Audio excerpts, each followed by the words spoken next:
Karen, do you have a moment? Blackthorn mentioned that you'd recently come by a leather cuirass.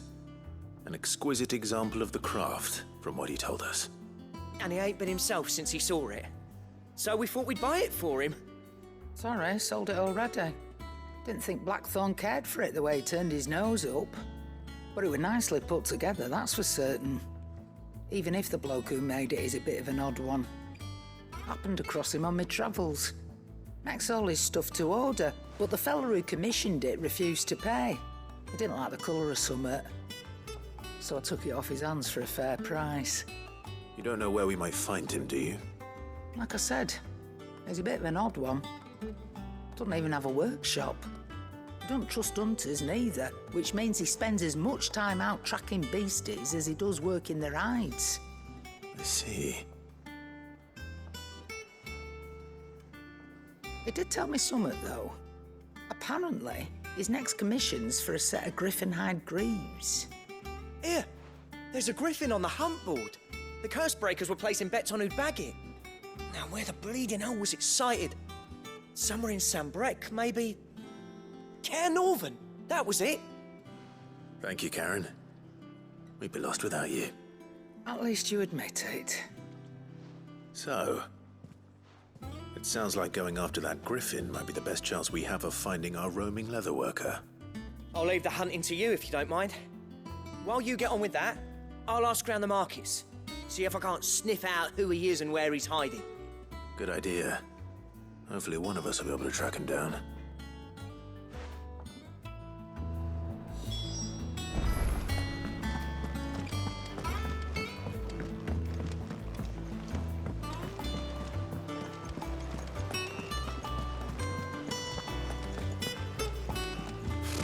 Typical nobles.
Come on.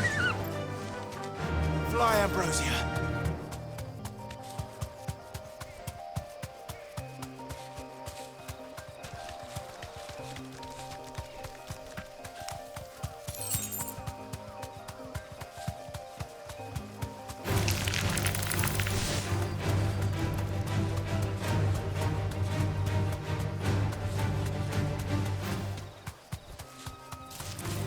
All right.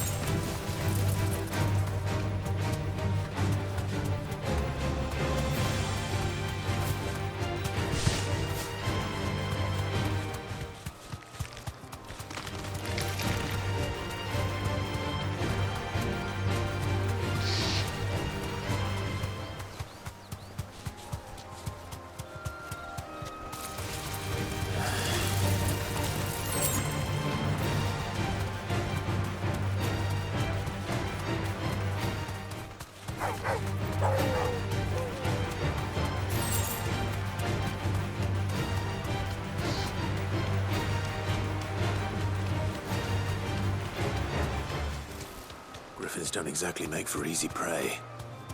Let's hope our craftsman hasn't bitten off more than he can chew. Be safe.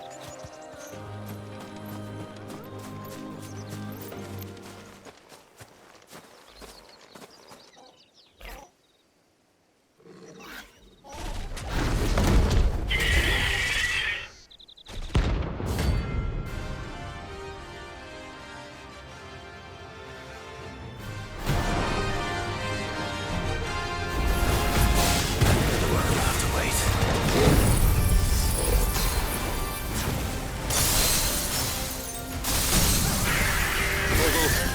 Sharp.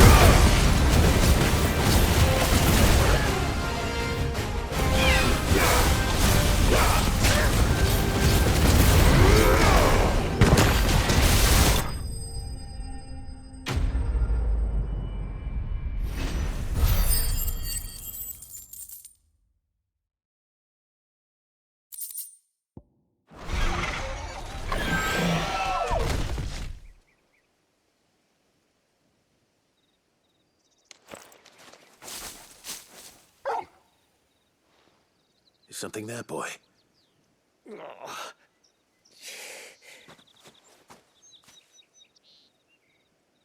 Could that be our man?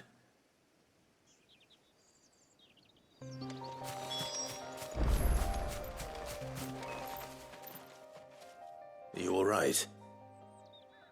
Dare say I'll survive. That griffin caught me before I could get an arrow off. Must have lost sight of me in the grass, though. I'd be dead if it hadn't.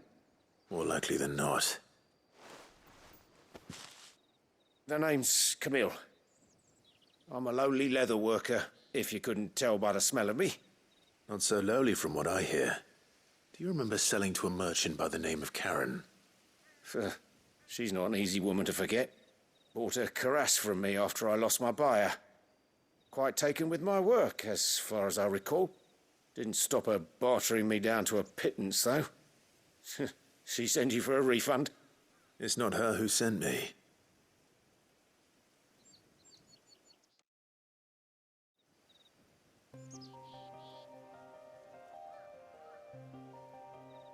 Well, consider me flattered.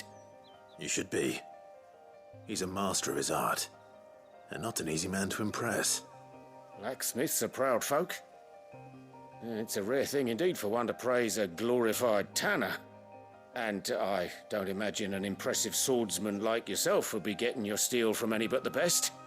I'd dearly love to help a fellow craftsman, but... well, actually, I suppose you could give him this. What is it? Treated leather. Same stuff I used to make that cuirass. If your man's as skilled as he sounds, he'll know what he's looking at. You sure? Well, you did save my life. And thanks to you, I'll be going home with all the griffin hide I can carry. I'd say it's the least I can do. Short of showing him how to make the thing myself, that is. But there are rules against it. Secrets of the trade and whatnot. In that case, I'll see that he gets it. I'd be much obliged if you would. Right. I've got some griefs to make. You send your blacksmith my regards. Will do. And thank you.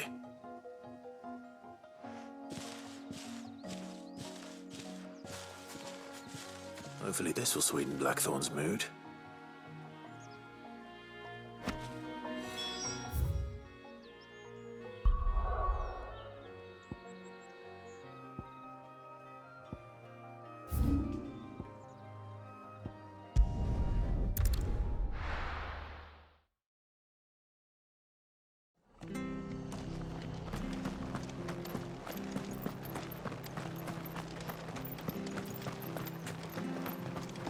Thank you for sticking with us.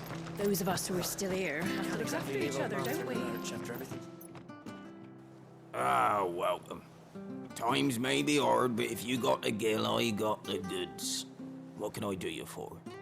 Unwanted violets, if you have them. Though I'd gladly settle for learning what they are if you don't. Why, I haven't heard folk call them that since I was a lad. You're looking for scorpion tails. Unwanted violets is what folk used to call them back in the day. They turn a wicked purple when you boil them up, hence the name. Used to chuck them in the pot when there weren't nothing else on offer, and there was a war on, that sort of thing. Thankfully, times aren't yet as hard as that. And even if they were, you wouldn't find anyone selling them these days. Do the scorpions still live nearby? I dare say they do. 3 Reeds would be your best bet, if memory serves. Thank you. You've been most helpful. It'll take ages.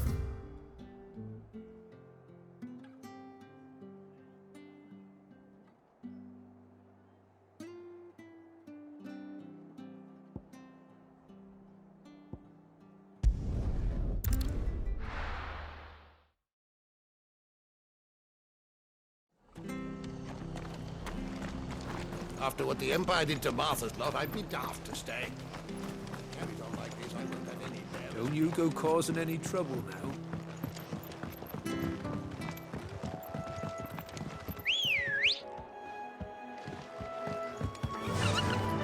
Faster!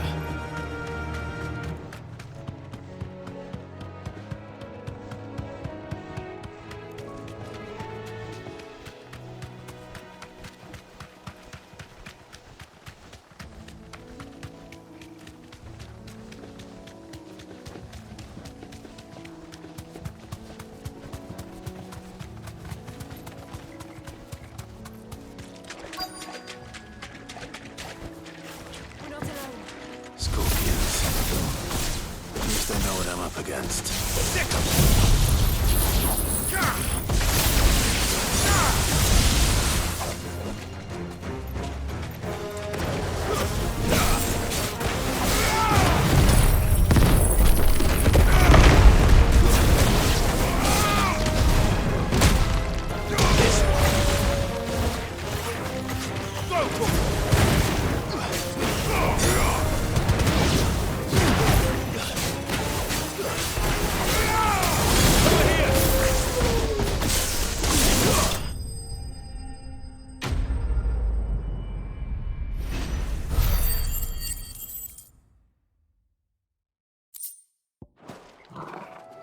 I better get this back to Yvonne before it goes bad.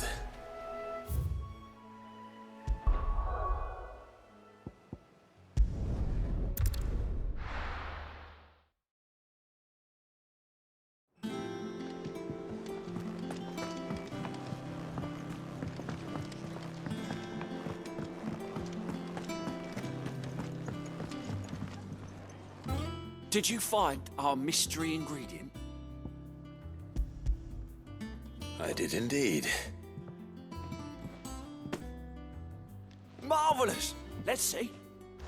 What am I supposed to do with this? It's poisonous, surely. You wouldn't be wrong.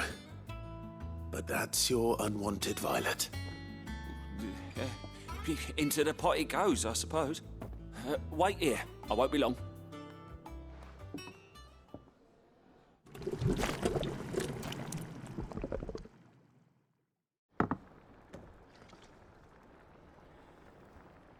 I present Chance's Stew, risen once again from the ashes of obscurity. Grab a spoon, Sid. Let's eat while it's hot.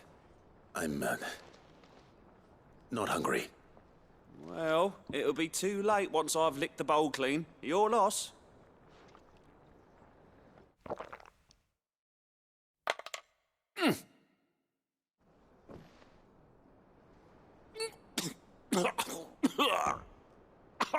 Odin's teeth. What an assault on the senses. It's like choking on swamp water. And yet, up through the pungency, there rise complex, meaty notes. It takes a moment to recover from such an onslaught of flavours, but never have I tasted anything so fine. Thank you, Sid. Thank you. You're, welcome. I must share this gift.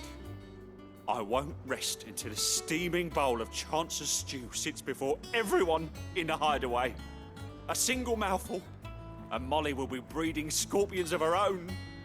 I'm sure she will.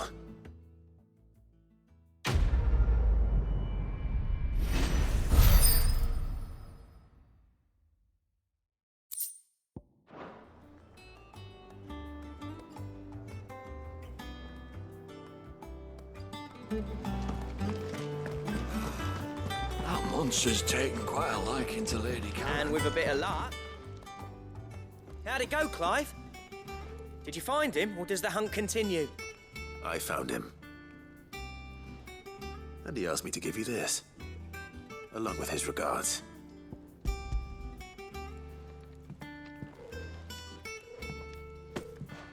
You're joking.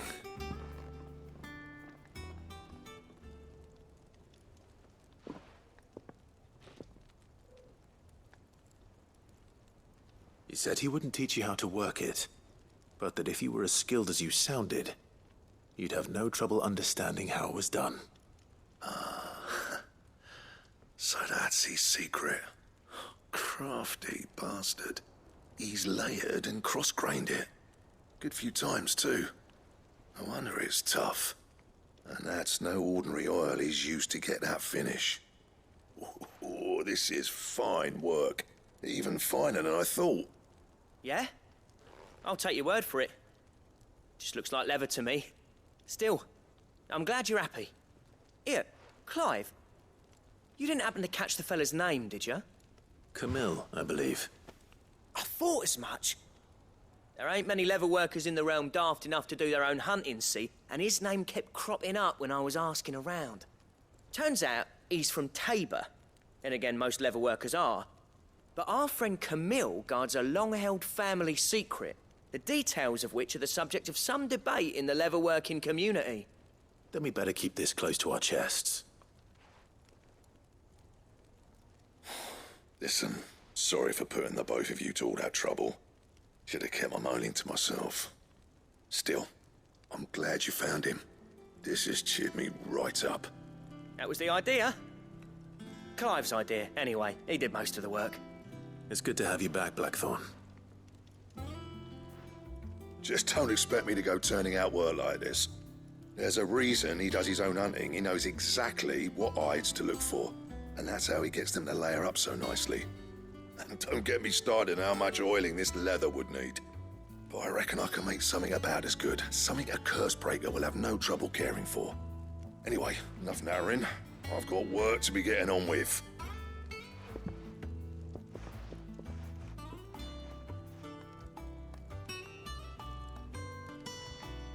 Looks like we won't be needing a new blacksmith. As if there was a better one out there. I wouldn't have been the same anyway. No one spins a yarn like old Blackthorn in his cups. Right, now that's sorted, I've got duties to attend to. Thanks, Clive. You've given me my mate back.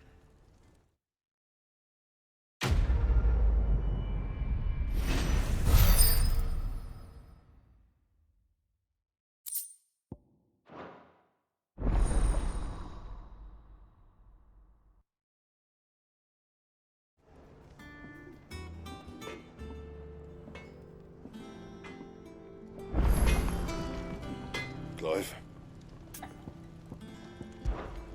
Not saying Fornian, do you?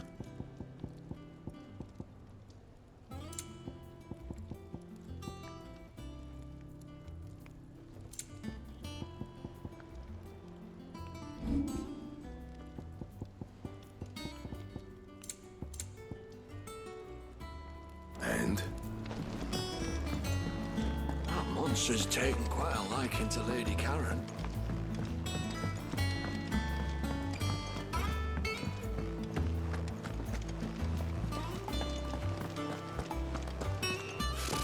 Typical nobles.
Good girl.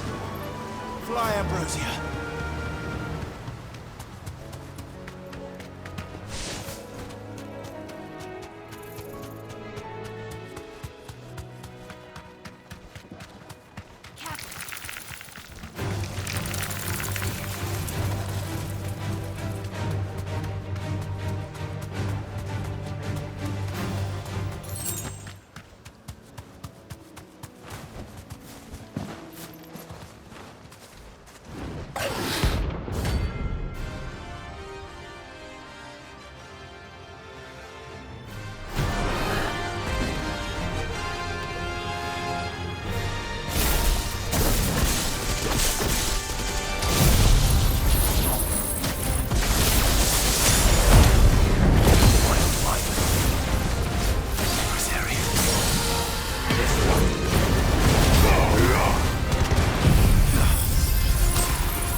Hope there aren't any more of them.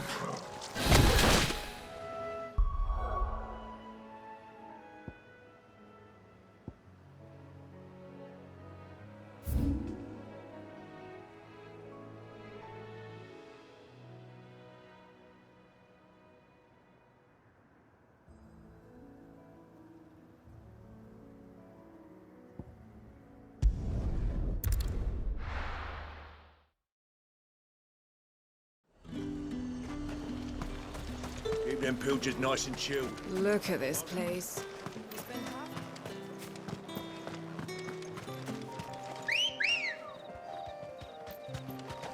Good girl. Fly, Ambrosia.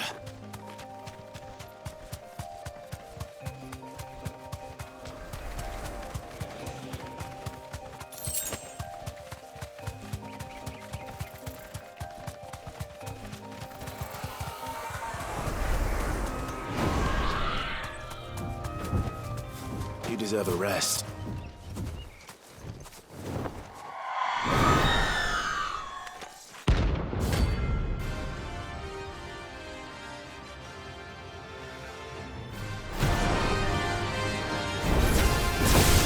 That's what I think it is. This isn't gonna be easy.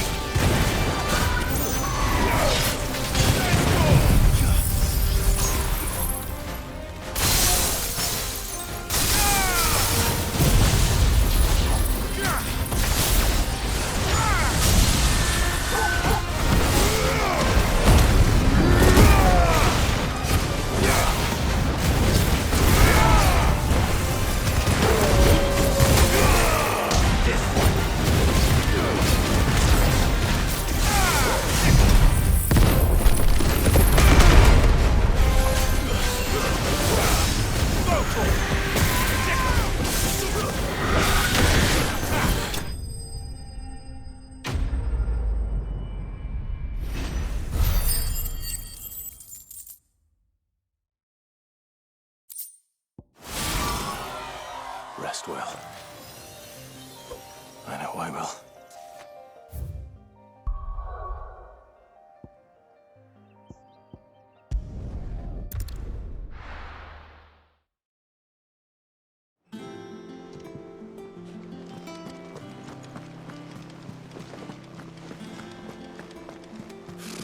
Typical nobles.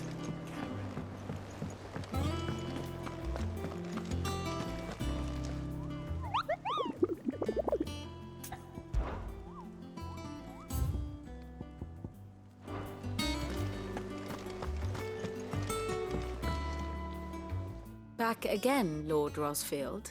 I'm touched that you should find me such good company.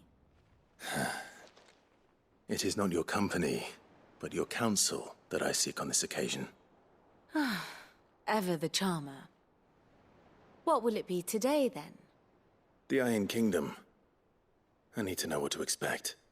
You'll soon be setting sail for Drake's Breath, then, I take it. The mother crystal that rises from the boiling sea. There was a time when a true-blooded Rosarian had only to brave the waves to visit it. But then the Ironblood made their move.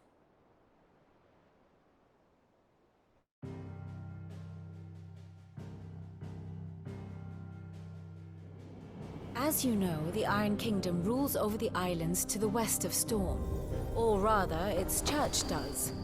But this is not the pragmatic approach to state religion employed by the Holy Empire to manipulate the masses. No, the Iron Kingdom is the literal embodiment of the crystalline orthodoxy. And so, if one is to understand it, one must start there. As the name implies, the orthodoxy holds the Mother Crystal sacred, and they do not take kindly to heathens plundering the objects of their worship for the means to fill washtubs and light lamps with frivolous feats of magic. Indeed, the faithful consider ether a sinful thing, a poison no less. And to them, a dominant is an instrument of evil, albeit one they have proven only too happy to turn against their enemies. Some 80 years ago, in Northern Storm, Drake's eye collapsed. Soon after, in pursuit of ether and with the Blight at their backs, the Northern Territories descended upon the Grand Duchy of Rosaria. And when the Shields of the Flame marched north to meet them, the Iron Kingdom spied an opportunity.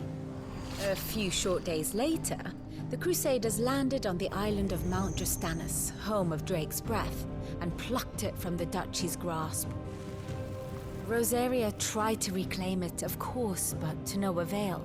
I doubt more than a handful of Duchy men have set foot on its shores in your lifetime.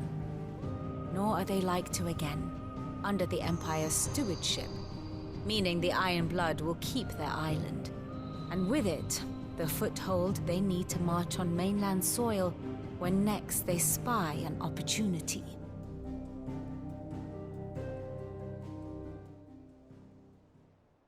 The Mother Crystal is both the object of the Iron Blood's worship and their gateway to the continent, making Drostenus the holiest of holy grounds, from which the Orthodox Crusade shall one day sail forth to claim the remaining Mother Crystals, or die trying.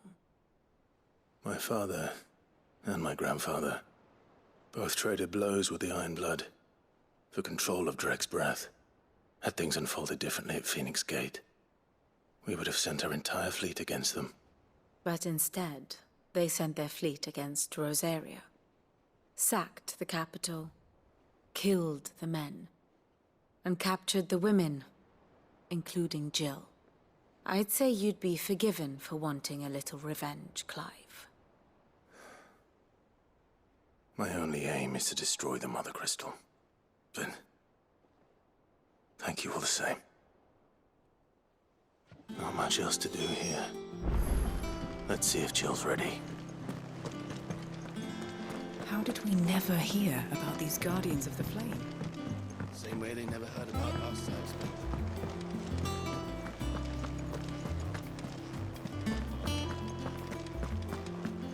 It will be over soon.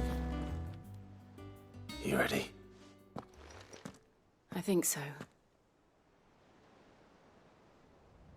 Jill.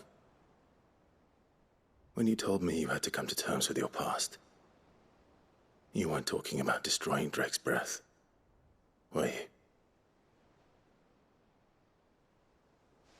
No. I spoke of Imran, the leader of the Crystalline Orthodox. The man who made me do all those unspeakable things. I'm going to kill him.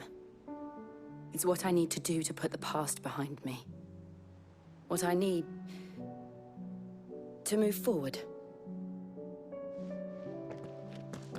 And I know that I can do it. If you're there beside me. Always. And I'll be beside you, too. We'll bring down the Mother Crystal together. All while Sid looks on. We'll make him proud.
Useful trick.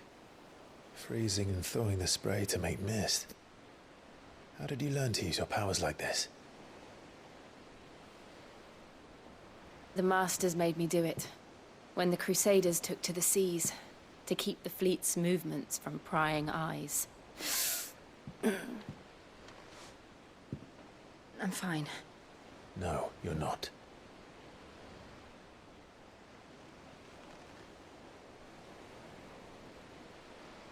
This may be the only chance I get to go back. My only chance to put things right. I have to do this.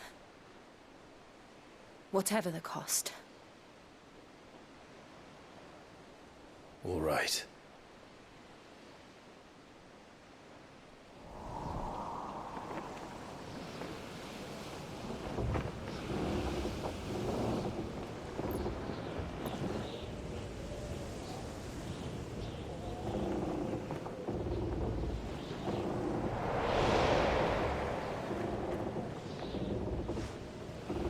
There she is. The Iron Kingdom's Mother Crystal.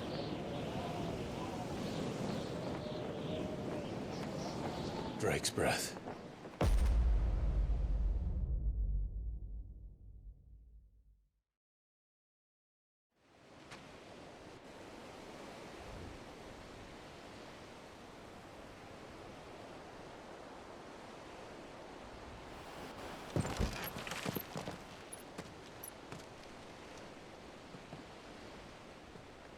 Strong currents, sharp rocks, and ether floods. Let's not forget them. This island is a natural fortress. But safety breeds complacency, allowing a single rowing boat to slip in unseen.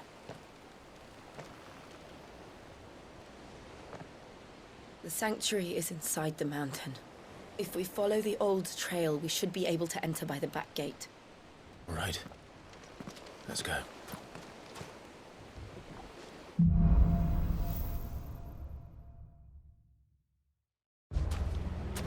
I always imagined when I came here it would be to reclaim it. It used to belong to Rosaria, didn't it? Once, though it's been in the Ironblood's clutches for far too long. As was I. For 13 years, this rock was my home. I know its secrets only too well. This path was abandoned after an ether flood. They don't guard it anymore. The perfect little shortcut.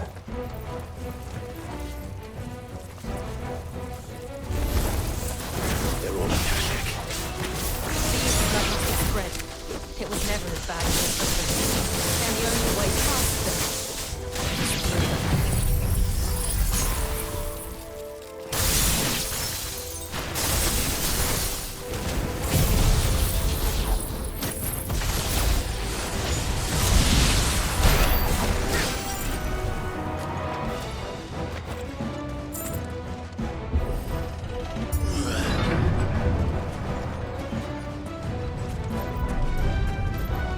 Was that an earthquake?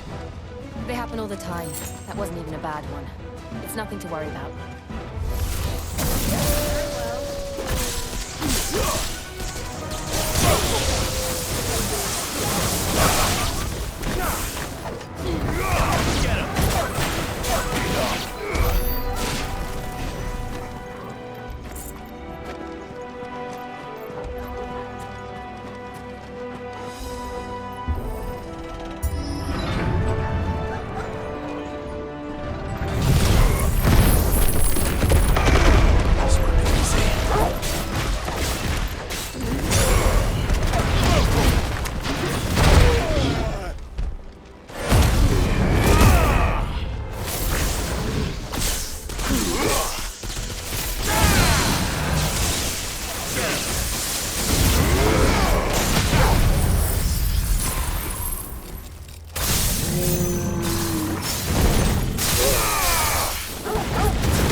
The old arboretum is just up there. We'll enter the caves from there.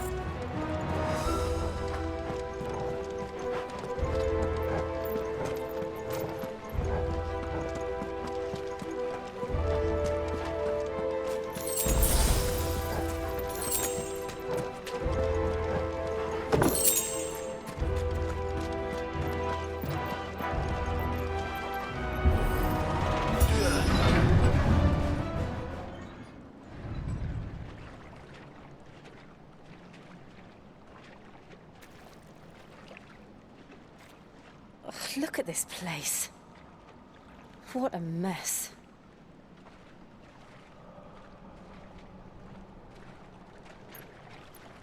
Wait.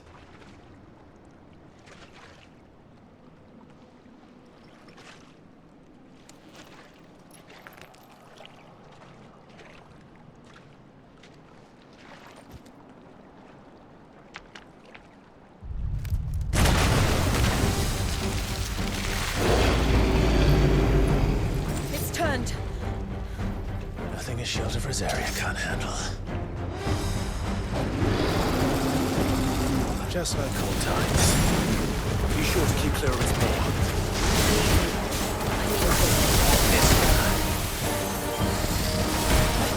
That's foul. Don't breathe it in.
Press on.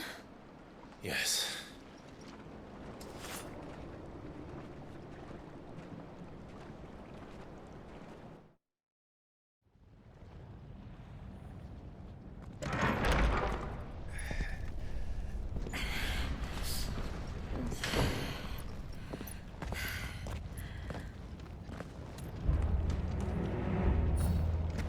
It's like a furnace in here.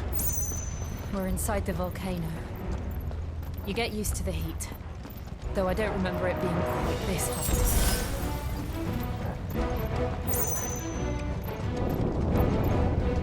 Was that one cause for concern?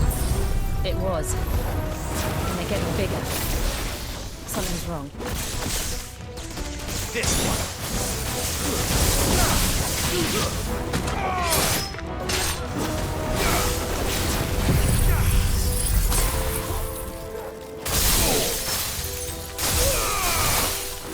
All yours, Morgul!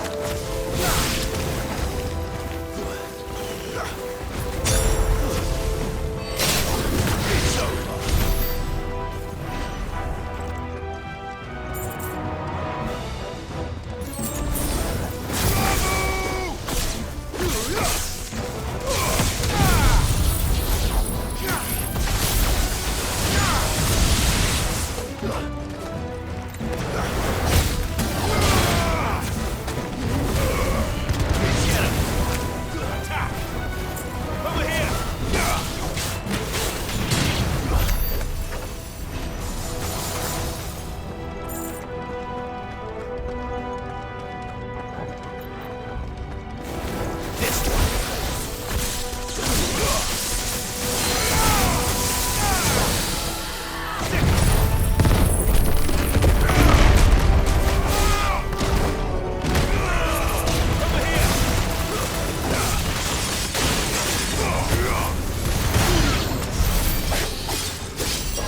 Fuck. Is there no other way across?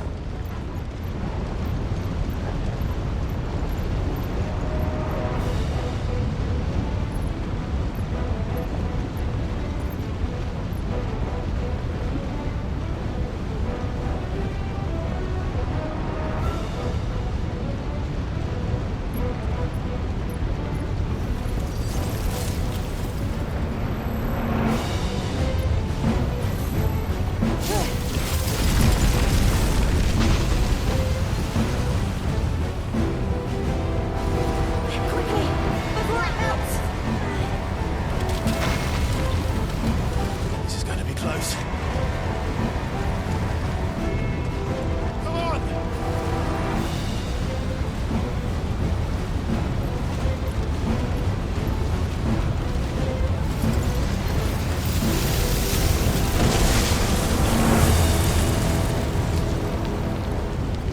Let's not do that again.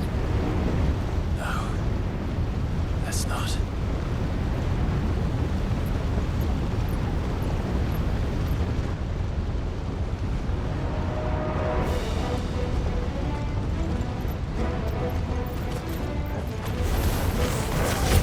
Too tough. Perhaps not for left, but in numbers like these.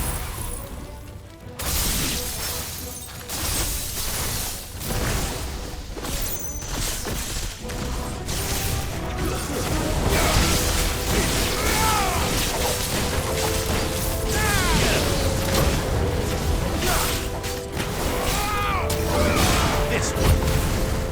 Get him.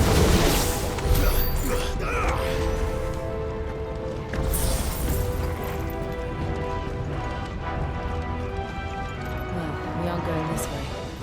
Let's look for another path.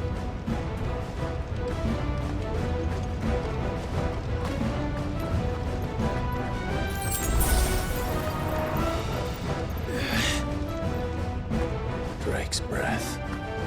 We're nearly at the oratory.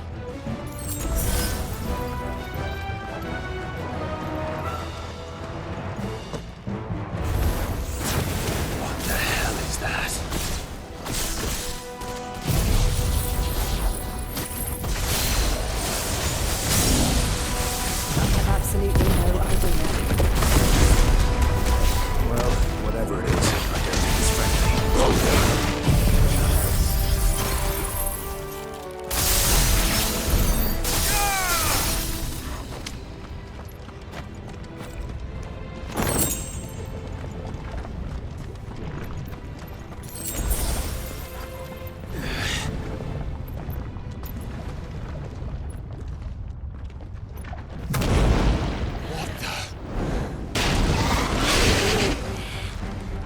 of the demons. But they never leave the lava. If I didn't know better, I think this volcano was about to erupt. Why attack us? They're peaceful people.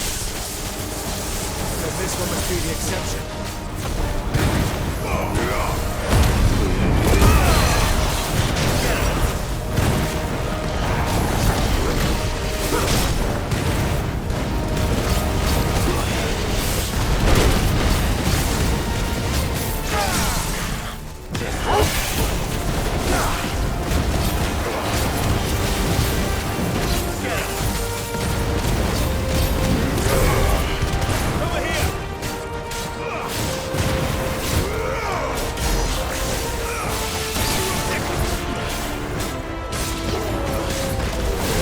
What's it doing?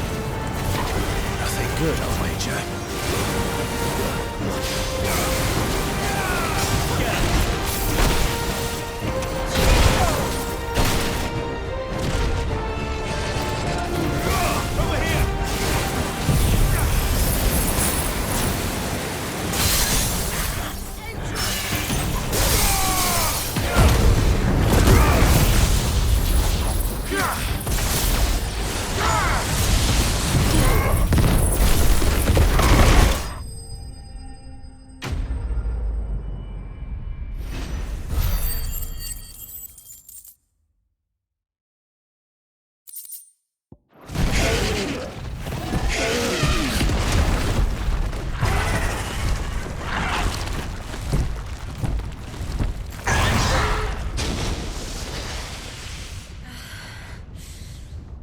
You hurt.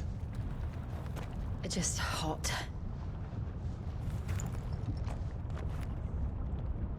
Thank you.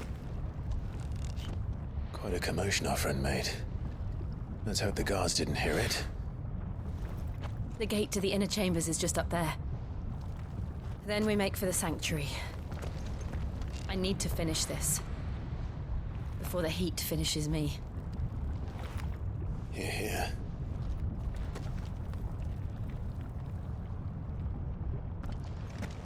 We'll enter the Comric by the Handmaiden's living quarters. It was always a hive of activity.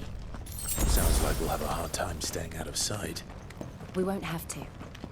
There's someone there I should very much like to see.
Lady Marley.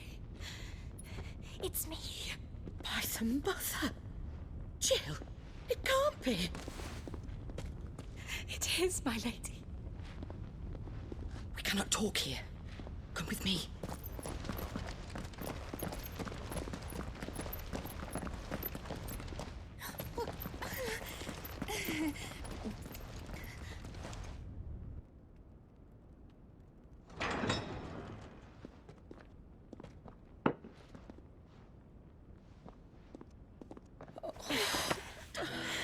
I'm so glad you're safe. And I you. Why ever would you risk coming back? Are you a fool, girl? Or have you grown tired of your freedom already? Forgive me, my lady. But I had to come back. There are things I left undone. Tell me, Where is the Patriarch?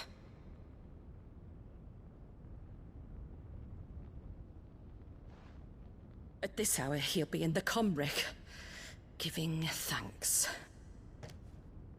You mean... Oh, that fiend!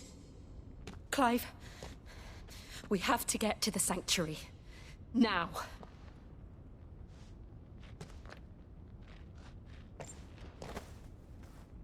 Lady Marley, you must flee this place, gather your things, and go. Now listen here, Jill. We have company.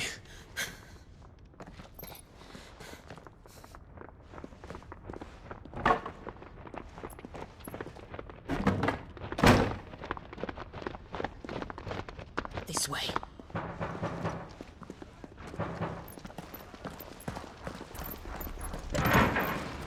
Follow this passage. It leads straight to the Comric. Go on, stop dawdling. Thank you. You were always so kind to me. My light in the darkness. Take care, my lady, please. You deserve better than this. A long and happy life, promise me.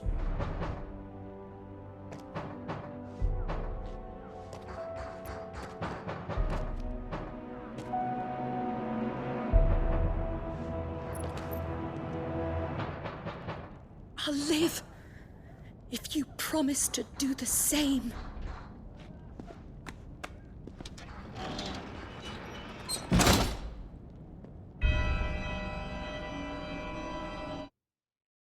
Come on, Clive.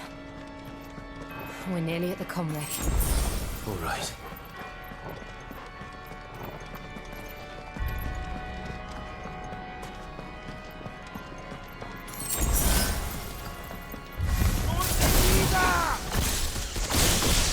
Here's our welcoming party.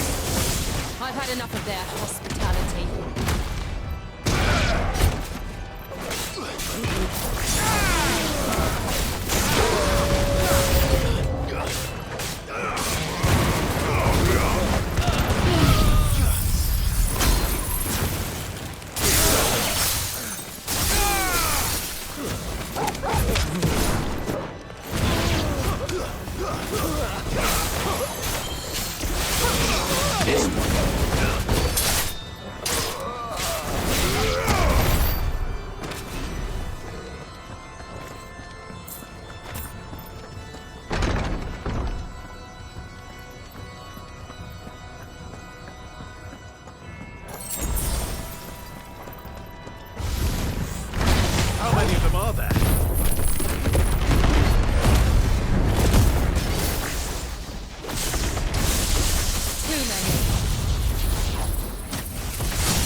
Clive, there's something I need you to know.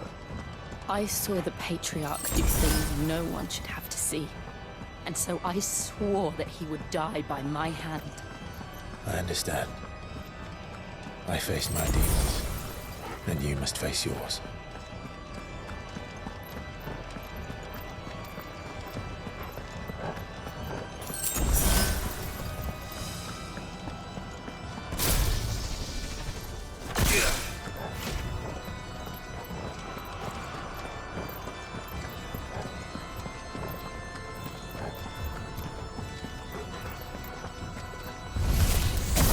We're nearly there. Just one last push.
Shiva's dominant. Come to beg forgiveness for your failure. For years, I followed your orders. Fought your wars. All to protect the children you took. Just as you took me. And what did you do in return?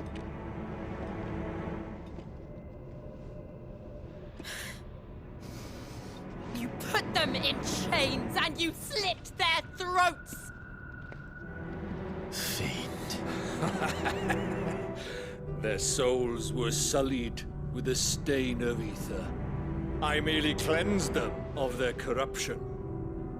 A penance paid, just as the Holy Mother wills it! Repent, abomination!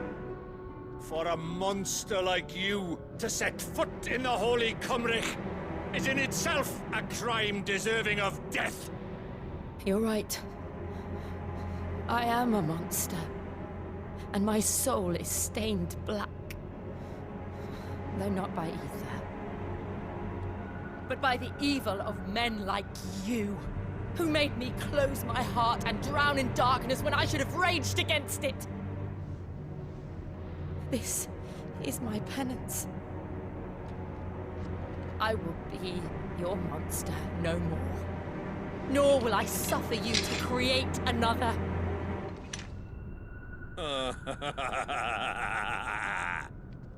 Does the beast bare its teeth at its master? Come then, dominant. Rage, be as you have ever been. A monster! And what are you? Imran. I was forced to kill. You do it by choice. But never again. I bowed to you once. Now it is you who shall bow to me! Kill them.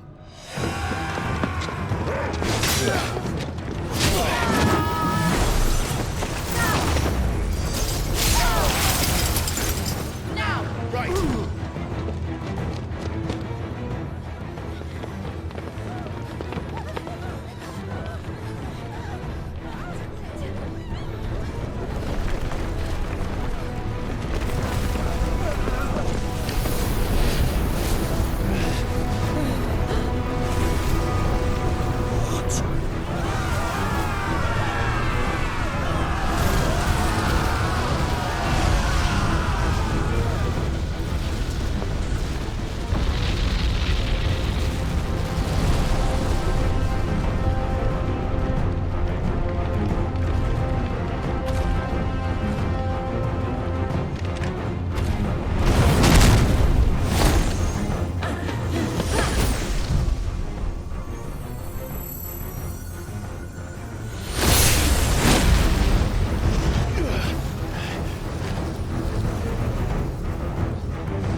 Why can't I do it?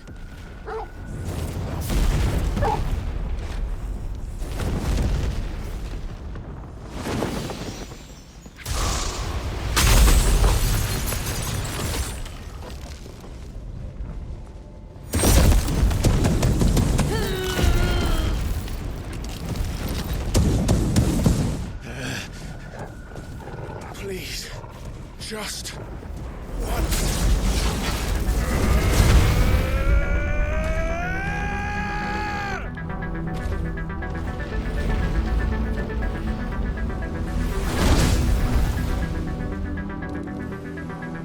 She won't be able to hold that arm away forever. You better make this quick.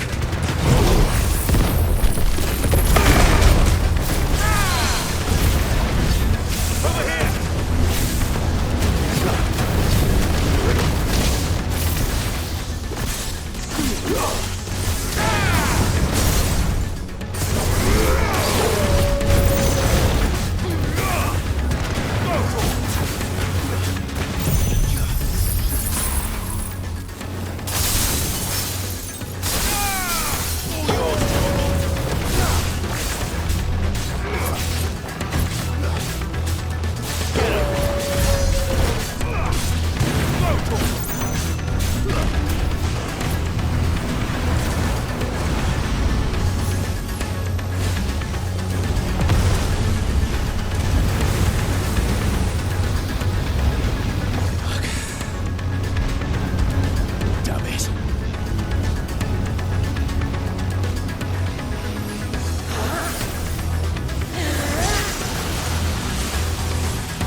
All right. I won't take long.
Jill!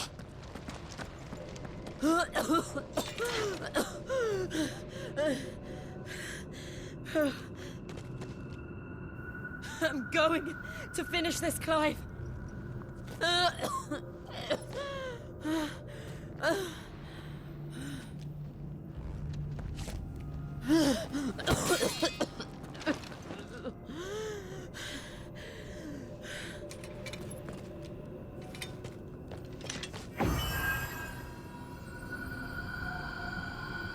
Here.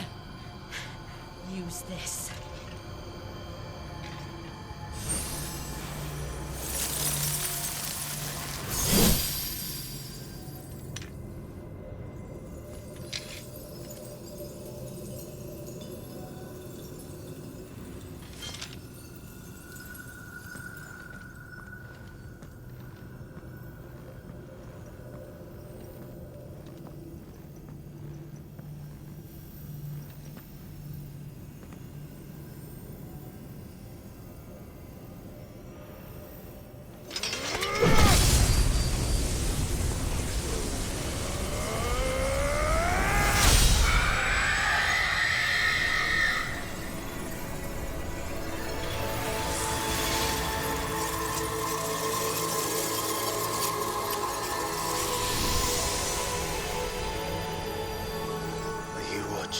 Sid.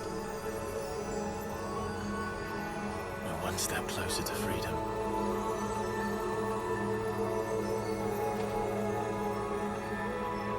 The crystal. What did you do to it? Oh. We destroyed it. What? Monster! Monster! Do you have any idea what you have done? I do, Father. I have killed the monster and become an outlaw. May the blessing of the crystals go with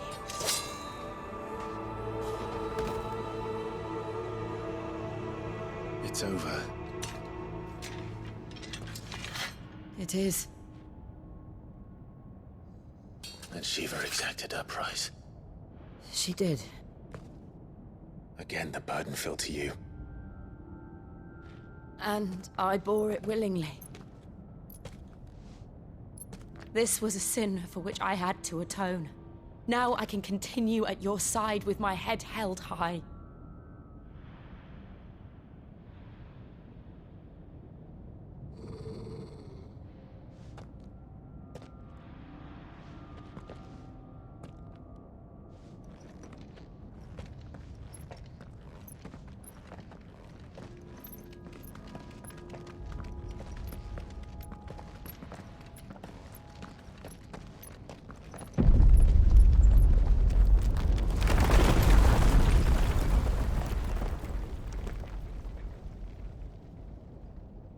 Clive, look. It's just like the one at Phoenix Gate.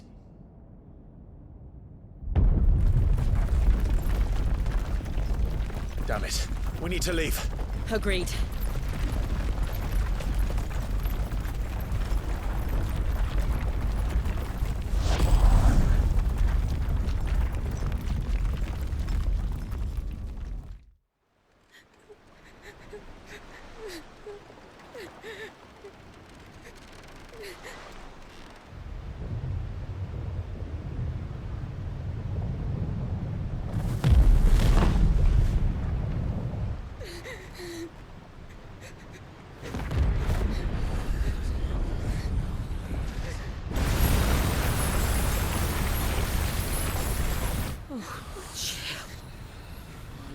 I kept my promise, and now you keep yours.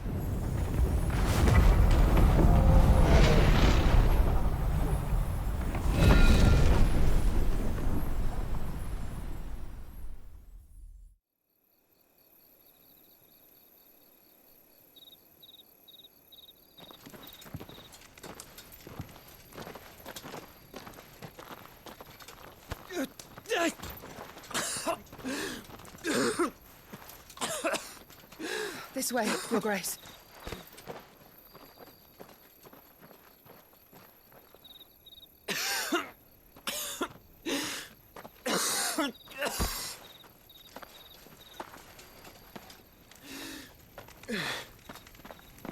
You're bleeding. I have a tonic which will... I thank you for your kindness, truly. But I assure you, I will survive. Please, save your medicines for those who need them most. Oh, well, if you're sure.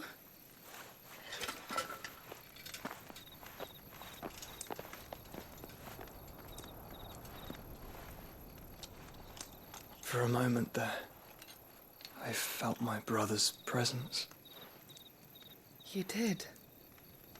I fear he is in Ultima's thoughts again. But why now, after 5 years of silence? I cannot keep him sealed away much longer. Your Grace.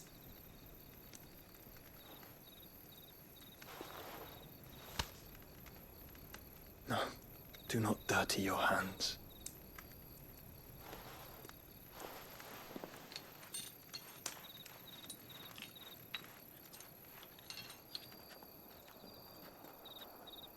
Look at them all. Like a river flowing to the sea. Or moths to a flame, perhaps. The crystalline dominion, their light in the darkness.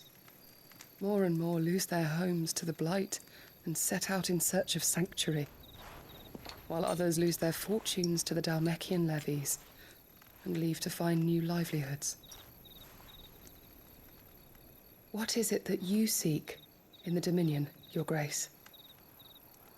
Oh, Dion Lesage. You mean the Crown Prince of Sanbrec? He has many titles. Dion the Bold, Prince of Dragoons, Odin's Nemesis, or simply Bahamut. I met him once, when we were children. He was a chivalrous soul even then, and has served his empire indefatigably ever since. And you are confident that he will listen to what you have to say? Our world lurches ever closer to the abyss, and a hidden hand ushers us onward. Ultima's influence extends to every nation, Sanbrec included. If His Highness is the man I believe him to be, and I pray that he is, this truth will not have escaped his notice.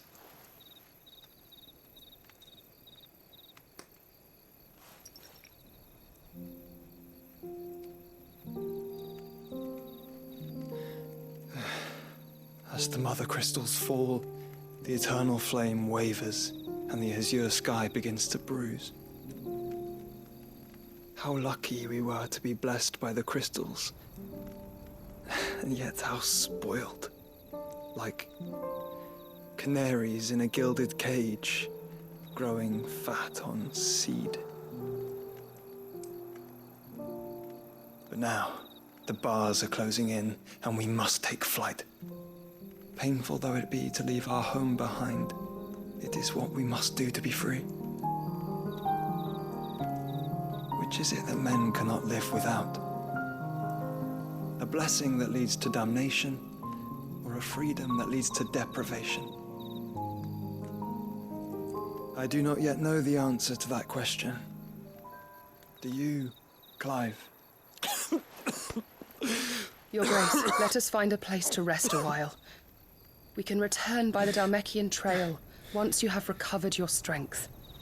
I realize your duty is pressing, but if your health should fail... I know. Thank you, Yote.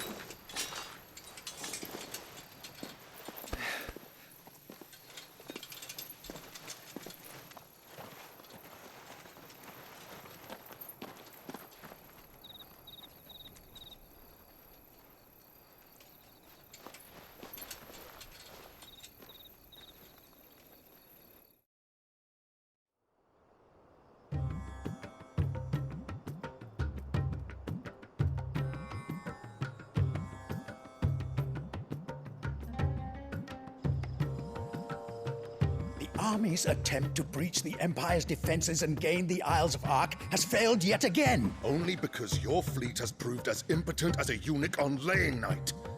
Would you rather we simply fell back to the capital? Enough, both of you. All here agree that the Empire cannot be allowed to maintain its illegitimate claim on the Dominion. However, our casualties mount with each passing day.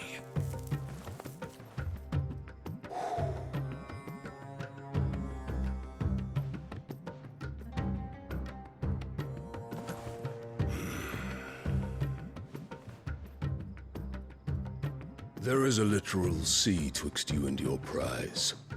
The armies of Sambrek need but sit back and watch as you harmlessly lap against their walls.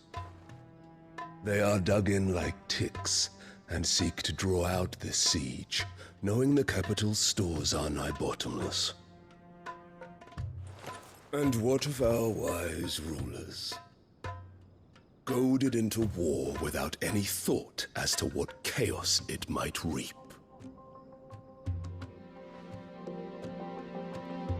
Republican soldiers starve while waiting for orders from Randalar. If you would but take the field, their bellies would be full by nightfall.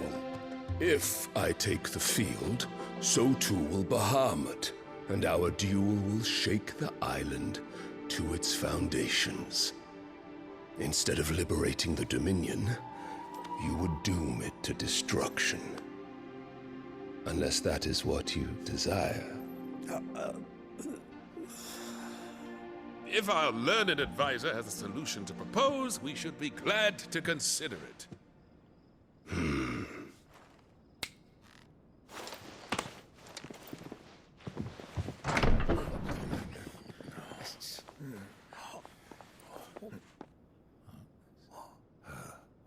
Is that the Emperor's?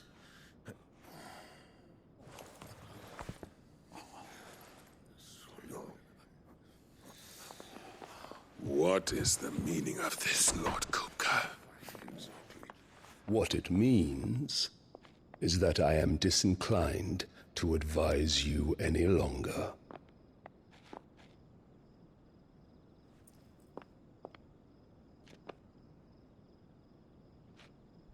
Ah, the looks on their faces when you walked through those doors. A perfect picture of stupefaction. They could not believe their eyes. Though I confess, I had my own doubts whether or not you would accept my invitation.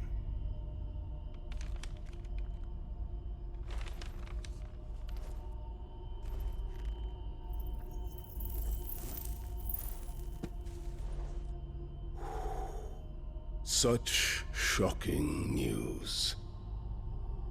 Sid isn't a son of a whore. He's the son of an empress. Your own dear Clive. Absurd. Who fed you these lies? I have never spent a moment among criminals, save at the gallows. I came here with my son, not to entertain your baseless accusations, but to put an end to the senseless hostilities between our nations. Very well. You need only agree to the terms I set out. Sid took the life of someone dear to me, a woman by the name of Benedicta. I swore to take his in turn.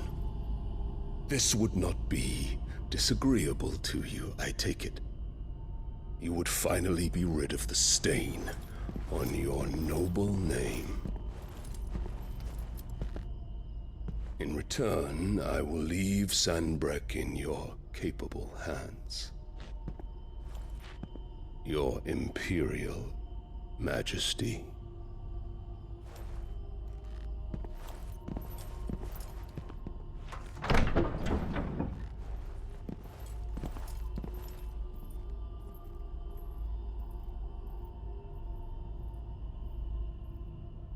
And all for the love of a common whore.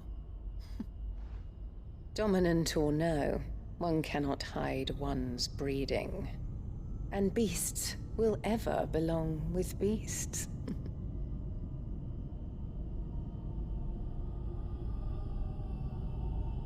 There are greater things in store for you, my darling Olivier. Soon enough, you shall be the crown prince of Sambrec. And when your father goes to meet Great Griga, you shall be emperor of all you survey. The old order shall come tumbling down, and you will rebuild the world in your glorious image. Soon.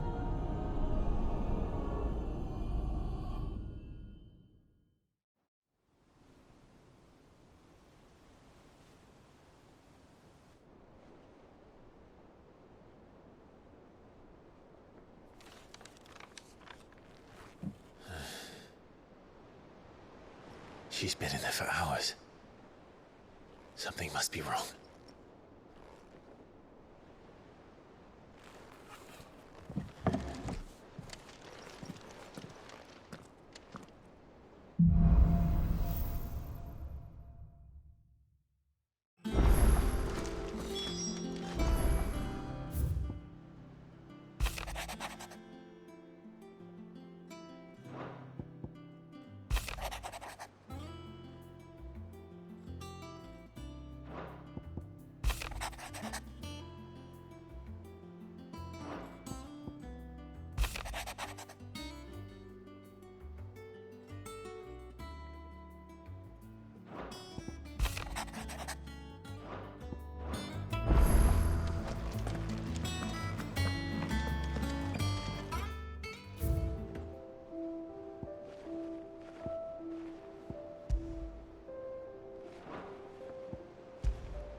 Sid, I know that when we came to the hideaway, we chose to let go of our past in order that we might focus on our future.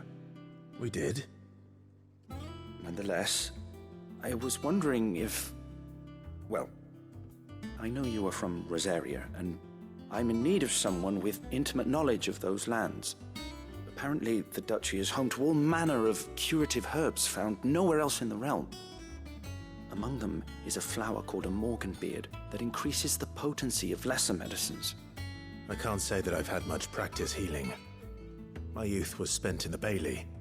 A shame. You see, the hideaway relies heavily upon medicines procured from afar. And when those shipments are late, well, it's our sick who suffer.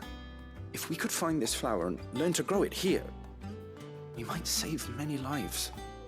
However, as you are well aware, Imperial occupation has rendered the roads unsafe for those like me, untrained in the military arts. Now, I'm not asking the busiest man in the hideaway to drop everything and make the journey for me, but if you happen to be in the Duchy on other business... Tell me of these morganbeards, then. But of course. If my old tomes are to be believed, the flowers are bright yellow and as large as goblins' eyes. Oh, and they grow in the marshes of Sorrowise. If I am to propagate them here in the backyard, I will require several samples, preferably of blooms which have already gone to seed.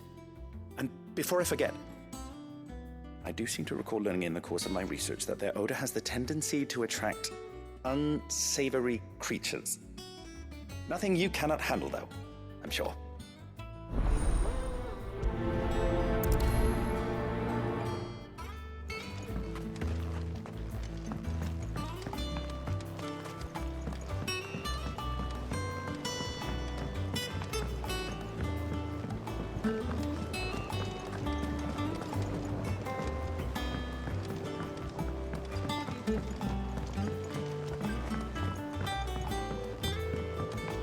us know if you find any rotten planks.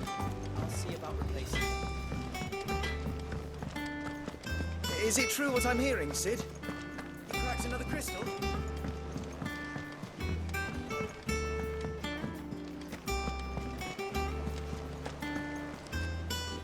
Oh, bother. Whatever am I to do now, Clive? About what? I've 2 dresses that need stitching, but I haven't got a scrap of linen. Those girls' rags are so threadbare. It's a wonder they don't fall to pieces. And we most certainly cannot have that.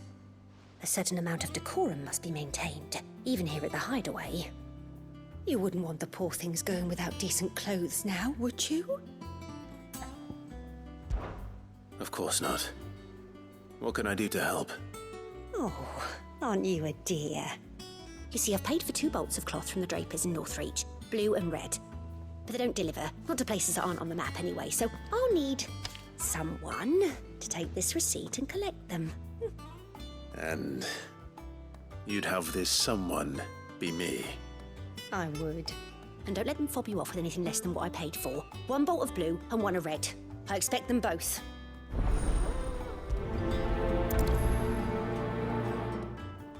They said they'd give us new clothes. Our man in Dalamil mentioned that Cookie's guard hadn't been seen.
Faster!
Run like the wind.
Thank you for sticking with us.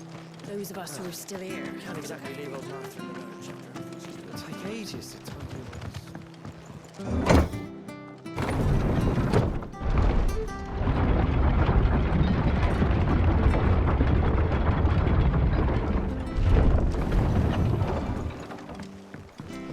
All right, Sid.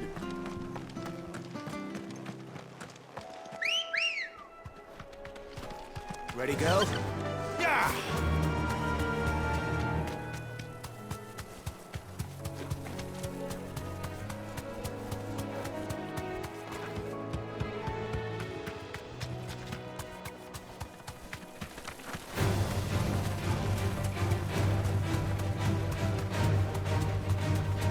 The marshes near the Abbey are certainly damp. Let's see if they're damp enough for Morgan beards.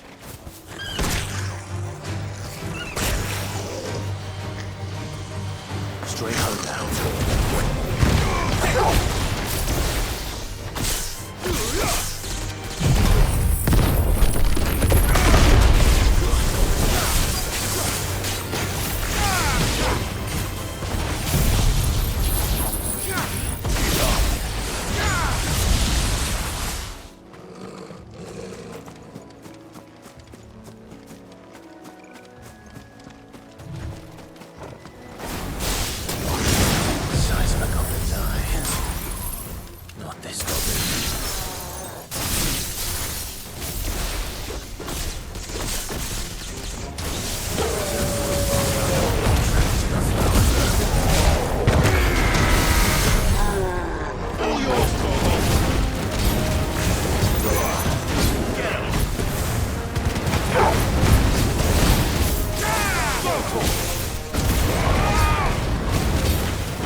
Bright yellow.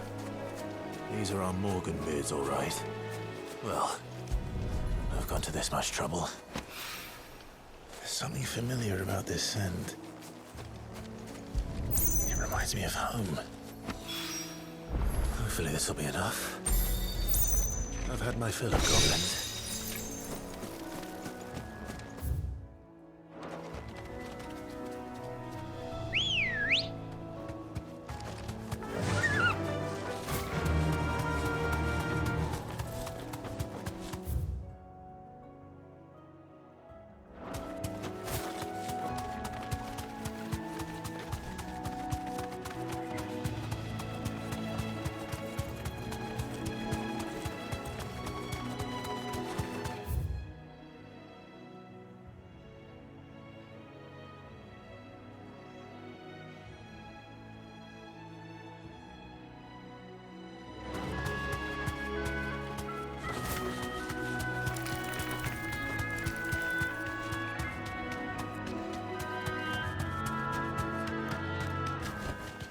Back to the stables, girl.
Keep them pilgers nice and chilled.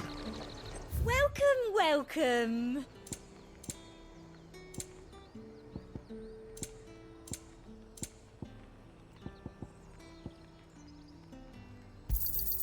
You've a keen eye. An excellent choice. I do like a customer who knows what he wants. Look at this. Let's hope the draper has Hortense's cloth.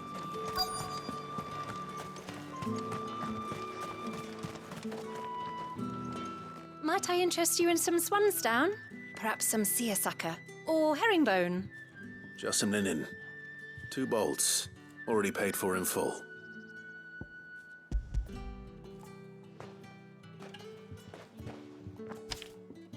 Apologies, my lord. But your items aren't here.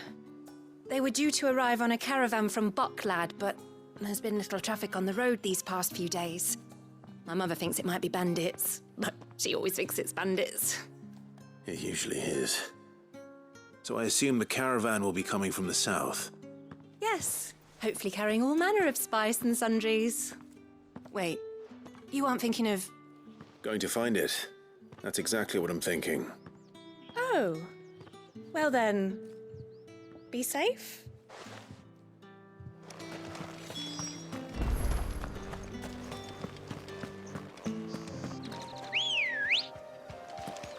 Come on.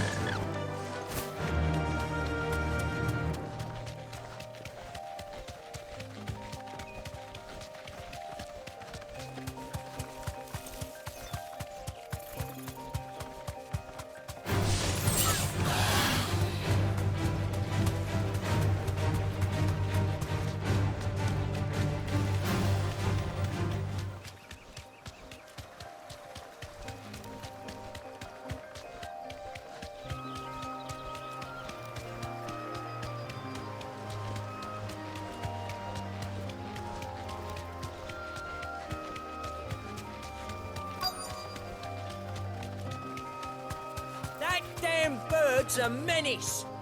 She meant nothing by it, I swear. Be safe.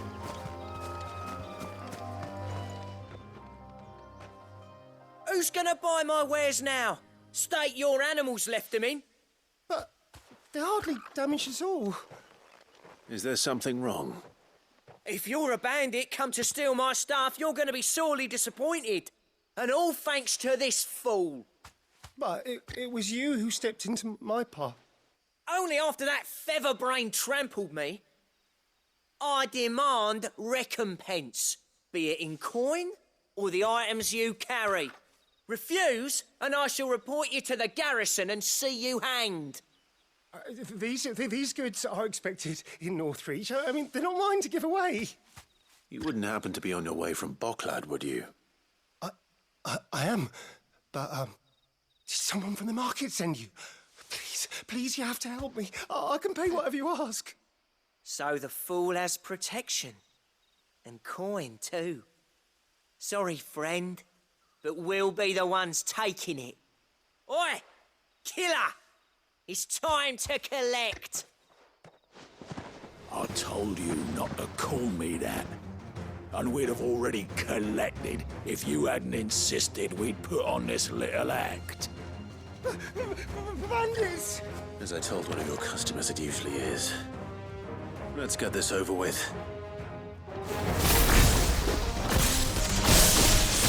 I'll deal with the bird lover. You take the handsome one, killer. Stop calling me that. Pull your foot.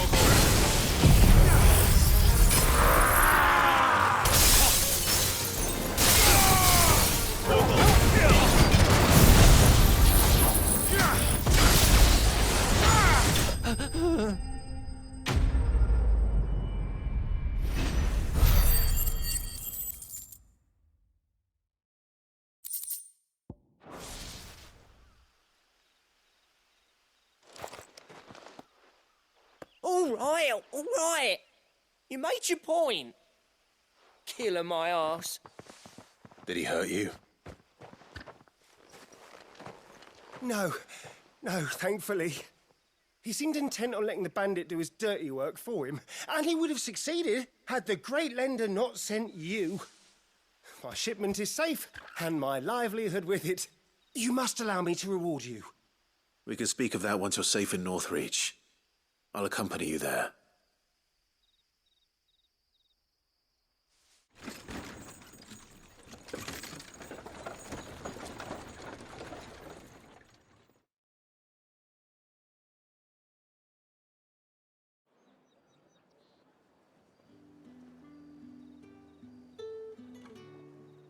So you and my mother were right. It is always bandits.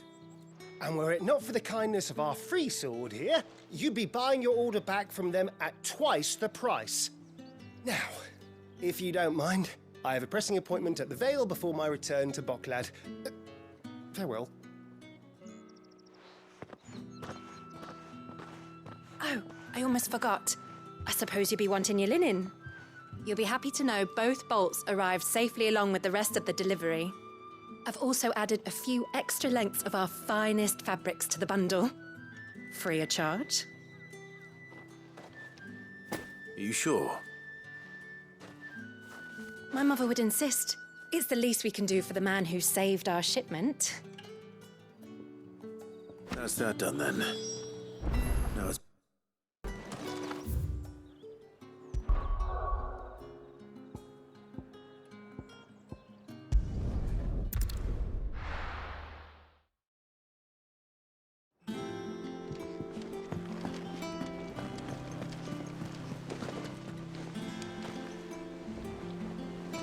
Clive, sorry again for sending you all that way.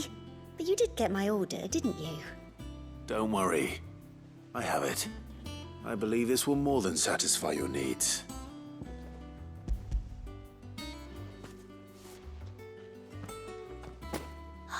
Let's see here. One bolt of red, one bolt of blue. What's this? I don't recall ordering any silk or velvet or... Is this gold work? Krieger's ghost. If that devil of a draper expects me to pay for these... You needn't worry on that score, Hortense. They were a gift. For services rendered. I can always return them if you like. Oh, no. Oh, there's no need to be hasty now, Clive. I'm sure I can put all three to good use. Speaking of which one's most to your liking? I don't know.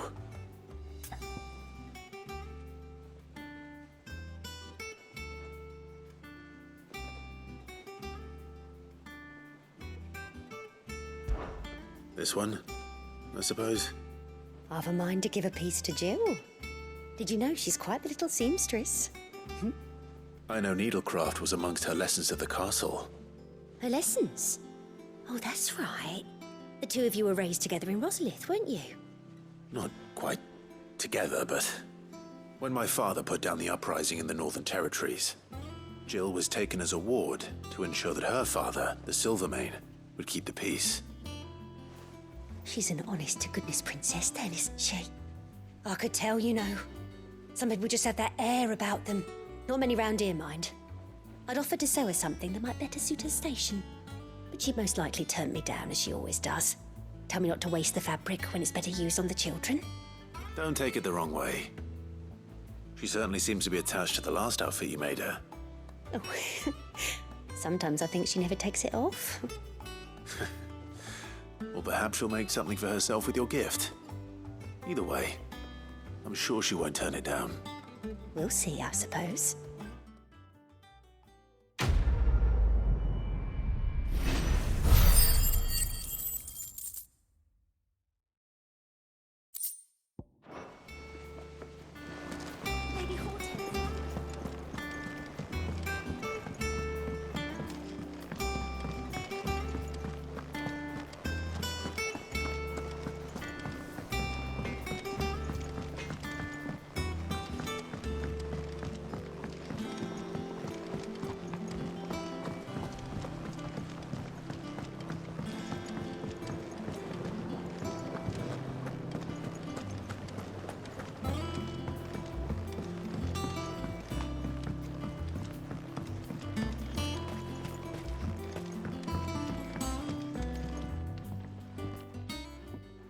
It is rare that we see you so often in the backyard, Sid.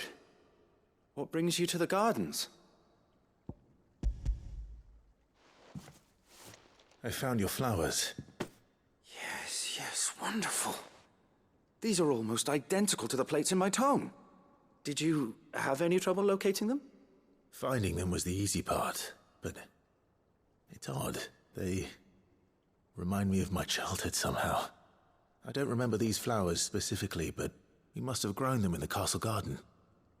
If the petals are meant to improve the effectiveness of medicines, it's possible that the court physicers grew them for the tinctures and treatments they made my brother. If the ducal healers were convinced of their properties, that is all the more reason to begin growing our own supply here. Oh, allow me to use some of the flowers you brought me to make something that might aid you on your travels. I need only a moment to extract the essence from the petals.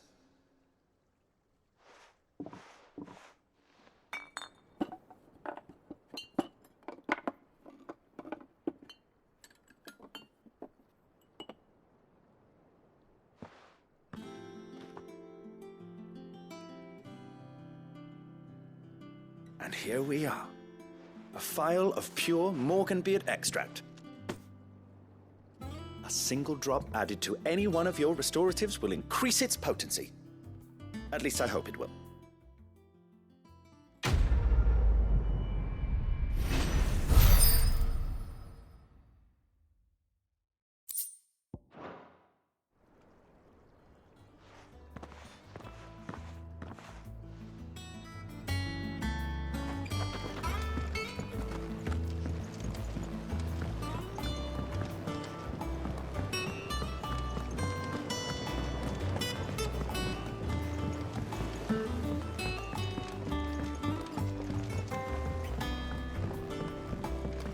Let us know if you find any rotten planks.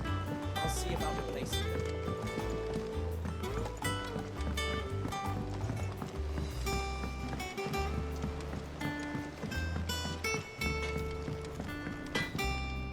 Back, are ya? Must have been hot. I know how. So, what'll it be?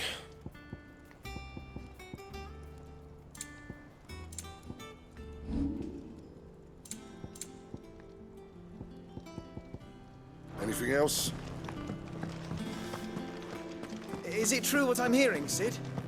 You cracked another crystal?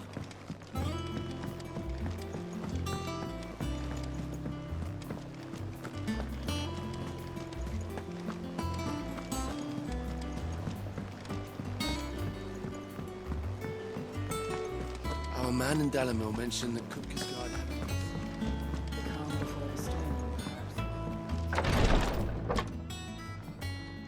I've done what I can, but the rest is up to you. You need to start taking better care of yourself.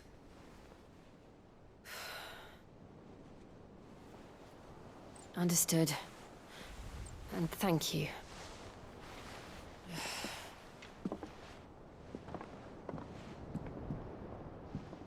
The curse has spread. Make sure she rests.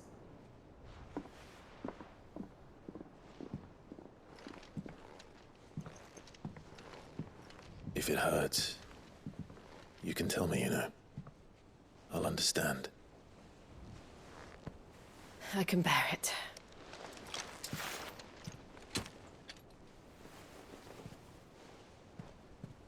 But you shouldn't have to. Not anymore.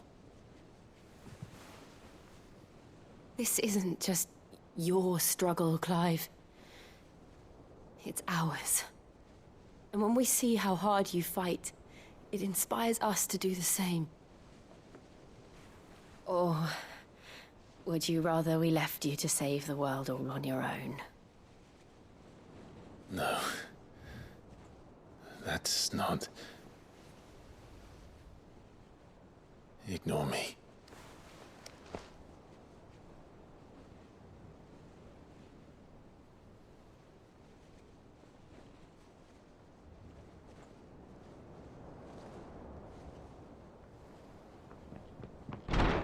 Clive, where are you? In here.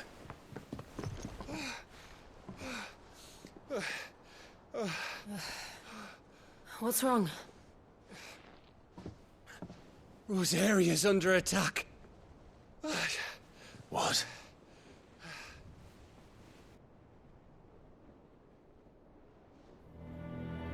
This isn't the Dalmekian army we're talking about. It's the men of the Rock from Drake's Fang. Hugo Kupka's private guard. There is in hell in Rosalith, trying to batter down the castle gates. Looking for me? Seems that way. Reckon old Hugo has finally worked out who Sid really is. Then this is just another trap. Ah, it's a trap, all right. The daddy of all fucking traps. I'm going to Rosalith. You're not serious. That's exactly what he wants you to do, Clive. Look, I don't know why Kupka harbors such a grudge against Sid. But as long as it's left to fester, our world will never know peace. He has dragged the rest of Storm into this pointless war just to find me.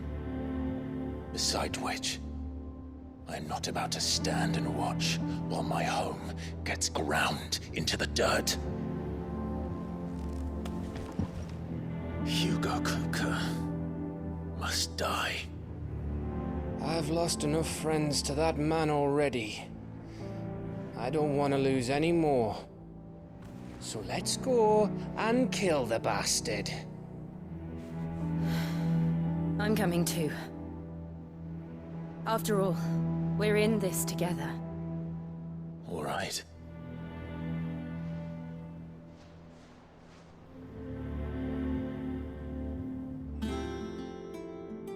I should probably speak to Otto before leaving.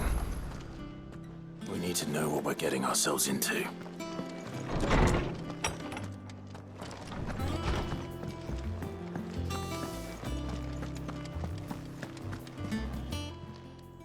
Well, don't just stand there gawping. From what? The purple. Coin purse weighing you down.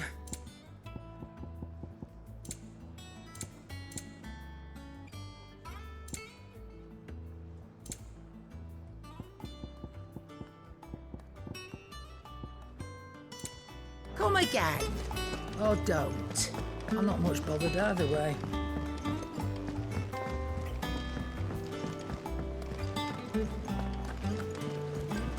Lady Hortense said she'd give us our dresses.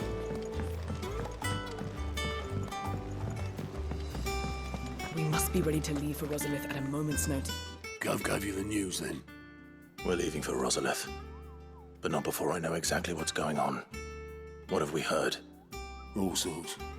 Nobody was expecting the Dalmex to open up a new front against the Empire, least of all our friends in the provinces. Reports have been rolling in from all over the place, with no two saying the same thing. I've been passing them on to Vivian, in the hope she can make sense of them. If you're set on going, you'll want to talk to her. Understood.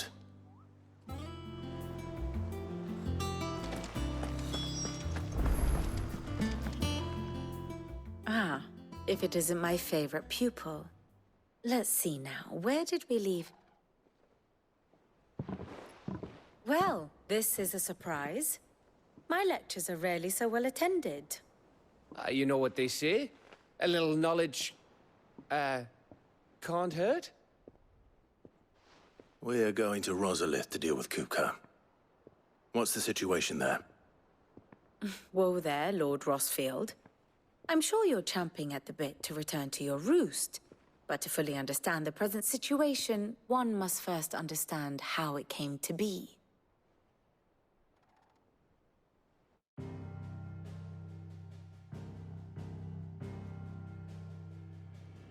Let us begin with the story of Hugo Kupka, or the permanent economic advisor to the Dalmekian government, to give him his formal title. In a republic founded on commerce, there could hardly be a more influential position. It has granted him both extraordinary wealth and extraordinary power. Not that he ever wanted for the latter. Being Titan's dominant, he is also Dalmekia's last line of defense, a fact he has used to his considerable advantage. Why, he was even able to pry Drake's Fang, one of the pillars of the Republic, from Parliament's grip. And he was quick to buy the loyalty of the Fang's protectors. Today they are his faithful creatures, a private army in all but name. The self-same army that marches upon Rosarian soil as we speak. By which I mean Imperial soil, not that you need reminding of the fact. Suffice it to say, the Empire's attentions are elsewhere at present, deadlocked as it is with Dalmekia over its occupation of the Crystalline Dominion, where its legions are now gathered. Scarcely a handful of garrisons remain to secure its western provinces, and half of them left after the fall of Drake's Breath. With the threat of the Ironblood thus diminished, they had little cause to fear a maritime invasion. And so today, only a token force guards the former duchy's shores, as Kupka was quick to descry. He landed his troops on the Rosarian coast without encountering so much as a single ship. All for you, Clive. He wants your head. And And so he and his men advance upon Rosalith, not to capture the province, but to draw you out.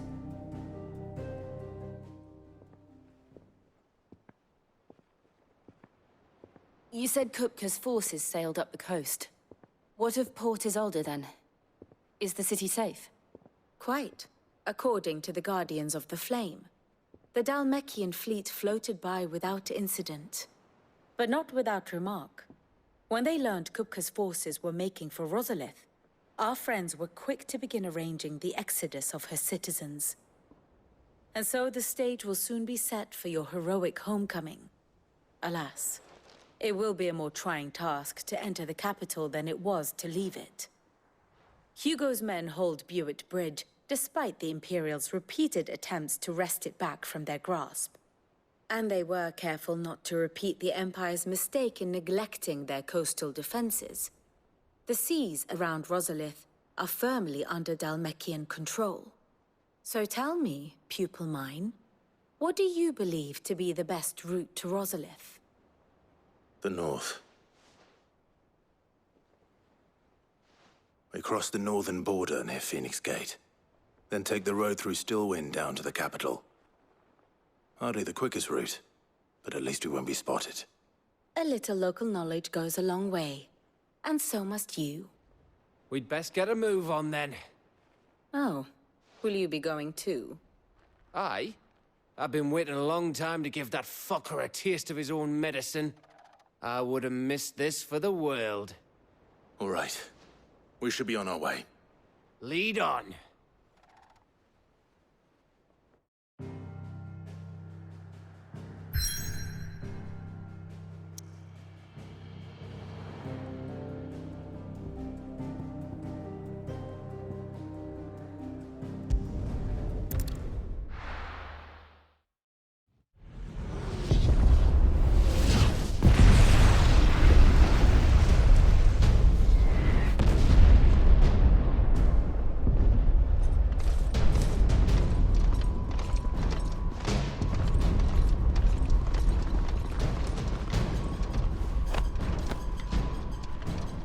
Fortify the castle gates at once.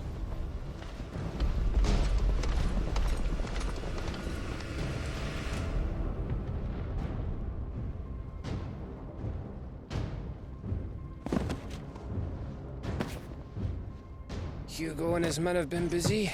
They've already breached the castle's outer wall. The Imperials are holding the ground for now, but it's only a matter of time before the keep falls. Those fuckers really went to town on this place. Almost like they want to wipe it off the map. Just a means to an end.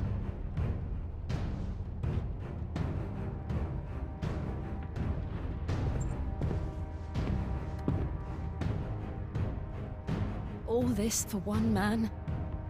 They didn't have to go so far. If you keep your wits about you, I reckon you can make it up to the castle without raising the alarm.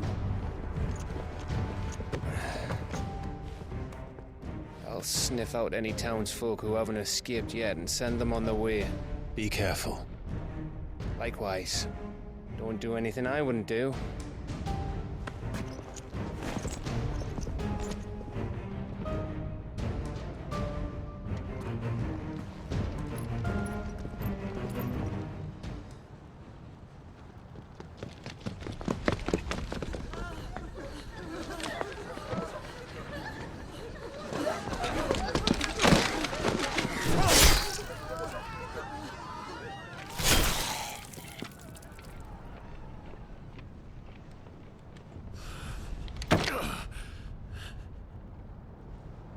I thought I was ready for this, but...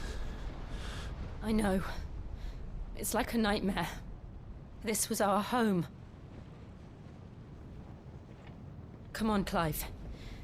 We have to keep going.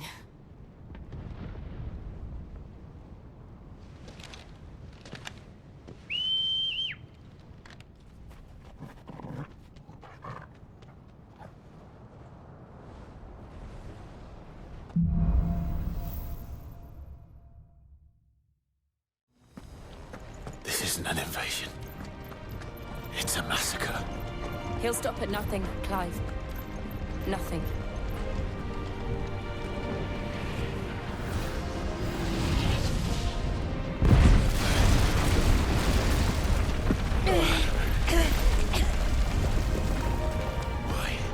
Why do this? Clive, we can get through here.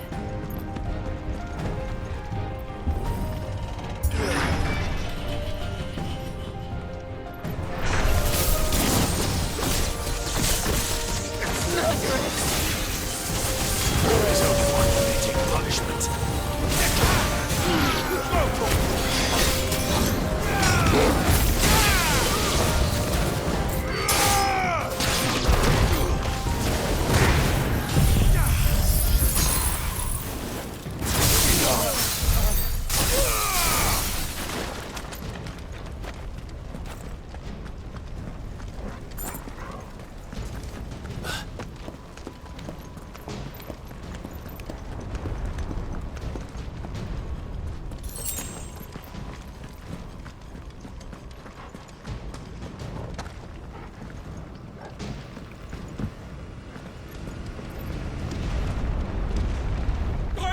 I yield!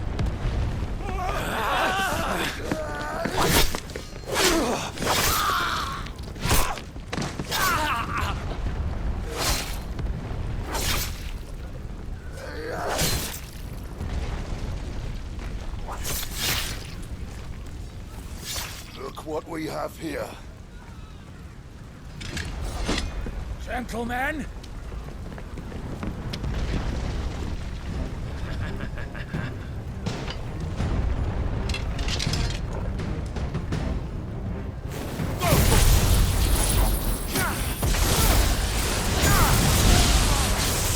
You won't escape!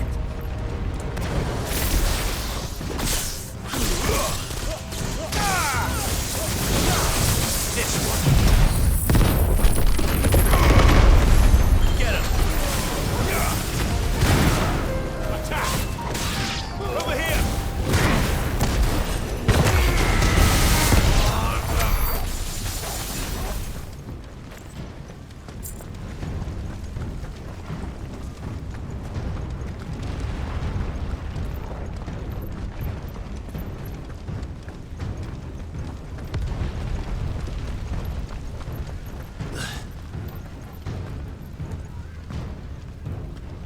Cut them down! With me, men! For the Emperor!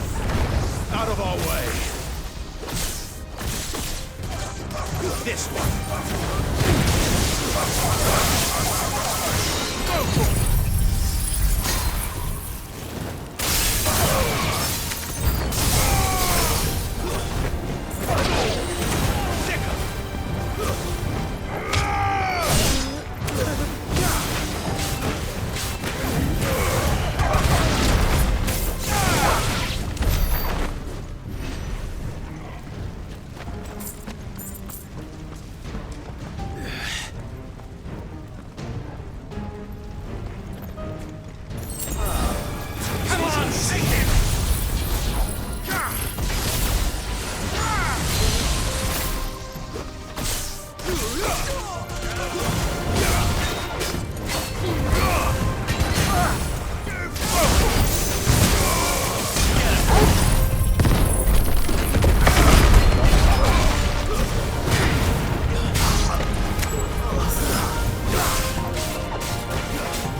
Die!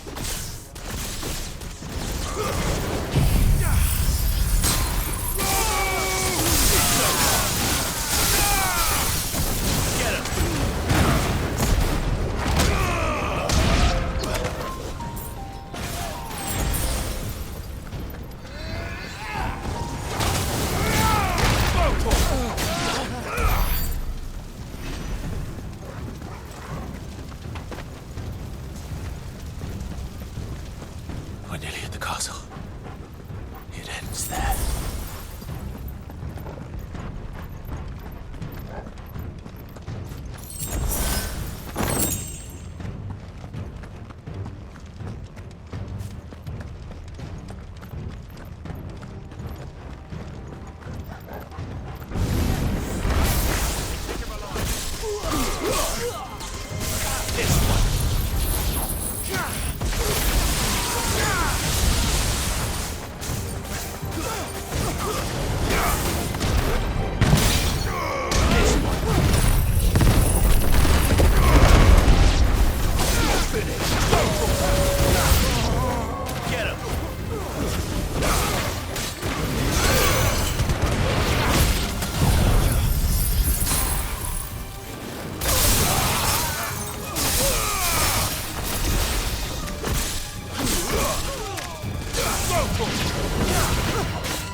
Set her loose!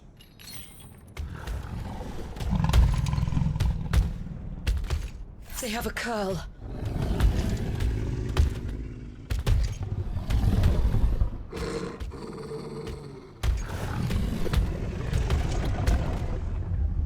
Attack! Ready? What do you think?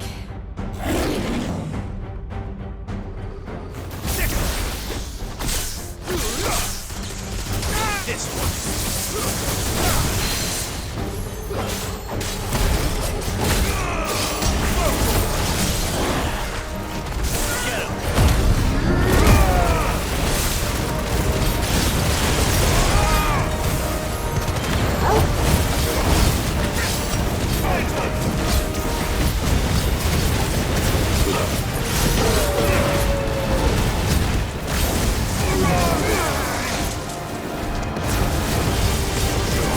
It's building up to something.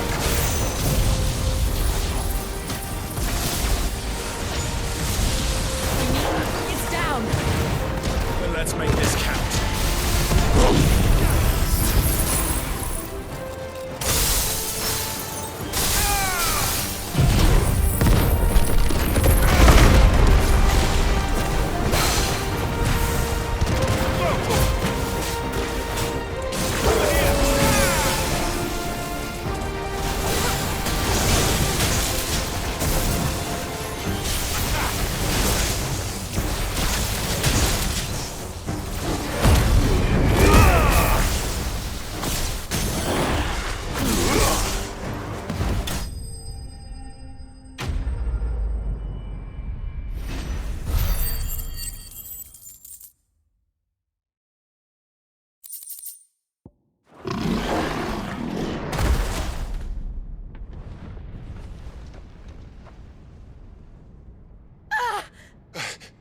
Jill!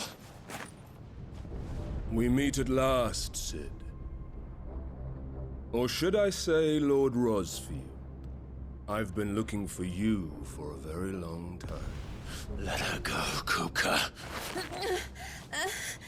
I'm so glad you accepted my invitation. I went to some trouble with the decorations. Do you like what I've done with the place? Bastard! Such a pity your predecessor couldn't join us. But I am sure you will prove compelling company.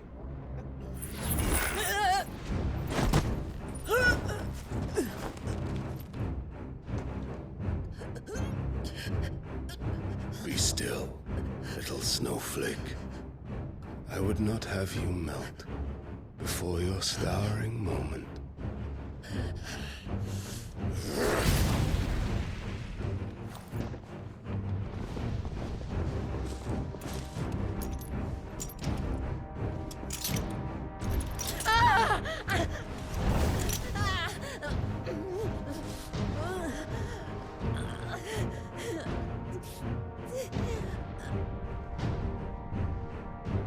Fuck.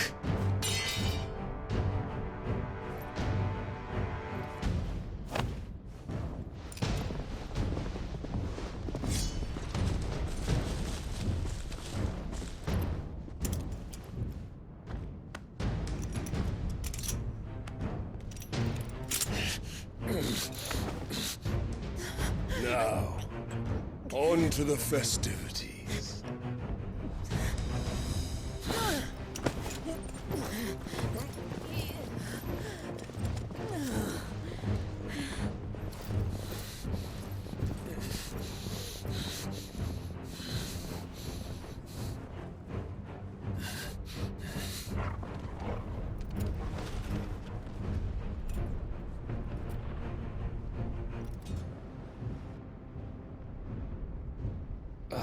That's just great, that is.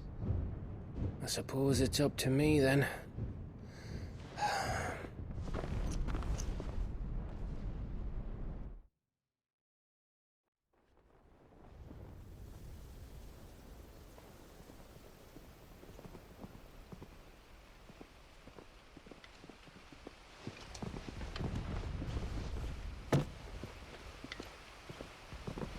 Headsman!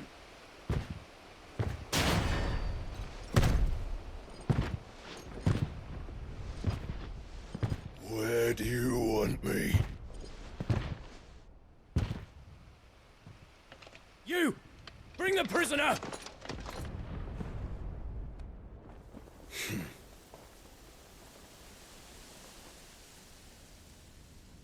Yes, no more than she deserves for getting into bed with an outlaw. We should get into mine.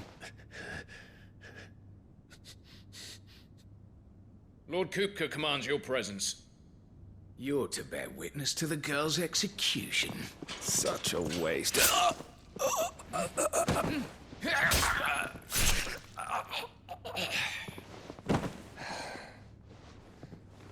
Gav!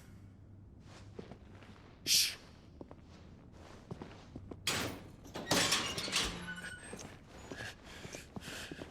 Crystal fetters are a bastard to open, just so you know.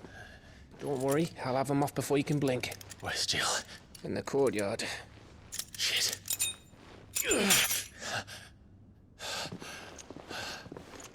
We have to hurry. The Imperials have sounded the retreat and cleared out of the castle, but the place is still swarming with Kupka's men. Leave them to me. I'll make my way up top and circle round the back. Quick as you like, eh?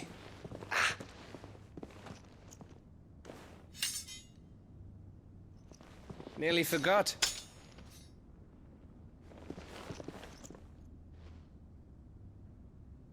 Hold on, Jill. I'm coming.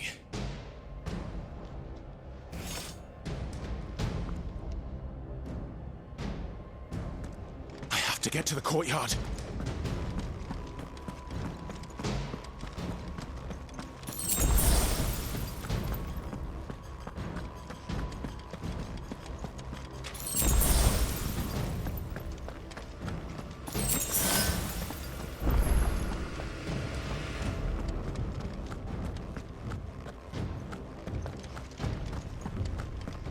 Don't you let her die.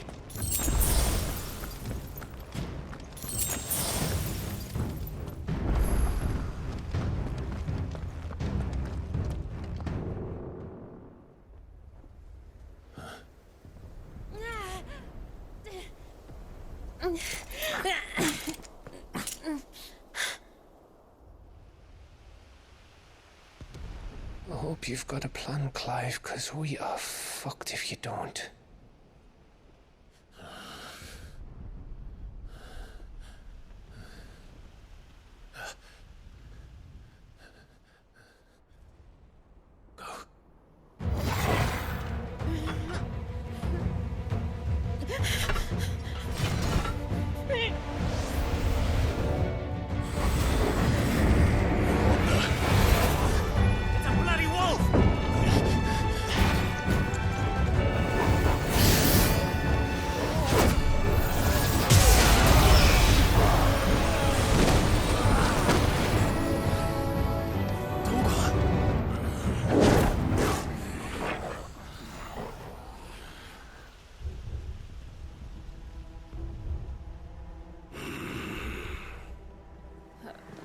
sure.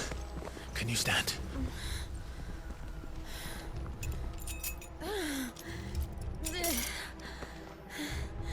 Come, Lord Rosfield.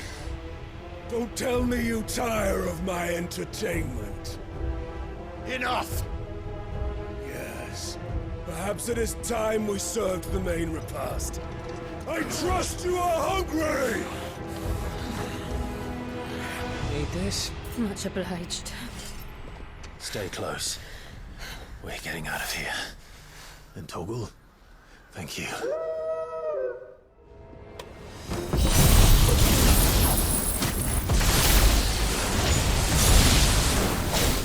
Care to explain what the fuck your dog just did? Later, everyone. With me.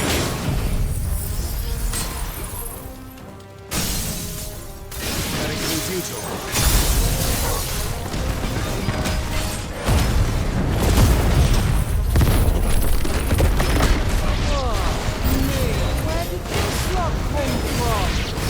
Jill, can you still fight? Try.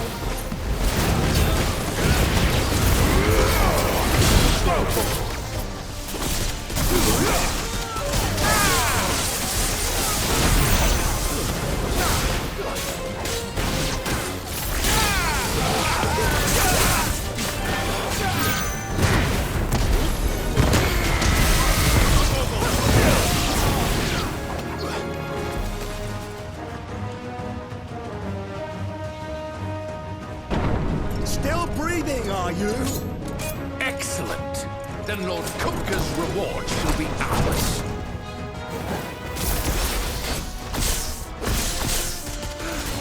I thought bad news always came in threes. Let them come.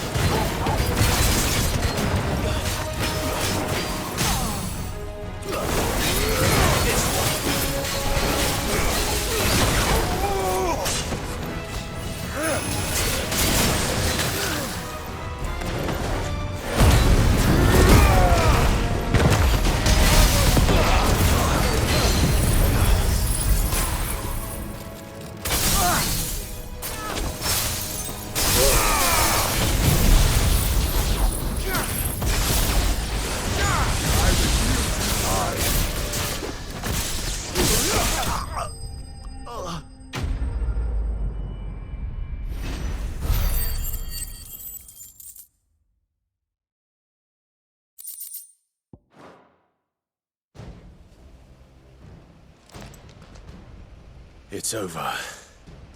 For now. But I bet that wasn't the last of them. And they won't stop hunting us until Kupka's dead. So you get in there and finish the job, eh? Go on. If they come again, we'll hold them back. All right. But be careful.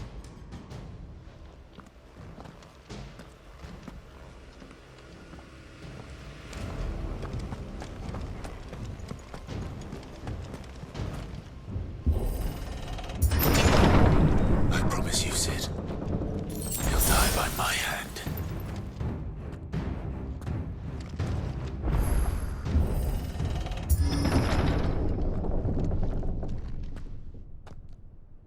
Kupka. You're late. Trouble on the way. Just enjoying your entertainment. How gratifying.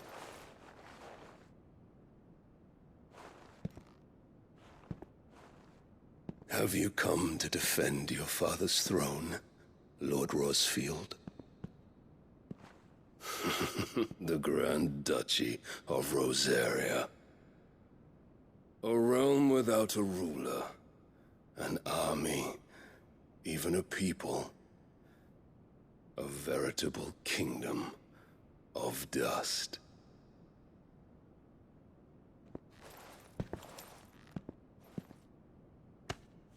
Truly, I see no throne to defend.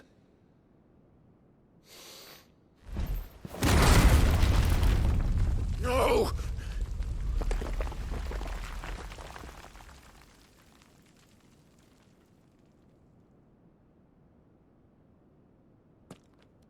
Enough of your games, Kupka. Just tell me what you want. Sid's head in a box. Imagine my disappointment when I learned that he met his end at the hand of another. And my relief to learn that you had taken up his thrice-damned name.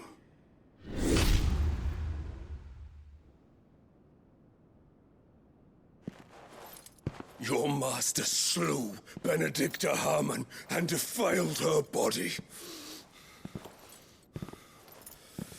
If you choose to bear that murderer's name, then you shall answer for his crimes. The only crimes I shall answer for are my own.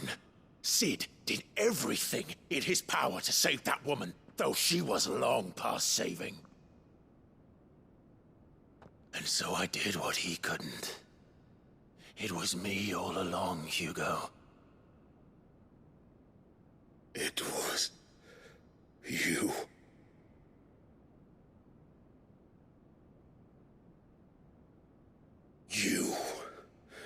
You killed her. I did.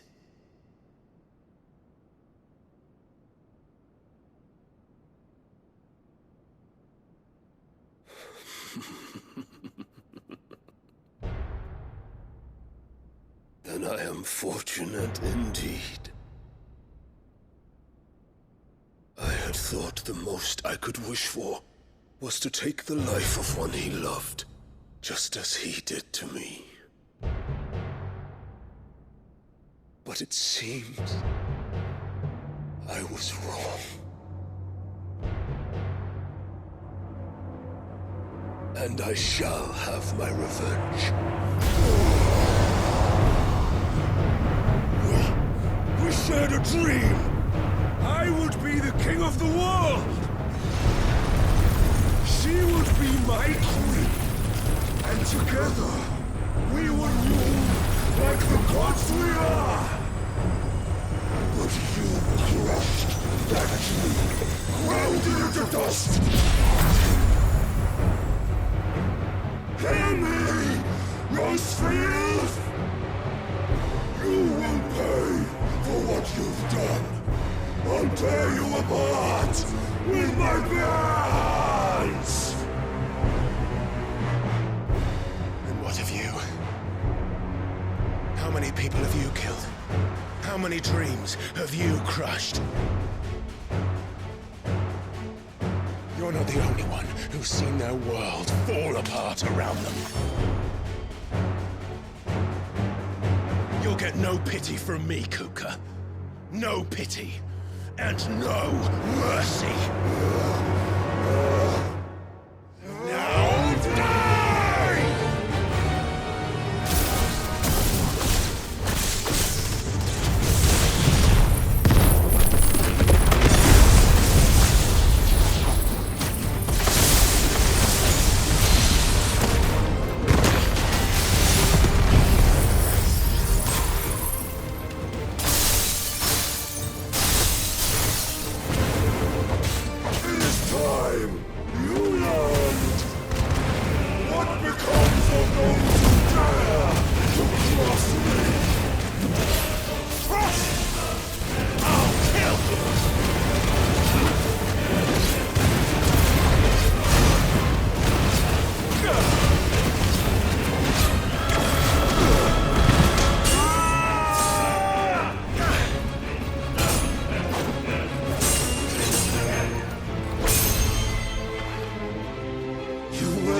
By my hand, Rosefield.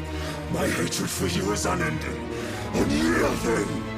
Let this palace be your grave! What? Oh, shit.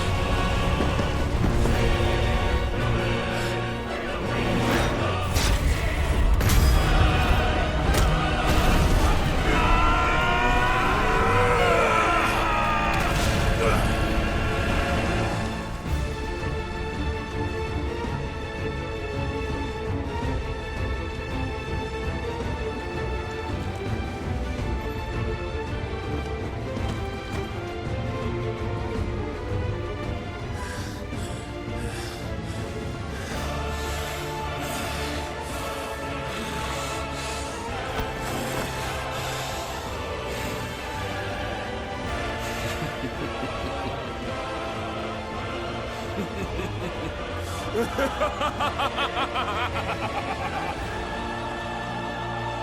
world has chosen. I am in my element.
Just like your forefathers.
There. You mustn't get yourself worked up. Wait! Another time, Mythos.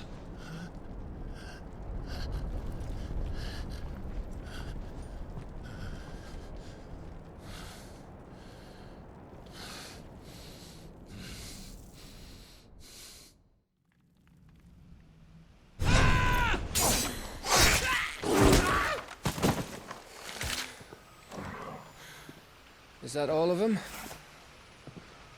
I think so. Well, load of scum. Who the fuck invited them? Not that that's the biggest surprise we've had today. Where did you learn to do that, Torgal? Not telling, eh? Suit yourself. Gav, we have to find Clive. Right, sorry.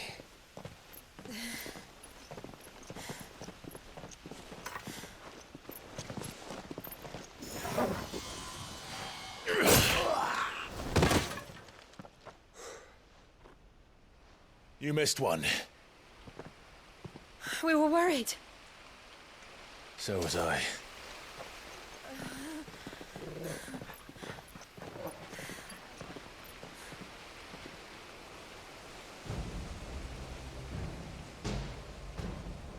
I was so close.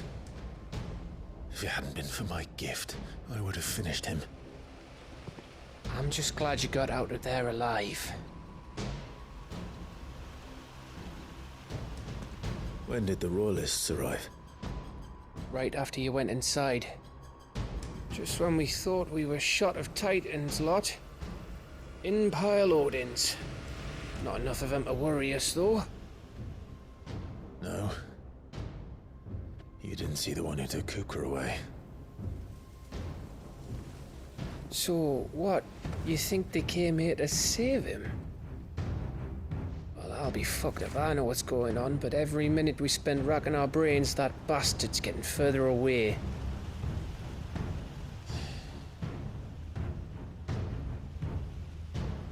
So what do we do?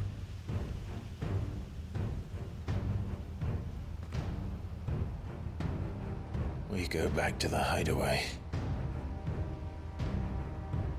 I'm too tired to think. As are you, by the looks of it. And after what Jill's been through. Let's worry about Kupka later, shall we? Aye. All right. It'll give us a chance to solve the riddle of your magic mud, too. Hey, how you feeling? Ready to go home?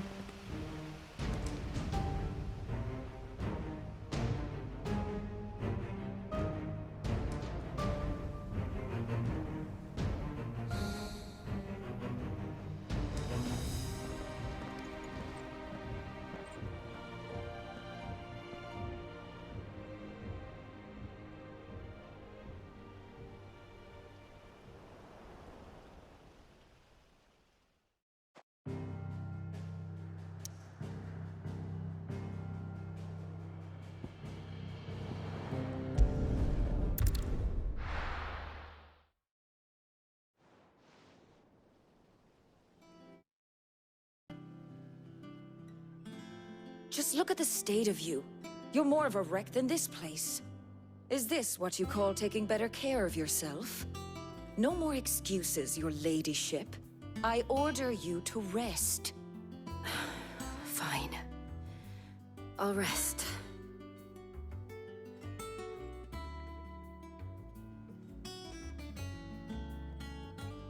Don't worry, Gav. She's in good hands. But we should have never let her fall into Hugo's. Back when he had some like. The question is, where is he now? And what the hell were those royalists doing there?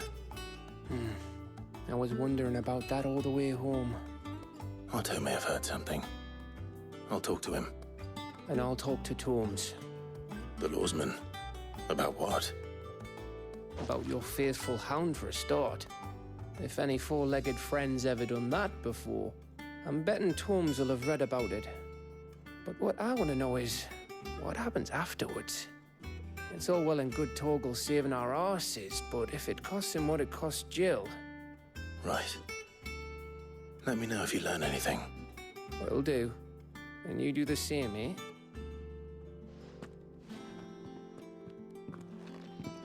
Jill, listen to Taya. I will. Thank you.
Come on. Yeah!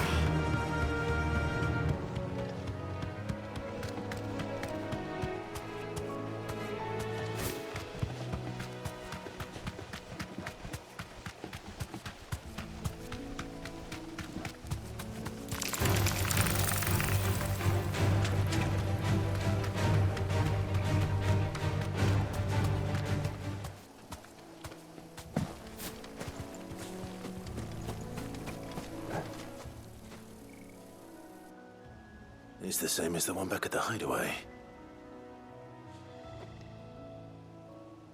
Doesn't seem to be working, though.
one.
This one.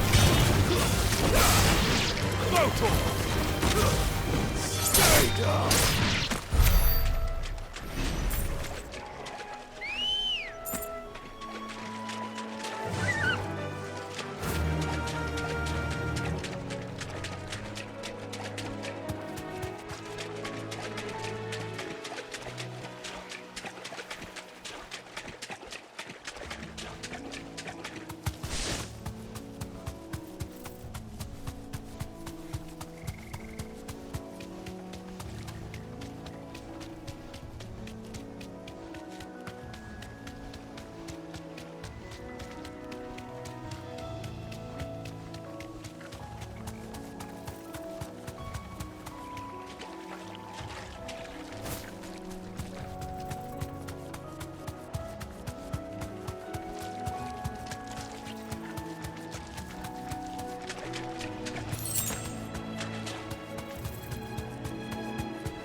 Goblins.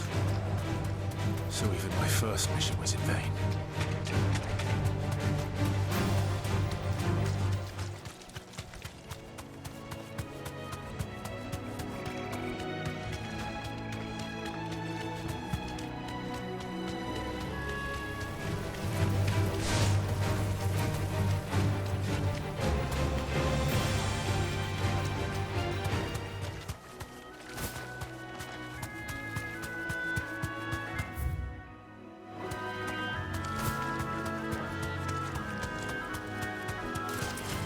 Time to fight.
time to fight.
Throw your weapons down if you want to live.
Fly, Ambrosia.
It's dead now.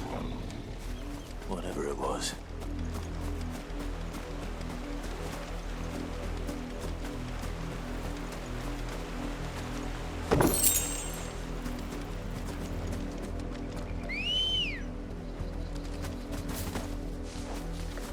Ready, go? Faster!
Thank you for sticking with us.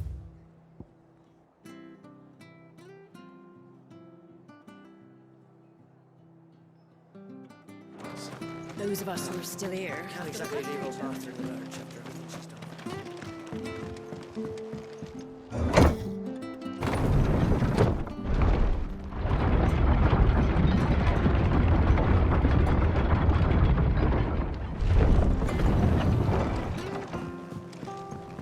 All right, Sid.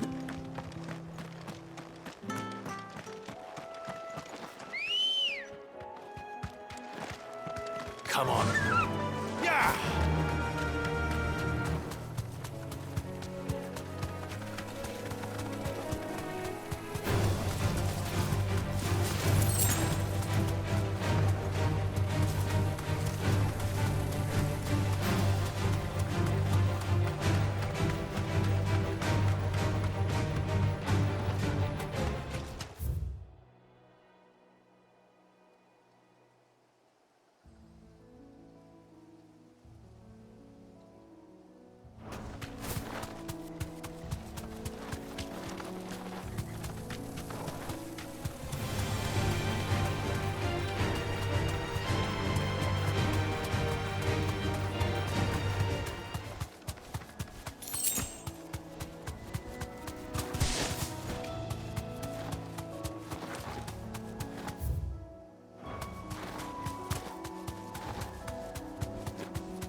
The little uns have been up to their old tricks again. Not all of the nobles made it out alive.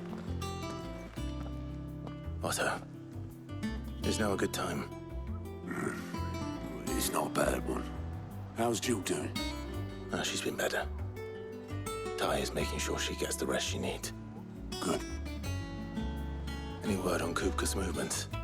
Vivian's did what she can to try and track him, but she's feeding on scraps. We've sent ours out to the curse breakers and our other friends in the west, asking them to keep their eyes peeled for anything unusual. No leads yet, but it's only a matter of time. All right. Let me know when you find something. There he is.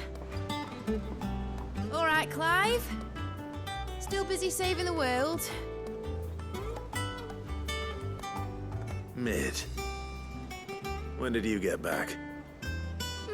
Just now. What about your studies? Adjourned. Since Hugo Kupka invaded Rosaria. All the canvass in uproar about it. He's gone mad. He's turned rogue. It'll be us next. You try concentrating with all of that. All right. You win. How long will you be staying this time? Dunno. A while, most likely. Any road, while I'm here, I was hoping you could do us a favour. Mid. You can't just expect me to... Please, oblige her.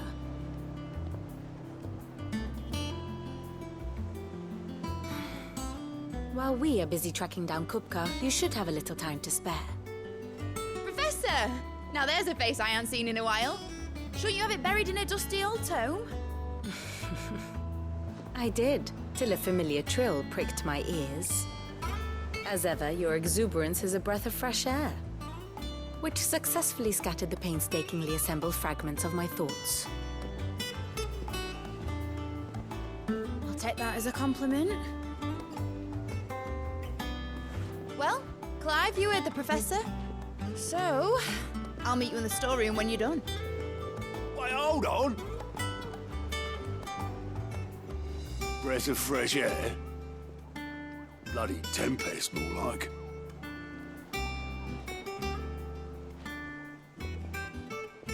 Oi, Otto, you got my gill? Huh? What are you on about? My fee for bringing Mid across. She said you were paying. That little...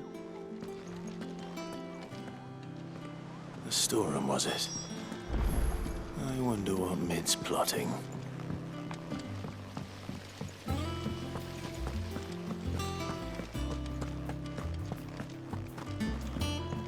Shouldn't you be getting some rest?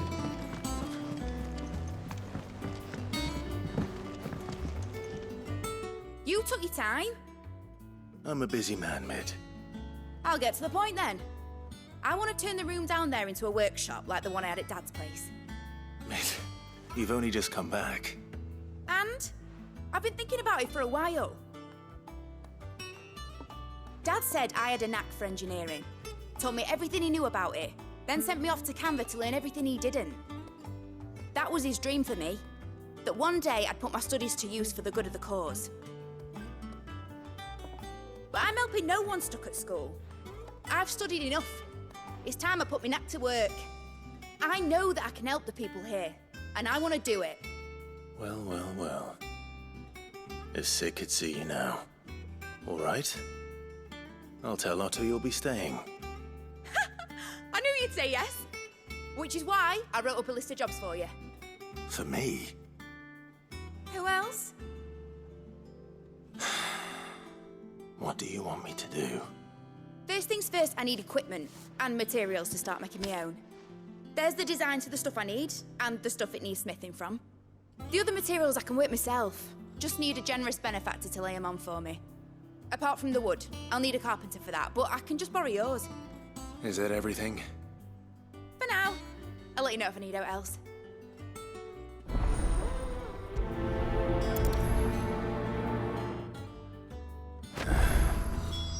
Where to start? Materials and tools. That means Karen and Blackthorn.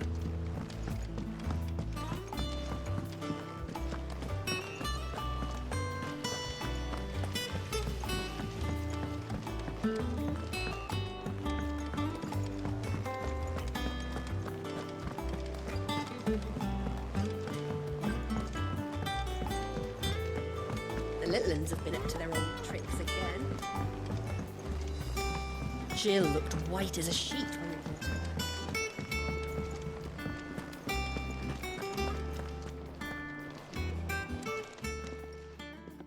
her. Was wondering where you'd got to. Mid's back from Canva. Have you seen her? Just now. She's planning to set up a workshop in the stores and ask me to buy her some materials. Here's the list.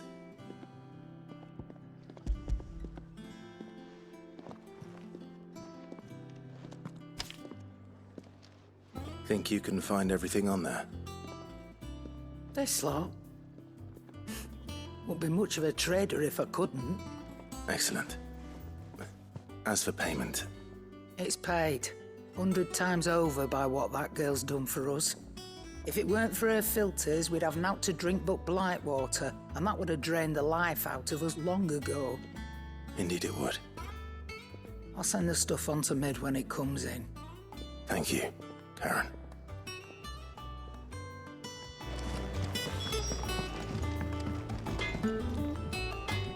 Blackthorn, you busy? What does it look like? I have a commission for you. From Mid. She requires certain tools.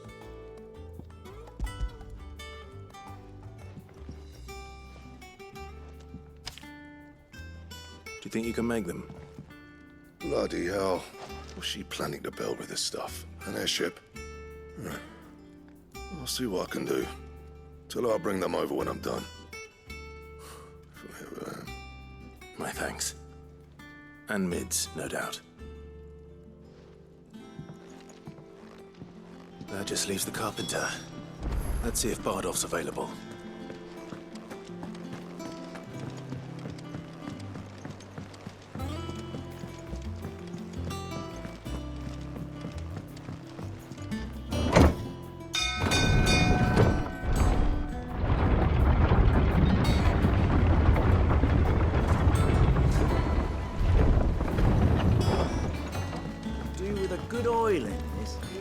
Should be enough to... How do, Master Sid? Bardolph. Mid's looking to build a workshop in the storeroom, and she needs the aid of a skilled carpenter. So naturally I thought of you. Well, I'd love to help the young miss however I can. But I'm afraid I got my hands full just keeping this place afloat. There's holes need patching, and if I don't patch them, we'll all of us sink into the mere. I'd gladly spare Mid all the time I have, but the sad truth is, I ain't got none. I see. It don't have to be me, though, does it? What about that other fella? You know, the one over at Martha's Rest. Bernard, was it? That's right.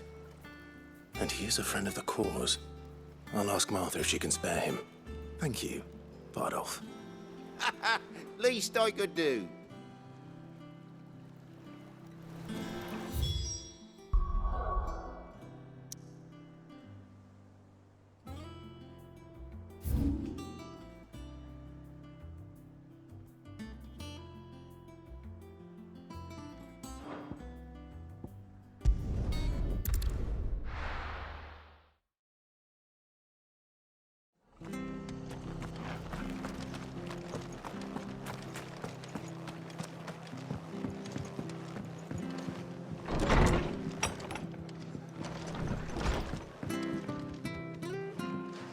Clive, what brings you to the Rest? Our home finds itself in need of an extra carpenter. I wondered if I might be able to borrow Bernard for a short while. I don't mind if he don't. We're all friends here, aren't we? Thank you, Martha. Do you know where I might find him? He went up to Cressida on business. No idea what, mind. Place is a ruin. Far as I know, he's still there. I'll look for him there then.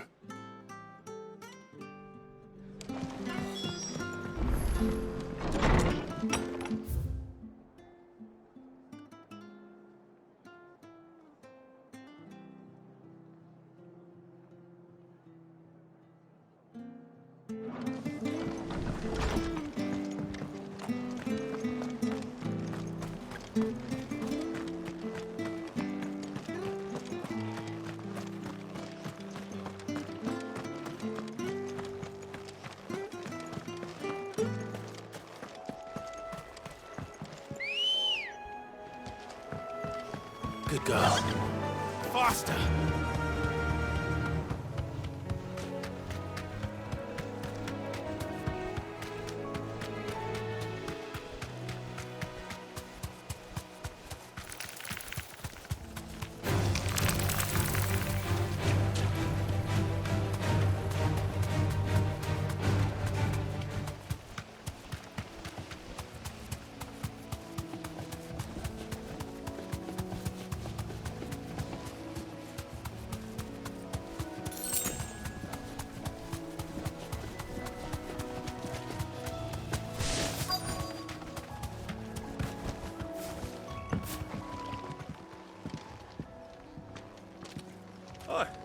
If it ain't the lad who saved my life. What brings you to a place like this? You do, Bernard. Martha said I might find you here. I have a proposition for you. Oh, do you now?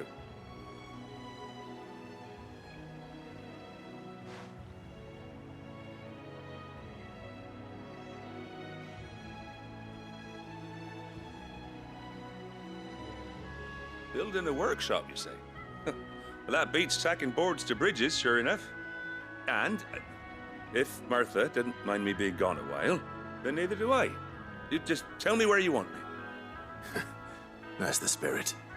I couldn't ask a favor, though, could I? Before we go? Of course.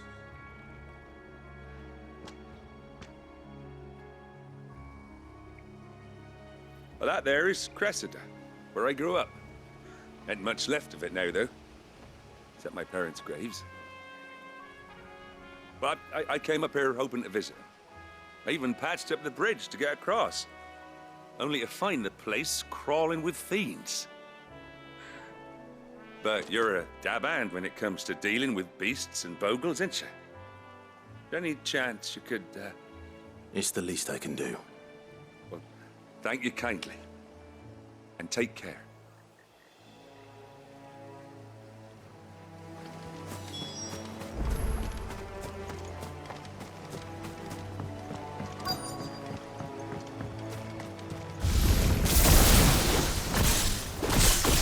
This shouldn't take long.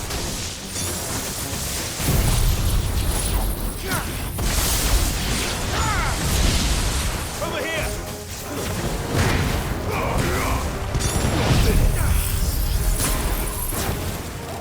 It's over.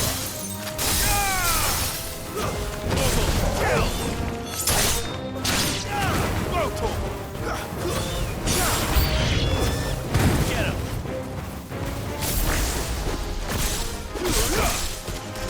Over here!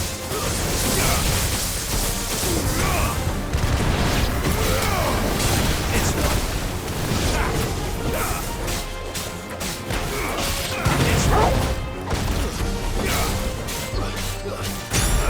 Over here! Get him!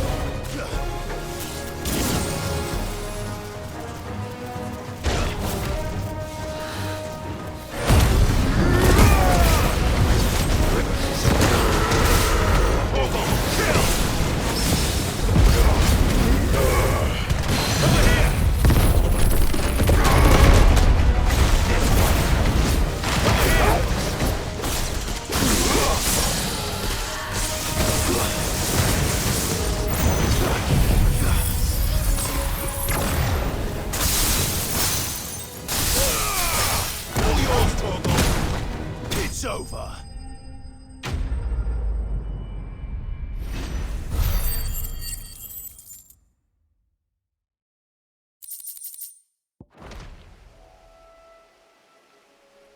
That should do it. You made short work of that lot. Thank you, son. Now my folks can rest in peace once more. How long is it since the village was abandoned? Oh, people started packing their things after the duchy fell. Between the Blight and the Imperials, you just couldn't make ends meet. Must be nigh on a decade since the last wagon left. Though it may as well have been a century, looking at the place. This isn't the Cressida I remember. I'm sorry. Ah, don't be. Can't live in the past, no matter how nice it might have been. Soon as I'm done saying a prayer for those that raised me, it's onto your hideaway. I'll meet you there.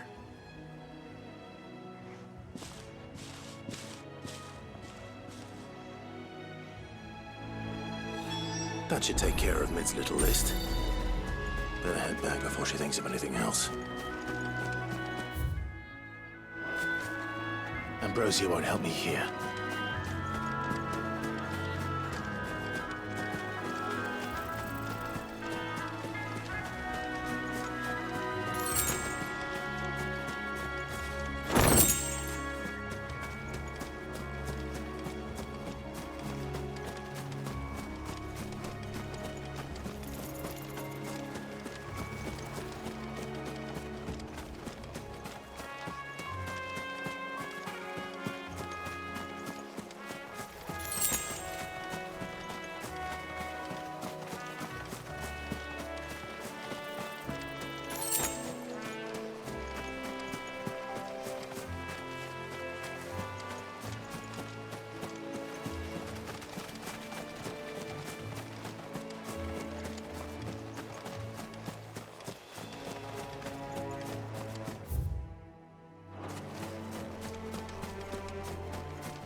The little uns have been up to their old tricks again.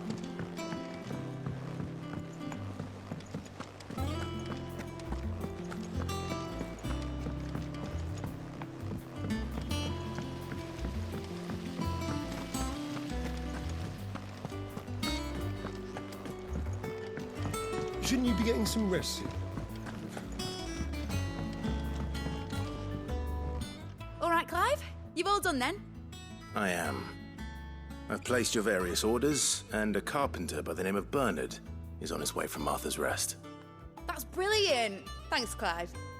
Is there anything else you need? Nope. Blackthorn and Lady Karen have already sent over everything I asked for, and I've got all my plans drawn up. So as soon as Bernard gets here, we can get to work. I can't wait.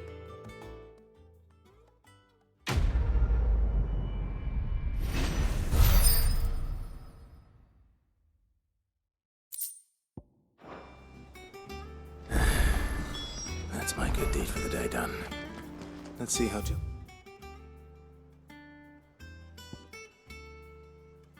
Swearing.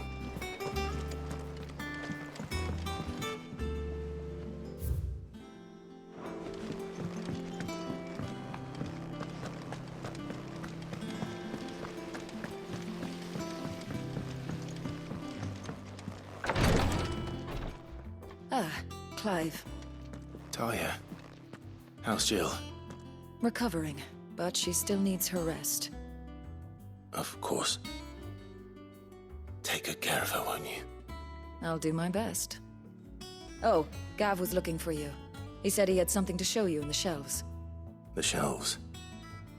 Oh, that's right. He went to ask Harpocrates about Torgor. He must have found something.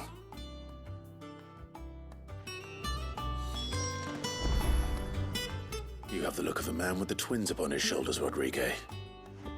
Talia has tasked me with removing a Cursebreaker's brand. But it's my first time, and I don't think I can do it. I'm afraid of what happens if I fail.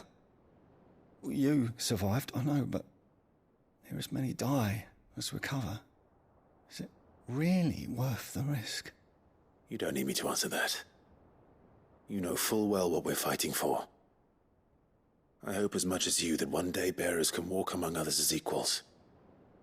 But until that day, a brand is a burden, and we must lift that burden in order to go undetected. The operation may be dangerous, But it's also essential. And we undergo it willingly. I know. I still wish there was some other way. But griping about my lot helps no one, I suppose. Don't worry. I'll do what must be done. I know you will. Unfortunately, the first thing that needs doing is the preparation of a draft to dull the pain. Something I can't do with the infirmary's ammonia supply so low. What few leaves we have would barely be enough for removing a splinter, let alone a brand. Just tell me what you need. You'll go? Oh, thank you. No one knows Herblord like Taya, and she swears by ammonia for easing pain. It's simple enough to find, if you know where to look. And fortunately for you, I do. Along the river near the village of Amber over in Rosaria. Just search for the bright blue blossoms.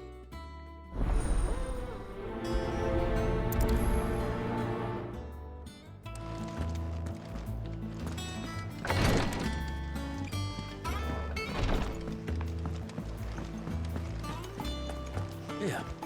What's everyone whispering about? Haven't you heard?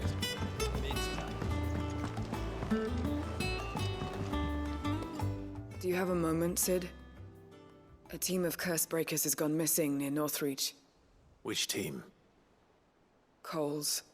They were sent to liberate a carriage of bearers before they could be smuggled to market. They were moving in for their assault when the carriage was attacked by goblins. A curse breaker managed to release a Stolus amid the confusion, but... this was days ago. They should be back by now, but I've heard nothing from any of them. I can't help but worry that... They know the work is dangerous. But I'm sure they're fine. But what if I've got them all killed? Before they go out, I always remind them why we're doing this, what they escaped, and what we're freeing people from. But I never really thought how my words might affect them. What risks they might take because of the things I've said. I'll go and find them. We'll both rest easier knowing they're safe. Thank you, Sid. And I'm sorry to trouble you with this. The plan was to intercept the slaver somewhere in the Dragon's Eyrie. I can't tell you much more than that, I'm afraid. That should be enough to go on. If they were there, Torgal will track them down.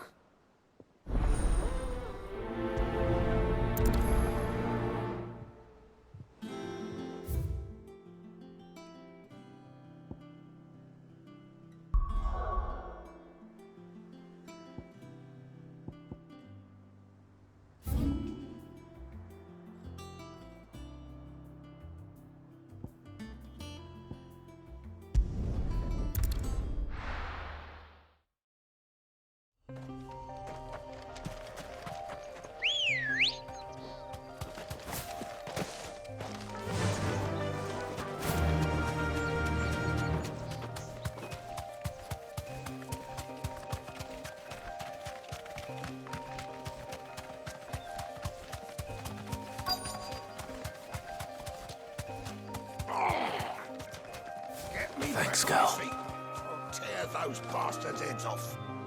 Cole, I'm glad you're in one piece. Just about. Sid, if you don't mind me asking, what are you doing here? Doris sent me to find you. She hasn't heard anything since the attack. She's been worried about you. I sent a runner to the Dame in Northreach. The hideaway should have learned of our survival yesterday. Well, I'm here now. And it looks like you freed the bearers. Only some. The rest locked themselves in the slaver's carriage rather than fleeing when they had the chance. I want to help them, Sid. But we're barely in any state to protect those few we did save. You made the right decision. Now where's the carriage? The goblins may still be out there. You have duties to attend to here. See to the injured. I'll handle the rest. All right. Just follow the path to the south. You'll come across the carriage soon enough. And please, hurry. If the beastmen get to those bearers, the poor souls will be eaten alive. I won't let that happen. Thank you. And Sid, It's good to see you. Don't thank me just yet.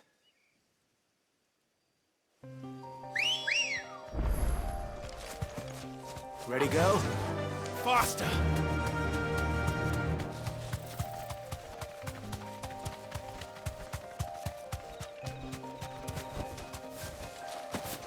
They're trying to get into the carriage.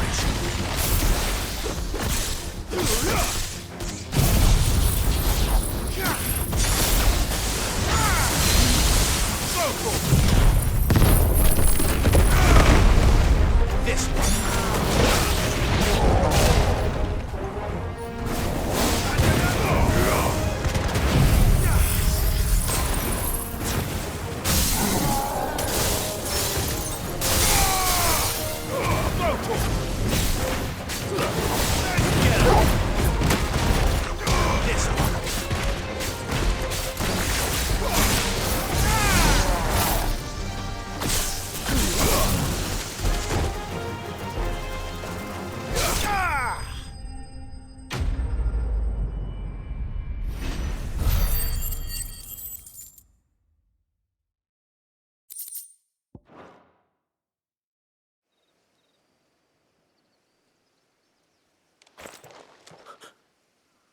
Who are you?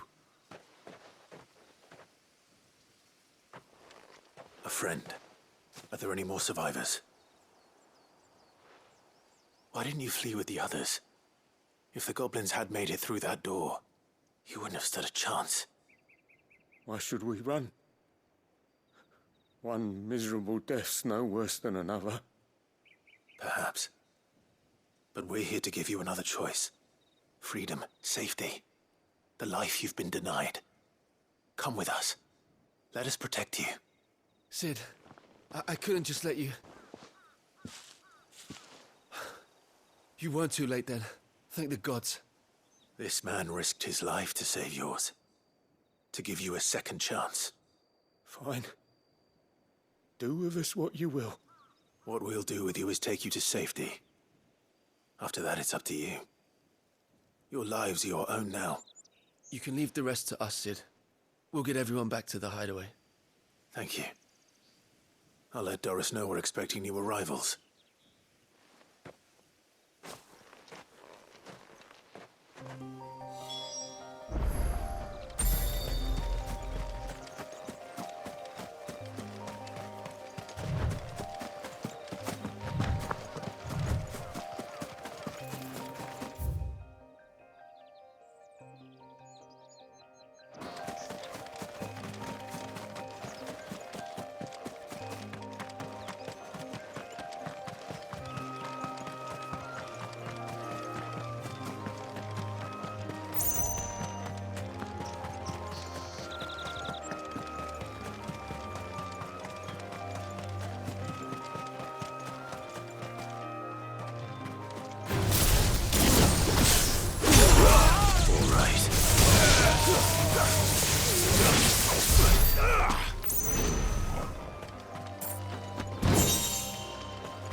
The river was easy enough to find. Now for those herbs.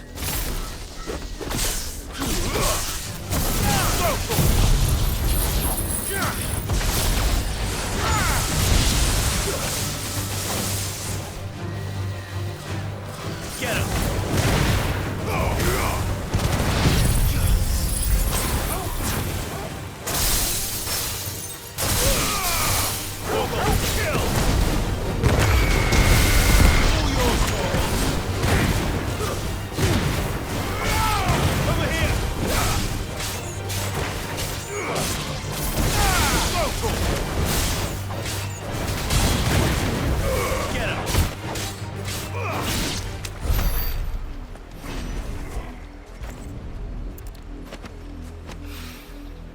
This is the only plant around here with blue flowers. I hope it's the right one.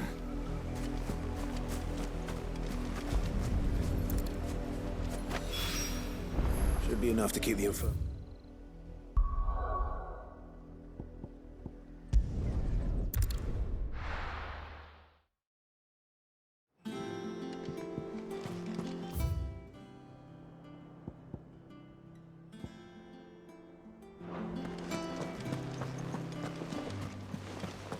The little ones have been up to their old tricks again.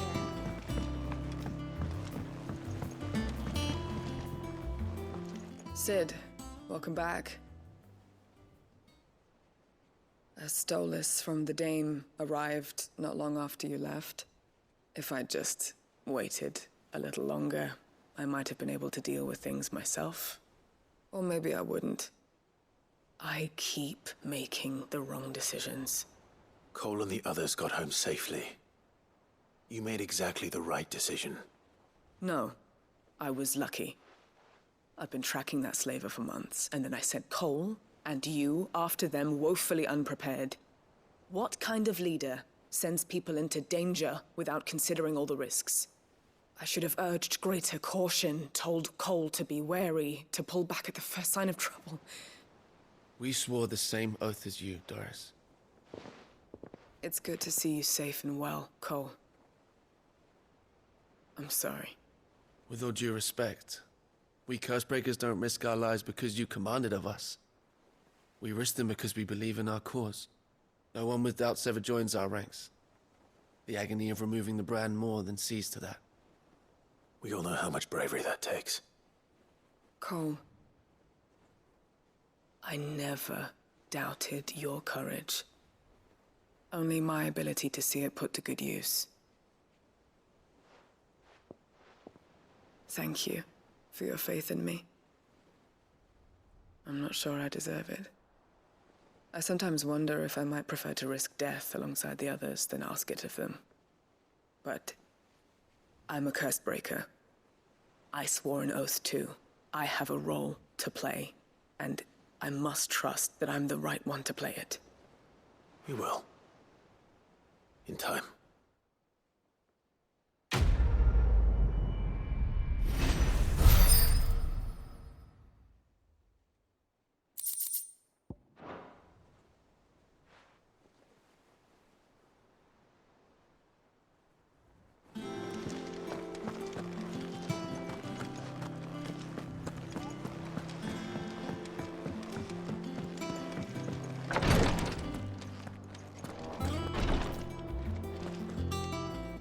I hope you didn't have too much trouble finding the ammonia. Only the usual. Oh, yes. This is it. And more than I was expecting. I dare say the patient won't feel a thing. That is, unless I... You'll do fine. Taya trusts you. Which means I trust you. The hideaway would be lost without skilled physicers like yourself. Thank you for the kind words. Truly. But... I'm sorry. I'm still terrified. The brand is more than just ink on flesh. It's a death sentence. Milk of the wyvern tail lurking just below the surface of the skin. One ill-conceived incision, a single slip, and the poison fouls the patient's blood. Failure means death, and even success means tremendous pain. Days of agony as the wound heals. I became a physiker to help people, not to kill them. I don't want to kill anyone. Cursebreakers lead hard lives. And the operation is only the beginning. They toil in the shadows, risking life and limb, knowing their efforts will win them neither glory nor acclaim. And yet we have no shortage of volunteers. The day I decided that I would take Sid's name was the same day Taya took my brand. I remember. It wasn't long after we came here. What little medicine Talia managed to salvage from the wreckage of the old place had been used up treating the wounded. She begged that your operation be delayed until a new supply of antalgics was found. Procedure was even more dangerous back then. Only a few souls had undertaken it. Doris, Cole, a handful of other curse breakers, and those who are no longer with us. Those who lost their lives in the process. It wasn't something to be done lightly. No. But it was something I had to do, if I was to take Sid's name. He always led from the front, and never asked anyone to take a risk for his cause that he was unwilling to take himself, even if he knew that it might cost him his life.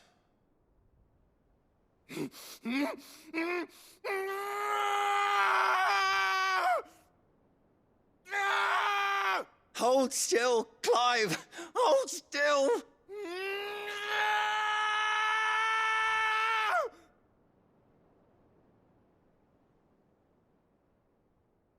I knew there'd be pain. That I might not survive. And I was afraid. But I also knew that if I didn't overcome that fear, that pain, then I would never be able to call myself Sid. I didn't know. We all want our brands removed. But it's a decision each of us must make for ourselves, on our own terms. Rodrigue, I know your work isn't easy, but neither is going under the knife. Be a shoulder for your patients to lean on. Stay strong for them. You sound like Tyre. Do you know what she once told me? It's natural for a patient to feel like they're suffering in solitude. And it's a physicist's duty to see that they don't. Thank you for helping me remember that. I won't falter. Not again.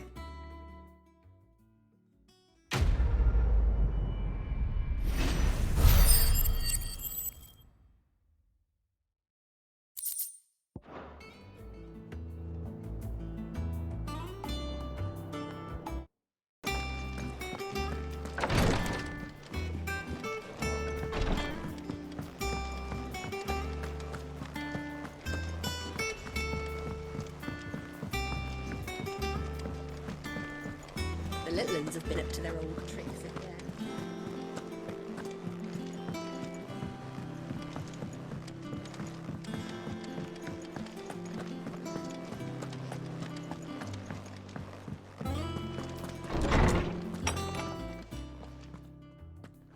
Clive, where have you been? I've been wanting to ask you something about Torgal. Where did you get him, like, in the first place? My father brought him back from one of his expeditions into the Northern Territories. They were crossing a snowfield when they heard his cries, and, seeing no sign of his pack, they took him in. What do you reckon, Torms? It certainly adds weight to the theory. Clive, I believe that Torgal may be no mere hound, but a rare frostwolf, an animal native to the far northern reaches of Valisthea. In one of our oldest bestiaries, I found reference to a frostwolf who served as guardian to an ancient queen of the north. Such was his mastery over ether, he could cast magics on command. His name was Fenrir. Fenrir the Frostwolf. Now, the annals do not state it explicitly, but I have reason to believe this queen was a dominant of Shiva, a girl from the Northern Territories and her faithful hound. One awakens as the dominant of Shiva, and the other? You're saying that Jill granted Torgal his powers? What? Just like Fenrir. People called him my hound, but Torgal and Jill were inseparable. He grew up as a faithful companion to the dominant of Shiva, and years later, his powers awakened. Just when his master needed him the most. You're right. If it weren't for Torgal blasting those bastards to Kingdom Come, Jill would have been for it. Quite. Though Torgal's power is his own. His latent birthright as a Frostwolf. It had only to be unlocked. Oh, get you, Torgal! You're an even finer hound than we thought. And regarding your original concern, you need not fear for Torgal's health. Why, the beast has the appetite of a behemoth. Just this very morn, I found him with his nose buried in my nuts. There you are! I've been looking everywhere for you. Bernard's here. I need you to introduce us so we can get to work. I shall be a moment.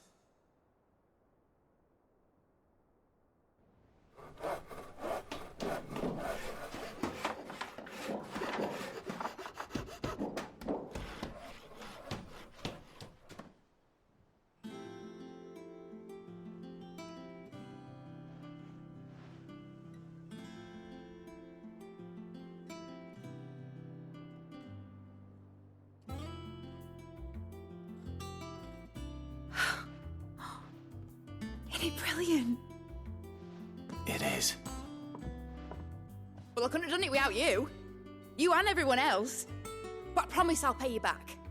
I'm gonna work my fingers to the bone for you lot, starting right now. Just you wait. I'll make wonders like this world's never seen.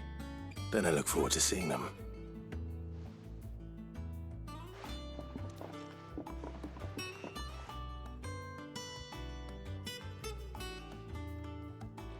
Now that that's settled, I wonder if Vivian's made any progress tracking down Kupka.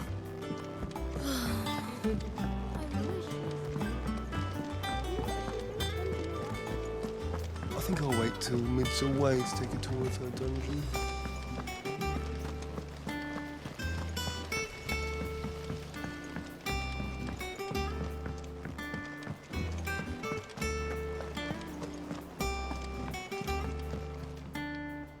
How goes the hunt for Kupka? Largely in circles. We have myriad sightings of strange soldiers in unexpected places, but nothing definitive as yet. If only we knew for certain by what route he left Rosalith. Well, keep at it. If anyone can piece this puzzle together, it's you. And I'm willing to wait as long as it takes.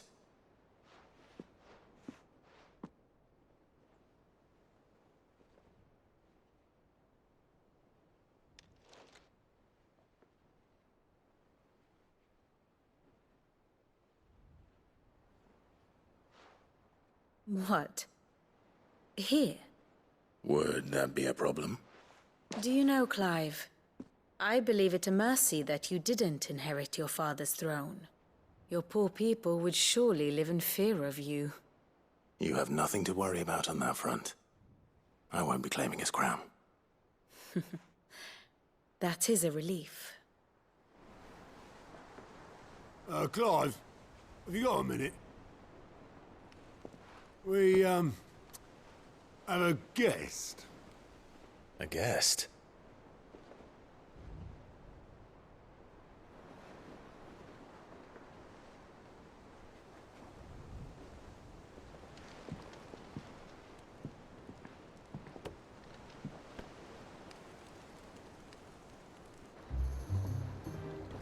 For your trouble. It was a pleasure, in hindsight. Uncle Byron? Clive, my boy! Tap a cask and stoke the ovens for your favourite uncle is here!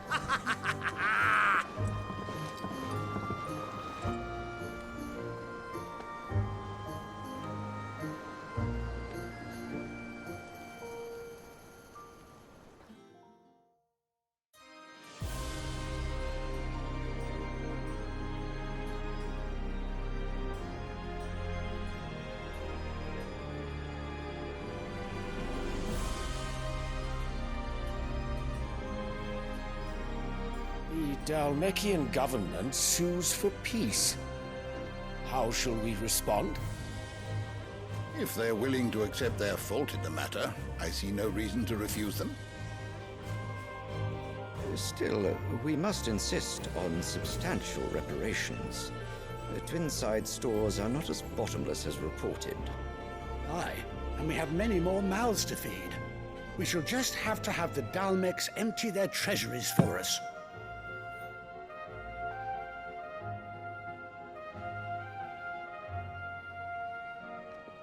Of course, none of this would have been possible without your timely intervention, Prince Olivier.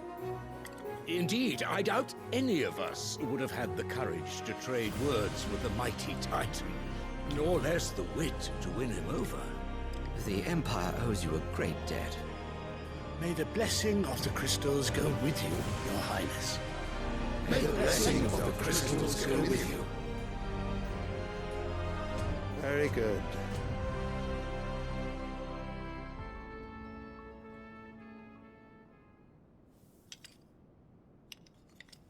Now, let us come to the question of precisely when the Dalmecs will withdraw their troops. Dion's fire could rid us of them in mere moments. The men of the Fist will not withdraw until a peace treaty is concluded. So let us keep the negotiations open, give them time to gather what gold and trinkets they can, and once they deliver that which we demand, what worth is a piece of parchment? Your Radiance, were Prince Dion to take the field, the enemy would surely send their own dominant to meet him. And while His Highness would of course prevail, there would be heavy losses on both. You need not fear Hugo Kupka. He is engaged on the Western Front. Even were the Dalmecs to send for him, he would not arrive in time. As much as I would enjoy witnessing a clash between Bahamut and Titan, it is not to be. And what of your subjects, Your Radiance? If the fighting spread to the city proper, the people would bear the brunt of it. There will be losses, it is true. Yet for every citizen who falls, another can be bred. For every home that burns, another can be built. The Empire will live on.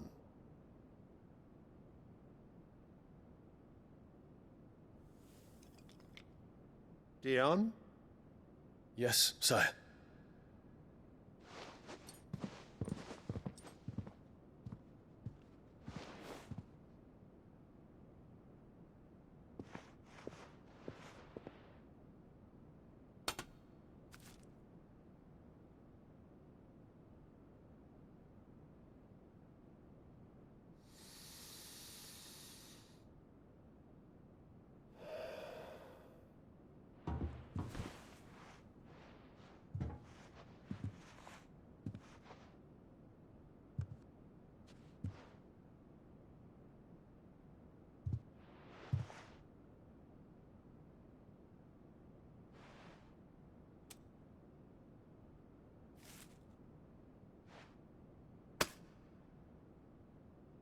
Prepare for battle. But sire... Do not make me repeat myself. Return to your camp and await my orders.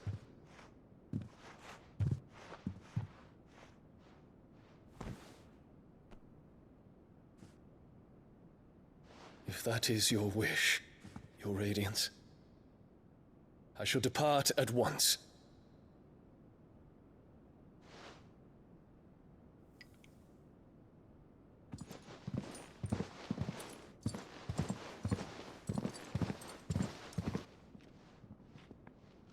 May Gregor forgive you.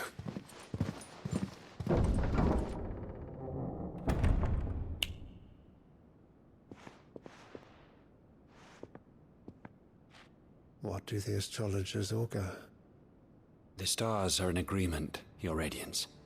The shadow of treachery hangs over Prince Dion.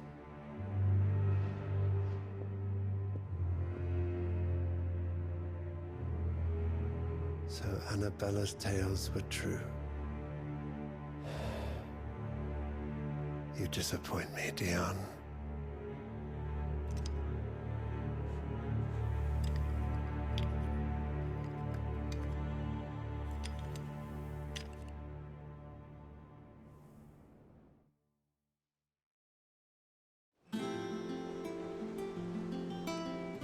What on earth is Uncle Byron doing here? Only one way to find out. The little uns have been up to their old trick. It's just one thing after another around here.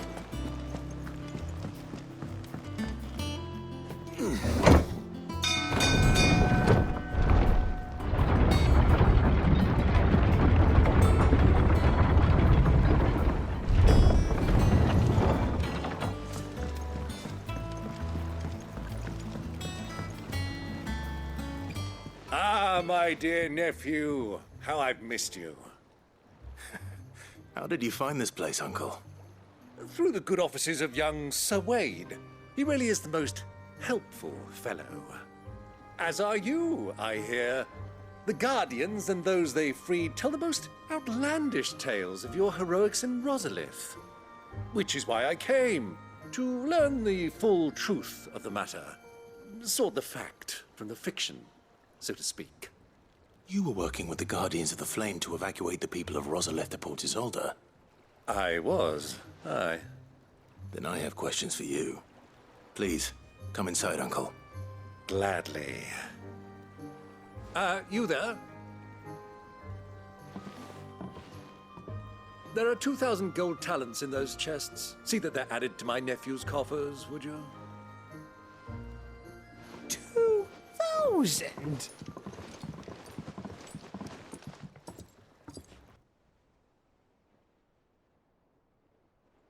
And I'm afraid that is all I know. A fleet sailing south past Port Isolde. Most intriguing. Forgive me for not being able to tell you more. I hadn't the faintest idea Kupka withdrew wounded from Rosalith. Still less that my own nephew dealt the decisive blow. What do you think, Vivian? I think, with this news of the Dhalmekian fleet and recent reports of the Royalists' movements, that the final piece of the puzzle has fallen into place. Come here and I'll show you.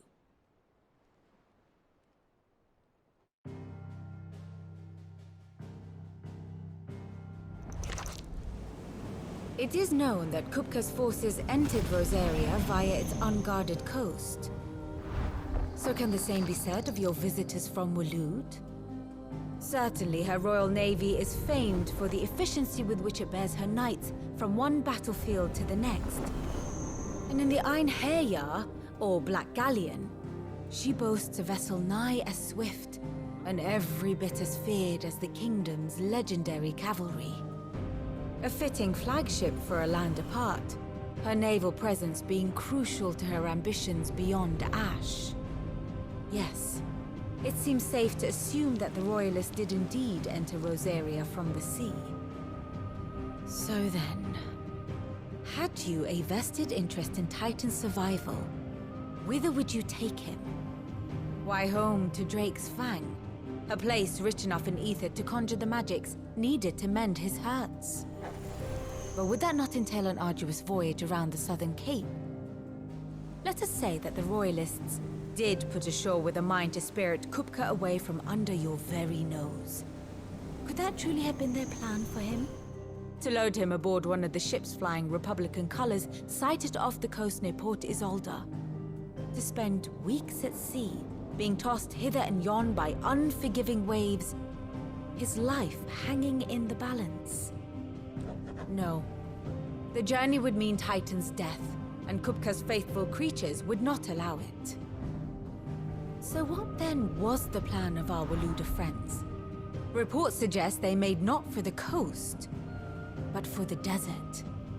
And by cutting through the Velcroy, a party traveling light would have Titan back in his bed days before a galley could lurch into port. To wit, it was the Royalists, not the Republicans, who effected Hugo Kupka's safe retreat. I would stake your life on it.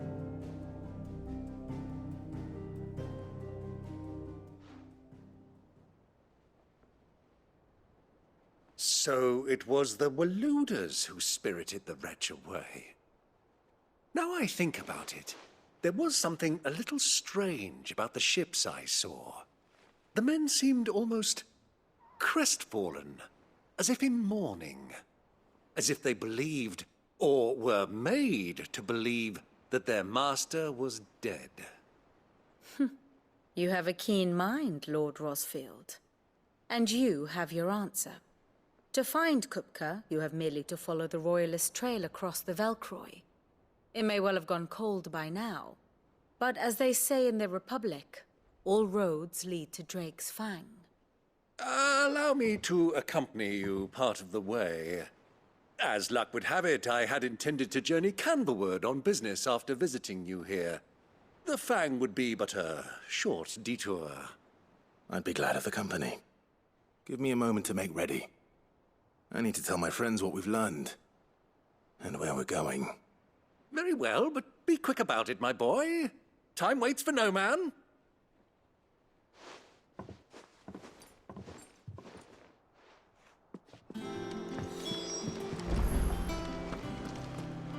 Mid's finished outfitting her little workshop, I hear.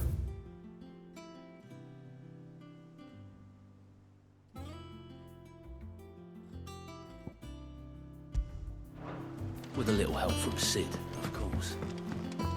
Of course. The little uns have been up to their old tricks again. Who's this blue blood? What do you reckon, Mid? Sid's going to find Kupka and finish the job. That's right.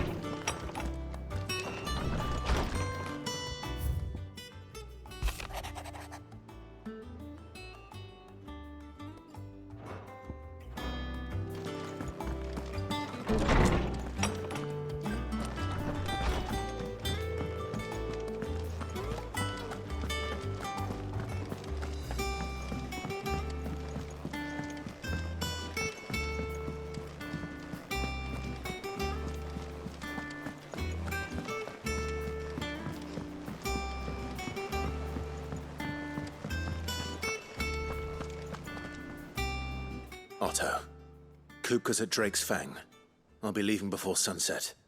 You're not going in there alone, are you? Don't worry. I'm not going there to destroy the Mother Crystal. All I'm after is Kupka's head. I won't risk any more than I have to. I promise. The Lancer and the Fang are all Kupka's personal fiefdom.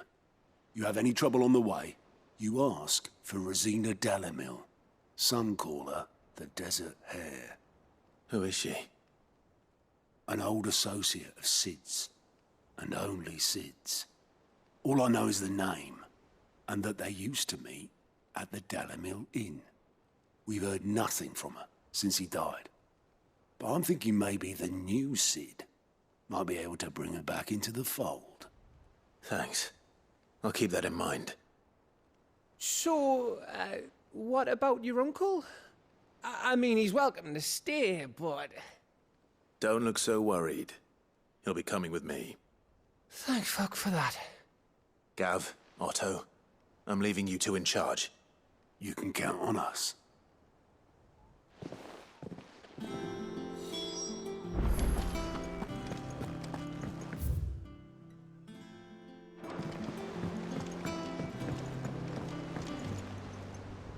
All right, Uncle. I'm ready to depart. Shall we? We shall. Come, let us away to adventure.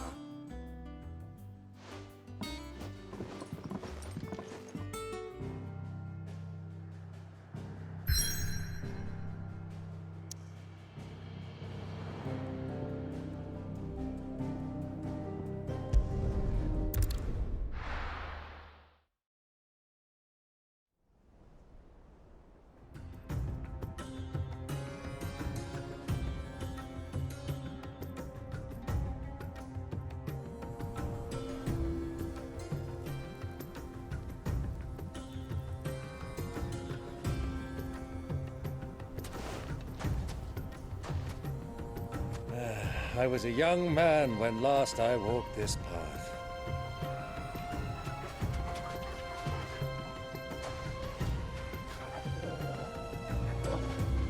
There's an old trading post not far from here. The road to Drake's Fang leads through it. The trading post it is.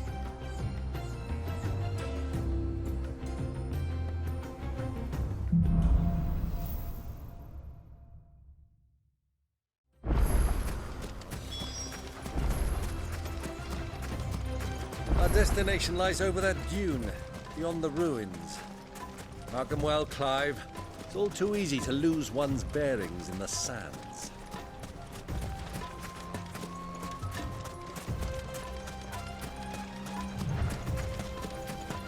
Many years ago, when you were just a boy, you and I rode this way together, accompanying your father on a scouting expedition to Drake's Fang.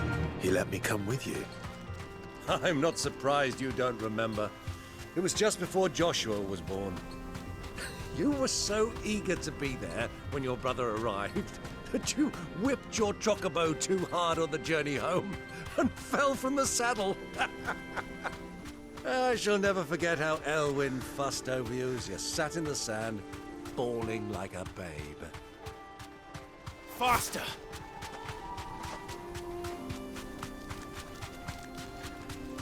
Who do you think those soldiers were in the inn?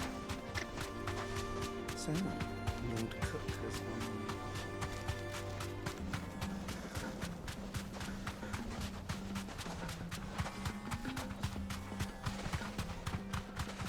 Ah, there she is. The good old Dalamil Inn. Do you know, this heat has given me quite a thirst. Quick drink before we press on?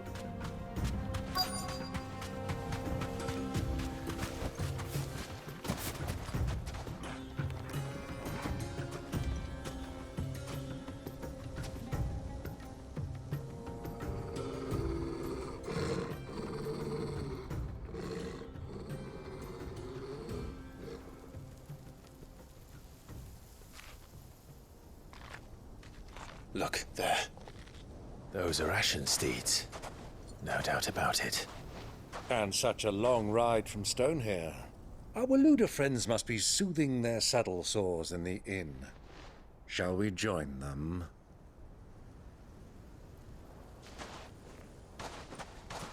Run along and play now, Torgal. Dogs aren't allowed inside.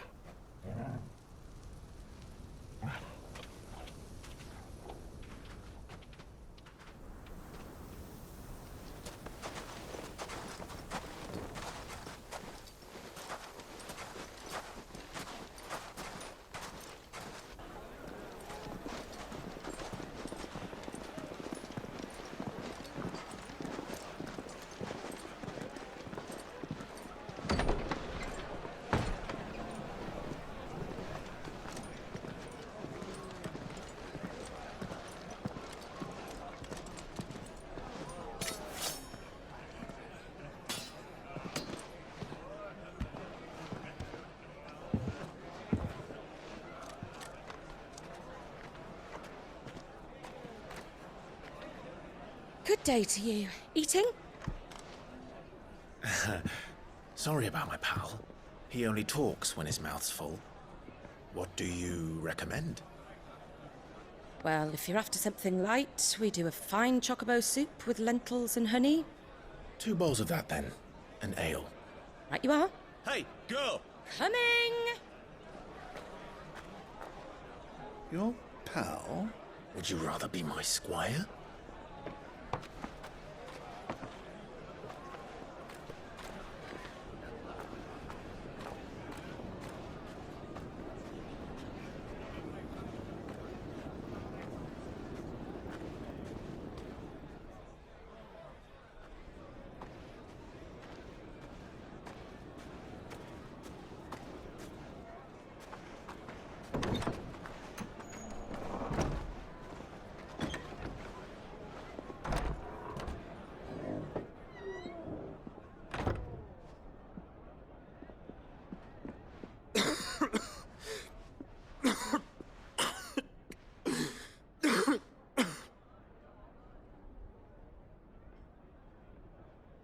Your Grace, it is plain you are not yet well enough to travel. If you would only let me take you to someone who can better attend to your ills. No, we must press on. Prince Dion has returned to his camp and will soon depart for the front. I must speak with him at all costs. Miss this chance and I may never get another. You do understand that? Yes, Your Grace. But you must at least agree to take your medicine. I'll fetch you some water.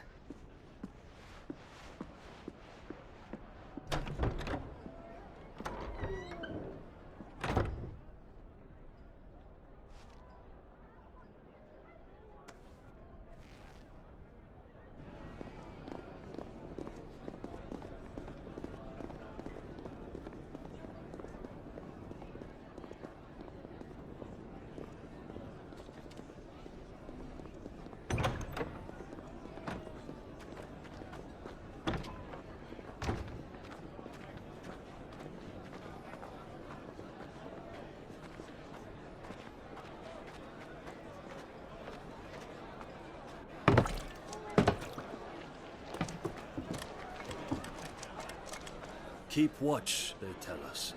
But all I see is sand. I hear they got our guest back to the Fang without any trouble. We'll be leaving soon enough. Why the Lord Commander dragged us all this way just to save that blockhead skin, we'll never know. Dominant or not, he's a bloody idiot. That'll be Cooker, then. Well, let's get this down us. We've a long way to go. Hey, you!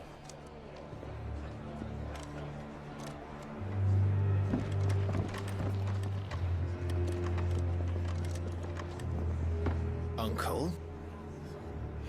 Sorry.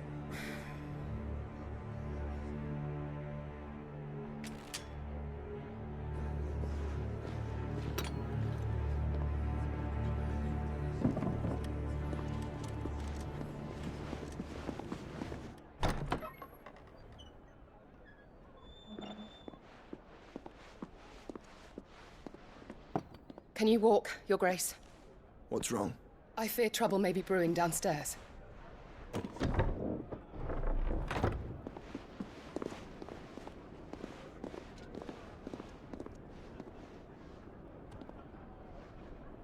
You two are travelers, are you not?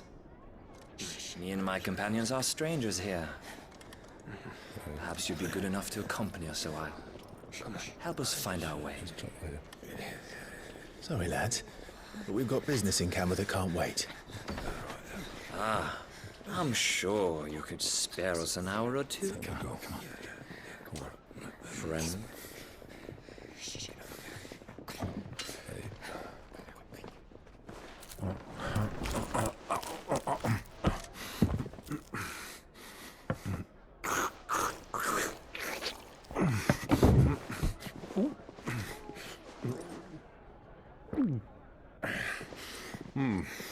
I'm afraid we don't have a moment to lose. Stay back, Uncle. Gladly.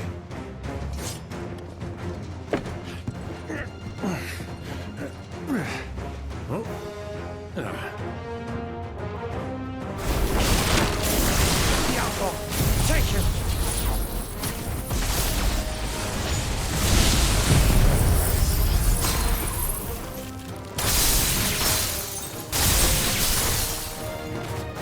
Bravo, my boy! Just like that!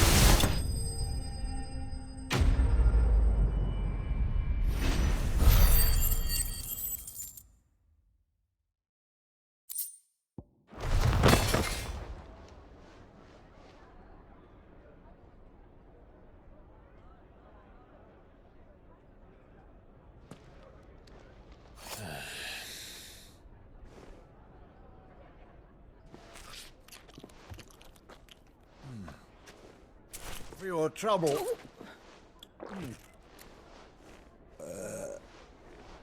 Word of advice, miss. That soup could do with a touch more salt.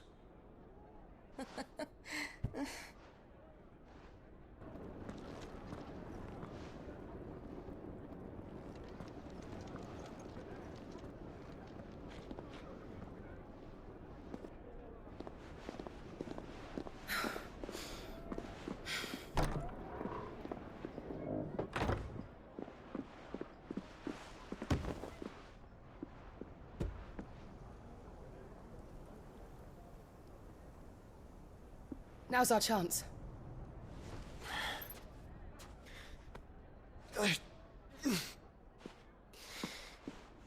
Your Grace? I'm fine.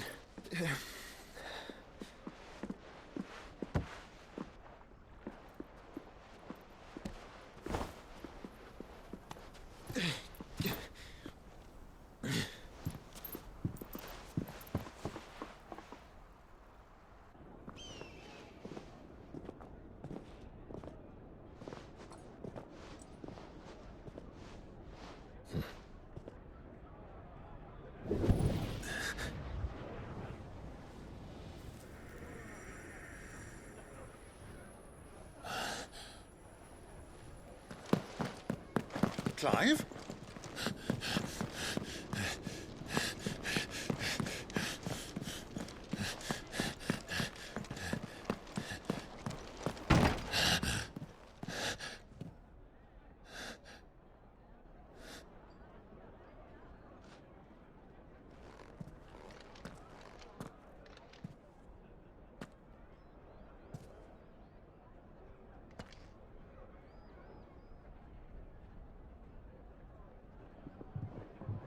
What is it now?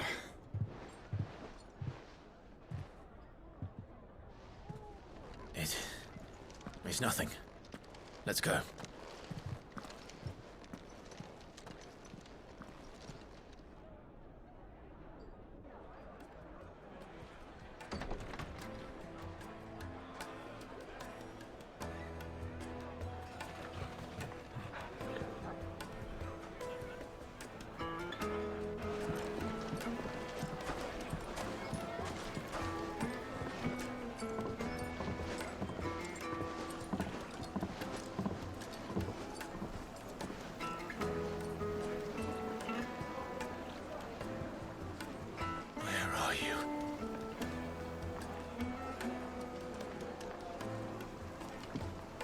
Well, we didn't know where to find Kupka before. We do now.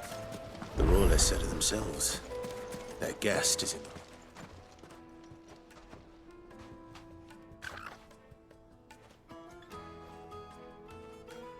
Ah, they've closed the road. And it's the only way from here to the Fang. It would seem Lord Kupka is not accepting visitors at present. We have to get through that gate. Not by force, I trust. We've attracted quite enough unwanted attention already. By guile, then. Perhaps the Desert Hare can offer us her aid. Rosina Dalamil, woman of mystery. But how will we find her? We know naught of her but her name. And that she was working with Sid. Sid's other collaborators have all been people of means, the wealthiest and most successful members of their communities. I'll wager this Rosina Dalamil is the same. That would certainly help to narrow the search. We need only inquire as to who is in charge of the town. And that's exactly what I mean to do. Looks like we're on the gangplank. Lighting for Gilbert's sake. You're up there. Anything I can help you with, travelers? Allow me. My good man, we represent one of the oldest and greatest trading houses of Port Isolde.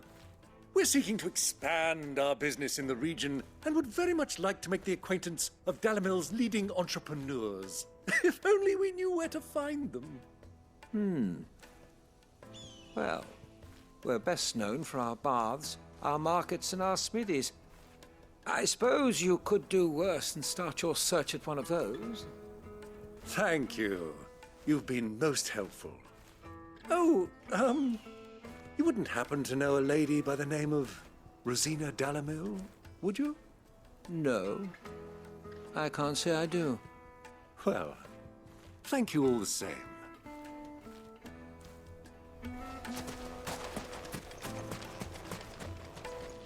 What do you want? Can't you see I'm busy? I won't keep you long. I'm looking for someone. A woman by the name of Rosina Dalamil. Do you know her? Never heard of her. Is that all? One more question. If I wanted to find the richest trader in town, where would you recommend that I look? Oh, that's easy. The Briar's Kiss. Won't find a finer smithy this side of the strait. The owner's only a young sprig, but he's got all the right ideas. The Briar's Kiss, you say? Thank you. I doubt this young sprig is the person we're looking for. You said Sid's contact was likely to be an influential sort. Influence comes with age and experience, believe you me. Mummy, I want to play with the crystal. How many times do I have to tell you? It's not a toy. Can I help you? Yes, I'm looking for a woman by the name of Rosina Dalamil. A long-standing pillar of your community, I believe, from old trading stock. Then you should ask Ferda. He's been here for years. Knows the place and its people like the back of his hand. And he's in with all the old merchant families. Try the baths. That's where you'll usually find him. Thank you kindly. Well, it sounds like we have our man. Perhaps. Let's go and find out exactly what this Ferda knows. Sweet incense! What wax candles? Excuse me. Are you Ferda? I am. Can I help you, travelers? I hope so. You've lived here for some time, is that correct? Do you know Rosina Dalamil? We believe she may be a trader of some renown. And what business do you have with the desert hare? She was a close friend of mine. I was hoping she might be able to help me. Very well. Go to the bordello. I'll arrange an introduction.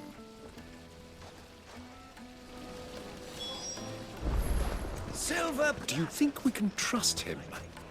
Only as far as I... So you're the ones who've been sniffing around. I beg your pardon? Don't play the fool. Stick your nose in our business and you're likely to lose it.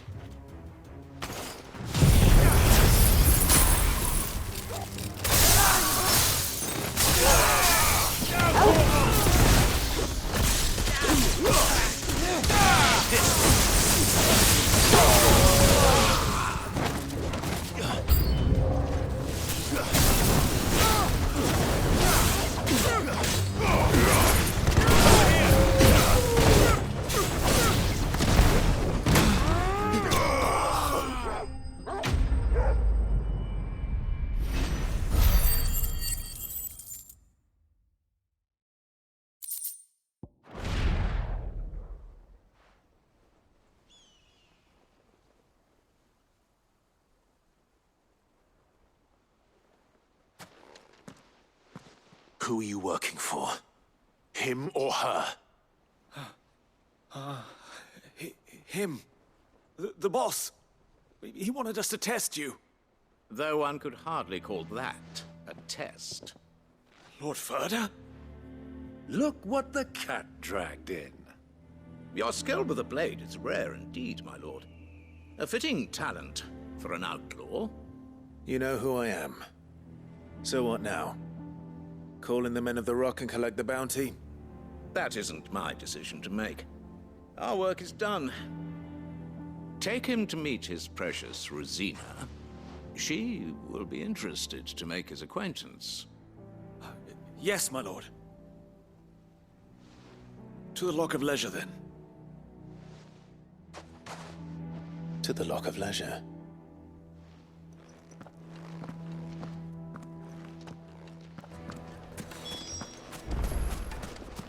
Made from the stoutest stoneware. Kneaded to a silken softness. The most fragrant herbs. The finest fabric.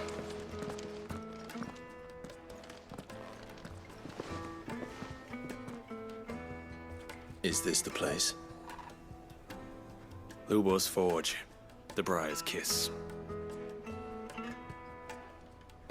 Ah, so it was the young sprig after all. So much for Rosina Dalamil being a woman of experience. How wrong I was. It was an easy mistake to make, Uncle. After all, it must have been years since Sid last saw her. Sorry, him. Whoever this Lubor truly is, he's clearly a man of means.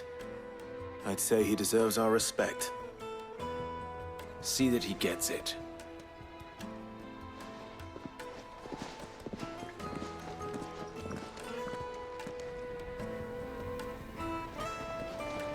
Lubor, Lord Furder told me to bring them to you.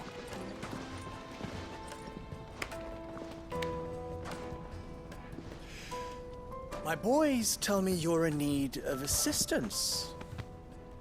Sid the Second? I won't waste your time.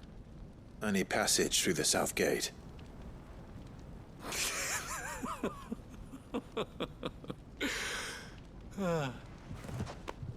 Tell me, what do you think is a merchant's most important commodity? Why, trust. Everyone knows that.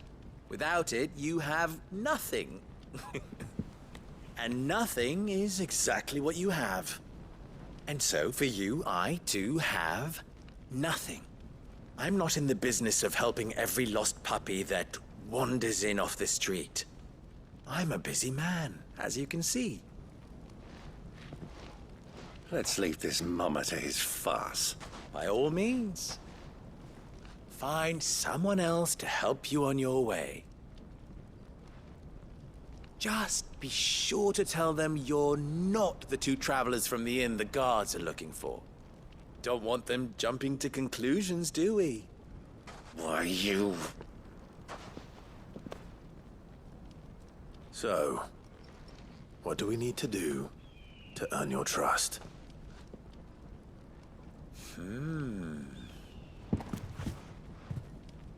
I like this one. Willing to do whatever it takes to get what he wants. Ha!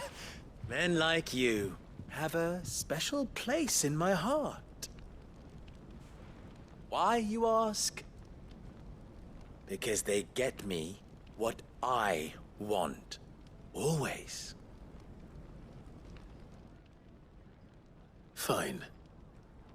So what do you want? Don't tell me you're going to listen to this swaggering scruff!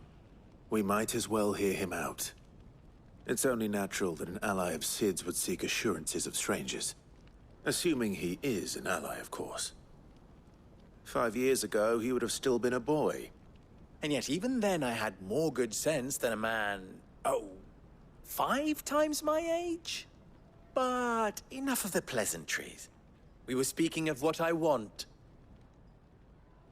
I want you to put an end to the trouble in Dalamil. Return to me when you have done so, and you shall have my aid. Until then, I bid you good day. What trouble? If you're going to give us orders, be clear about them, damn you! Manners, Greybeard. One catches more damselflies with honey than with vinegar. What did you call me? My apologies. A word of advice in recompense. Follow the crystals. Oh, but that was 3. Oh, I'm making this too easy for you. Ha! It will be easy. Solving his little riddle should be like dealing with him. Child's play. Let us divide our forces, Clive. I'd rather not drag this parlor game on any longer than we need to. All right. Good luck, Uncle.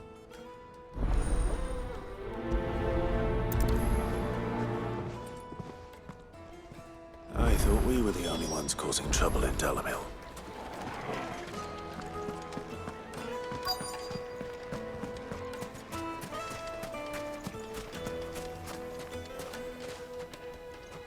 Do you have a moment? Depends what for. Just a question. Dalamil seems to be thriving compared to the other villages I came through on the way. Is there a reason for that? Well, we're a stone's throw from Drake's Fang, for one. The soldiers guarding the Mother Crystal and the shipments need a place to spend their hard-earned gil. The men of the Rock throw their money about like there's no tomorrow. Is that so? Well, thank you. Don't let me keep you from your work any longer.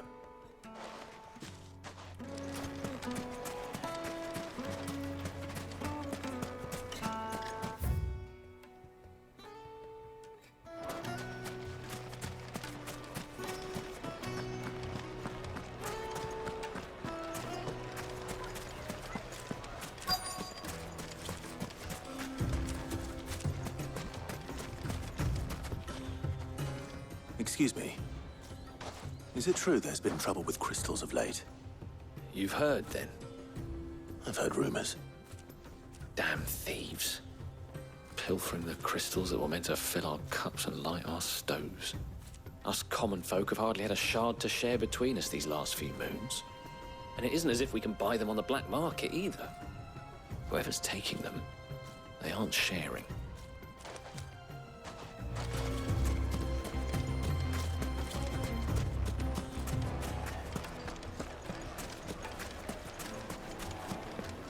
A deposit? The juiciest Fresh bread, meat. warm from the oven. You wouldn't believe how much he gave me. What can I do for you, soldier? Need that sword polishing? I'm not a soldier. Oh, then be off with you. I serve the men of the Rock and the men of the Rock only. You have an agreement with them? Don't be stupid. I just know which side my bread is buttered. Don't want to be stuck under some pauper when they come knocking. With pockets deeper than Zemeckis and an urge to empty them. No, just leave, will you? Before you scare them off. I think I'm starting to get an idea of what's been going on. I wonder if Uncle Byron's learned anything of use. He'll probably be back at the inn by now. What was all that crashing and banging about before? It's you, the one who broke all our furniture. What do you want? Haven't you caused enough trouble already? I'm looking for my pal. Have you seen him? The gentleman who was with you? Yes, he's upstairs, but... Thank you. I'll go and fetch him.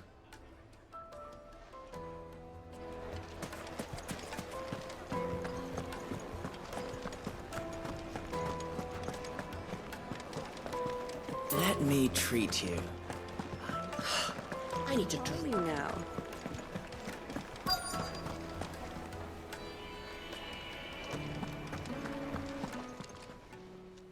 Huh?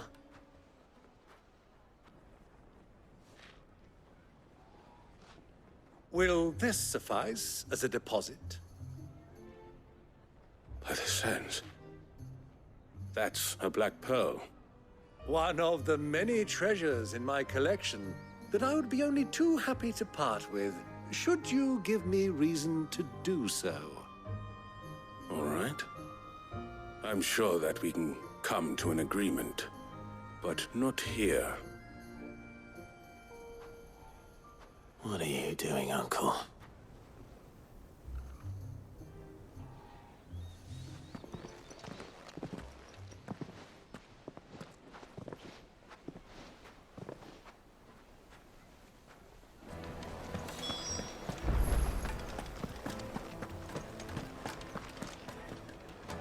Care to explain why you're giving gifts to Kupka's men? Bait, my boy. One cannot catch one's prey without it. And I do believe I've snagged us quite the quarry. I started by asking around the markets as to where I might purchase crystals. I had no luck, of course. It's forbidden to trade in such things.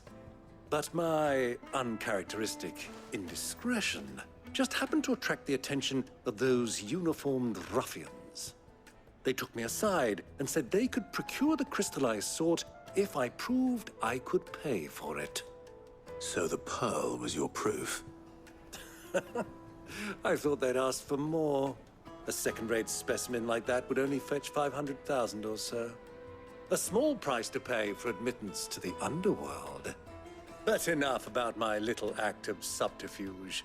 What did you discover? That the supply of crystals has dried up of late. And some people seem to think they're being stolen. Meanwhile, members of Kupka's private guard have been spending money all over town. I'll wager those soldiers you've been talking to have been siphoning off crystals meant for elsewhere, and pocketing the profits. I'll wager you're right.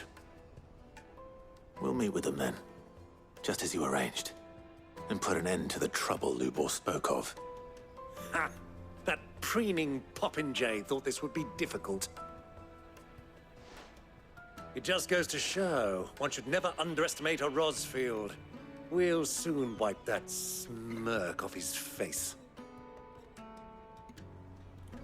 I arranged to meet with the soldiers in a secluded corner of the Velcroy, far from prying eyes. The perfect place for a spot of double dealing. I trust I can count on your support if things turn sour. Of course.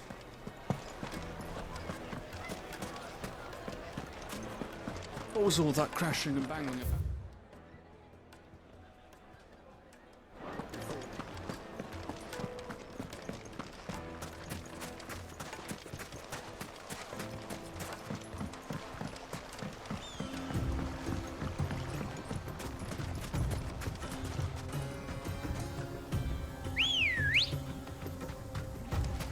Good girl. Yeah!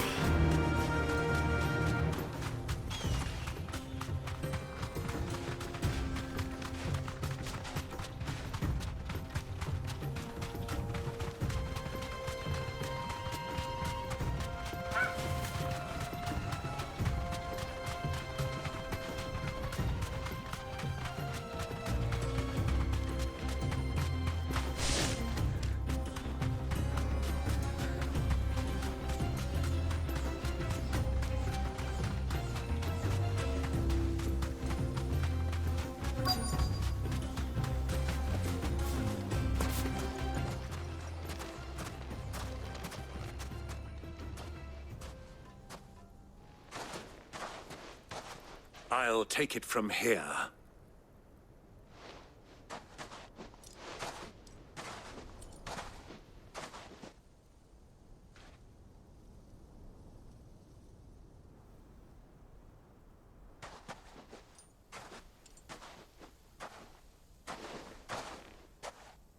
I was beginning to... Coming, my lord. You've brought your contribution? All the silver and stones I could scrape together at such short notice? You brought the whole 500 talents. That was the price we agreed upon, yes? If you've no objections, I'd like to see the crystal. Of course. Right this way, my lord.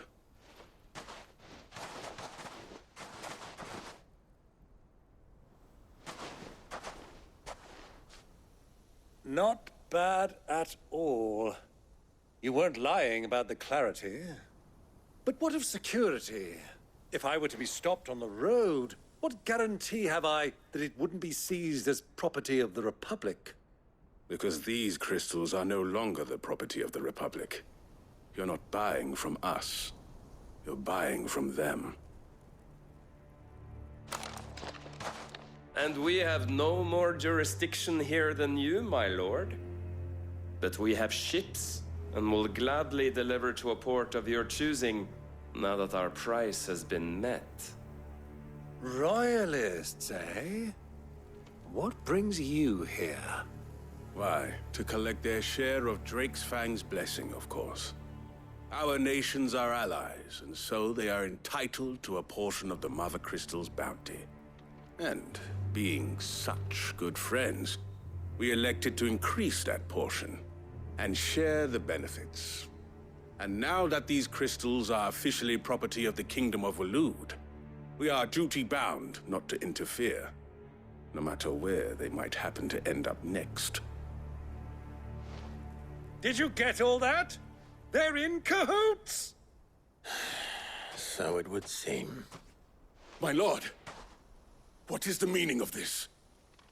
Double-crossing dogs. They're not here to do business. Kill them. Kill them both!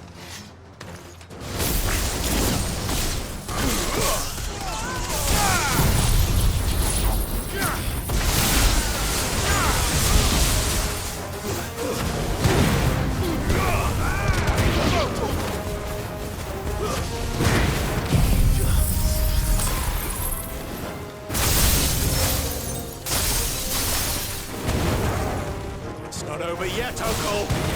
Good! I'm just getting warmed up! Get him!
That wasn't too bad.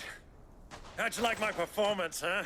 I've often played the villain on the stage. I think I did the role justice. Don't you? Greybeard, you were magnificent. The battle scene was particularly thrilling. Such a shame you didn't have more of an audience, but perhaps that's for the best. How long have you been watching? Long enough to witness your uncle's sordid transaction. I hardly expected one so venerable to degrade himself so thoroughly, buying one's way into the confidence of degenerates. Ingenious. This was the trouble you spoke of. The men of the Rock taking crystals meant for the common folk and conspiring with the Royalists. Well, now it's over. Indeed it is. The people of Dalamil had scarcely any means of redress against Kupka's men, let alone a foreign army. Until you two came along, that is.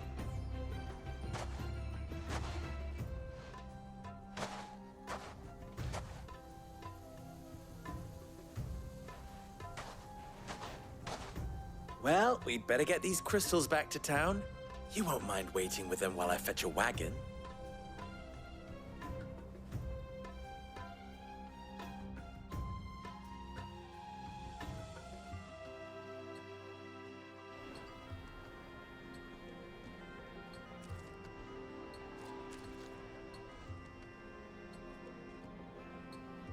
It occurs to me that I still don't know your name. Clive. So, Sid the Second is a Clive. I suppose it could have been worse. Well, Clive, you held up your end of the bargain, so I must do the same. Passage through the South Gate, was it not? To tell the truth, you've helped a little there too. Many of the guards have already been redeployed to deal with the issue of their missing comrades. And those left behind have been encouraged to look the other way should you attempt to pass through. Thank you. And please allow me to cover your costs. You still have the purse I gave to the soldiers, I trust? I saw you pluck it from one of the bodies. Oh, dear. Was I really so obvious? And my name is not Greybeard. It is Lord Byron Rosfield, thank you very much. No, thank you very much, Greybeard. Of all the... Ugh! Here, wear this.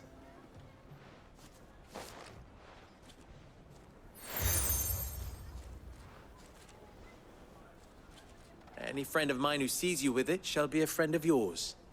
Thank you, Lubor. And please, feel free to send one of my Stoluses back to your people. Tell them that Rosina Dalamil is back in bed with Sid.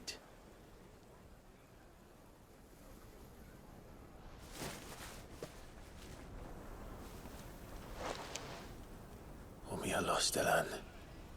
Tu Isakelis.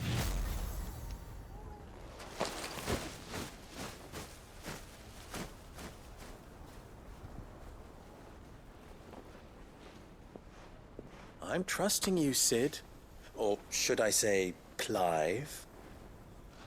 So be sure not to let me down. I have a reputation to uphold.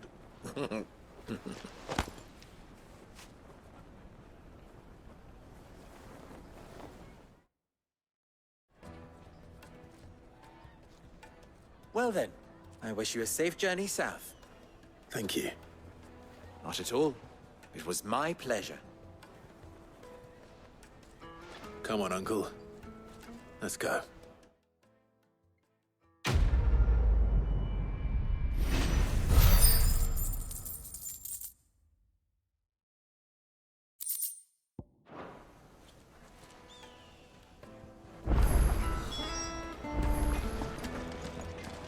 I've never even forged a button. Perhaps Forge Master Luber's having fun at my expense. I wouldn't put it past him. Neither would I. Oh, wait. Are you Clive? Sorry, my mind was elsewhere. I'm Sava, Master Luber's least accomplished apprentice. Soon to be former apprentice if I don't pass this test. Maybe I'm just not the resourceful type.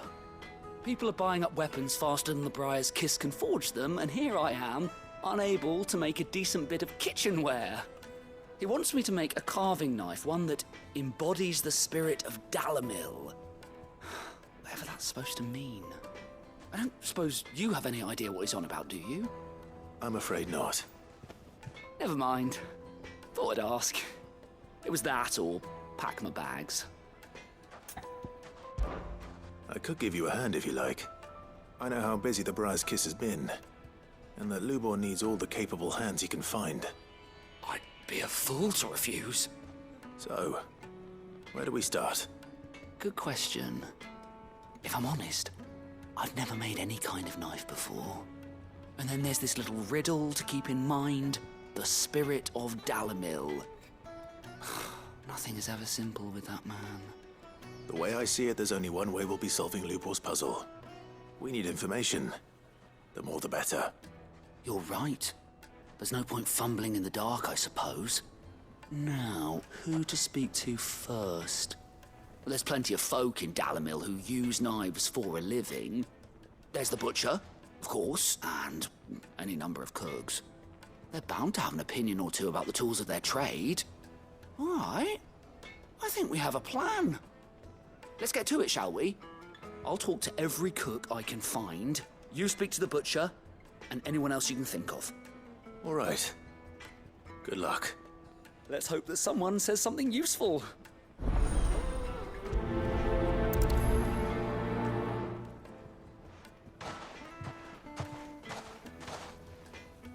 Trust Lubor to take a simple test and turn it into a riddle. I better get to it. Is it true what I'm hearing? Yes. Take a that's sniff, right. good sir. Fresh bread, warm. Welcome, sir. What can I do you for? A question, if you don't mind. I need to know what makes a good carving knife. You a blacksmith or something? Something, I suppose. Fair enough. Knives, is it? First and foremost, it's got to hold an edge. Most knives will make it through fat, no problem, but sinew dulls cheap steel in no time. Give me a blade which can slice through anything that crosses my chopping block, and I'm a happy woman. So a knife that stays sharp. Makes sense.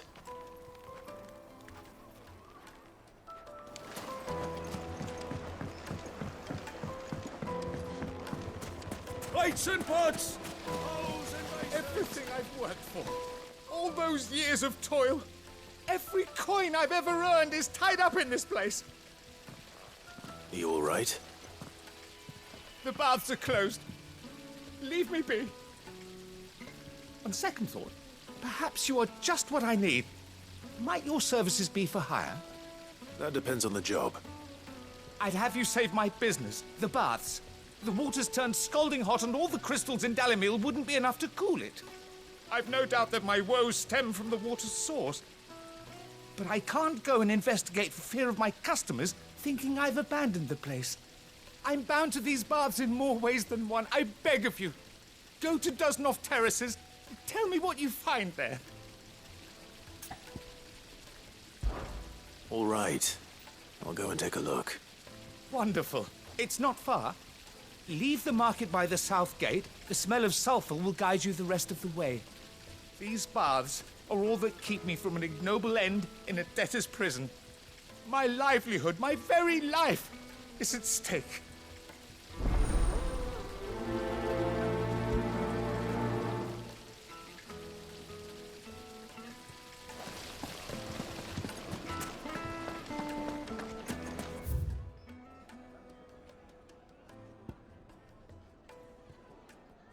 Hanging lanterns!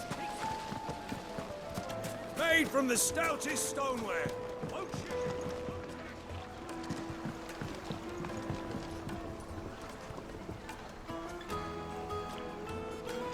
Fresh bread, warm from the oven.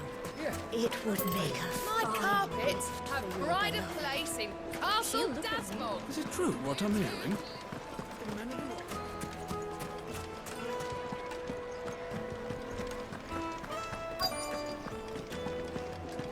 You're going to drink my... I need a drink.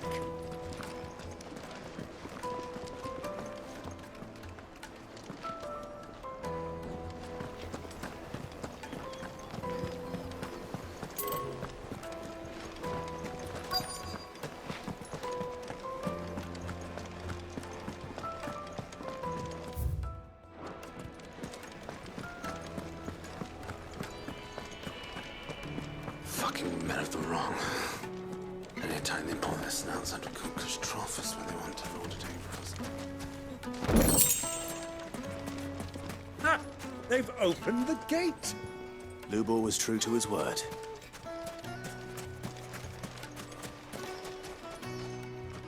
What is it? I'm in no mood for chatter. Sorry. Do you mind if I ask your trade? Hunter, why? I have a question. Can you tell me what makes a good carving knife? I assume you use one out in the field. Has to be able to put up with some punishment. Can't be dealing with a brittle blade, not while I'm on the hunt. If your knife snaps every time you use it, you'll be spending coin as fast as you make it. Times are hard enough as it is. Thank you. I won't keep you any longer. All business, eh? Man after my own heart. So, a carving knife should be hard-wearing and hold an edge. Hardly a revelation. Let's hope Sava had better luck than I did. Just look at the detail.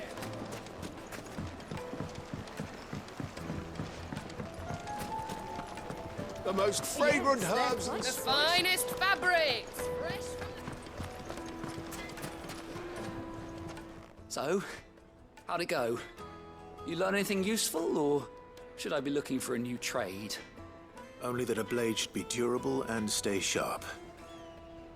But I don't see how that relates to the spirit of Dalamil. I didn't have much luck either. All the cook said was that he needs his knives to be light. Too heavy and they do his shoulder in. So we're no better off than when we started. Perhaps Lubor didn't mean anything with his Dalamil remark. But that can't be right.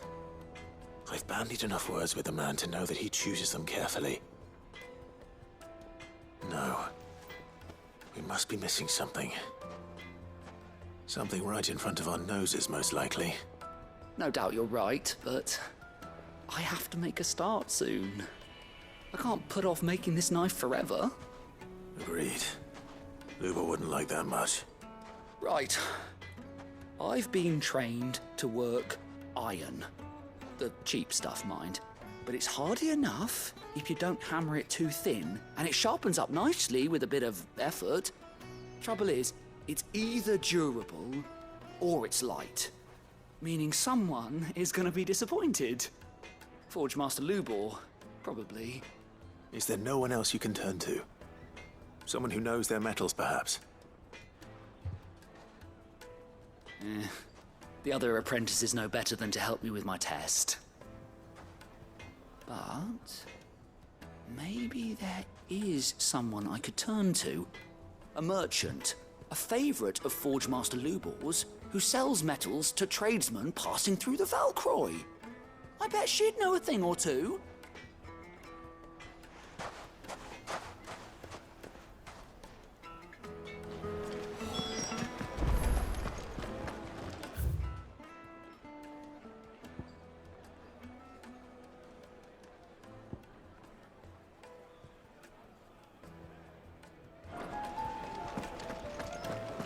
It would make a fine. Kneaded to a silken softness, like it in a cloud with dust. Plates and pots! Silver platters! Sweet incense!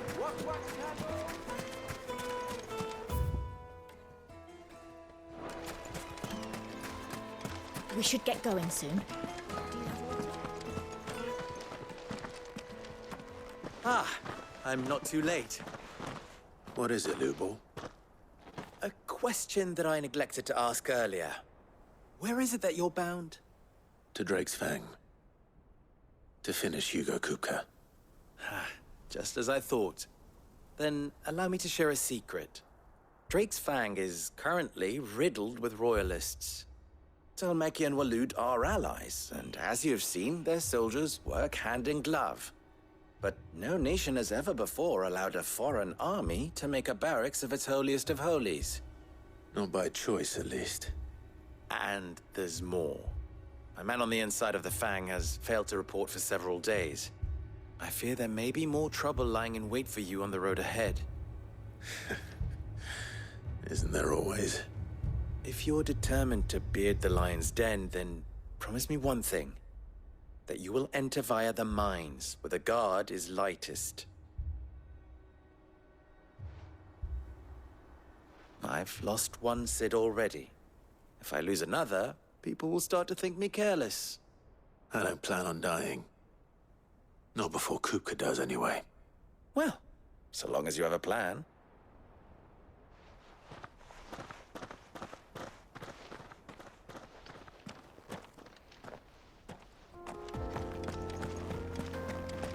Drake's Fang should be just beyond these springs. Shall we press on?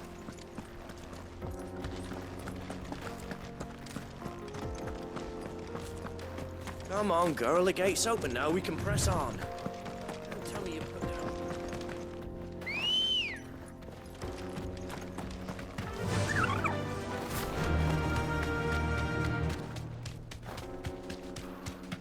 What the hell are those things?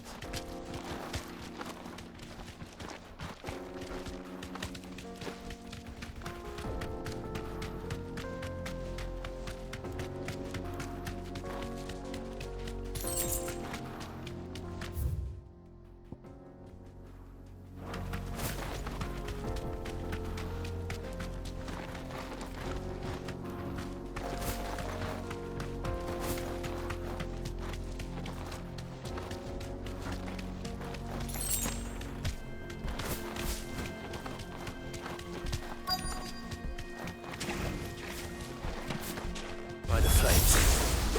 That explains the heat.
Let's cool things down a bit.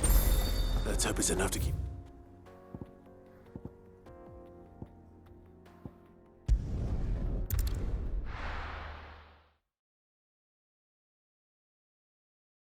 Well, this is no good. Is it true what I'm hearing? The men of the rock. My carpet. Take a sniff, good sir. Fresh bread, warm from the oven. Here, have a taste. Made from the stoutest. There he is. Won't you, Matt? I was hoping we'd be seeing you again. The baths grow more bearable by the moment. It won't be long now before we are back to business as usual. I'm glad to hear it. Now, tell me this. What did you find at the terraces? What threatened to make me a pauper? Not what I expected, that's for certain.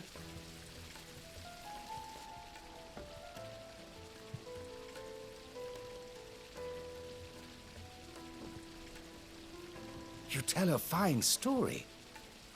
That's not to say I don't believe you, though. Creatures made of flame, eh? That's something new to worry about. But I burdened you with my worries enough already. Here, a small something by way of thanks. Right.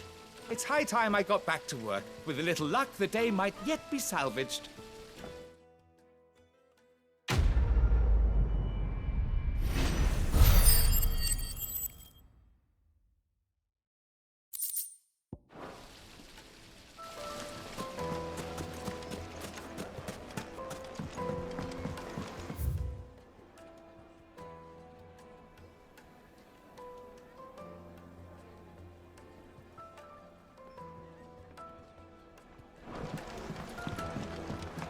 Light, meat and dark.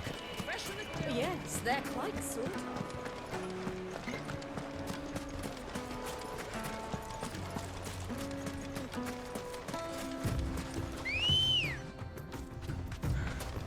Ready, go?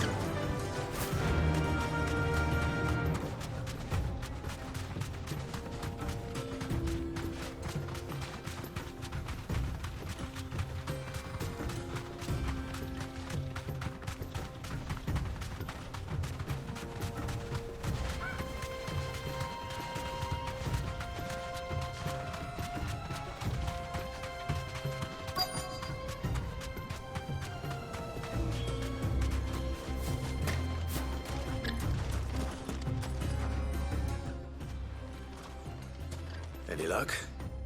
Or will you be needing help with your bags? Well, I asked her, but... Oh, you tell him. If you're looking to make a knife that will impress a master like Lubor, there are options. They're just not that viable. Featherlight adamantite knives will get passed from generation to generation, never needing so much as a lick of the whetstone. But adamantite ore is unique to ash, so it doesn't come cheap. And it's beyond my skill to handle. Unique to ash. Are there any materials unique to Dalamil? Something which could be mixed with iron to refine it. Make it lighter. What are you getting at? You said that Lubor trained you to work iron. Then that's what he'll expect you to use. But he would have known that it would either be too heavy or too brittle for a carving knife. Perhaps his Dalamil remark wasn't a riddle, but a hint. If it's cheap metal you're using, then there's always limestone, I suppose. Folk first settled Dalamil to get at her mineral deposits. And, if you know the trick, it can be melted down in the furnace to drive out impurities from low-quality iron. Bloody hell! That must be it! I don't suppose you know the trick, do you? It's hardly my speciality, but I've been around enough blacksmiths to know how it works. Looks like I've got some learning to do. Clive, I hate to ask after all that you've done for me, but... Limestone? Fine. I can hardly abandon you now. Besides, I want to know if this is the answer to Lubor's little riddle. I can't thank you enough, Clive. You'll have no trouble finding limestone over in the terraces. The place is bloody made of it. Then I suppose I'll meet you back at the forge. Right you are. I'll see you shortly. So, do you crush it up?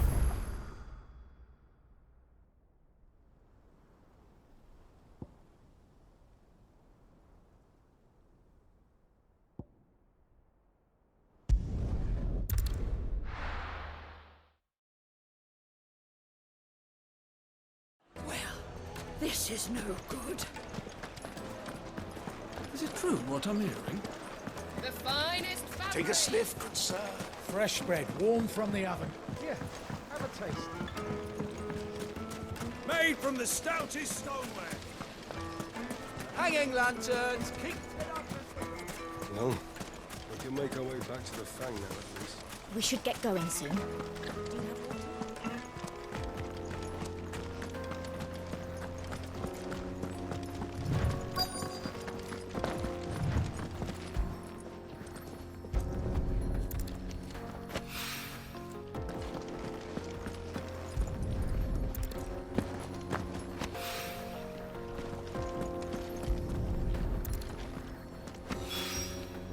One rock looks a lot like another.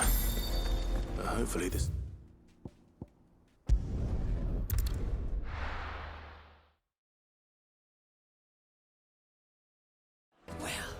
This is no good. I was hoping to get... I wasn't sure how much you'd need, but I hope this is enough.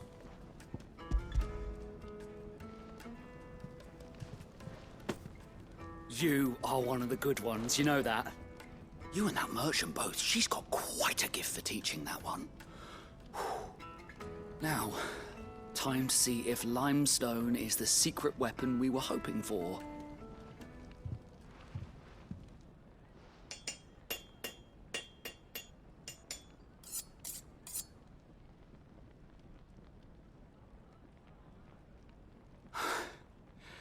That'll do, I reckon.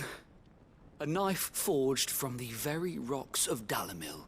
Her spirit, if you will. It's a fine-looking blade. I only hope Master Lubor agrees. That sounds like my cue. And just as well. I was getting tired of waiting. I'm sorry, Forge Master Lubor. Let's take a look then, shall we? First things first, Sava, do you think this is a carving knife worthy of the fine people of Dalimil? I'd like to think so. But what do you think? What do I think indeed? It's sharp-ish, but it won't last long with hard use. And it's heavy, heavier than it should be. You might not think it just to hold it for a moment, but sell that to a cook and you'll never hear the end of it. It looks like someone paid a visit to the terraces. The limestone was a step in the right direction, granted, but one that still leaves you short of the mark. And I was so certain I had it all worked out. I don't know who you found to teach you that little trick, but it certainly shows initiative. Next question. How much do you think I would charge if I'd made this? Well, if it took you even a fraction of the time it took me, I would say you could demand a heavy purse. And who would be able to pay that? The butcher? The hunter? The cooks over at the inn? Dalimil is home to humble traders, not wealthy lords and ladies. Rule number 1 in any business, Sava, know your customers. Yes, Forge Master. This is just about passable. But only just. I'd say you're worth keeping around a little longer. Starting tomorrow, you'll have an anvil of your own. I will. Thank you. I was wondering, what would you do if you were asked to forge a carving knife? I'd do what I always do. Ask who it's for. If it was for the butcher, I'd make sure it holds an edge. For the hunter, I'd make it as tough as Titan. For the cook, light as a feather. And for the nobleman, I'd make it cost an absolute fortune. There goes a master, all right. It looks like congratulations are in order. I couldn't have done it without you. So much for the Forge Master's riddle, though, eh? The spirit of Dalimil had nothing to do with limestone or anything much at all. Meaning, I had you run around for no good reason. You've passed your test. That's all that matters. You'll have a forge of your own in no time. And when I do, I'll craft you the finest carving knife you have ever seen.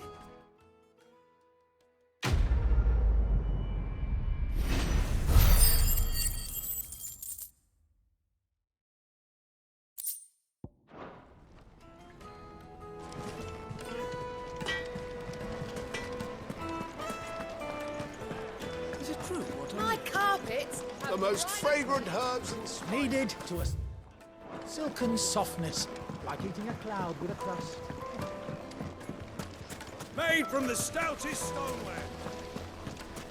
hanging lanterns, keep the darkness from you. Are you looking for something in particular?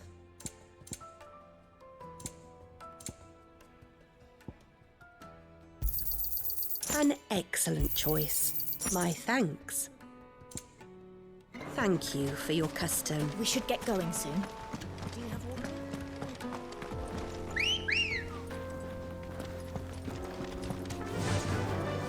Fly, Ambrosia.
There it is.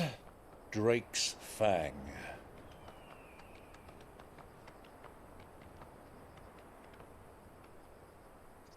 Kupka will be hiding inside. Along with goodness knows how many guards, all on highest alert. You'll need to keep your wits about you if you're to reach him. So be careful. I will, Uncle.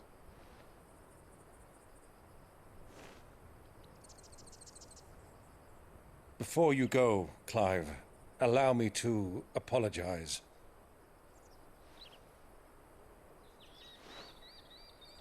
After what befell at Phoenix Gate and the crisis that followed in its wake, I fled. I retreated to my counting house and danced attendance upon the vicereine in the hope it would bring me favor. I betrayed my nation to save my skin, like the coward I am. And I'm sorry. Uncle, please. It's not too late, Clive. Rosaria is yours by right, and there are those that would help you to take it back. Had I the courage of my brother, I might already have done so. But that ship has sailed. You, however... No. Forgive me, but I cannot. I fight to build a new world now. A better world. Where men can live and die on their own terms. I was raised in a nation that strove to improve the plight of bearers.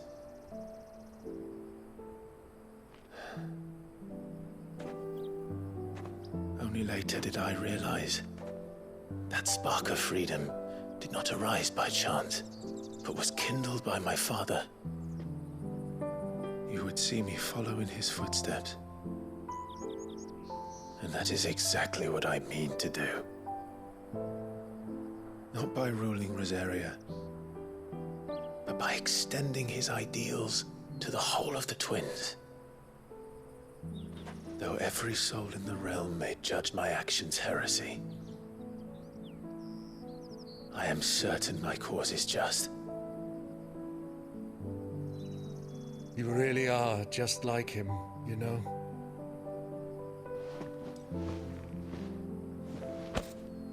Thank you, Clive, for coming back to me. I am proud to call you nephew.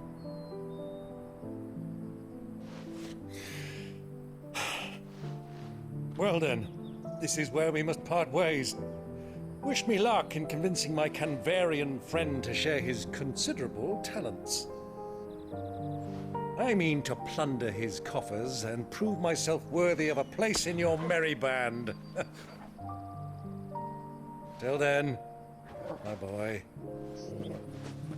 Till then, go safely, Uncle. And you, nephew. We have much to catch up on, you and I. I shall expect you to regale me with the tales of all your adventures when next we meet. You can regale me too, Torgal.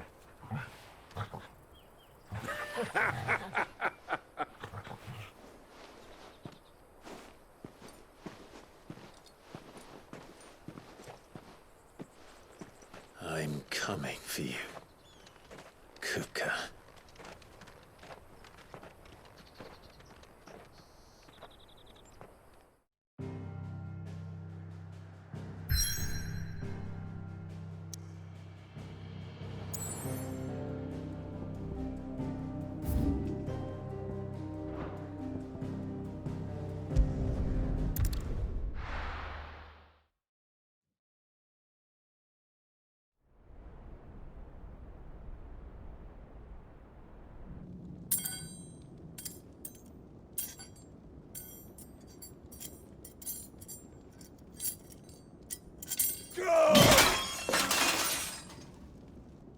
Fuck! Why do they start? What has that gutter rat done to me?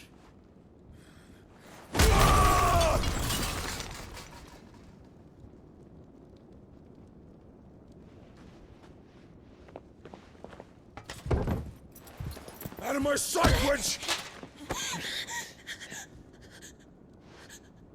I'll kill you, Rossfield! I'll rip out your heart! I'll tear you limb from limb! Peace, Hugo. The table shan't hurt you any longer. He sought to humiliate me. Me! If you hadn't interfered, he would be dead! You truly believe you would have triumphed had the battle continued? Titan would have ground him into dust! And how would he have done that without his head? Shut up! You weren't strong enough, and you call yourself a dominant. Or rather, you did. You mock me, Harbert.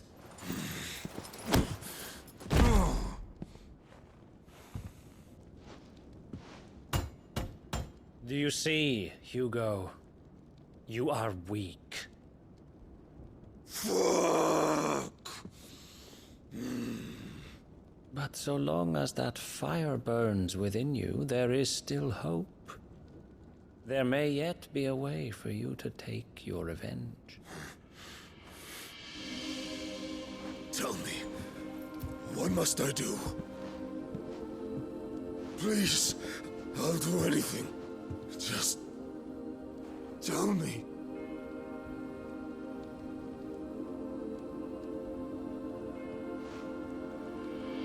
The heart. What of it? A Mother Crystal's heart is the most concentrated source of ether in all creation. Perhaps you could take advantage of that. Of course, the crystal would not yield her blessing to any ordinary man.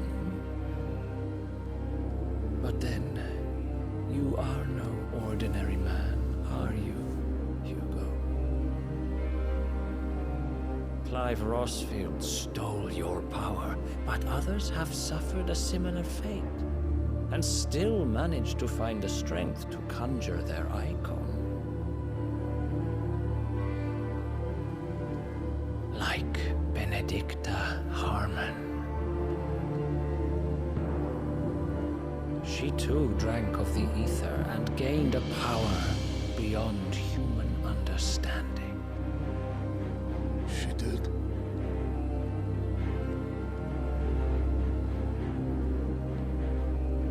Benedicta. Benedict.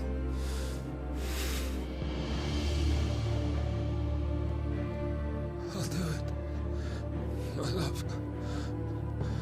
I'll avenge you.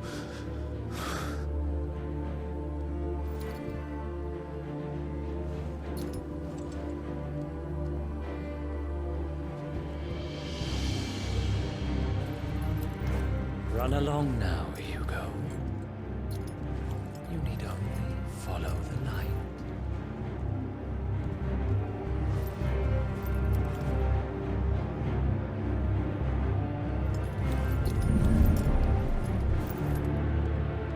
Muthos is here. Very well, it shall be so. You may leave everything to me, Your Majesty.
Did the Royalists bring them from Ash?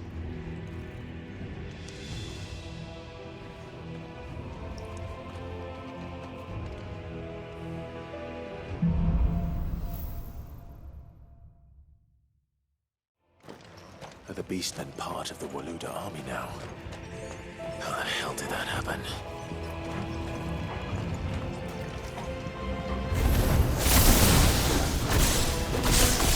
They've spotted us.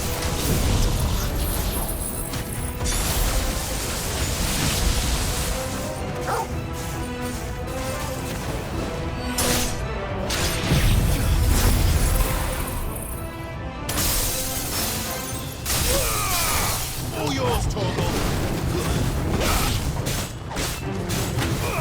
This one.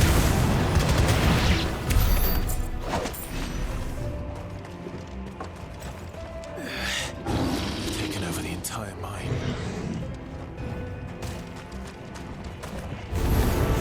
Right. Over here!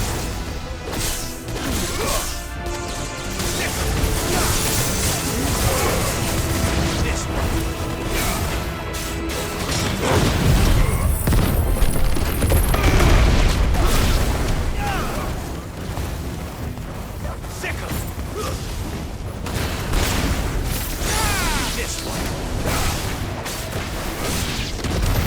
So much for the men of the Rock.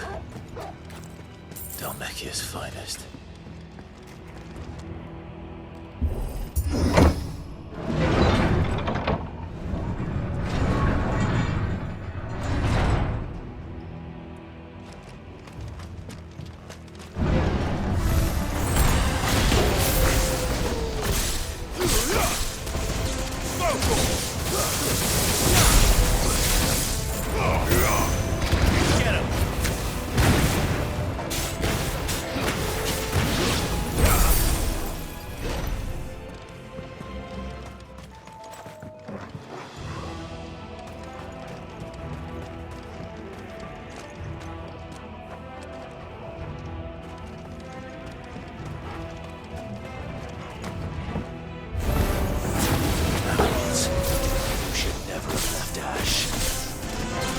This one.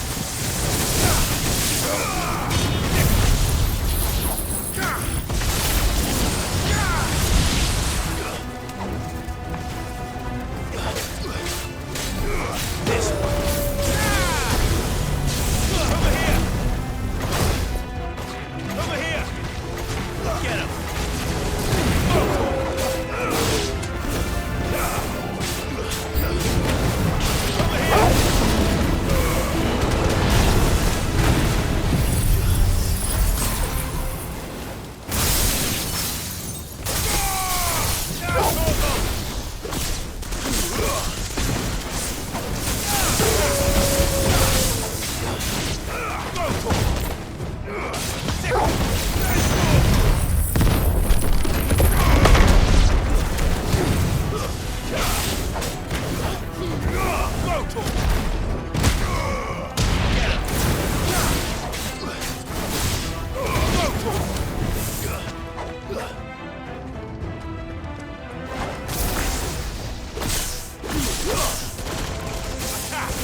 Won't be going any further this way.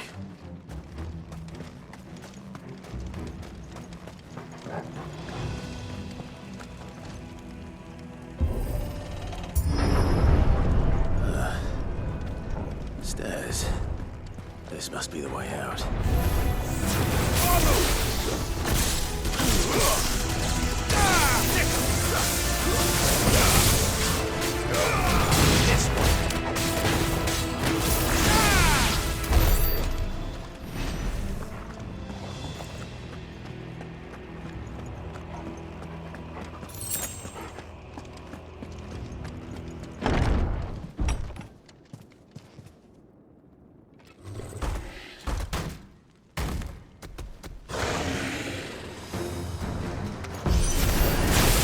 Won't be sneaking past this one. How do we get in here?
By the flames.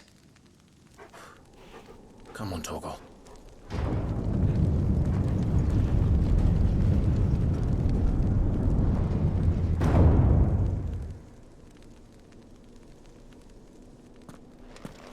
Kupka never did do things by halves. As if taking the Mother Crystal for his own wasn't enough. He had to build his castle in it.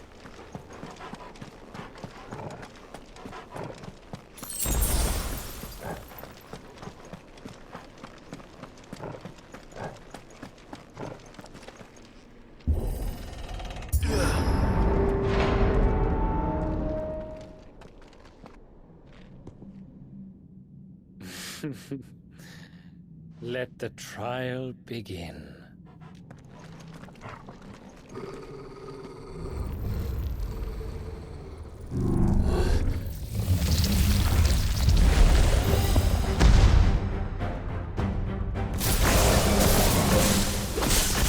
What the hell? With me, Torgal.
seems were expected.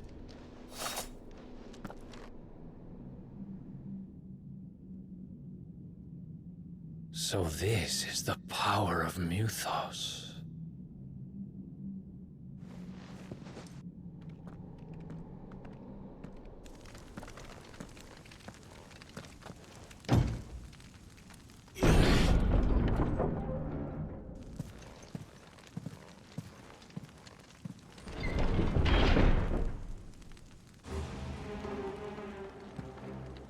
Did the orcs do this too?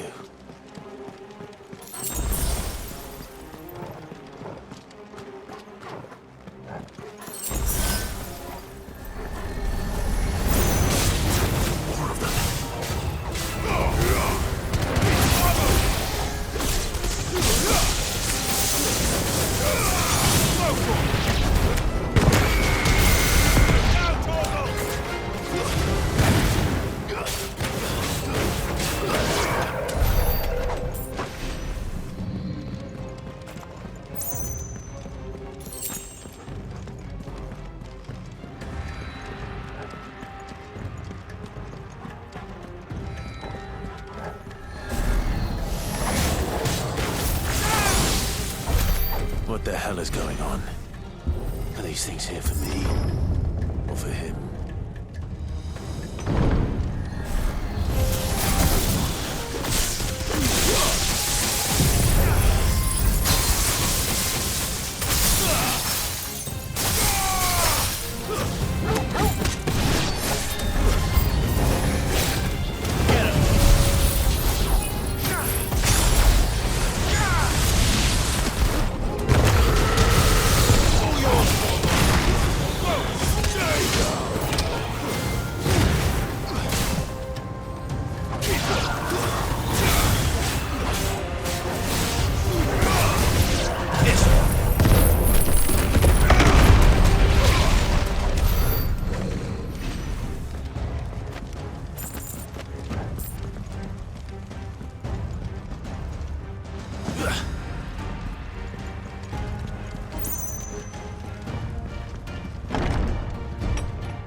First orcs, now these nightmares.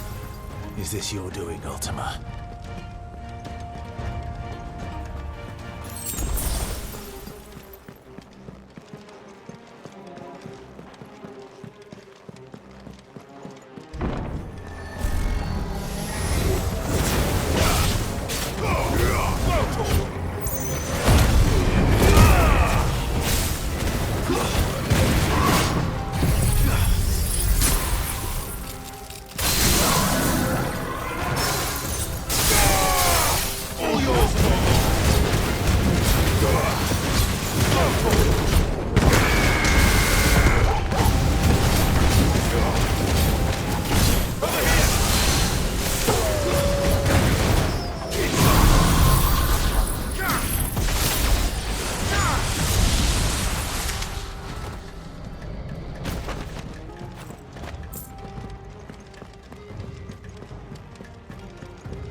You've been busy, Kupka.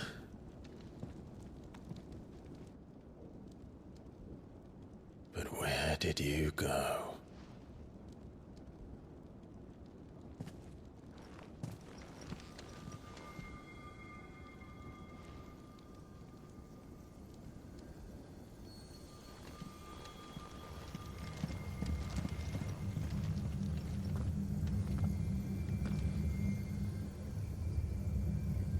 The heart.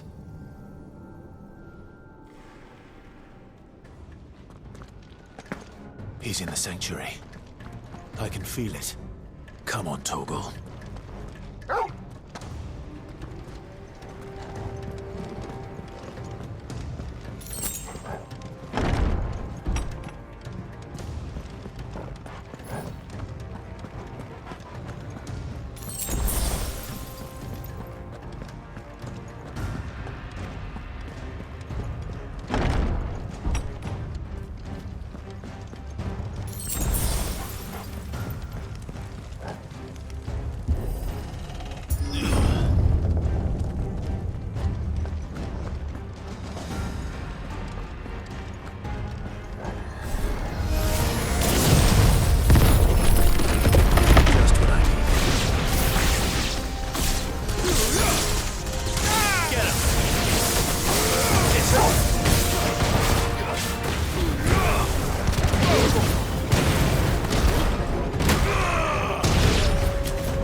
Benedicta, my everything.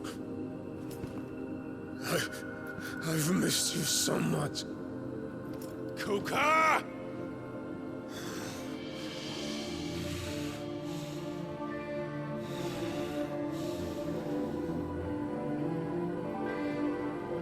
I swear to you, my love, we will never be parted again. What's wrong with him?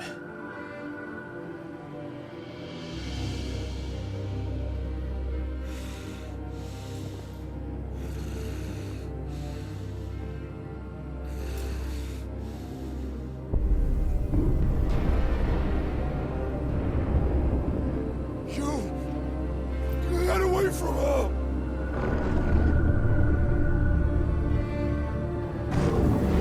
Benedicta!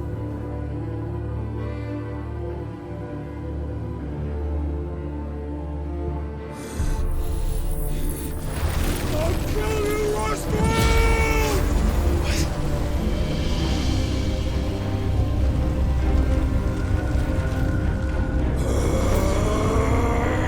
Oh shit, he's priming.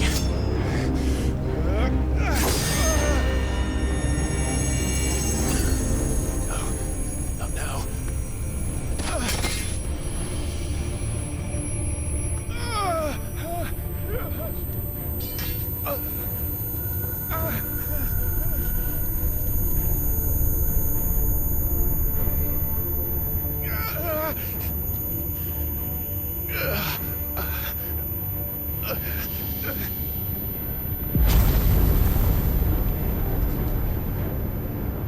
Come on.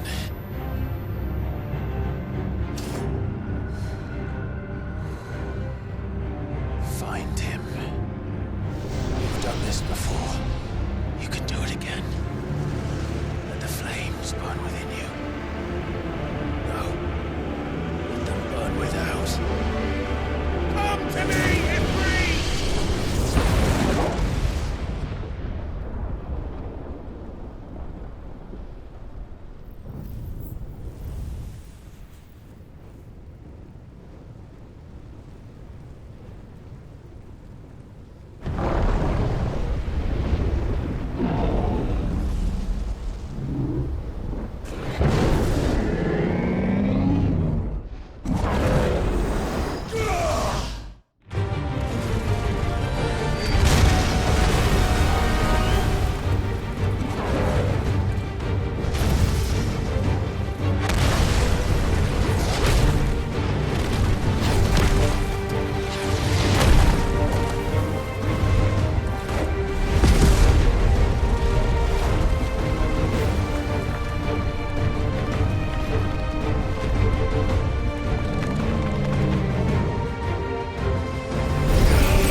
But if you can do it, then so could I!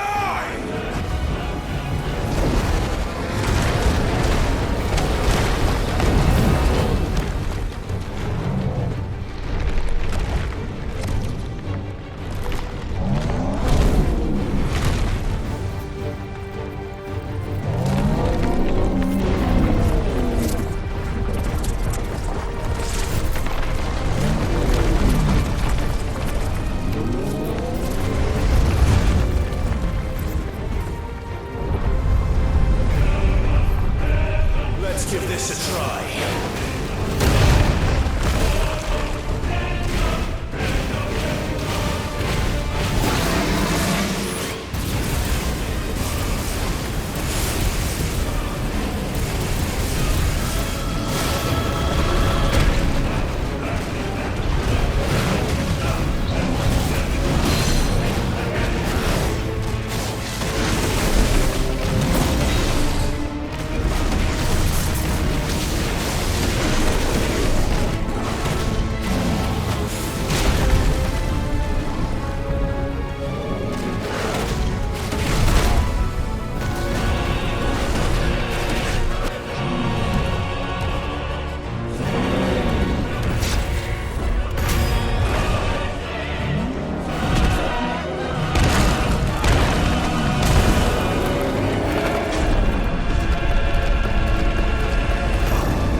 What do you want? Your soul is tainted with worthless human will, yet your thirst for power remains undiminished. With every sip you take, you grow in strength, and soon you shall achieve perfection. I don't know what you're talking about. You will accept us, Mythos. It is inevitable. You were created for this purpose, and you shall serve it. Never!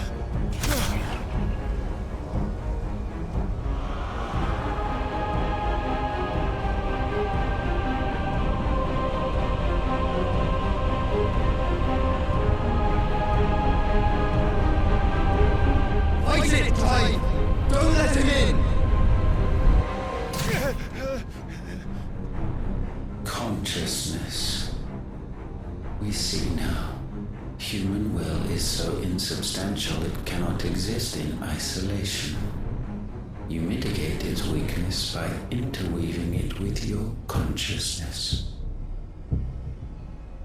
We believed we had merely to purge you of your will to claim our vessel. It appears we first have to sever every thread of the consciousness that supports it.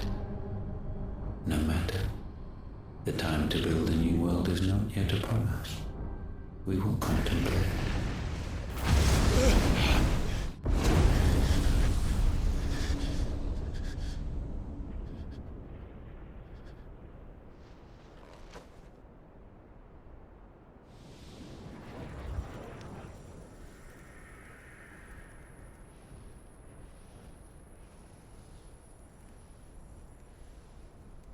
Thank you, Joshua.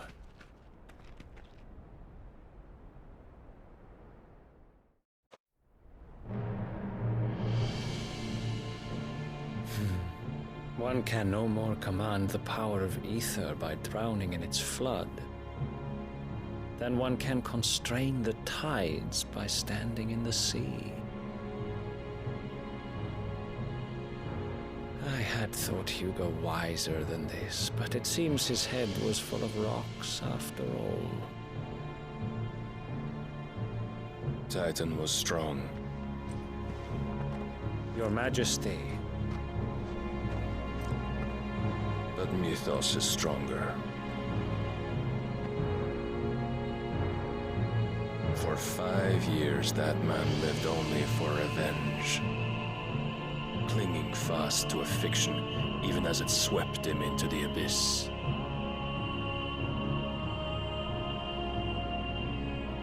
One cannot change one's nature through force of will alone. Only the Almighty can do that.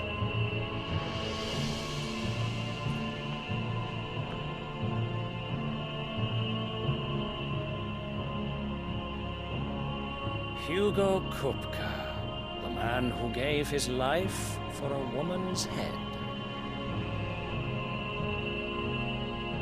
A fool like all the rest.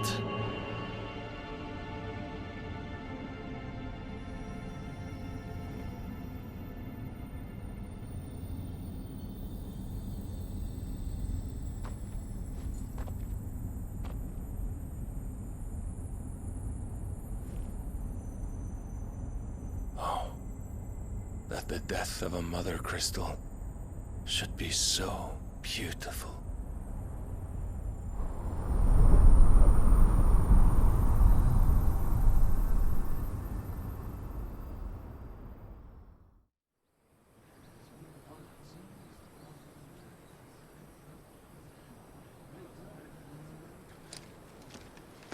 Some medicine, my lord?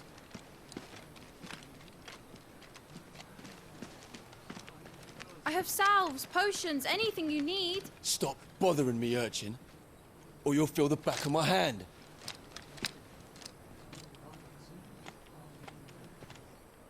You must consider your health, my prince. If a show of force is needed to keep the Dalmex at bay, you may trust in your dragoons. I beg you to call on Bahamut only as a last resort. His strength comes at too great a cost. The Empire agreed to an armistice with the Republic, and yet the Emperor still plots its ruin. For now, the Dalmex suspect nothing, and as long as I can hold their gaze, war need not be inevitable. But more than that, Bahamut is the champion of the Empire. When our people look to the heavens, the sight of him gives them hope.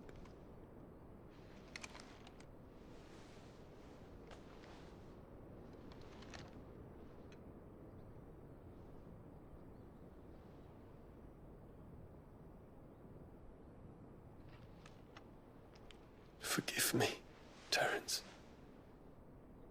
Would that you were my master. But alas. I will always be your loyal servant.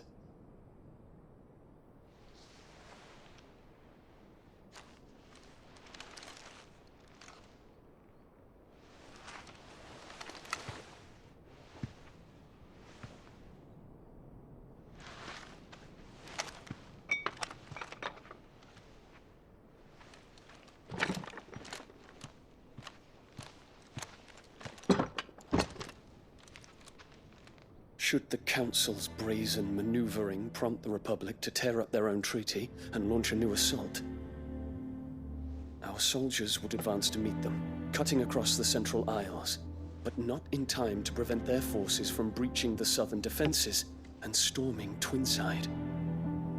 And so the capital would become a battlefield. Thousands of innocents would die. I cannot allow that to happen. There is one small mercy, at least. You will not be forced to do battle with Titan.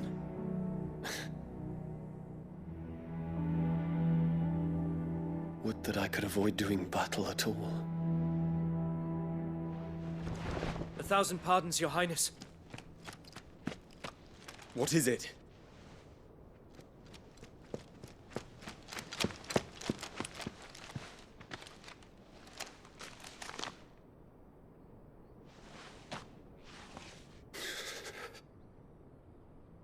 Olivier has been made Emperor. What is the meaning of this? My father's orders. What were they? Quickly! Yes, Your Highness. His Radiance requests that Your Highness maintain position here and... Gah!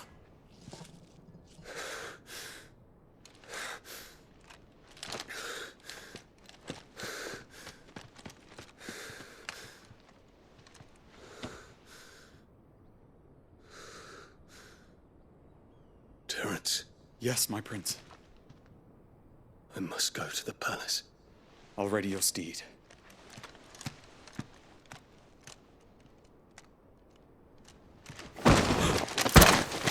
What is it now?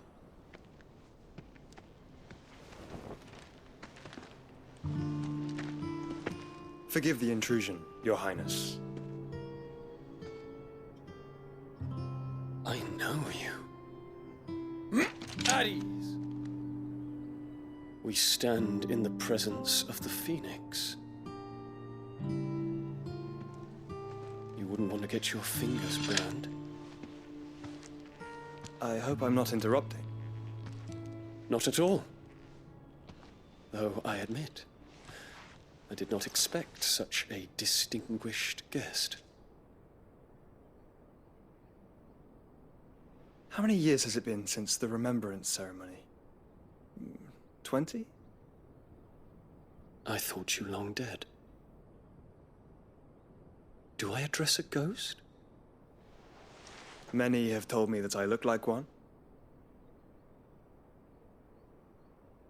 But no. I'm alive. Just. Prince Dion of the House Lesage, I have a tale to tell you.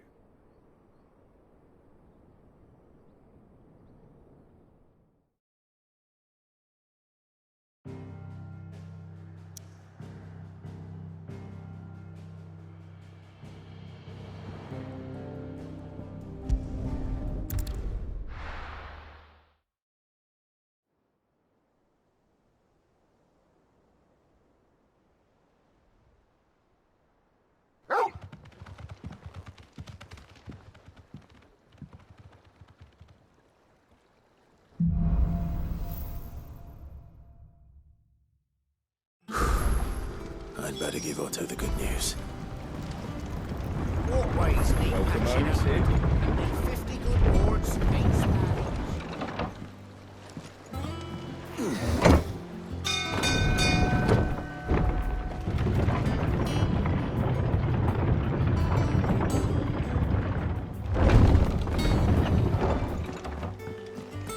What became of Kupka?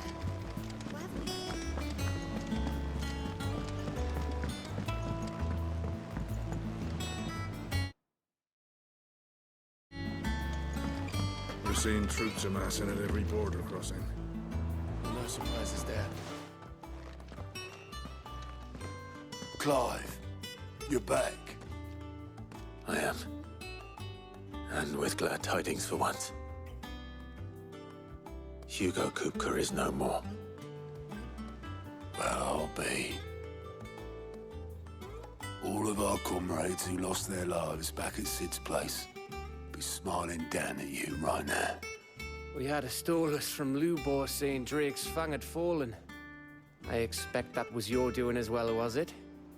It's a long story. One for the history books, I'll bet. Welcome home, Clive. It's good to be back. You look better. I feel it. Which means I'm coming on your next little adventure. You're not leaving me behind again. Wouldn't dream of it. Otto, any word on the Royalist movements since I've been away? Shouldn't you be putting your feet up? If you really want to know, go and have a word with Vivian. Thank you. I will.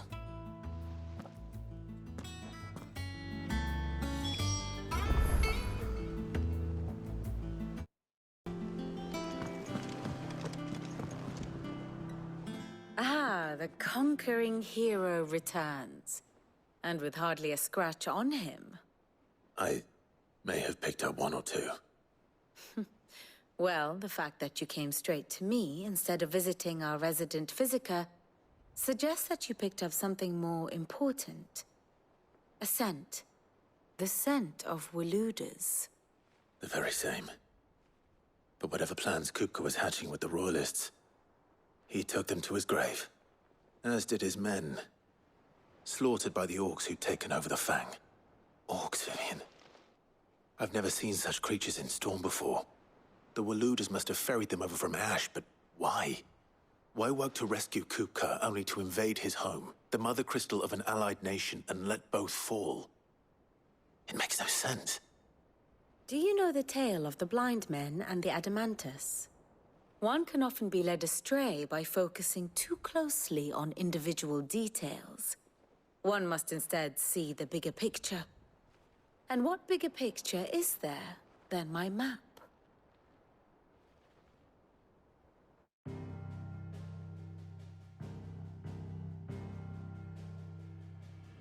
The Kingdom of Waloed claims dominion over all of Ash. It is a nation forged by the bloody conquest of Barnabas Tharm, the dominant of Odin. The Canvarian War of Independence in 849. The Battle of the Twin Realms in 865. The Battle of Belinus Tor in 873. Wheresoever his armies fought, Odin was found where the fighting was fiercest. But of late, the warrior king appears to have laid his sword to rest. Battle rages for control of the crystalline dominion. Yet Tharm sends not a single ship in support of his Dhalmekian allies. Meanwhile, the Blight ravages great swathes of Ash. Yet warlike Waloed shows not the faintest interest in laying claim to untouched lands.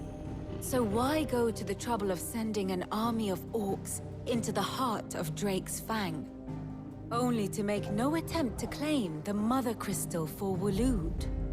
It can hardly be for lack of men. Tharm's armies rival any in the Twins. No.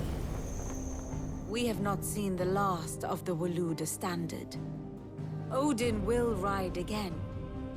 It is but a question of when. And on that day, who will be trampled underfoot?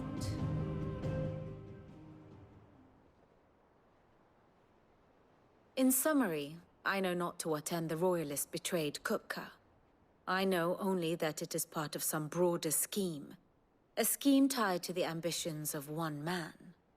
King Barnabas. But there is no need to wallow in confusion. If one is to cure a sickness, one must first identify the symptoms. And your Lord Uncle has volunteered to do just that by keeping an eye on the Royalists' movements. He's really throwing himself into this. Indeed he is. Which means all that remains for us to do is await his reports. Well, not quite all in your case. The people of the Hideaway must hear the news. Justice has been done. Hugo Kupka is dead. The wounds he left that night are still raw. Especially for those who lived with Sid the longest. Tell them that those wounds might finally begin to heal. Consider it the price of today's instruction. I've never known you to be sentimental. What can I say? I am only human. And we are, all of us, sentimental animals at heart. I suppose we are. Very well. I'll go and spread the word.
Ready, go?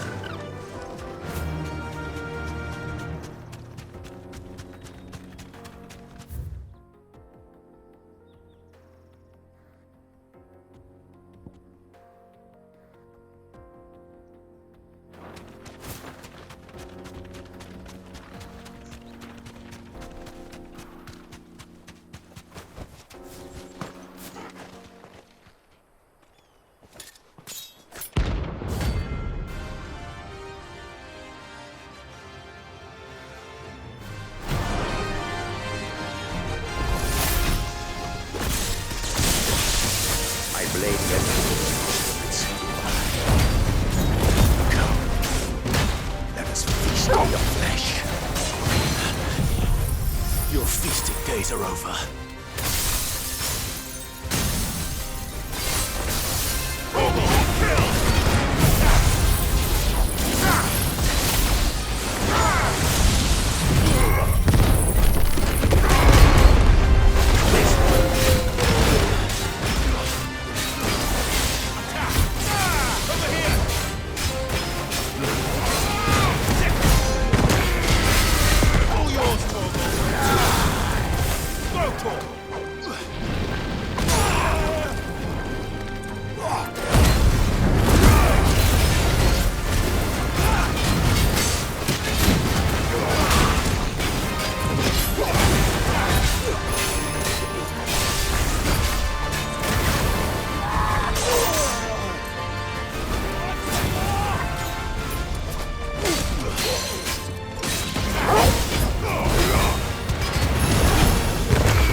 Those who kill for sport deserve no better.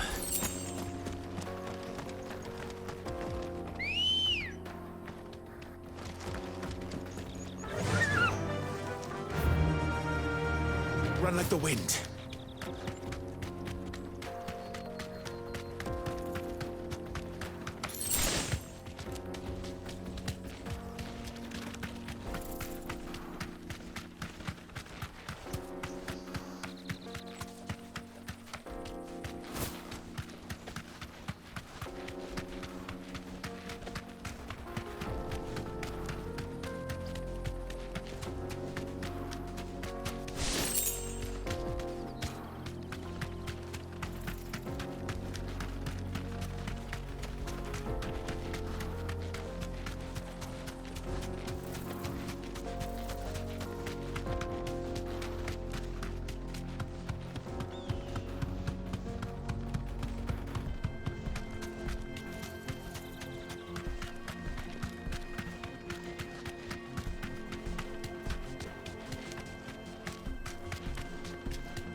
I can walk from here. Good day, my lord.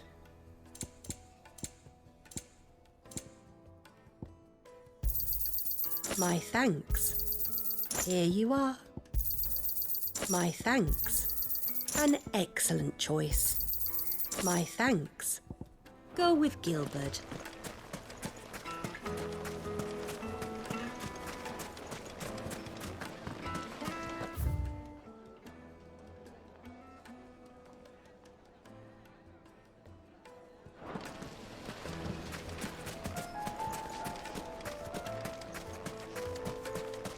No, I'm telling you, it's gone.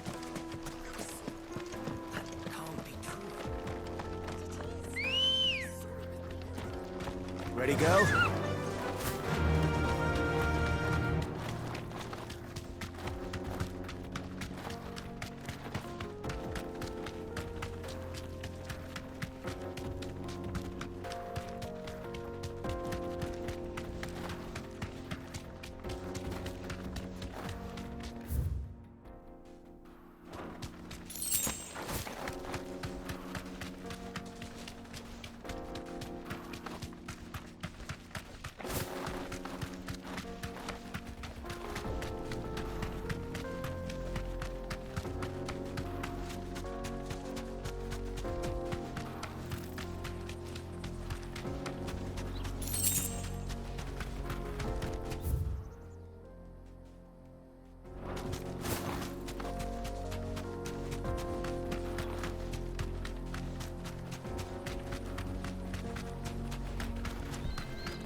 surrounded.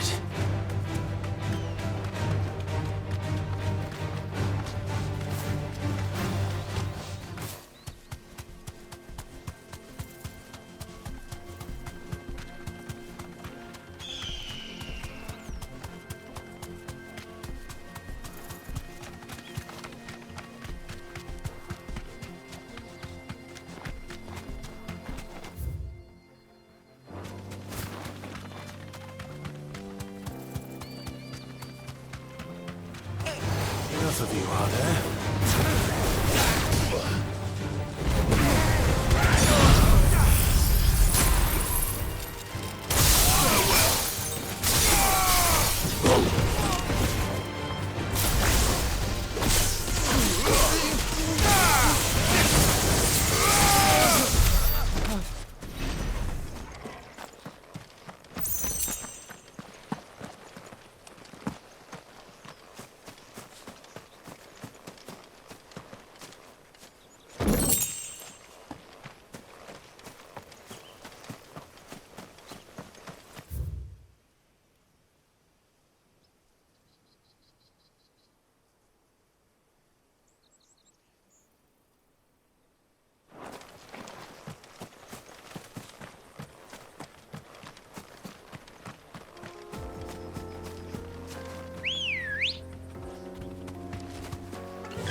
Fly, Ambrosia.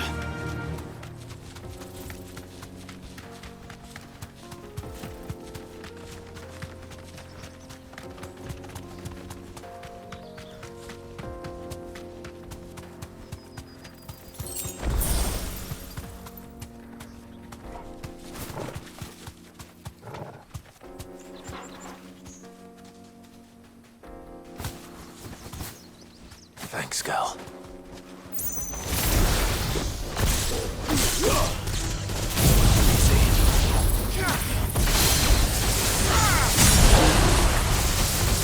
This one.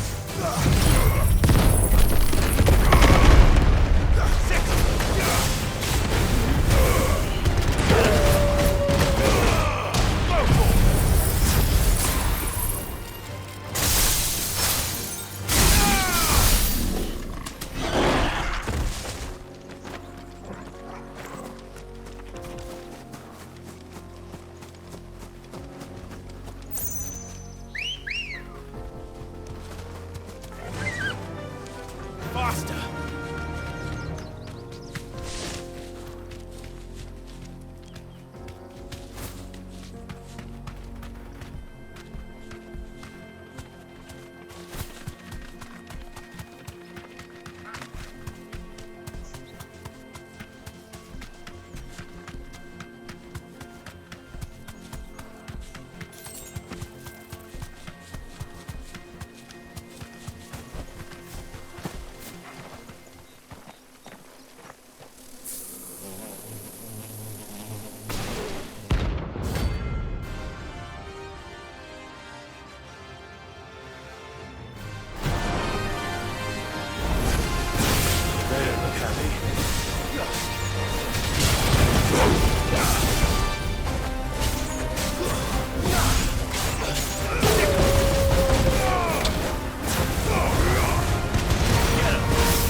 to ride from here.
Come on. Faster!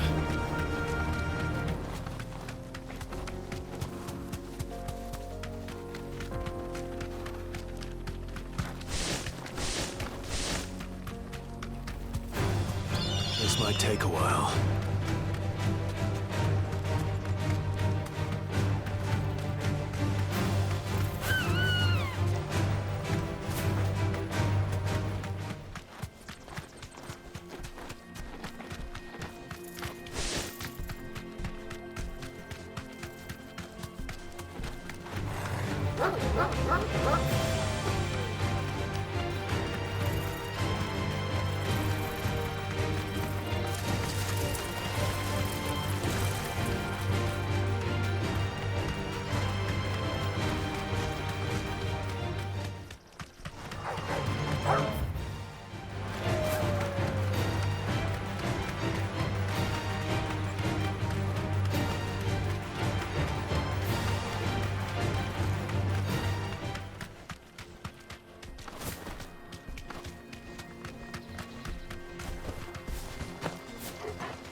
Let me introduce you to mine.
That wasn't too bad, was it, Torgal?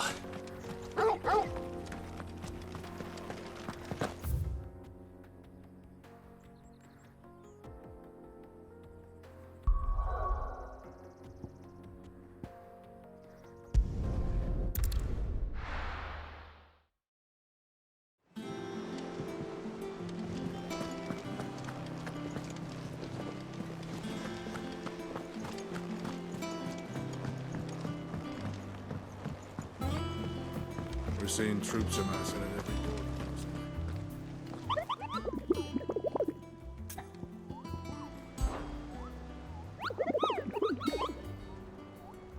I trust you wrapped up warm.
Thank you for sticking with us. Those of us who are still here have to exactly leave open after another chapter.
From the ruins he came. Into...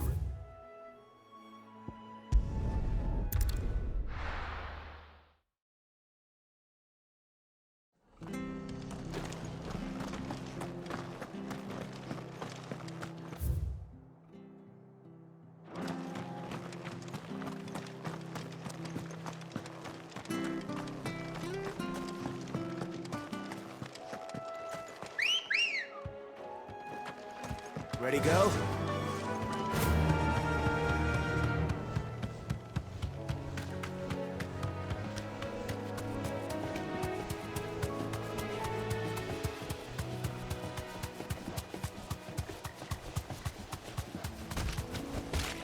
Be safe.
Well, the locals will sleep easier without him at their gate.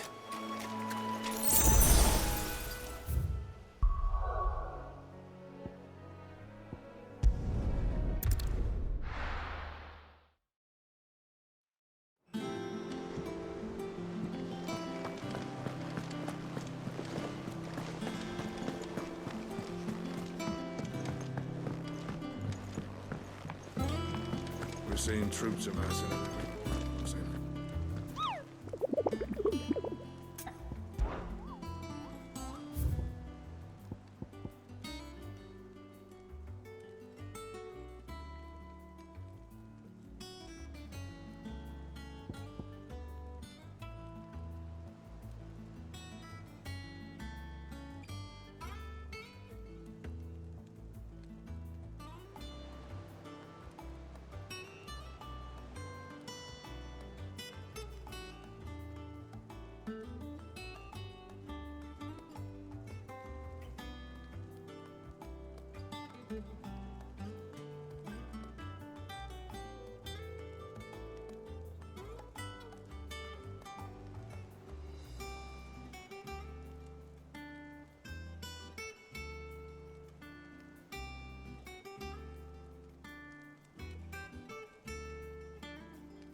the wind.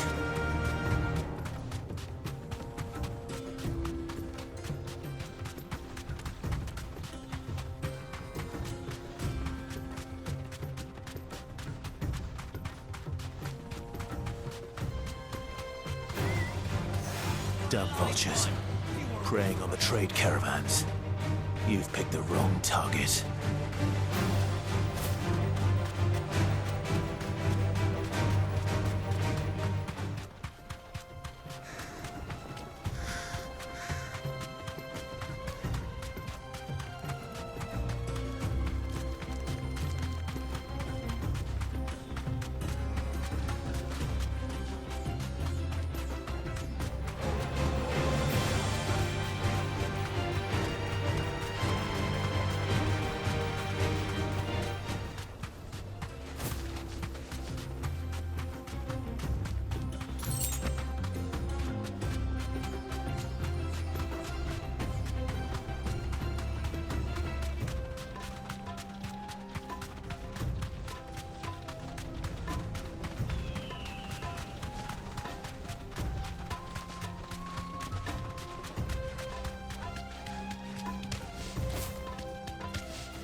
To the stables, girl.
Come on.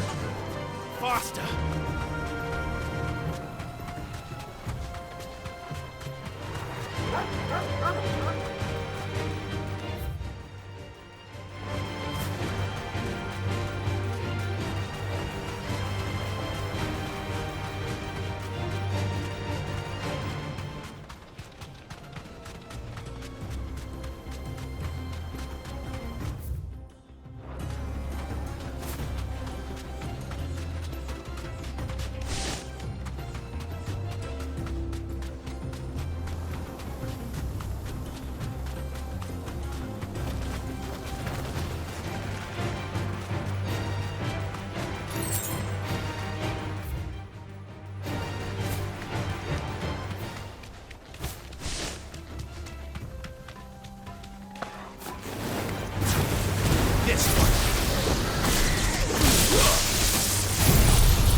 Ambrosia.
Safe.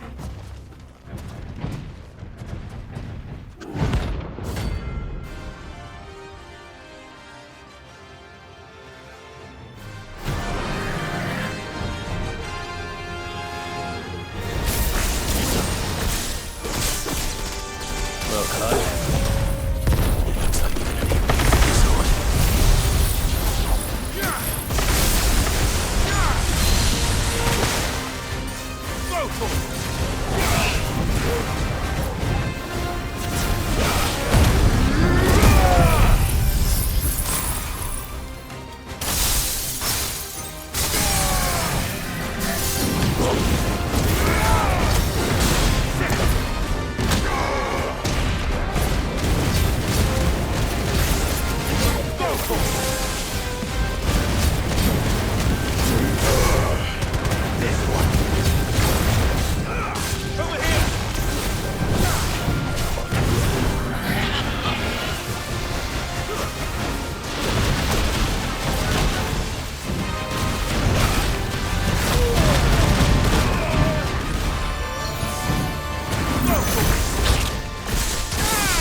It should have stayed in its shell.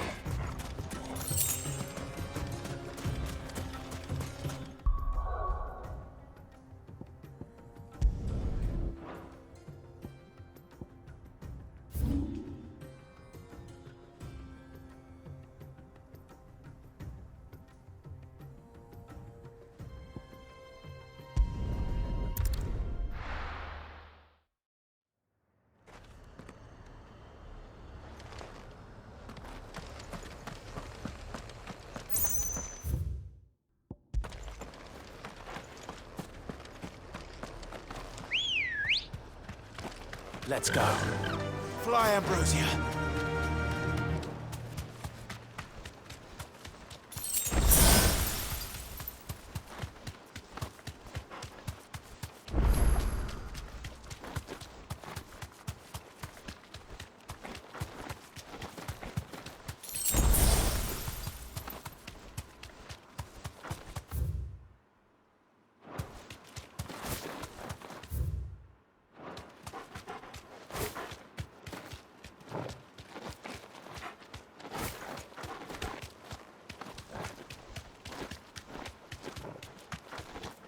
Looks like part of an old fallen airship. Pity I can't take a look inside.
We're seeing troops amassing at every border.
Well, someone looks pleased with himself.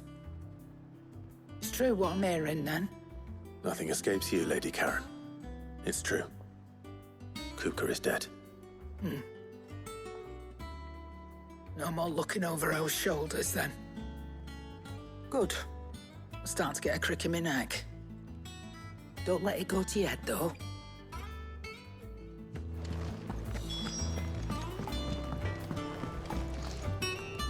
Blackthorn, do you have a moment? What is it? I'm busy. I wanted to tell you that Hugo Kupka is dead.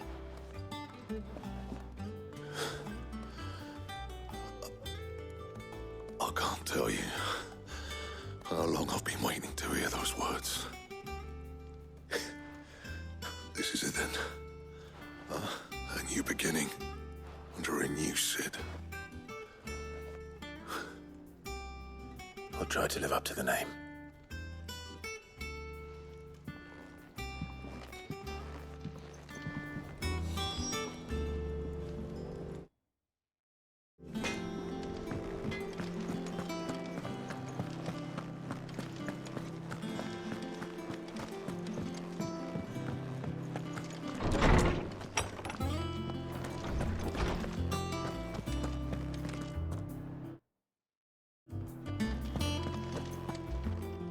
Ah, Clive. Have you come seeking the gift of knowledge? No. To share mine, actually. Hugo Kupka is dead. Oh, my. Can it really be true? Look, he's crying. He is. The big baby. And with good reason, children. These are tears of joy. We must offer up a prayer to your parents that the heavens might weep with us. There shall be no lessons today, only thanksgiving and merrymaking. Go, put away your things. All right. Brilliant.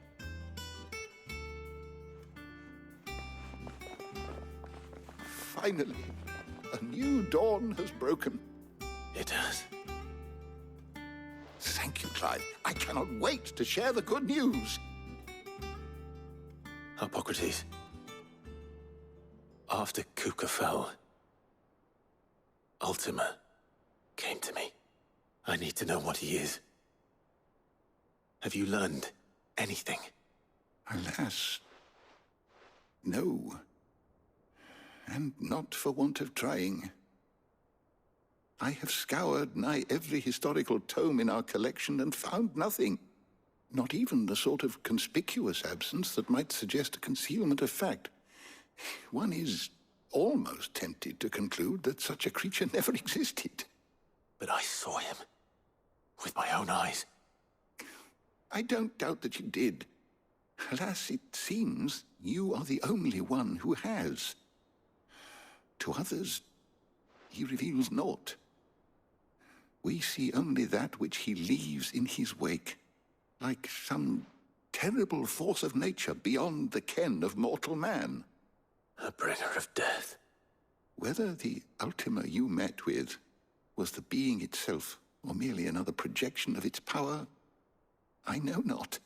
But until I do, my investigations shall continue. Thank you. It means a lot. Right. Let's see if Otto has anything else for me.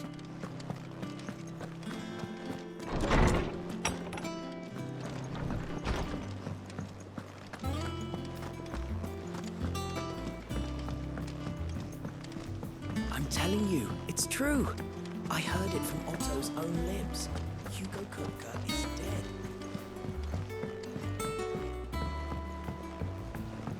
We're seeing troops amassing at every border crossing. You barely sat down since you came home. Vivian got you running errands or something? Just spreading the word.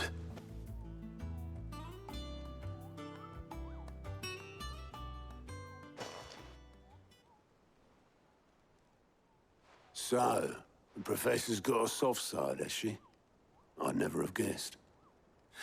No. She was right, though. Everyone was glad to hear the news. Ah, but you ain't told everyone. I can think of plenty of friends back at the old hideaway who'd sleep more peacefully for knowing. Not least of all Sid. You should tell him. You're right. I should. And I will. Well, when you do, be sure to take Mid with you. She's been going at it hammer and tong down in that workshop of hers, trying to do her father proud. But I can't remember the last time she visited the old sod's grave. Very well. I'll suggest it.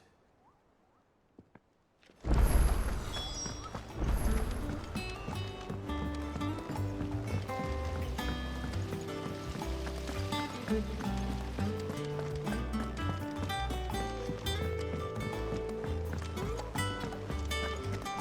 think Mid might need some help. If I don't come up with something soon. All right, Clive? What do you want?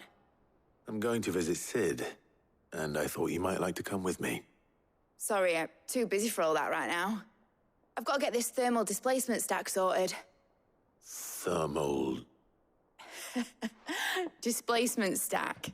Here. And this is for... Only the fastest, finest ship the world has ever seen. The Enterprise. Me and my dad designed it together. Where other vessels rely on the fickle winds to drive them through the water, ours is fitted with mithril engines.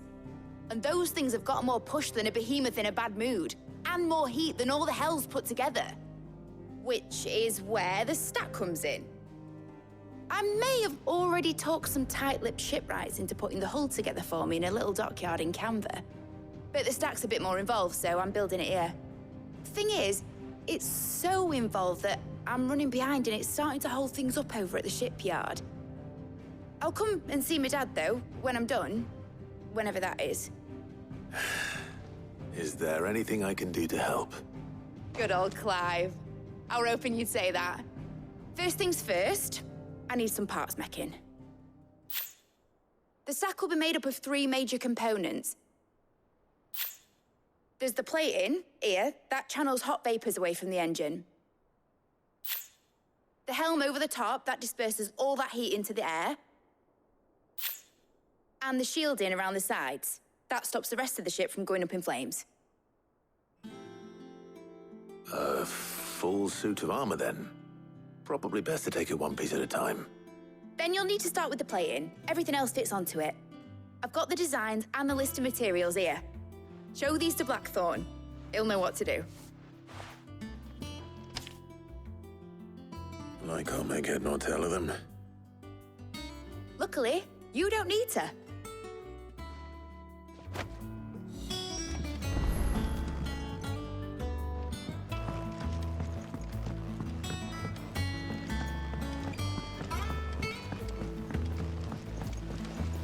Editors started reading books that don't have any pictures in.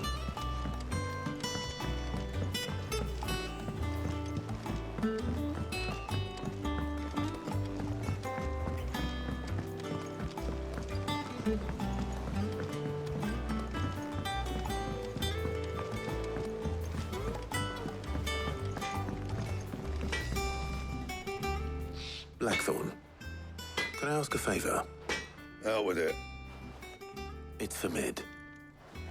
This my last chance to say I'm otherwise engaged.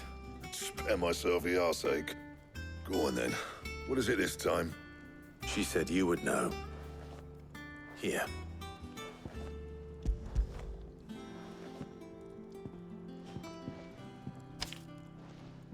Krieger's Tates. Well, I don't know what the hell you'd want this for, but I can make it. Won't be easy, though. And I'll need help. Get Gavin in here, will you? All right.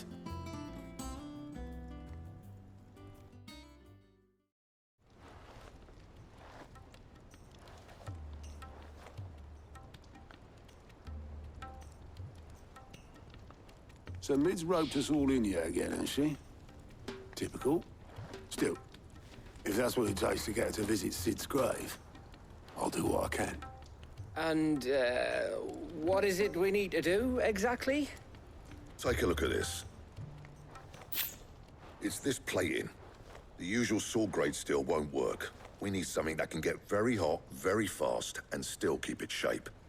That means an alloy. Something that won't break or buckle at the temperatures she's talking about. Which is where you lot come in.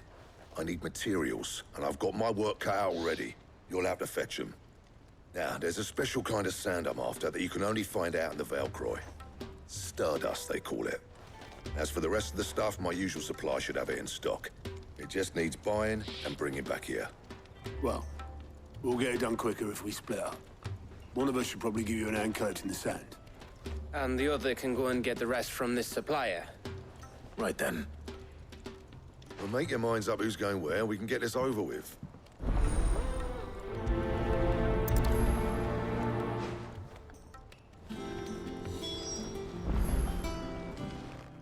You going after the Stardust then, are you? Which one of these two lucky souls is going with you?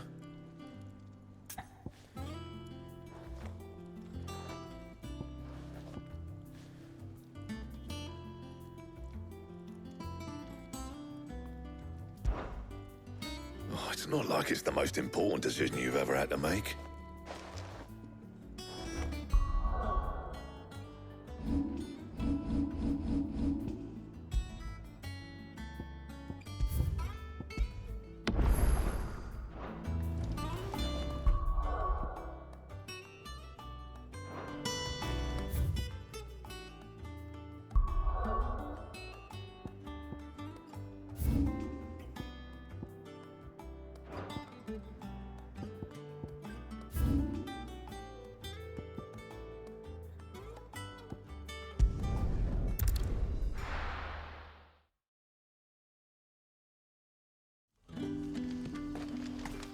Good day to you.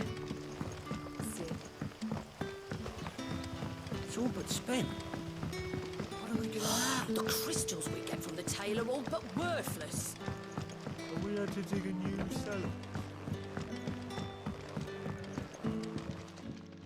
Ah, Clive. Your timing is exquisite, as always. I have a concern which you may be able to assist me with.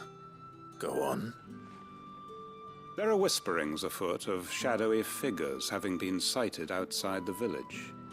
Rustlings in the undergrowth, suspicious noises. My people fear that they are being watched. It may be no more than a surfeit of nerves, understandable in the current climate, or it may be the prelude to something altogether more dangerous. Given what I hope you'll forgive me calling your nose for trouble, I wondered if you might investigate. Of course. Excellent. You might begin by speaking with the good citizens of Lostwing. Listen to their tales, and make what you will of them. All right. I will.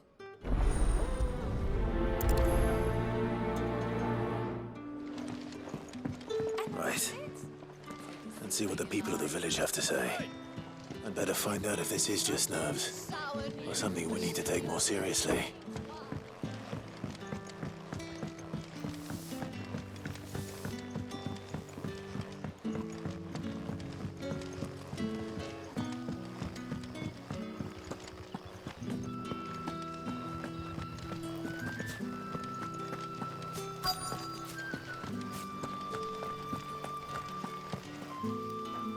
Do you have a moment?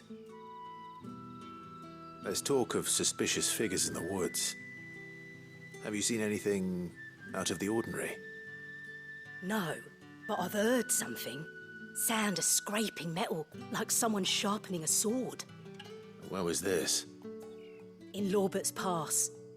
Was out foraging for herbs when I heard it, screeching out from between the trees. Ran back here as quick as my legs would carry me, and I ain't been back since. I see. I'll look into it. Thank you. Seems Lorbert's Pass is our best bet then. What do you say, Torgal? Shall we go and investigate?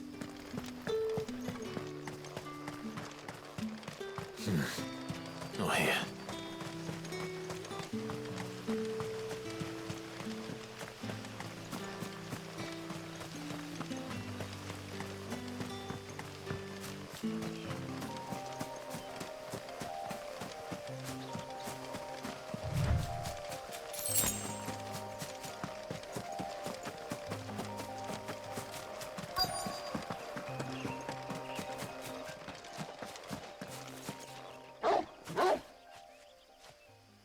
You there. Fuck! He's seen us. Get them before they escape! Black shields. Here.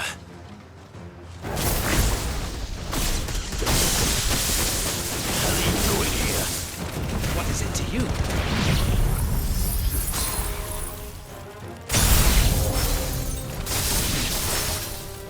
Not that we give a damn. All that matters to us is that you don't leave here alive.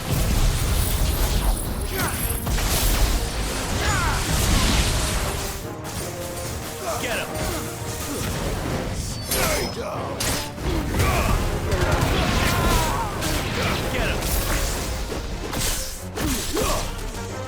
Go for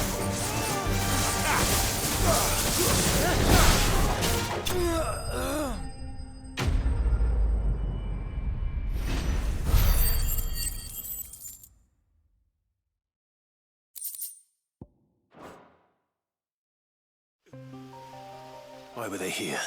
Are they planning an attack on Lost Wing? I need to warn.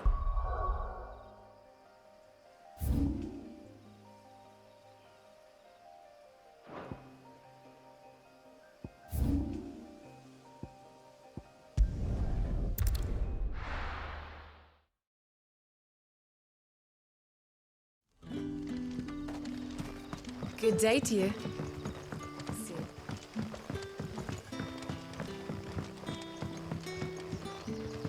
The crystals we get from the tail are all but worthless.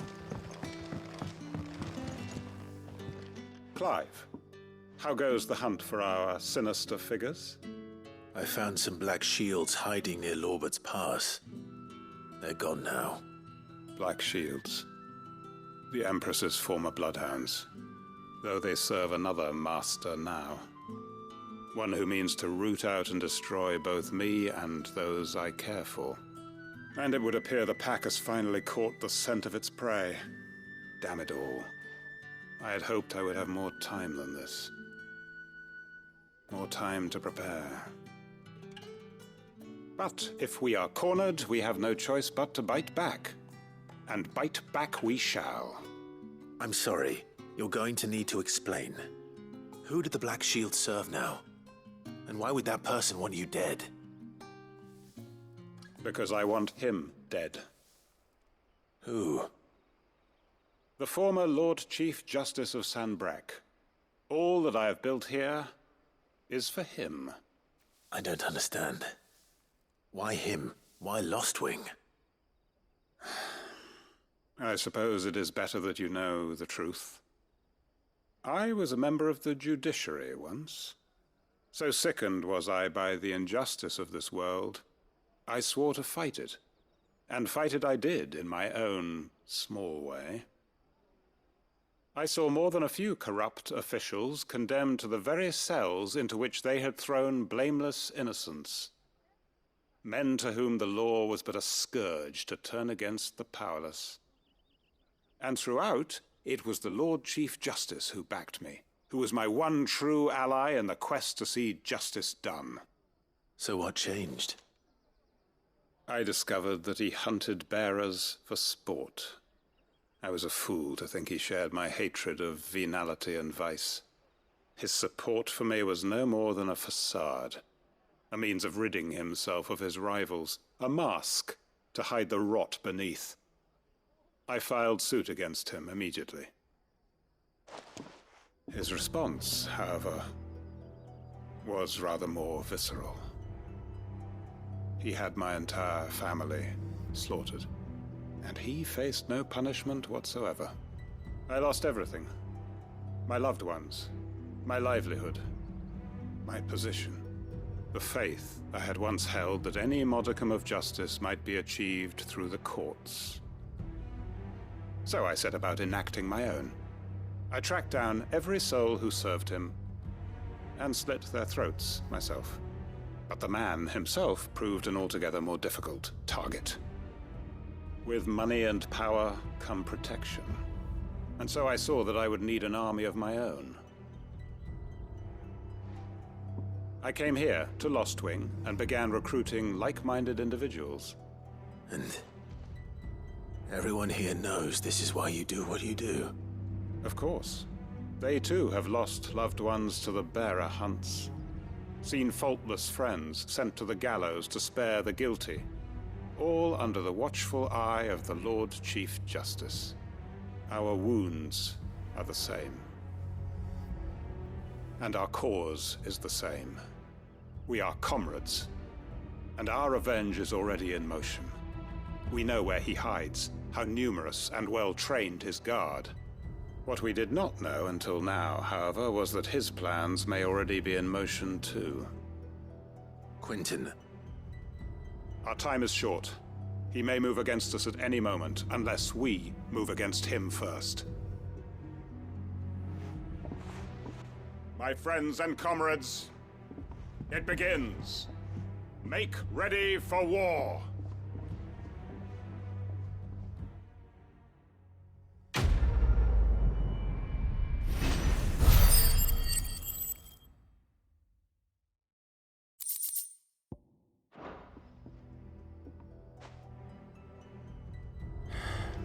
I'm not going to change his mind. You haven't much, but you're free to look.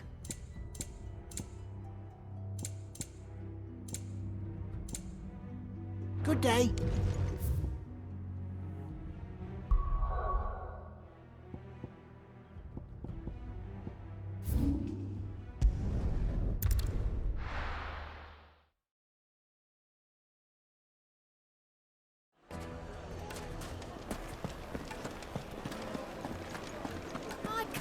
The most fragrant herbs and spices. Gone, just like that. And without so much as a by your leave. What's the matter? It's my apprentice. He up and vanished while my back was turned. I'd go and look for him myself, but I've got a bakery to run. A bakery that's now short one pair of hands. Loath though I am to rely on the kindness of strangers, I'm at a loss. Please, will you see if you can find him? I'll see what I can do. Do you know where he might have gone? I wouldn't be surprised if he was off somewhere mooning at Drake's Fang. He used to work there, you see. Poor fool left his heart in its hollow. All right. Then that's where I'll start.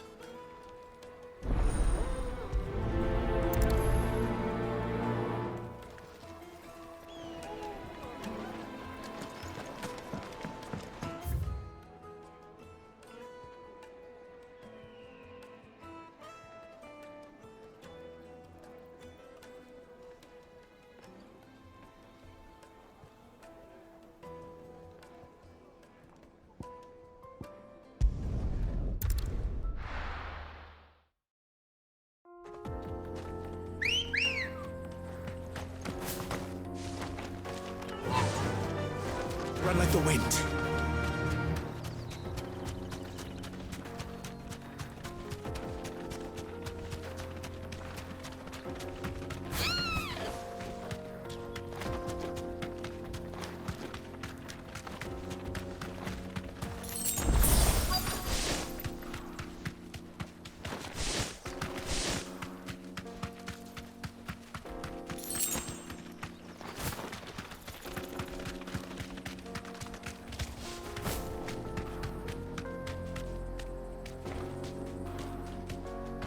Be safe.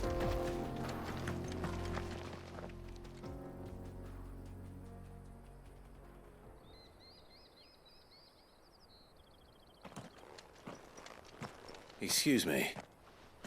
What do you want? The baker sent me to find you.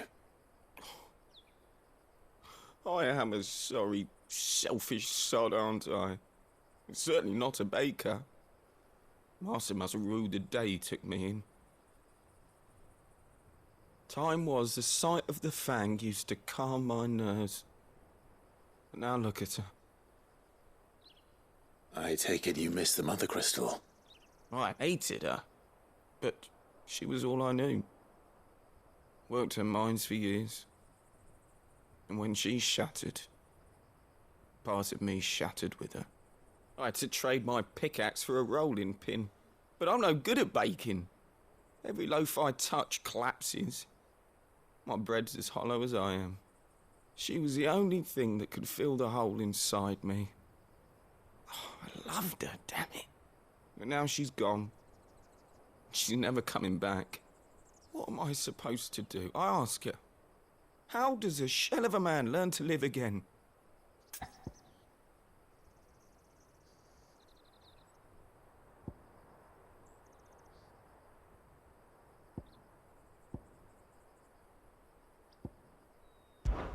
Focus on the job at hand. Think about what you can do right now. What use is proofing loaves when... Wait. Perhaps the solution has been in the bakery all along. You've opened my eyes. Thank you, friend, and fare thee well. Wait.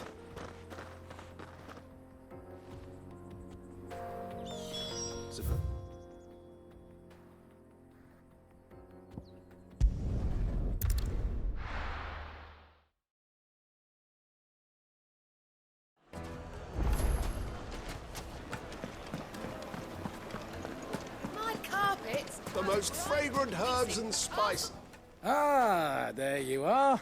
The man who lit a fire under my wayward apprentice. Though I worry you might have stoked the flames a little too high. He damn near ran me down trying to get to my oven. Master, it's ready. Behold the Drake's Balm. A truly unique creation. I dare say it is. Just look at it. A perfect likeness of the Fang herself.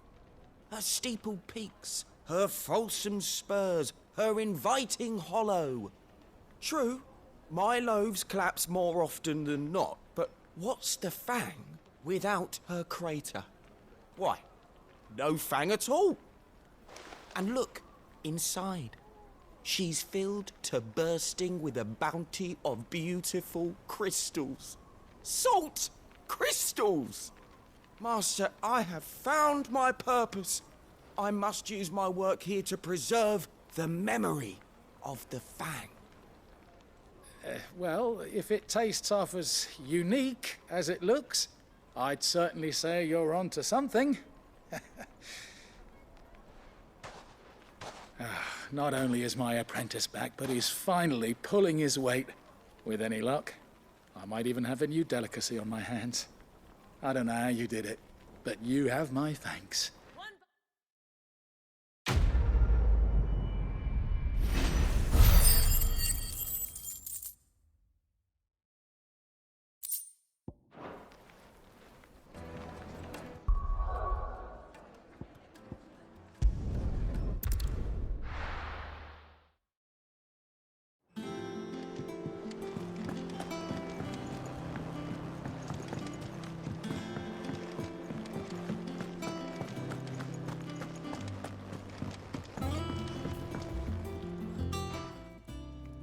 Going after the Stardust then, are you? Which one of these two lucky souls is going with you?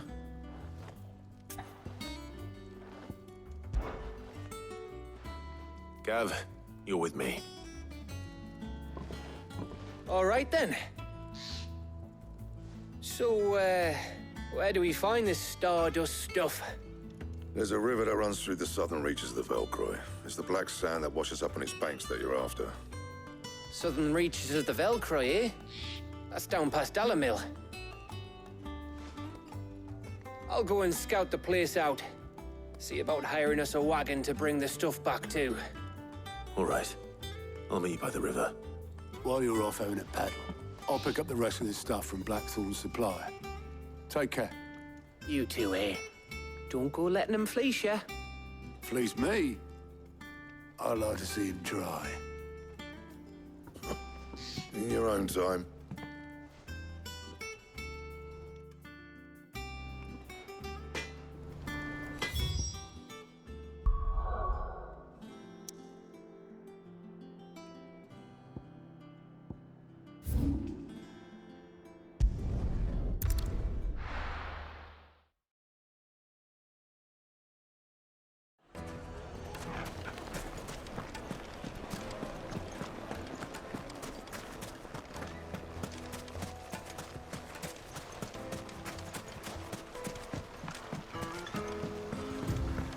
Looks like I found the river. Now where's Gav?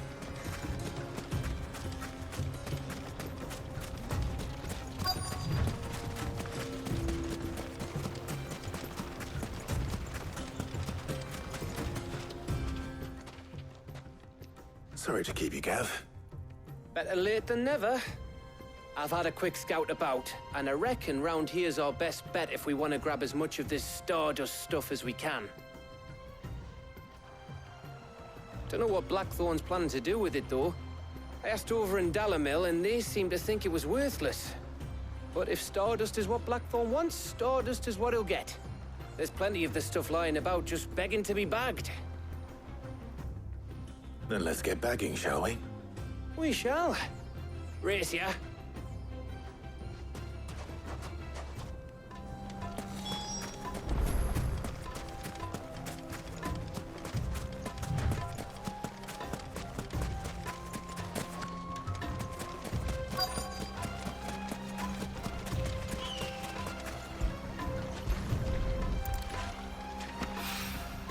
So this is Stardust. It just looks like black sand to me.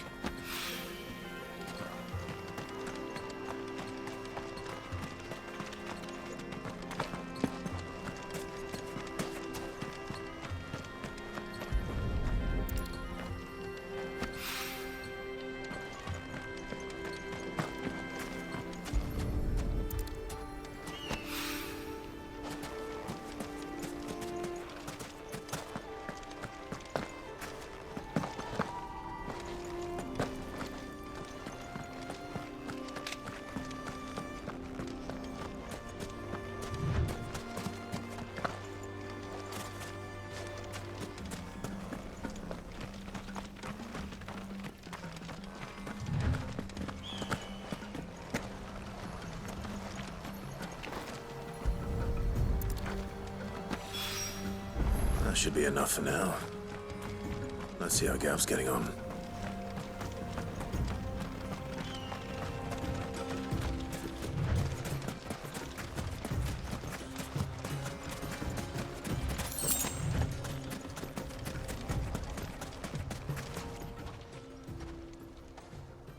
You finished? How much did you get? Enough. I hope.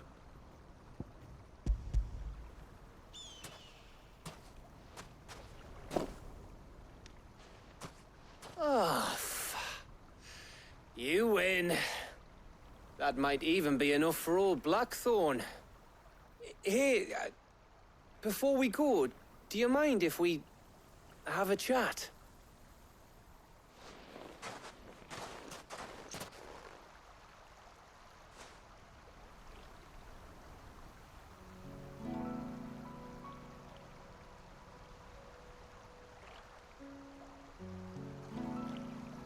Feels like ages since we had the chance to talk. You know, man to man like. It does, doesn't it? Back when you first took Sid's name, we were talking all the time. Working out what to do in that. There was a lot to work out.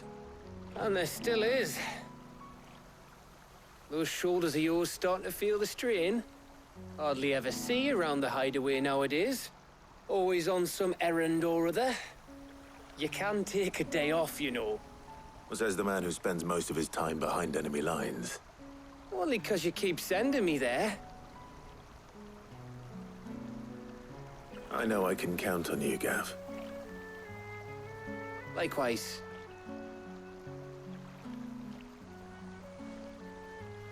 So you keep sending me wherever you need to, and I'll keep going.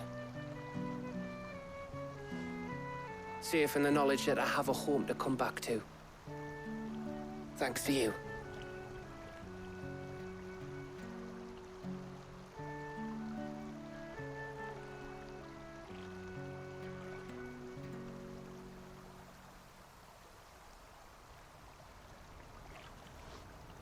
Right. That's enough soppy shite for one day. We'd better get this lot back to Blackthorn before he slings his hammer at someone. You go on ahead. And try to get some rest once you're there. Oh, I plan to. Believe you me. After Blackthorn gets what he needs, of course.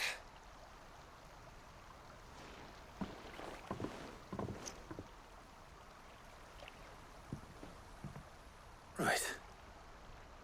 Ready to go home, boy?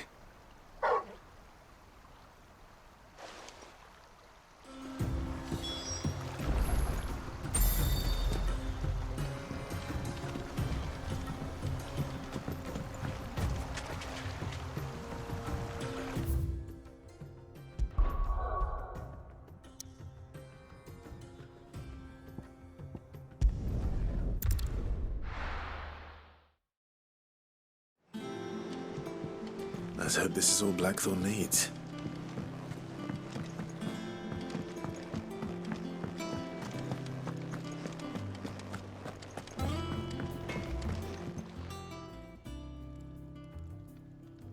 Blackthorn, got everything you need? Yeah. Yeah, I do. Cheers for the Stardust. Should be enough to be getting on with. We should go out on maneuvers together more often. Or beat sneaking around on your Todd all the time. I'll make a start on putting this thermal plating together then. It'll take some time, mind. So if you've got other things to be getting on with, I could do without you breathing down my neck. Thank you, Blackthorn. I'll let Mid know construction's underway.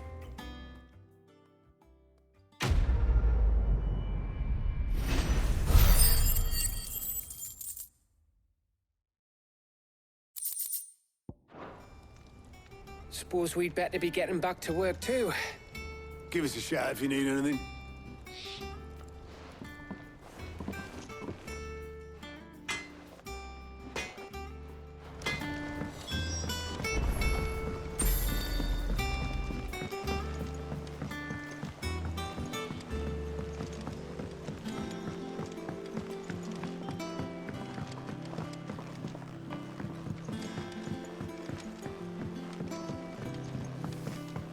Mid hasn't been.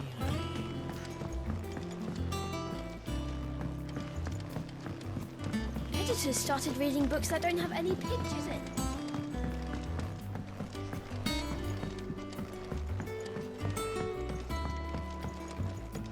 If I don't come up with something soon.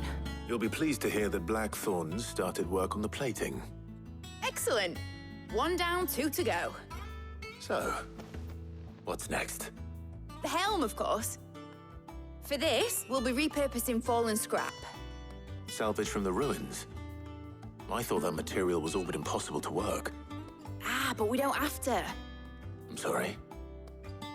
Just so happens there's one particular ruin that's broken into exactly the right shape and size pieces for what we need. What's the name back there? I'll give you all the details. What's her name? Right.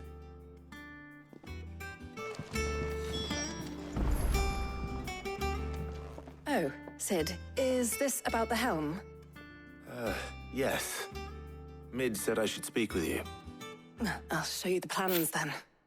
Here you see the mithril engine, in which mithril is burned to generate heat.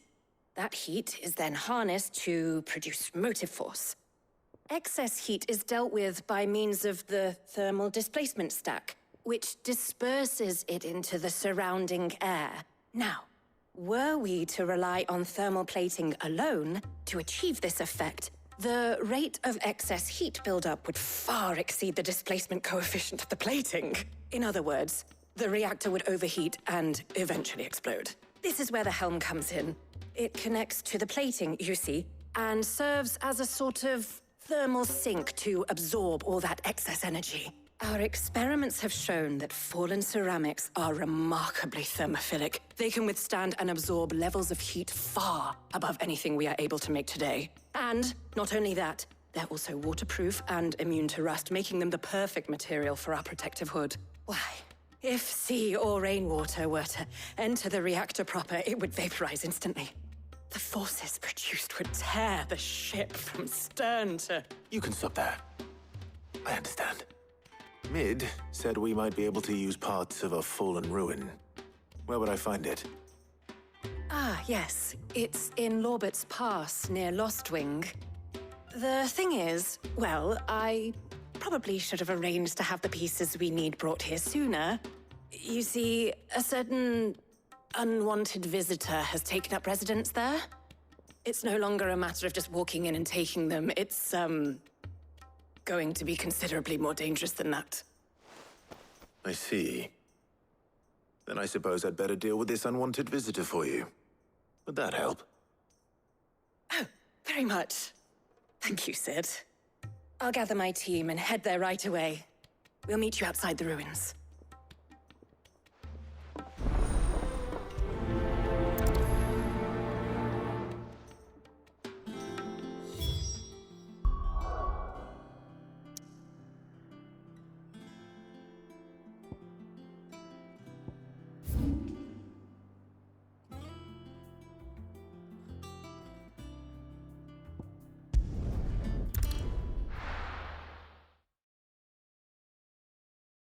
I'll be taking you all to a storehouse in the Bales. Leave anything you don't need behind.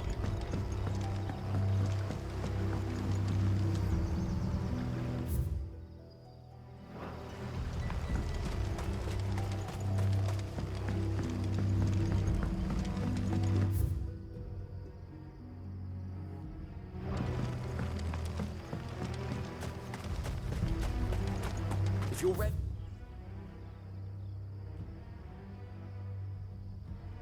we leave at once. No use calling Ambrosia now.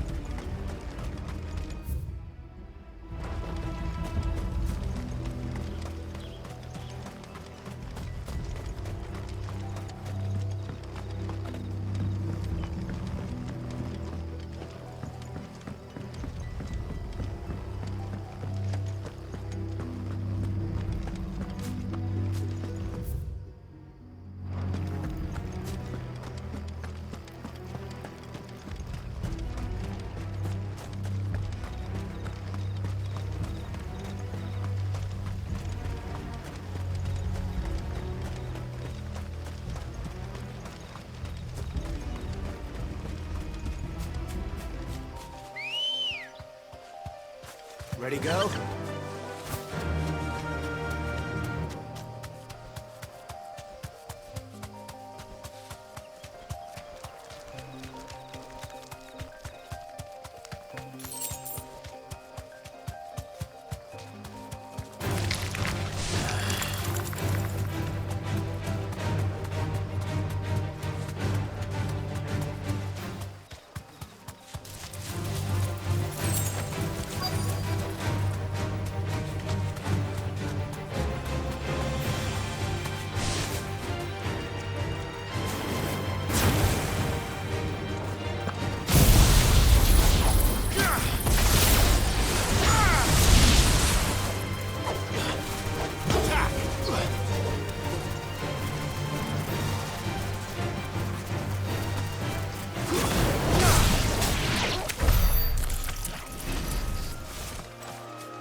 Oh, there you are, Sid. Thanks so much for coming. The, ruins are just over there, as is the creature I told you about, I'd imagine. Would you mind? Of course. I'll be right back.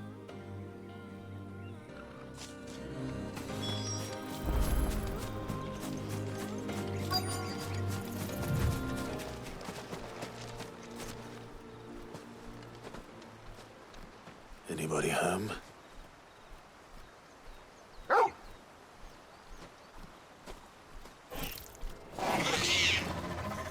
This must be our unwanted visitor. Time to go.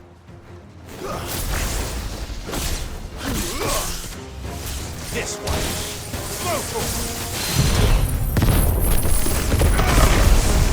Over here.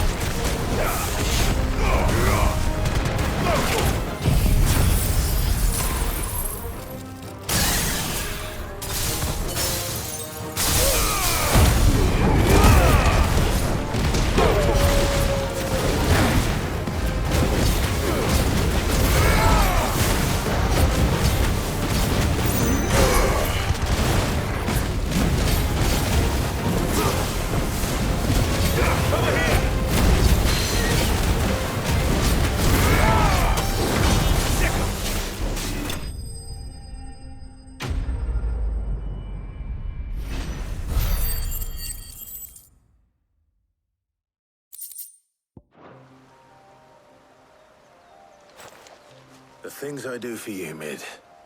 Sid! Oh, thank goodness you're safe.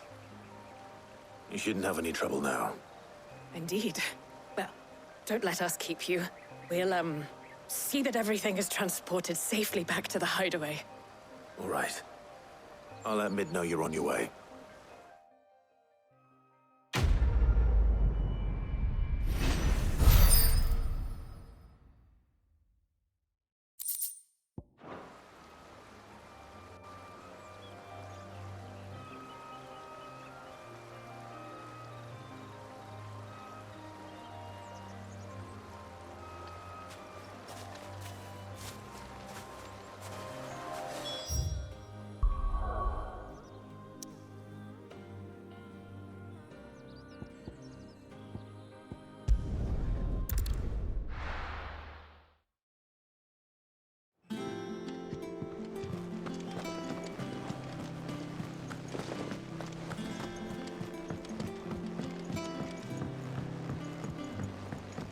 We're seeing troops amass at every border.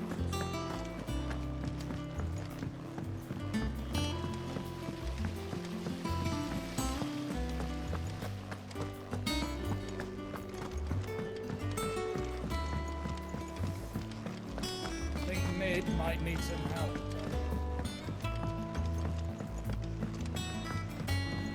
If I don't come up with something soon. Mid. Helena has recovered the material for the helm. She'll be along shortly. Excellent. Another job well done. And just one remaining. Right. Right, the shielding. This one's a bit of a bugger. How so? The plating's enough to stop the engines going pop, but those things will still be spitting out enough fire to set the rest of the ship ablaze. Which is why you need proper shielding.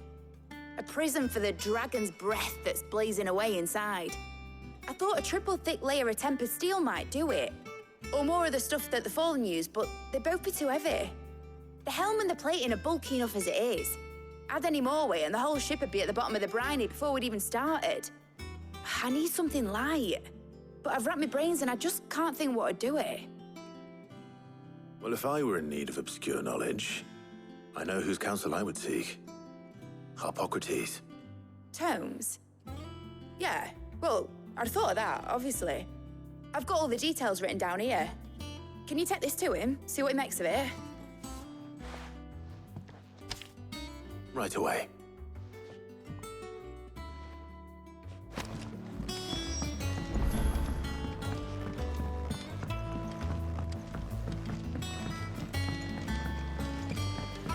Editors started reading books that don't have any pictures in.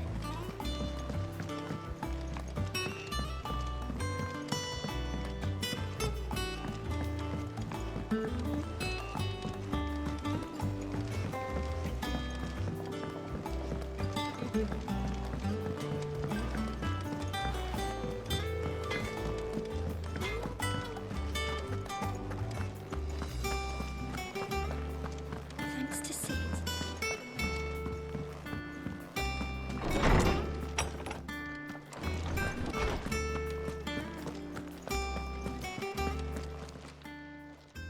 Harpocrates, do you have a moment?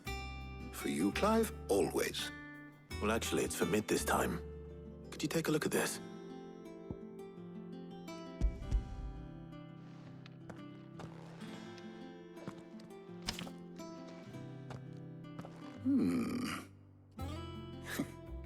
Shielding for a mithril engine? Whatever will that girl think of next? And what are these notes around the edges?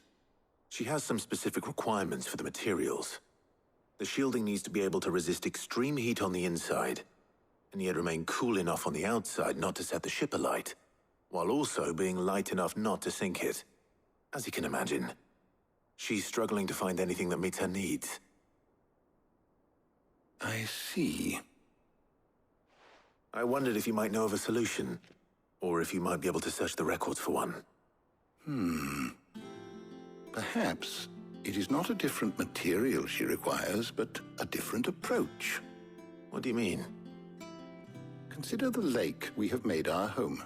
Its blighted waters eat away far more quickly than fresh water or even brine, at timber and steel alike. And yet, we have made a home here from those very materials nonetheless. We have. But Bardolph must varnish every board twice over to keep it from rotting. And Obelus complains that without a constant supply of pitch. I see. Early Gregorian histories speak of a preparation known as moon dew.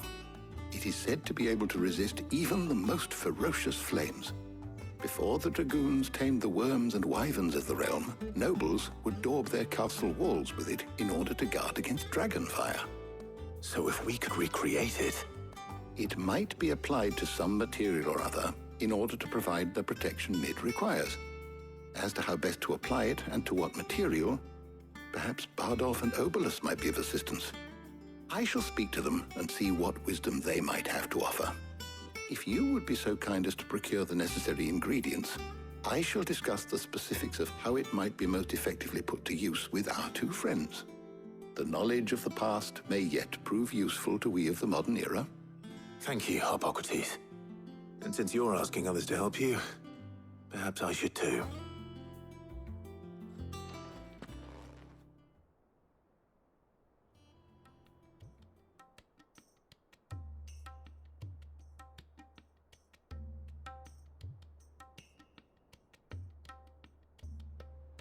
So you need a hand, do you? We do. I'll be heading to market for the ingredients we need. I could do with some help. And some company, too. The other can assist me in researching how best to prepare the shielding itself. Can we count on your aid? Always. Well, if Jill's game. Thank you. I am sure either of these fine young minds would prove indispensable in my research. I leave the decision as to who will go with whom in your capable hands, Clive.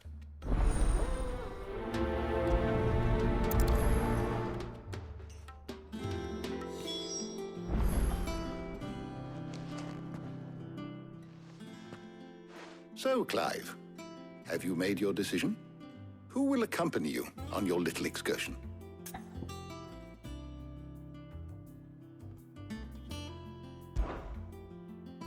Very well.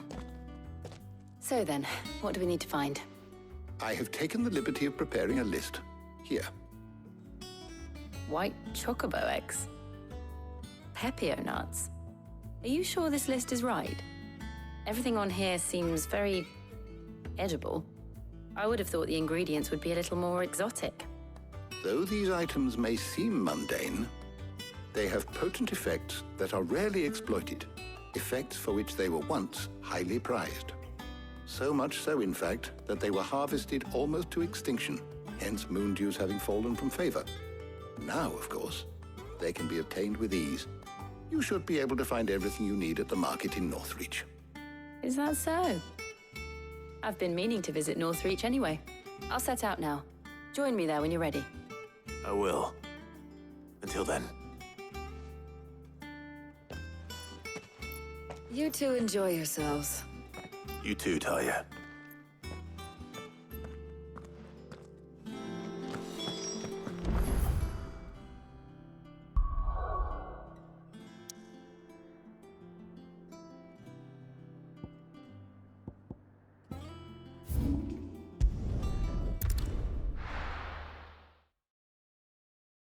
Now, where's Jill? There's talk. Flood. Things would have been different at the mother. Keep them pilchards nice and chilled. Are those Pepio nuts? How goes the hunt for ingredients? I've only just started. I'm sure everything we need is somewhere amongst all these stalls, though. Why don't we split up and see? We'll take a couple of ingredients each. All right. What am I looking for? How about you look for the Pepio nuts and some garlic? I'll find the other things we need. We can meet by the gate when we're finished.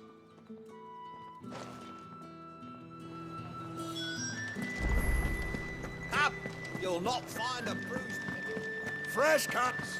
Come and get them! What can I interest you in today?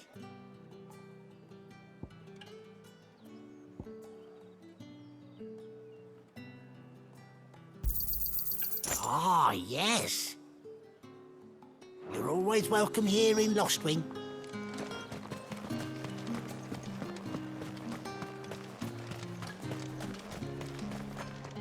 Buy, sell, or be gone. Go on, take it. That's everything. Let's see how Jill's getting on. That price. All anyone ever wants anymore is water. Great. How am I supposed to make a living?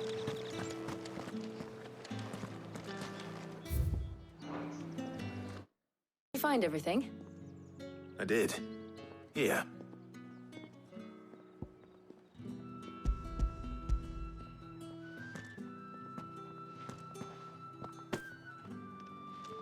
Garlic and pepio nuts. Perfect. Now all that remains is for Harpocrates to somehow turn all this into what Mid needs to keep her engine cool.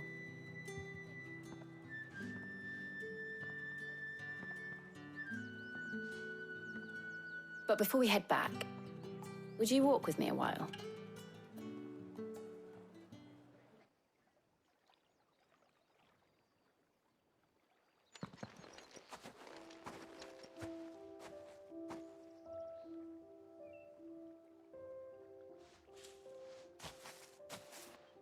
Thank you for asking me to help you today. It makes a nice change. It does. It's good to get away from all the battle and bloodshed for once. Just being here reminds me of when we were children. Do you remember? Walking down Market Street in Rosalith, taking in the sights and smells. How could I forget? What with Torgal's antics. Remember how his nose would prick up at the scent of sausages? He'd go racing away and we'd have to go running after him. We wouldn't catch you now, would we, boy?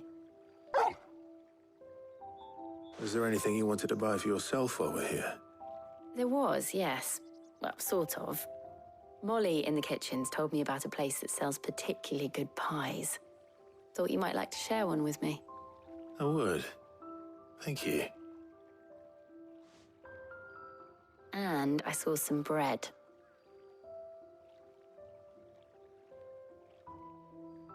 Big white cobs like the baker back in Rosalith used to make. What do you think? I thought we might get some soup to dip it in.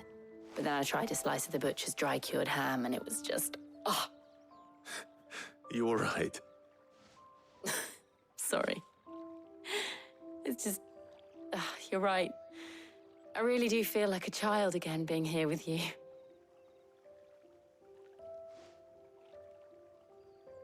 Clive. Is it wrong of me to enjoy this? No, Jill. This is how life should be. And it's how our lives will be when our work is finally done. When we can live on our own terms. I hope so. Thank you, Clive.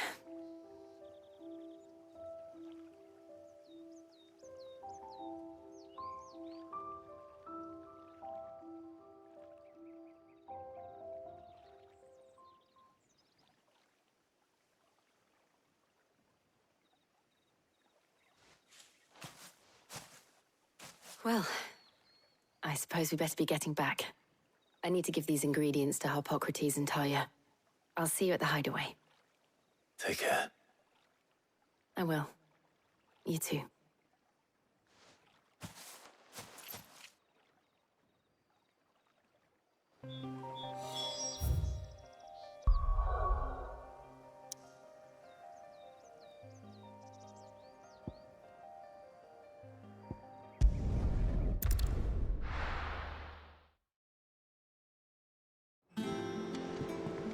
I wonder how Harpocrates is getting on with the moon dew.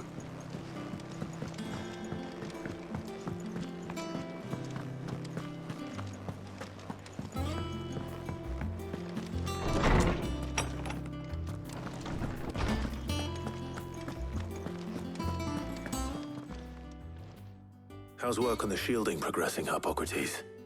Well, very well indeed. And thanks in no small part to your kind assistance. I was just explaining to Talia how we might best go about preparing the moon dew. And now that we have all the ingredients, we may begin. You can count on me. I've mixed more than a few mysterious concoctions in my time. I'm sure you have. What about the shielding itself?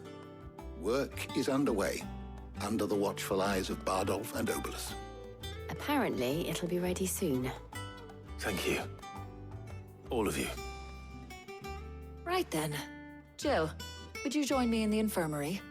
Many hands make light work and all that. Of course.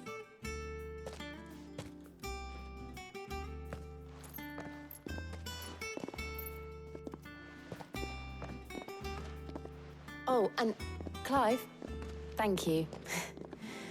It was nice just being with you.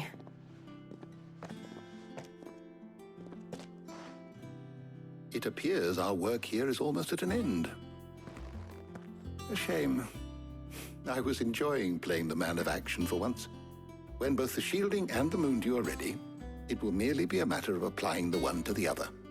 Followed by a rigorous process of testing and retesting, of course. Perhaps someone ought to warn young Mid of that. Leave it to me. Thank you, Hippocrates.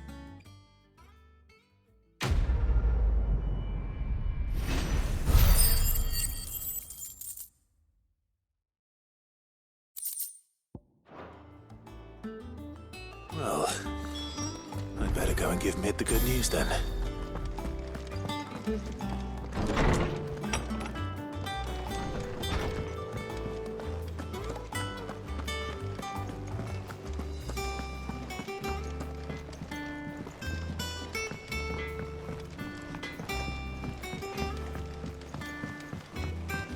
I went up to give some breeze to the chocolate.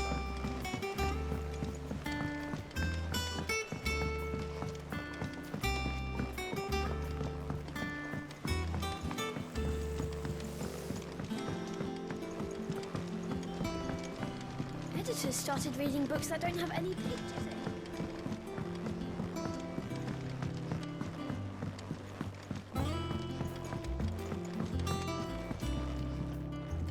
Sorry to keep you waiting, Mid. But you'll be pleased to know that work on the shielding is underway. You found something for it? In a manner of speaking, Hippocrates knew of a substance that's highly resistant to heat. A coating that should provide the protection you need.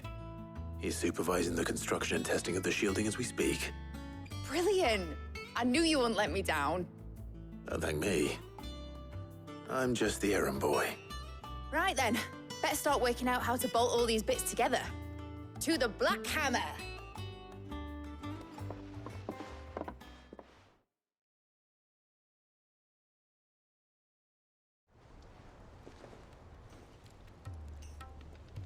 You know, when I got into the smithing game, I thought I'd be making swords and shields, not thermal bleeding didgeridoo-dahs.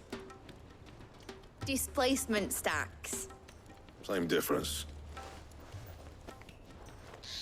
Whatever you call it, I ain't putting it together in here. It's cramped enough as it is.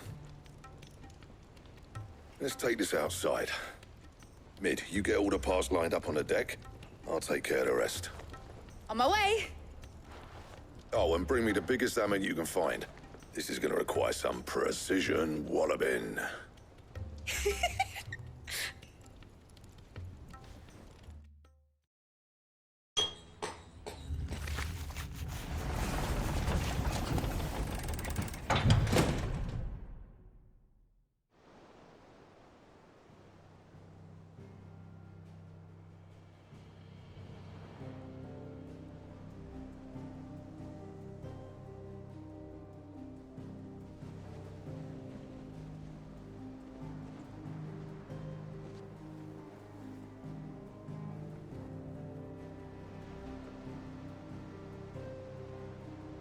It's finished! It's finally finished! Thank fuck for that. I'll be feeling my hammer arm for weeks. Thank you, Clive, Blackthorn, everyone. That's one down and just 3 more to go. I'm sorry. Oh, didn't I tell you? The Enterprise has 4 mithril engines, and we'll be needing a displacement stack for each. You don't mean... Don't worry. Now they've got a finished one to work off. My gang in Canva can build the rest. Good luck to them, I say. Right, I'm off to get a sling for this elbow. Any other work comes in, keep it to yourselves, eh?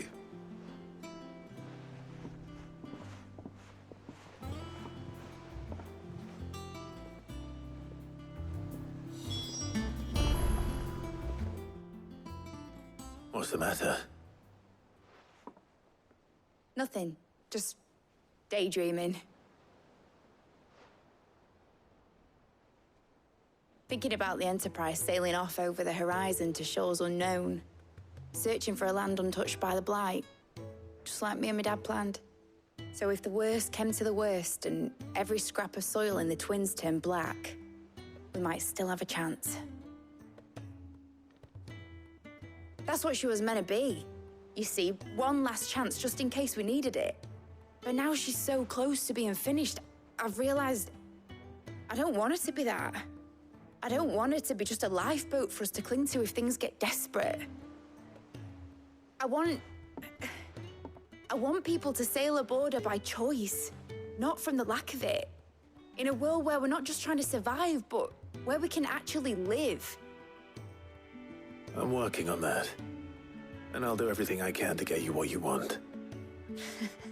Don't you always? All right. My mind's made up. As soon as the Enterprise is fit to sail, I'm putting her under your command. Sod our plans, I'm trusting in yours. Are you sure about this? Something tells me it's what my dad would have wanted.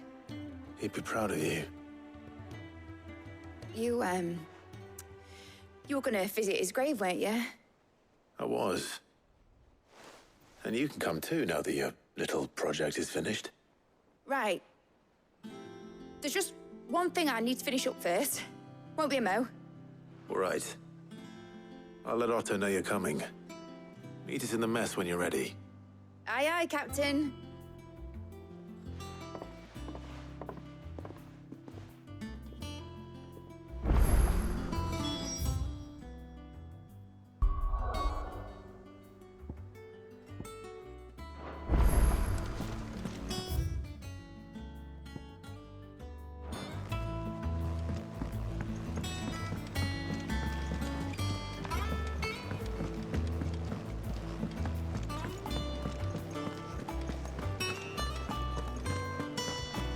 Crack the crystal too? You're joking.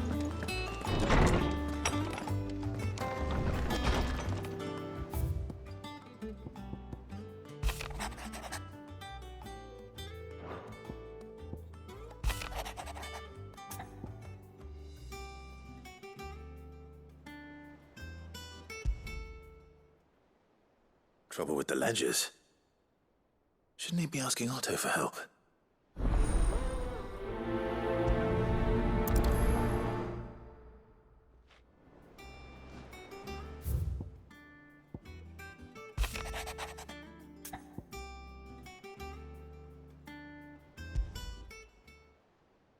What could be wrong with Torgor? He seemed well enough when I last saw him.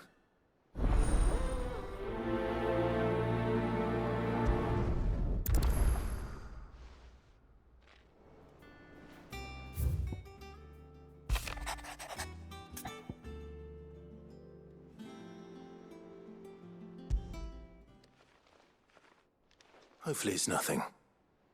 But I should speak to Blackthorn just in case.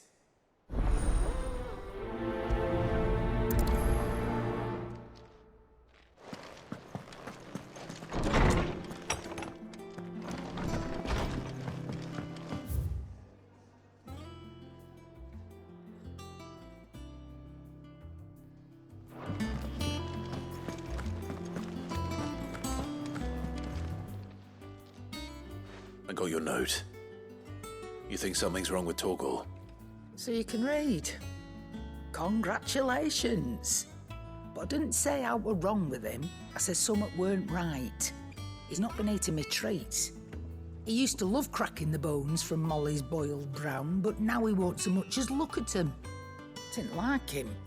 Which is why I'm of a mind that his mind's on something else. You've not been working him too hard, have you? No harder than usual. that it, boy? Do you need a rest? What was it you said he was? A frost wolf? That's what the lawsman seems to think. Then maybe this all has something to do with whatever it is that's woken inside him. I suppose things have been different since Rosalith. Perhaps Hippocrates knows something. Instead of everything, you mean? Perhaps.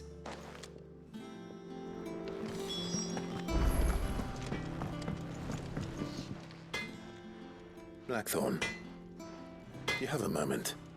Not really, no. This won't take long. I just wanted to ask how you're getting on. August was worried about you, and you might still be doubting your craft, even after learning the trick of that cuirass. Is there something else weighing on your mind? Perhaps sharing your thoughts might help. That bastard's like a dog with a bone. Still, he's got a keen eye, I'll give him that. He's just, well, Karen showed me something. Something I've never seen before. And that was? A sword. An odd-looking thing with a single-edged blade. The metal itself wasn't anything to write home about, but fuck me. The edge on it. You could slice a man clean in two with a weapon like that, and he'd be halfway home before he even realized he'd been cut. So that's what's troubling you? No. Not troubling me exactly. More distracting. Can't stop thinking, how do you get an edge that sharp? It's driving me mad. And if you knew how to do it, we could arm the curse breakers with even better blades. That's about the size of it, yeah. I'll see what I can find out. Sharper swords are always welcome. And we can't have our master blacksmith being distracted. You're a soft touch, you know that. But I can't say I'm not grateful for it. Good luck, eh? Thank you. Let's see what Karen knows about this sword.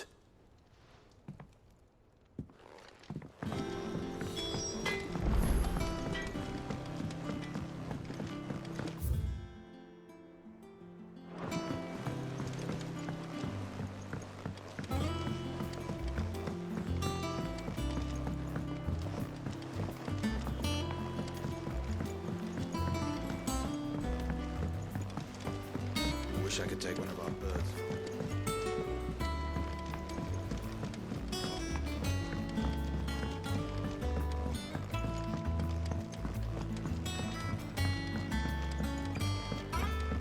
Well. Here, Sid. Reckon you might be just the man to help me out of a bit of bother, if you've a mind to. Let's hear it. Well, it's about this alembic the chief's got me making. Lovely bit of kit it is. Bung in a solution you want splitting, and it will separate it out, just like that. Problem is, it won't always get rid of all the impurities. And with some of the stuff we need it for, that ain't good enough. Which is why I've been looking for something to filter the liquid we'll be cooking off.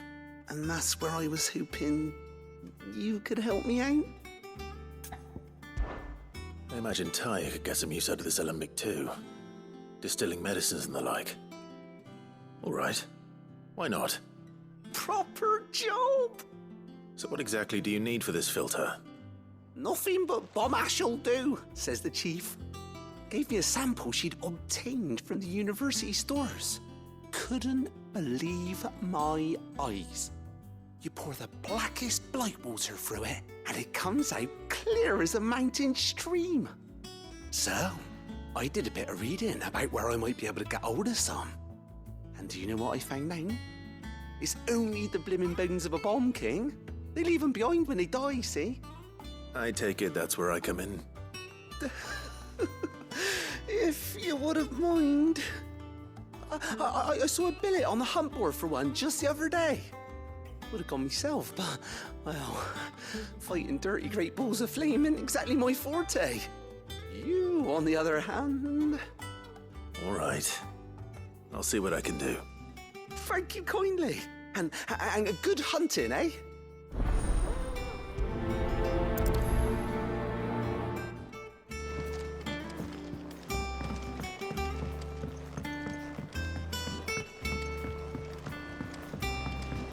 think Mid might need some help.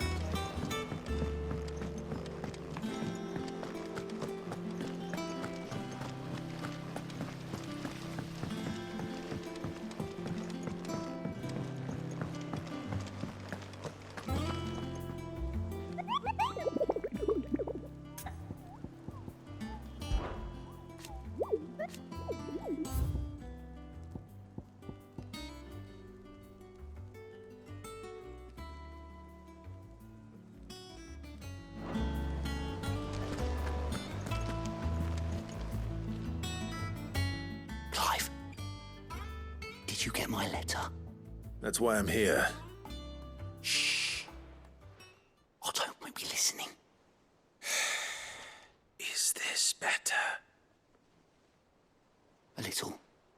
Listen, I've some bad news.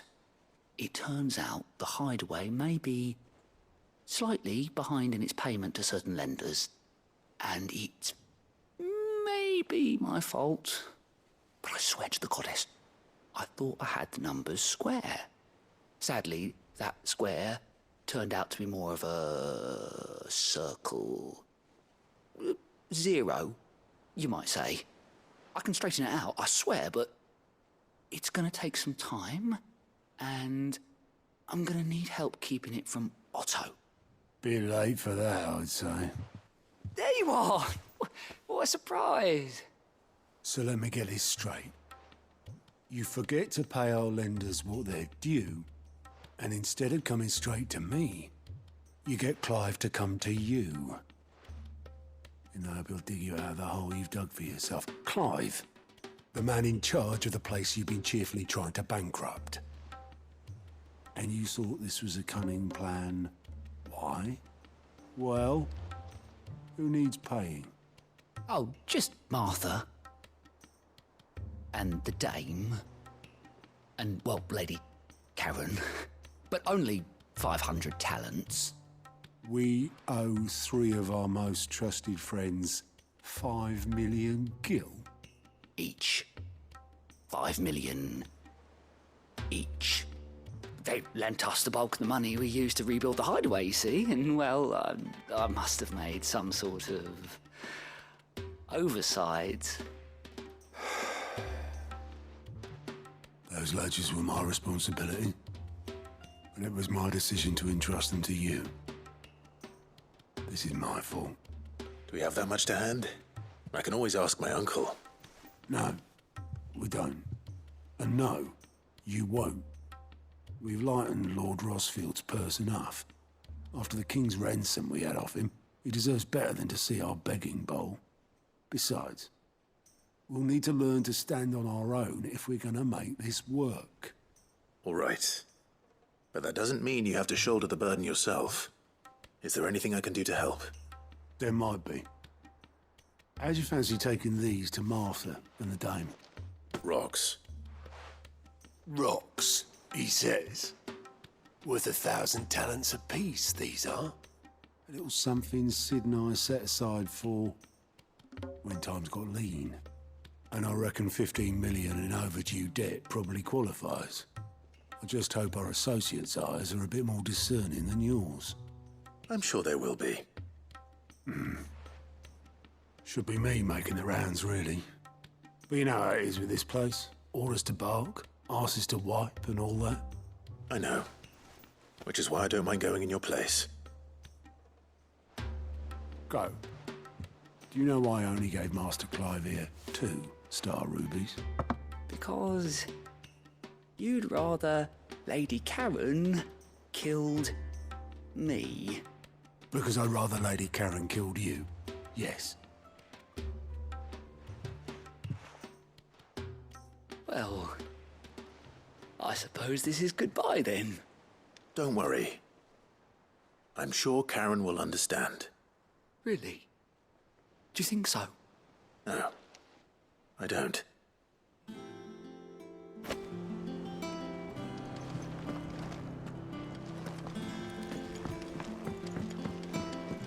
Mid told me she was building a ship. Is that the thing Tomes helped?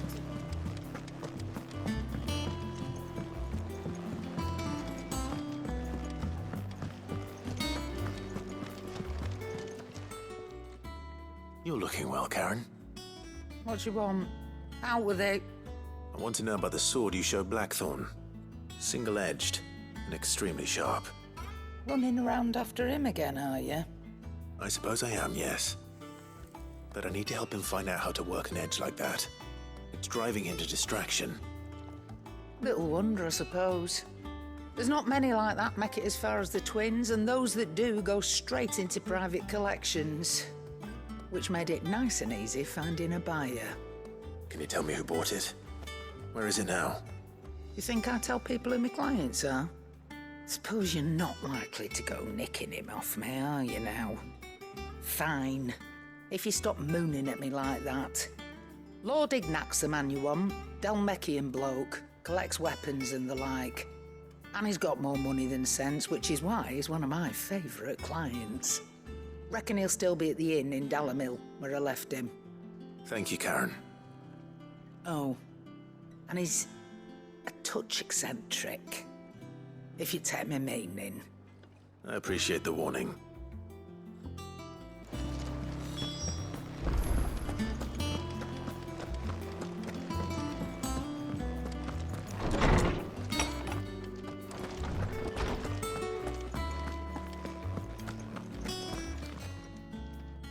Lawsman, I need to ask you about Torgal. Something's not right with him. He isn't ill, is he? I don't think so. But according to Lady Karen, he seems to have lost his appetite, which is certainly a new development. She says he's hardly been touching his bones of late, and she believes it may have something to do with what happened at Rosalith Castle. I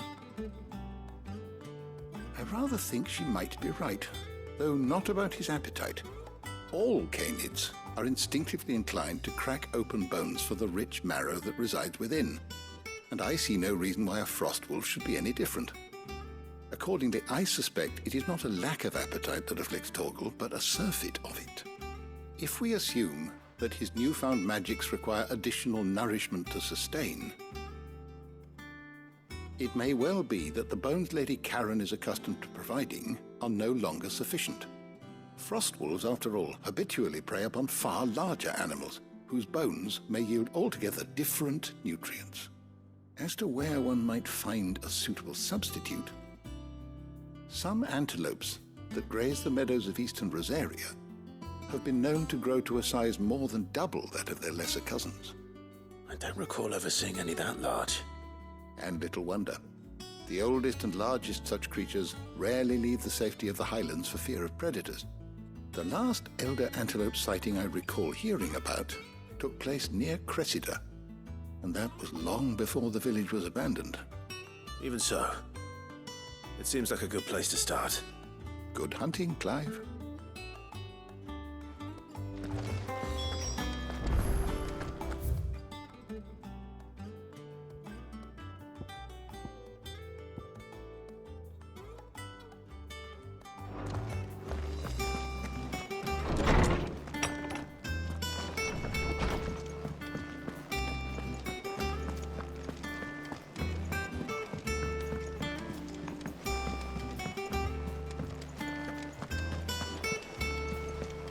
Is that the thing Tomes helped? Mick told me she was building a ship.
welcome.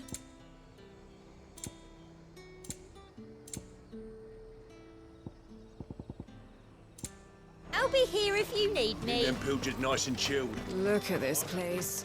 We spend half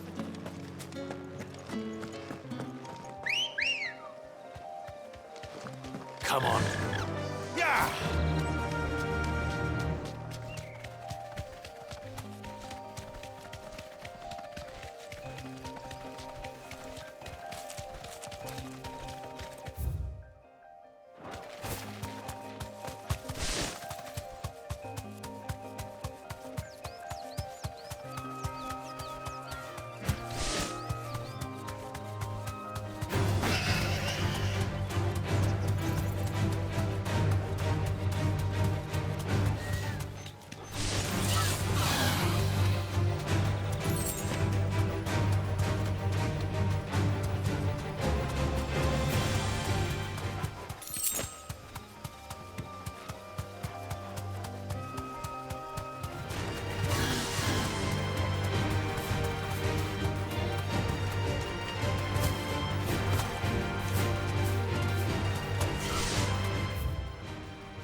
Ready, go?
There's talk of the How the hell is anyone supposed to afford that?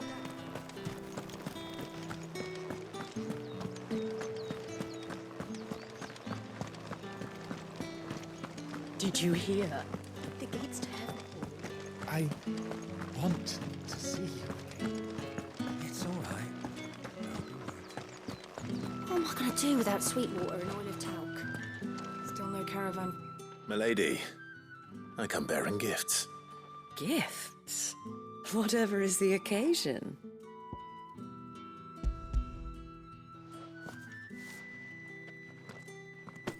Oh my. Clive, you really have outdone yourself.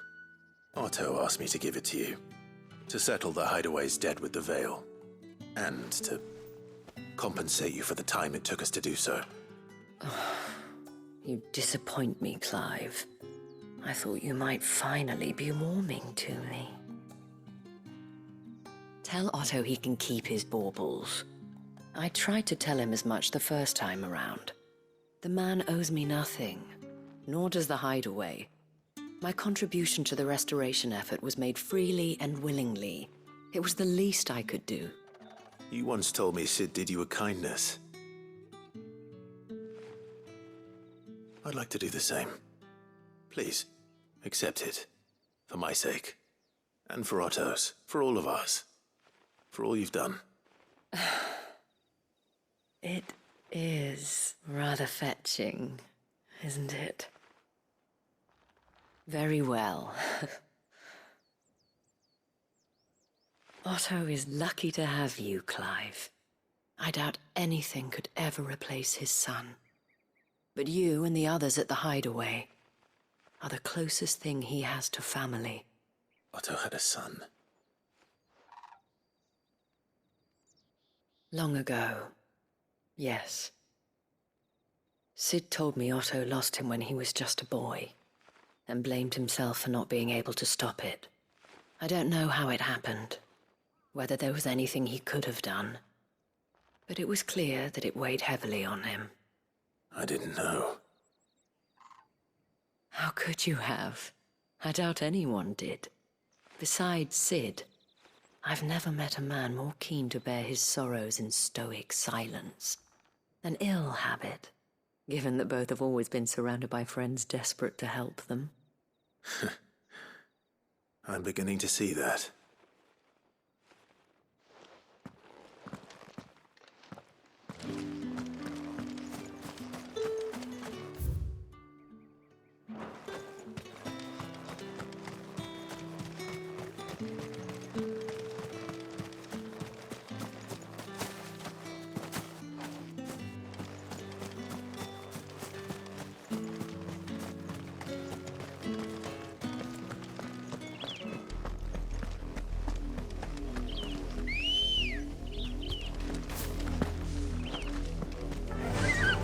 Run like the wind.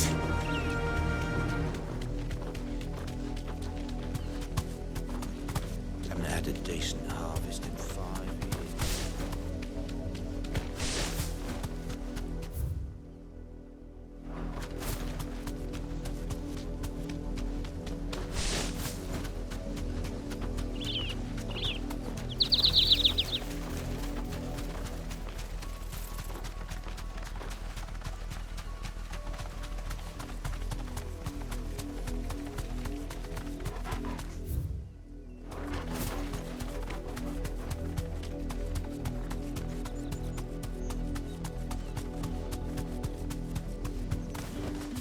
That'll do, girl.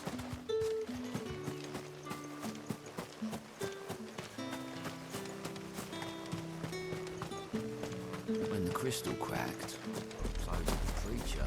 Stopped giving sermons. And then one day he was just gone. Let's go.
journey to ride from here.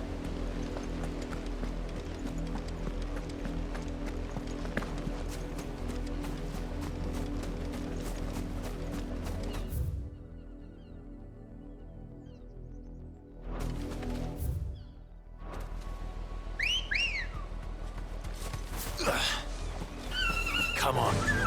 Run like the wind.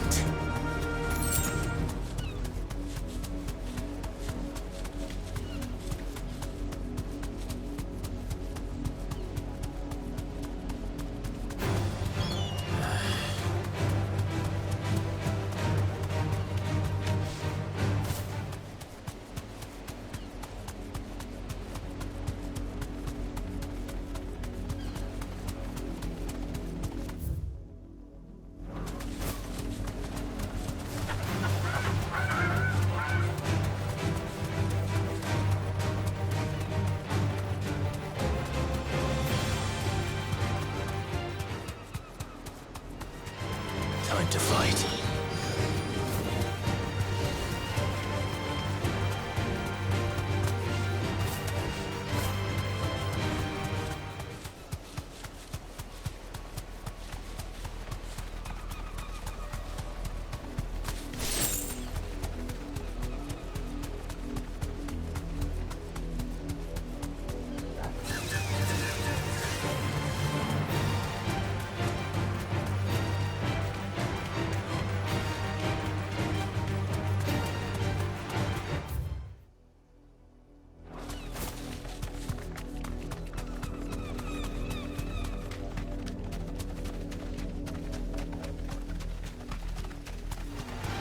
Time to fight.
I'll be taking you all to a storehouse in the Bales. Leave anything you don't need behind.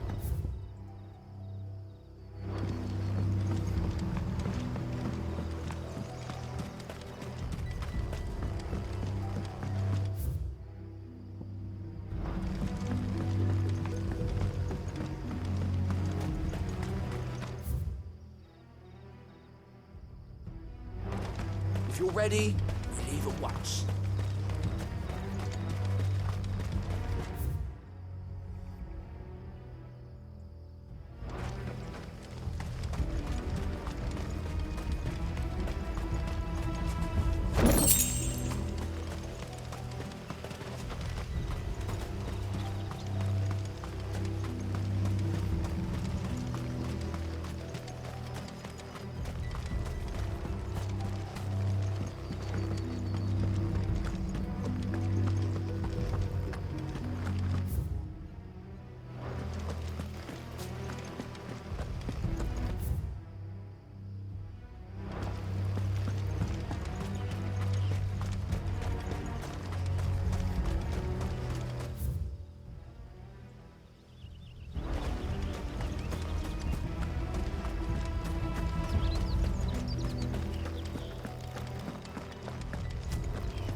my children.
Clive, we weren't expecting you. I wasn't expecting to be here, but it seems we still owe you a considerable amount of coin for your help with our rebuilding efforts. And though I doubt it's what you were expecting, we were hoping you'd take this as payment.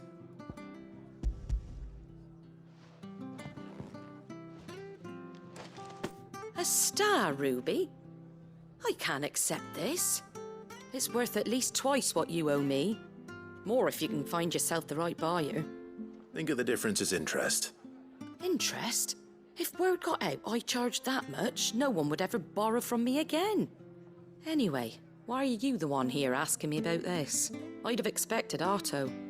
Bit much sending the Lord Marquis out to settle your debts, isn't it? The old goat working himself to death again. Something like that.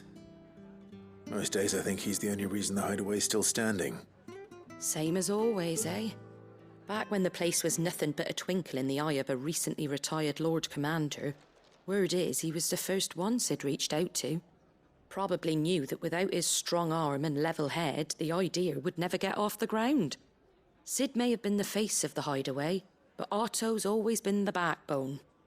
And when Sid passed away, we were all worried that would be the end of it. That Otto would just give up. His death was hard on everyone.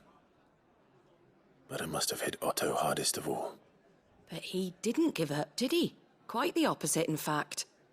If I recall, he was the one who nominated you as Sid's replacement, and rallied the rest around you. I reckon what he saw in Sid, he saw in you too. And don't we all? Doesn't hurt that you're half as stubborn and twice as handsome, neither. That, and you keep good company. I suppose I do.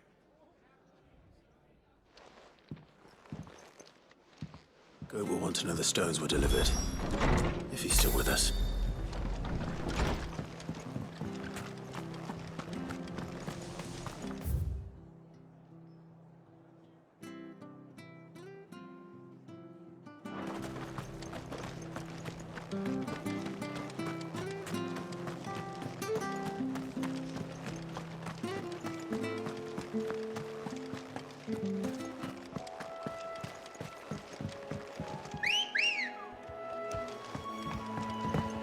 Come on. Yeah!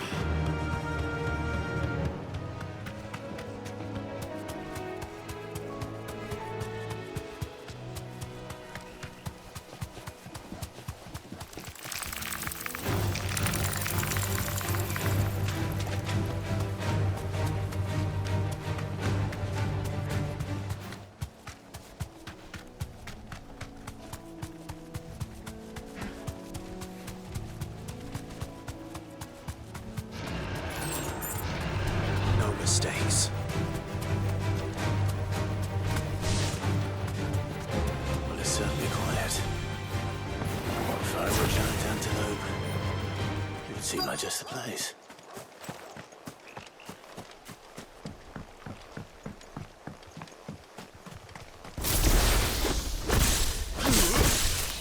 Now we'll find one bigger than that. You hungry, Torgal?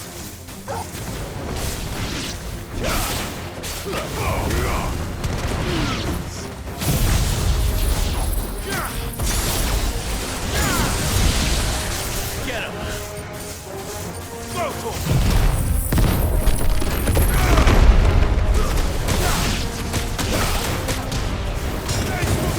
Get him!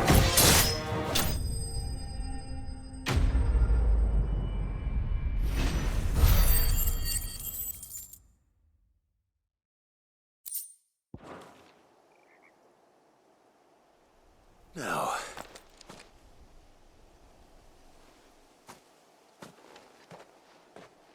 will it be enough, I wonder?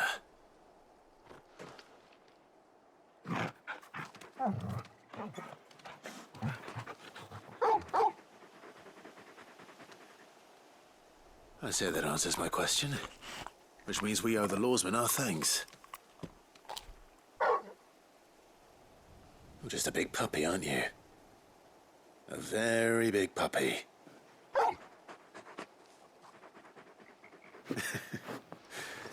You do know you can take that with you, Torgal.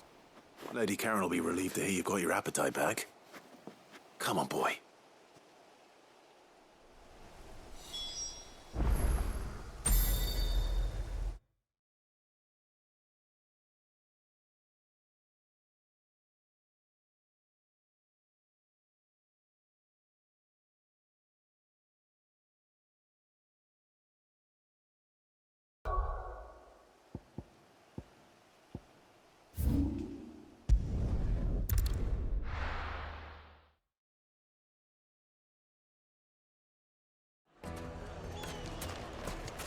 People take notice of wealthy men.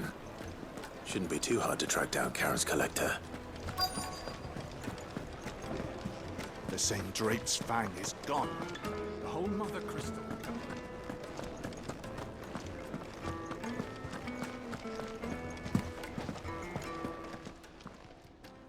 My reputation will be ruined! Ruined! Calm yourself, Lord Ignac, I beg of you, before you do yourself a mischief. Pardon the intrusion, but... Out! Get out! I paid for these rooms so I wouldn't be disturbed. Leave me be! Please, allow me to apologize. His lordship is going through a difficult time, and he's never been fond of guests arriving unannounced. Radim! Get rid of the filthy oaf this instant! Very good, Lord Ignac. Would you mind stepping outside for a moment?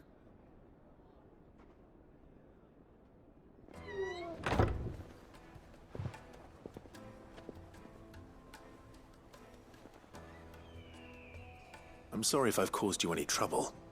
That? Oh, no. That's just how his lordship is. Though the morning's events have left him somewhat fractious. He has been dispossessed of his luggage, you see. The thieves also made away with a considerable amount of coin. Coin the innkeeper will soon be keen to collect. I don't suppose a certain blade was among the stolen items. A single-edged sword. It was purchased from a merchant friend of mine. Ah, you know Lady Karen. Yes, I'm afraid it was. Then I'll retrieve Lord Ignac's luggage. But I have one condition. You have but to state it. You are welcome to anything that is within my power to grant. I want an audience with Lord Ignac. A few minutes should be enough. Then I'll be on my way. A condition I would be a fool to refuse. Of course, you shall have your audience. I don't suppose you saw where the thieves went. I did not, no. Though some discreet inquiries made on his lordship's behalf mean that I know where you might find them. The bandit's bed. Every ill-gotten coin in Dalamil is said to pass through that disreputable corner of the Valcroy. And that's where I'm heading. I shall speak to Lord Ignac in your absence, and arrange for an audience upon your triumphant return. That will be very kind of you. Farewell, and best of luck.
Got company!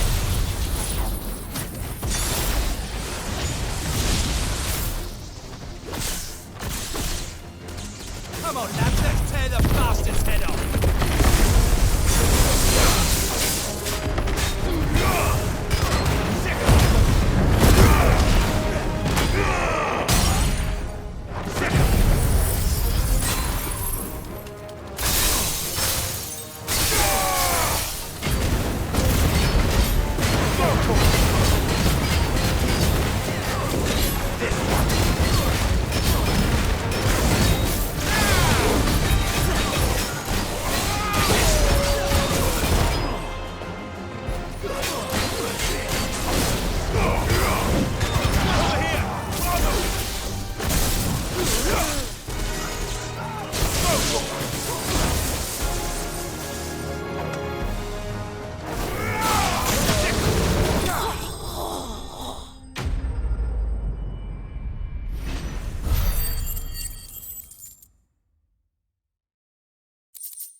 This must be Ignac's luggage.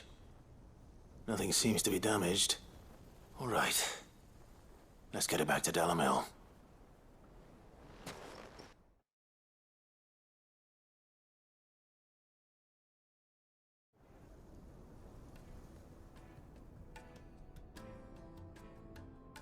I hear I have you to thank for the return of my effects.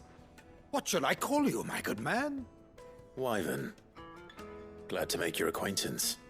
A formidable name indeed. Well, Wyvern, I appear to be in your debt. Redeem here tells me you wished for an audience. Is that all? A few moments of your time should suffice, yes. You're a peculiar fellow, Wyvern. All right, speak. Master Wyvern was wondering if you could tell him about a certain single-edged sword you recently acquired. Oh, a true work of art, that one. Karen drove me hard on the price, but I would have sold her Radim here to get my hands on that sword. It was made in the Outer Isles, far beyond the Twins, and is used exclusively by the practitioners of a unique school of swordsmanship. They believe no combat should ever exceed a single strike, and hone their blades to such perfection that none ever does. Each sword is made for that one perfect stroke, and for that stroke only. They crack upon a second blow. There's a brutal sort of beauty to it, really. But how do they hone such an edge? Fine question. Why, they use a whetstone, of course.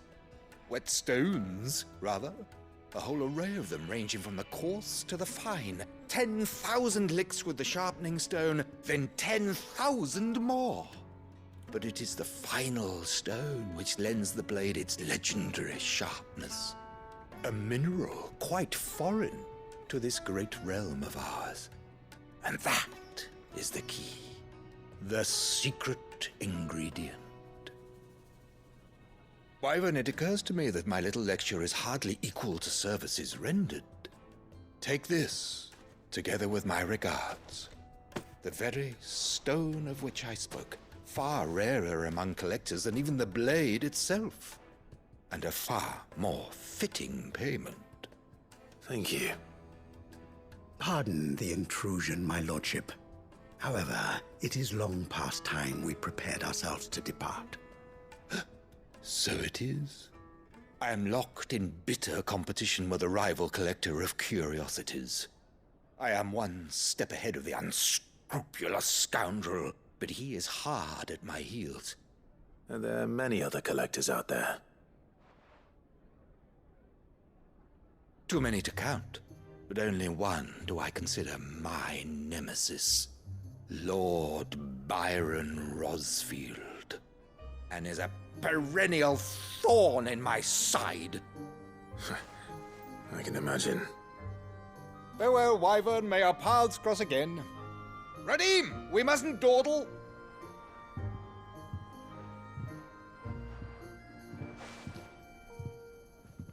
I think his lordship is rather taken with you, Master Wyvern. Thank you again for your assistance. Coming, my lordship. I'll be right there.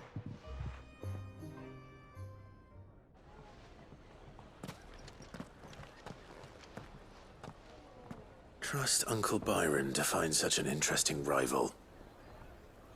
Now, let's see what Blackthorn makes of this whetstone, shall we?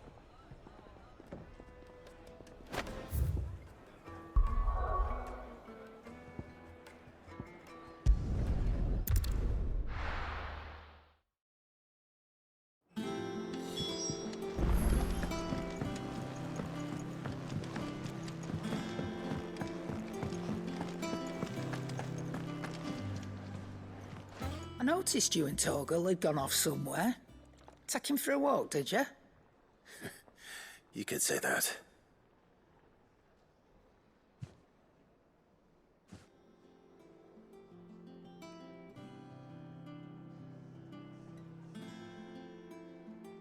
So, Molly's leftovers weren't good enough, eh? That'll teach me for treating you like you're still a pup. All right, no need to shout. Now we know what you're after, I can see about getting some in. Speaking of which, I brought one for later. Can I leave it with you?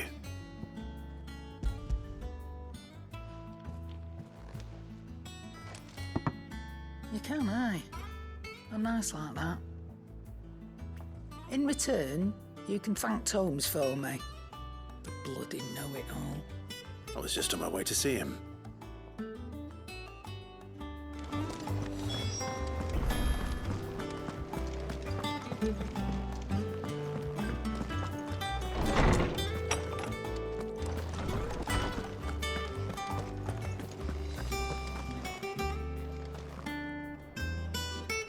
Ah, Clive.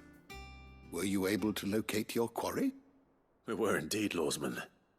You pointed us in exactly the right direction. And Torgal's been a very happy hound ever since. Very good, very good. Lady Karen sends her thanks, by the way, for your part in solving the mystery. Ah. But that reminds me. After your last visit, I found myself pondering Torgal's talents. Do you recall our conversation concerning Lady Jill's role in Torgal's transformation? About how she somehow woke the power within him. Precisely that. A reasonable conclusion, I thought. But one which raised certain questions in my mind. You see, the Fenrir of legend served Shiva and Shiva alone. And while the powers attributed to him are certainly impressive, the records imply they are somewhat different in nature to those you described Torgal as having used. What are you suggesting? That Torgal may be the beneficiary of more than one icon's power. Consider that in addition to Lady Jill, he has served as a loyal companion to you, your brother, and even the late Cid. In short, the icons hitherto near at hand, or should I say at paw, have been diverse and plenty, and that number has only grown as the realm's dominance have fallen to your sword. One can but speculate as to how all of this has affected Torgal. He has seemed more fierce of late. And if I am not mistaken, he will grow fiercer still. We are fortunate indeed to be able to count him amongst our allies and not our adversaries. Oh, he's more than an ally. He's a friend.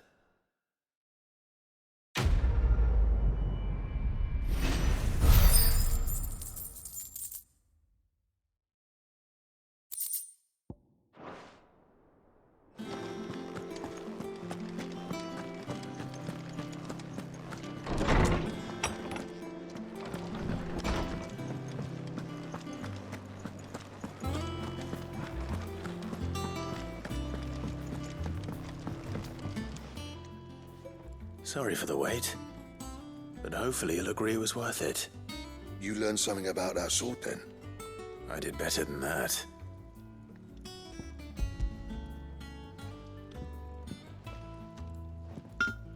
A whetstone? Yes, but not one you'll find anywhere in Valisthea.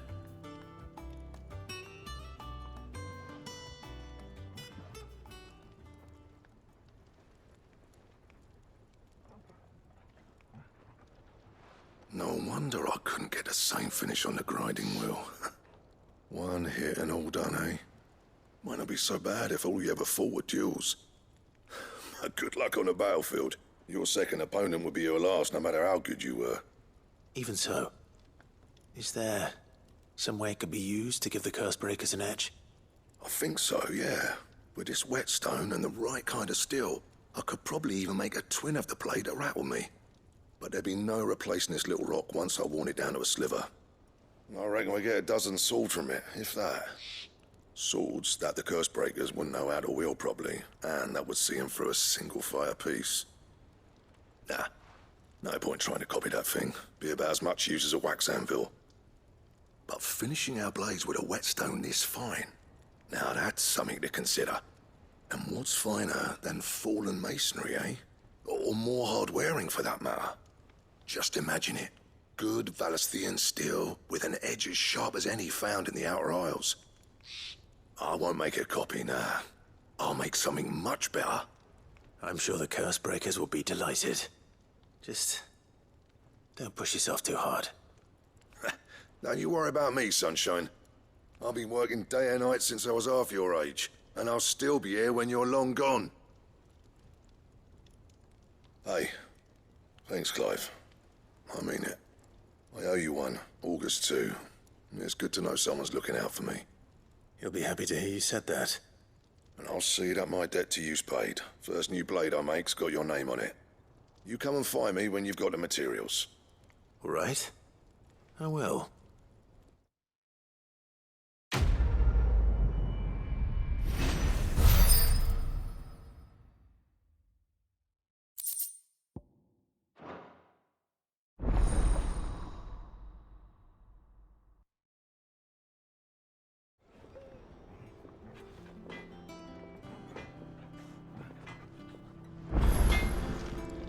What do you need?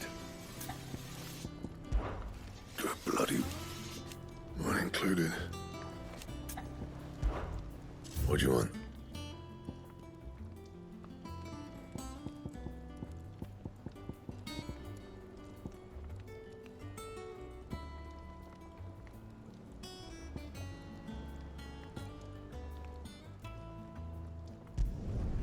No scratches, all right? Should last you a good while.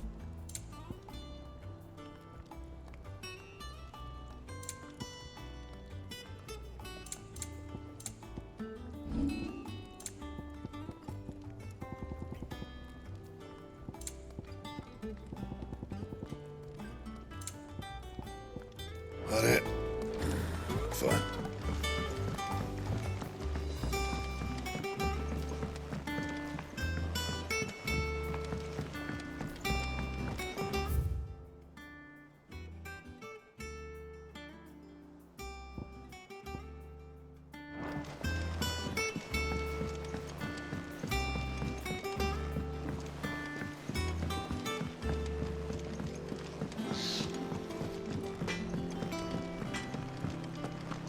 He cracked the crystal too? You're joking.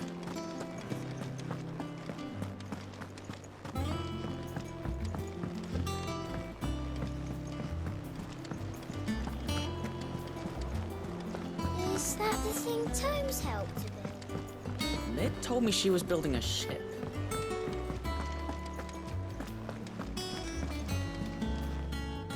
Goat. Still alive, I see. So Lady Karen accepted the ruby. Ah, about that. I tried my best, but she was just too stubborn to take it. She threw it right back in my face, in fact, and told me I could stick my stupid stone where the sun don't shine. Karen refused payment. I hope it wasn't something I said. I'm sure you were as tactful as ever. Let me see what I can do. Oh, wonderful. I hope you have better luck than I did.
I'll be taking you all to a storehouse in the Bales.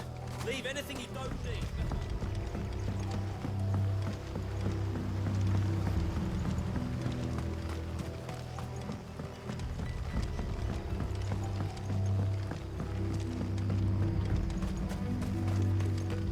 If you're ready, we leave at once.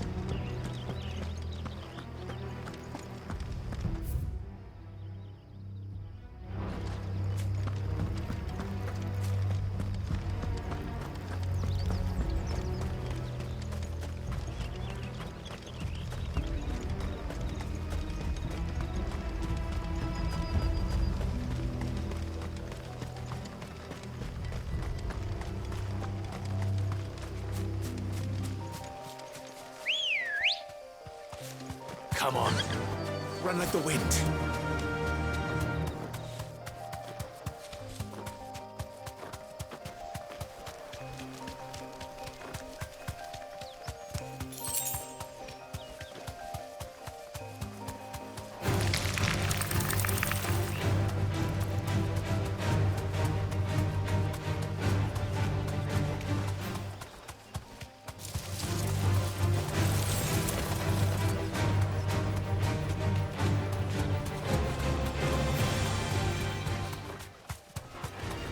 No holding back.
Good girl.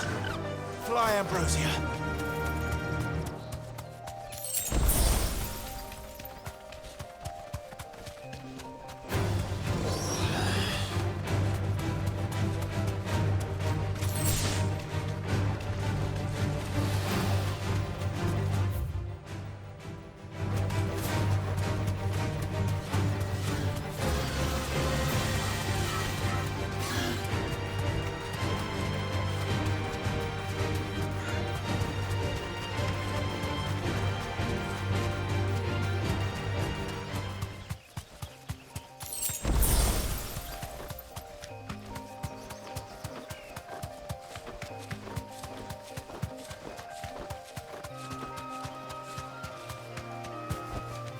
I can walk from here.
is over.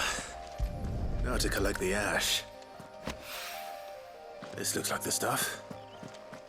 Let's see if there's any more.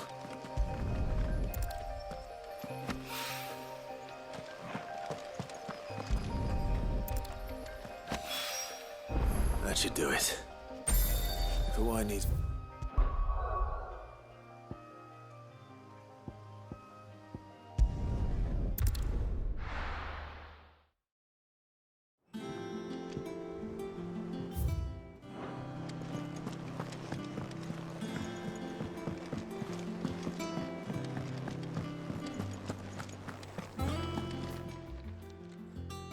Lady Karen, Goad tells me you weren't happy with our offer. Would you prefer the debt was repaid in coin? What debt? I don't recall lending any of you like me hard-earned gil. I may have tossed a talent or two in the Hideaway's coffers, but those were donations, and you can hardly call it charity if you go asking for it back. Of course not.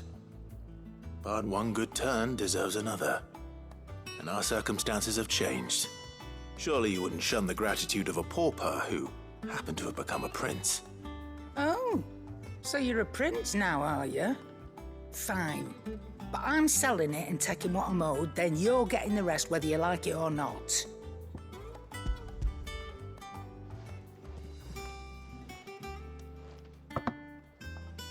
Where'd you even get this? A decent trader might nab 1,000 talents for a star ruby. A canny one, meanwhile, might claim it were nicked from the belt of Sid the Outlaw himself and ask twice as much. Might be I already have a buyer in mind. Might be you even know her. A fine continental maid whose beauty's only eclipsed by a guile in commerce. You wouldn't mind, would you? Not at all. Just be sure to tell her that it's always a pleasure doing business.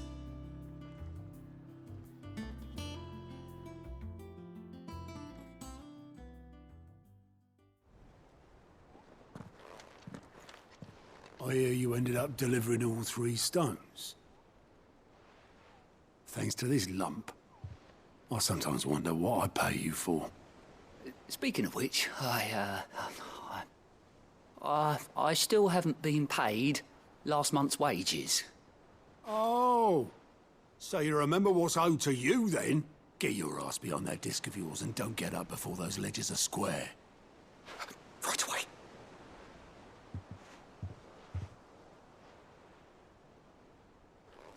I've seen that before. Yeah. Plenty of times. It was the only goblet Sid ever used.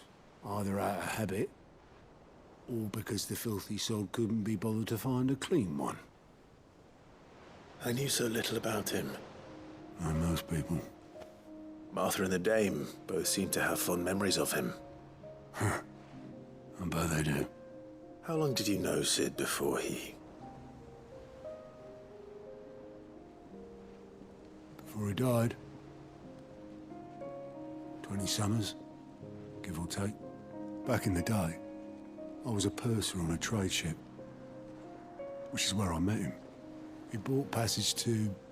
I forget where. And having nothing better to do on the long nights, we set up drinking island rum till the morning bell dragged me back to my duties. Quit my post not long after that. On account of making a fine maiden's belly fat. But me and Sid stayed close, promising we'd one day sail the seas again.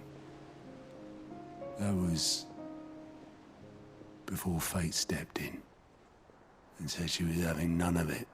The magic woke inside my son soon after his first name day, and there was no hiding his knack. Couldn't you and your family have... My family were the ones who summoned the constable, wanted the monster taken away. I couldn't turn my back on him, forget what I felt, and I couldn't for the life of me understand how they could. Luckily, Sid was of the same mind as me. It was him who stood beside me when all I wanted was to tear the whole world down. Him who cried for me when I had no tears left of my own. Him, who swore he'd do everything he could to stop it from happening again. And he was true to his word, too. Left the Royal Army once and for all. His ranks, his ribbons, gone. Just like that. Threw away everything he had. All to right a wrong that no one else had the courage to face. I knew then I'd follow that man to the ends of the earth.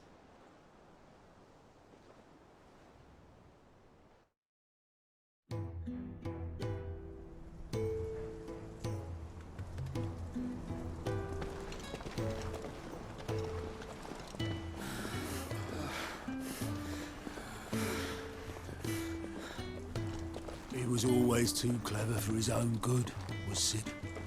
Saw the world for what it really was, while the rest of us were content to go along with the lie we were shown. And it can't have been easy, bearing that burden alone.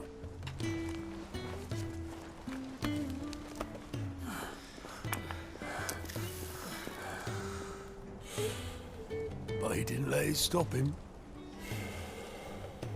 He never lost faith in what he believed was right.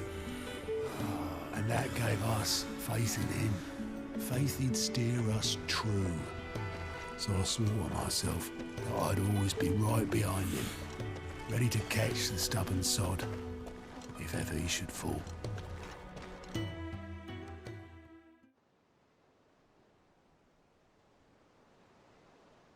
But I couldn't even do that.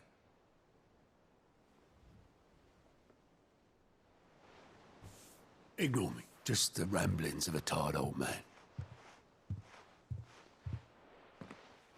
Leave that lot. I'll tidy it up in a bit.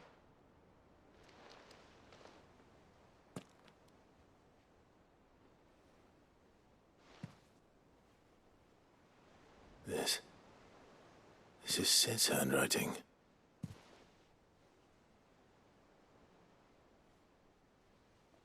Dear Otto.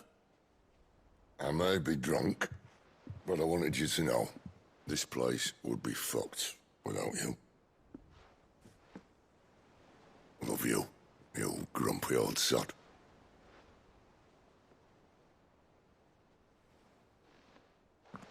This note. What about it? Sid was right. Without you, we'd all be lost.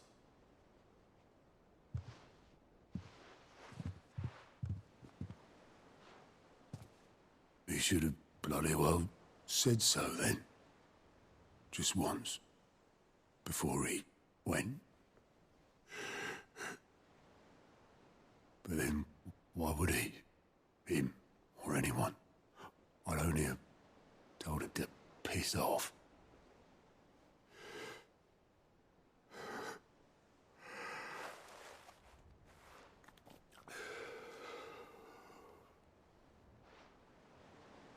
You're wrong, though. Both of you. It was never just me keeping the hideaway afloat. It was all of us. I just shoved people in the right direction. I barely seem to be able to do that anymore.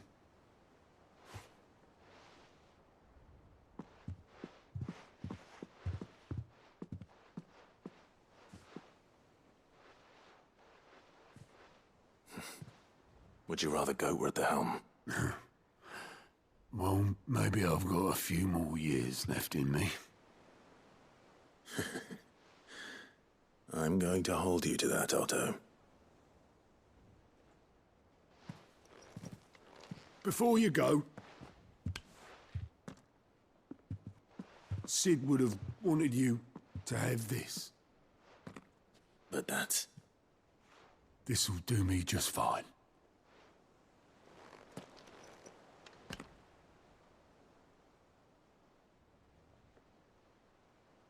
Thanks for the ray of sunshine. I'll see if I can't pay you back. Already have.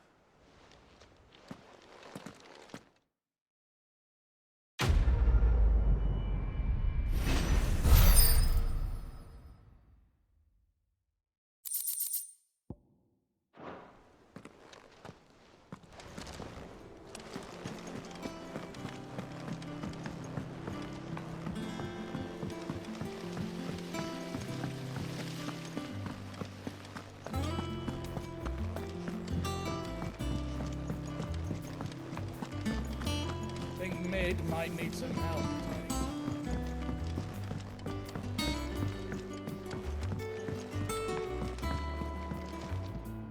All right there, Sid? How's that hunt for the bomb ash going? I have it here.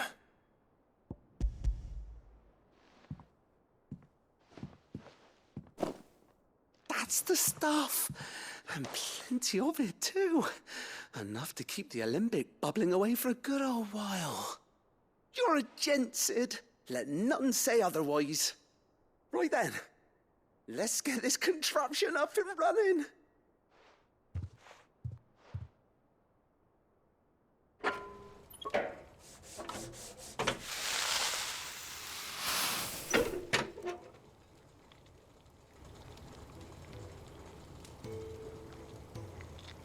There we have it. The Telemon Alembic. And it works just like the chief said it would. Very impressive. Says the man who cut down a burning boulder. Speaking of which, I still haven't returned the favor. There's no need. The good it will do for the hideaway is reward enough. Don't be silly. Why don't you let me take a look at that bag of yours? The one you keep your potions in. Reckon I could work some magic on that. What kind of magic? Well, we happen to have isolated a substance in our test run of the Alembic that I reckon will make even the toughest leather supple as anything. Thought we might use it to breathe new life into old boots and the like. Save the hideaway a few gil. Ah, I reckon if we slap a bit on your bag, it'll loosen it up enough for you to squeeze in a bottle or two more. Well, it can't hurt to try, I suppose. That's the spirit. Leave it with me. I'll only be a mo.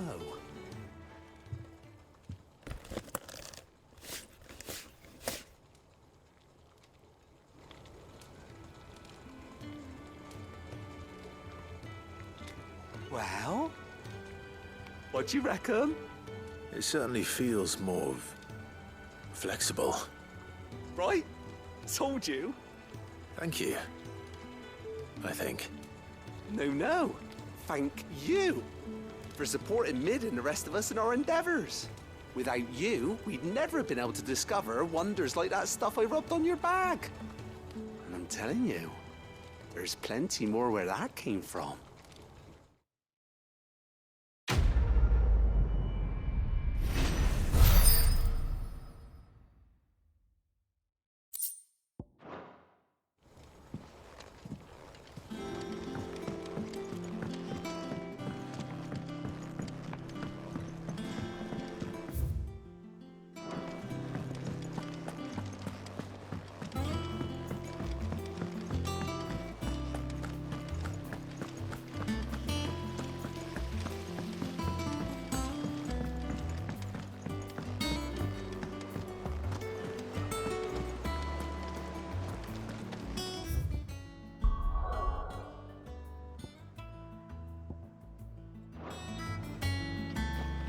All right, Clive. How's tricks? Mid finished sending half the hideaway traipsing across the twins, has she? I swear, that girl'd do anything to put off visiting her old dad's grave. No excuses now, though, eh? Not quite. She said there was one final thing she had to take care of. I'm sure she'll be finished soon enough. She said that? In those words? She did, yes. Clive? Were you born yesterday or something? There is no thing. She'll probably be halfway to Canva by now. Mid. I might still be able to catch her.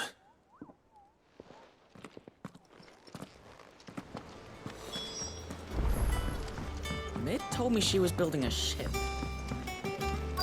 Is that the thing Tomes helped?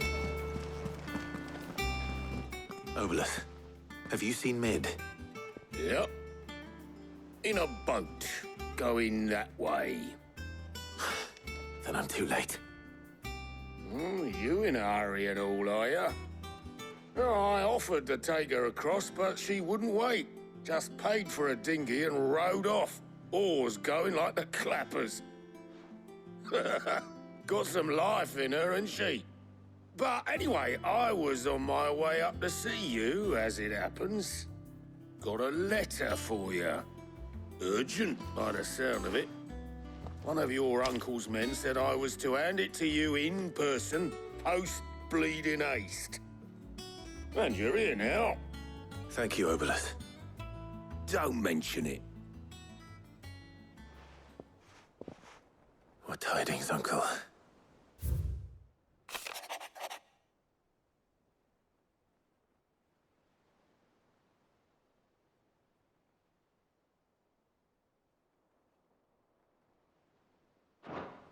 Trouble in Canva. Well, I'll need someone to keep an eye on Mid.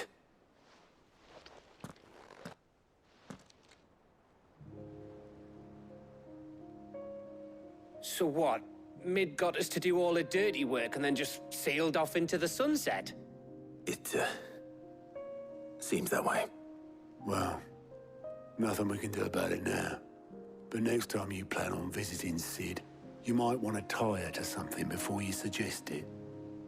Ah, don't be so hard on her. Got to admit, the dirty work was kind of fun. Everyone pitching in, all that bollocks. Just like when we built this place. You're right. Anyway, we all set to head to the old hideaway. I could do with getting to Canva pretty sharpish. Wouldn't do to keep Lord Rosfield of the Seven High Houses waiting now, would it? Not after he asked for me personally. Gav will be leaving with me. Will you mind the place while we're gone? You can count on me. Just be sure to give Sid and the others my regards. All right. Oh, by the way, Jill will be joining us too. She's got some things to take care of, but she'll meet us there. I hope she's telling the truth at least.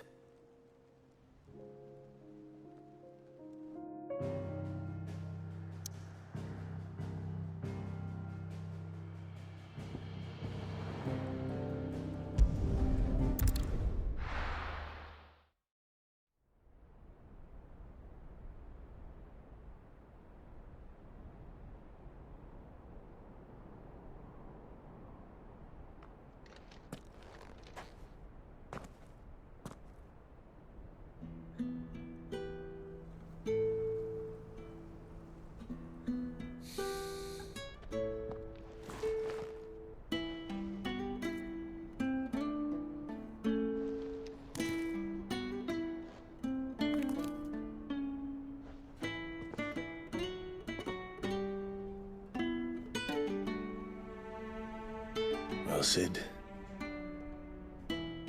I remember what you told me. That if no one is listening to what you have to say, you may as well not say it.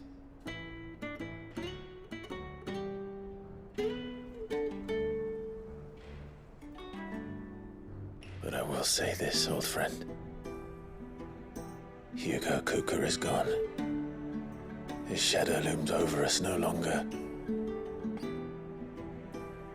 It's a pity the Phoenix can't be in two places at once.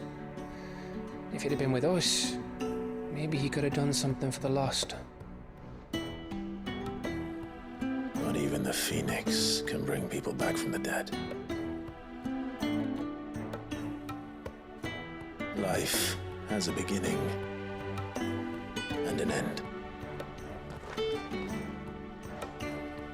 So we must live while we have the chance.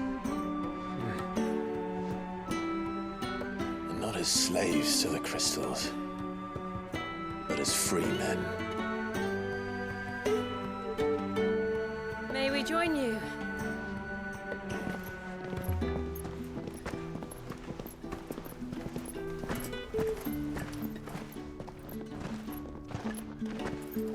Lady Karen, what a pleasant surprise. I thought I'd drop by and see how you were all doing before heading off to restock my supplies.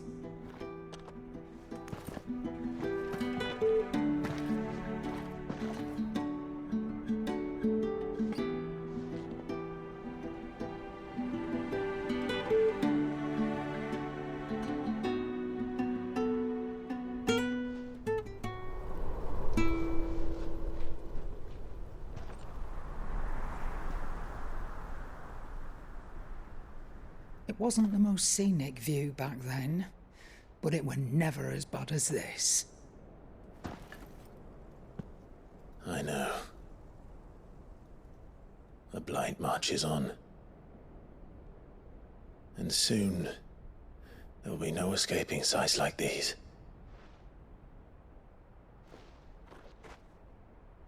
So our mission remains unchanged. We cannot stop until every Mother Crystal is gone, and their thirst for ether with them. The only one that remains in Storm is Drake's tail in the Crystalline Dominion. Our next target. We're going to Twinside. It's the capital of the Empire these days. I wouldn't like to think how tightly guarded they've got the place. Not that that'll stop you, but we do well to scout it out before you go charging in. We would indeed. If you're off to the Dominion, you can take this great lump with you. Goods. Oh, I am sorry. Have you forgotten you're the most wanted man in the Twins? I thought you might like to disguise yourselves as the attendants of a travelling trader, assuming you've no better ideas. You wanted to buy yourself some tools, didn't you? Well, now's your chance. You're letting me go with them? Oh, thanks, Nan. Stop that! You'll break me bones, you great galoot.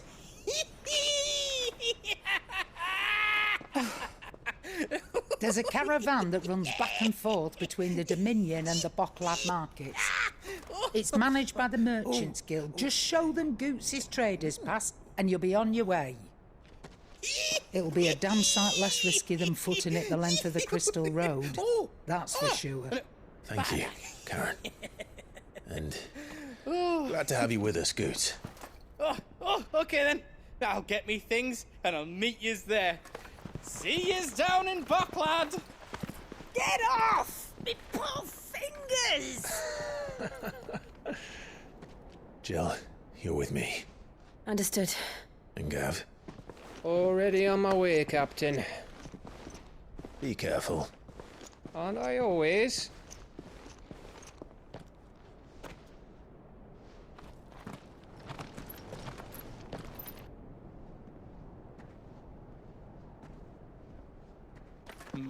Do you see that, Sid?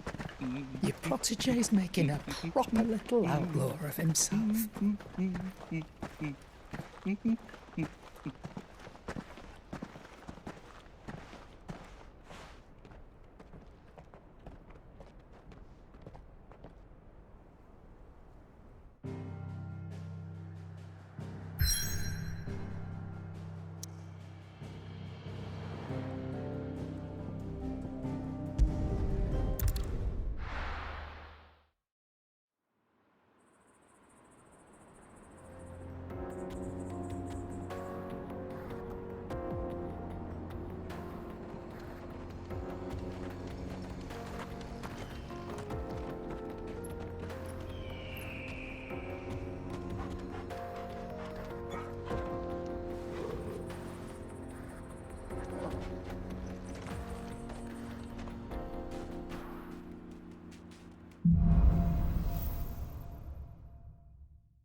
How are you feeling? Better. Thanks to Taya. I'm glad to hear it. And Torgal helped too. In you boy.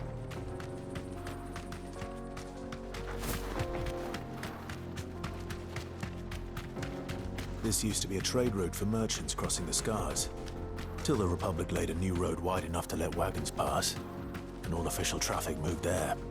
Leaving this one for those living outside the law. Indeed. I doubt we'll be the only outlaws on the trail today.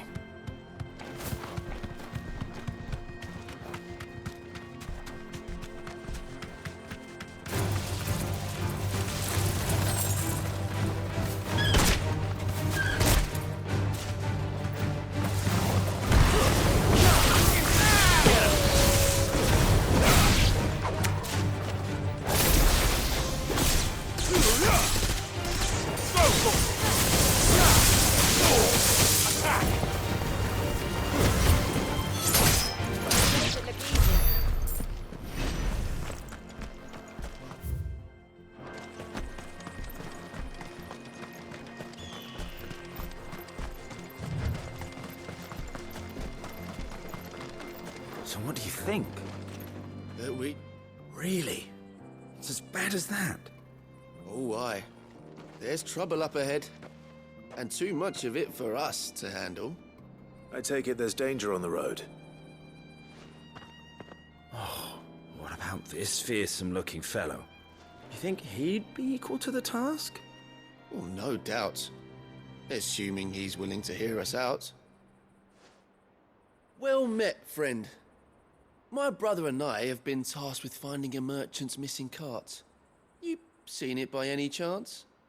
How does a merchant misplace his cart? Oh, the man's a coward. When he thought goblins might come a-snarling, he ran, leaving his livelihood abandoned in the pass.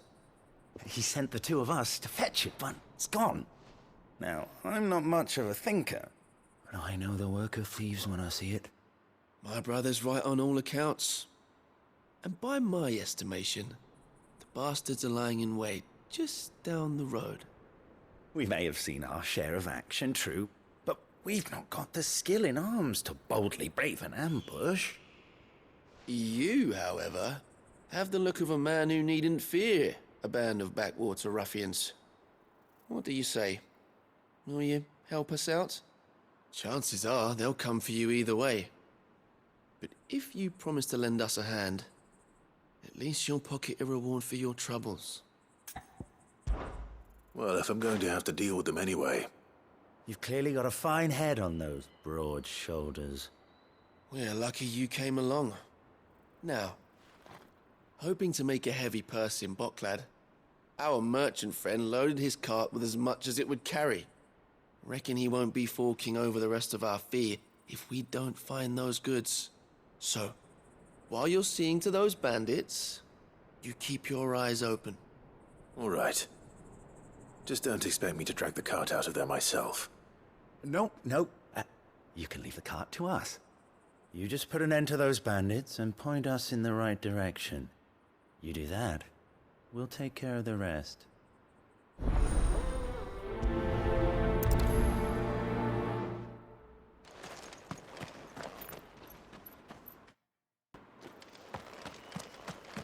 I'm not sure I trust those two. But if there are bandits lying in wait, I should probably take care of them. Look lively, you lot! We've got guests! These must be our bandits.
That's them dealt with. Now, where's that cart?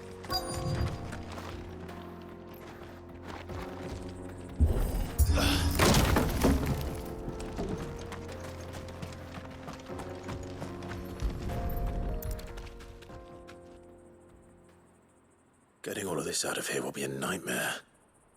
Seems we've found ourselves the right man for the job, wouldn't you say? Found the cart and didn't leave a single bastard breathing. Our merchant friend will be delighted. And how exactly will he be getting his goods out of here? You leave that to us. After all, it'd be wrong to make such a fine warrior haul cabbages to market. You've done your part. And that's all you need to worry about. Here.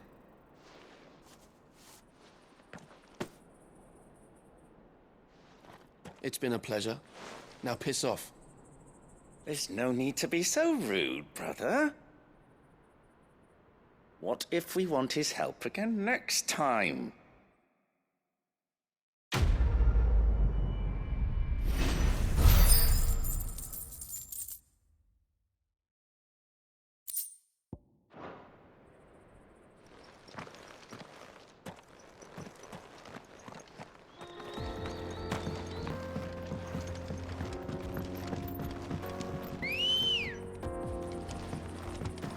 Come on. Faster! I see the Dalmex lag behind Rosaria when it comes to bridge building. The fallen ruin should hold, at least. The path continues on the other side.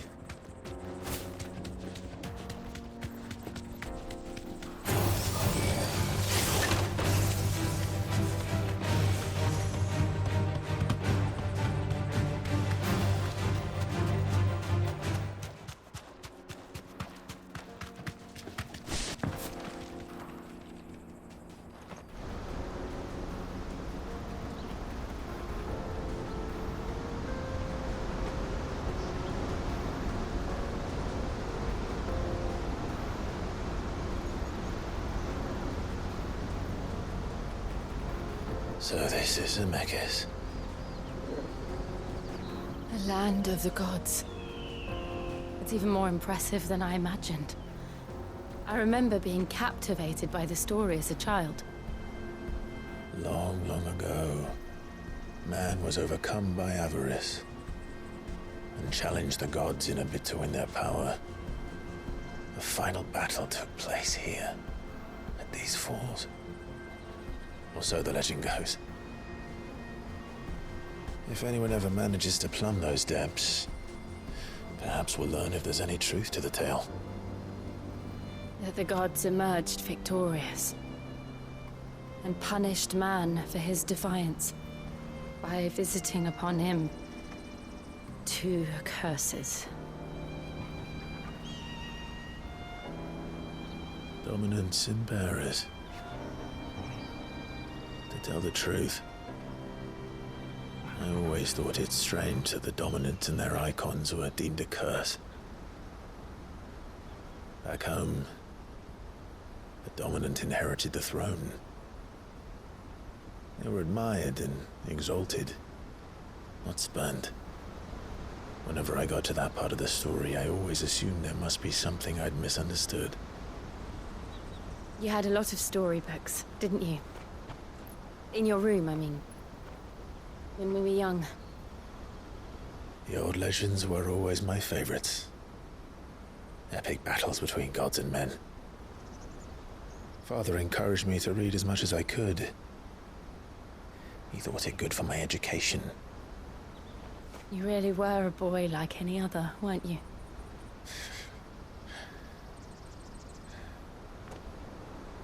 Just look at this place.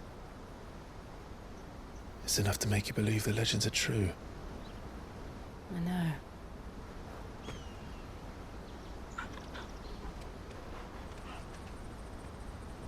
We're not far from Boklad.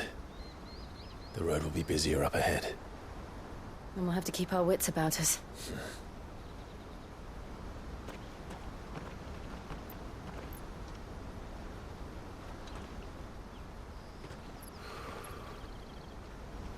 Clive?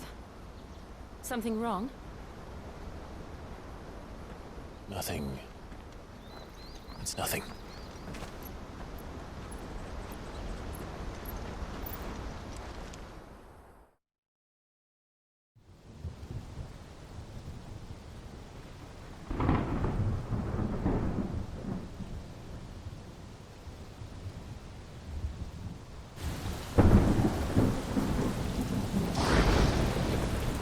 I see the reports are true, Father.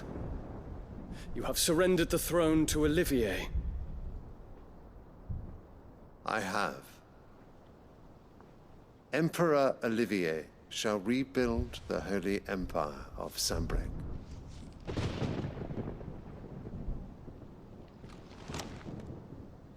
How is he to rule an empire? He is but a boy. I shall advise him until he comes of age. Father, please. Or for as long as I am able. The empire we seek to build needs young blood to rule it, and I can think of none better suited to the task.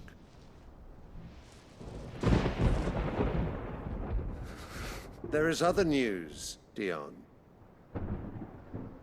Hugo Kupka is dead, and Drake's Fang destroyed. The pillars of the Republic have fallen. Ere long, the Imperial banner shall fly over every city in Storm. And then Valisthea. All shall bow before their Emperor. Father, these are the words of a tyrant. They are the words of a god. The Emperor whom I gladly serve. Great Greeker, made flesh.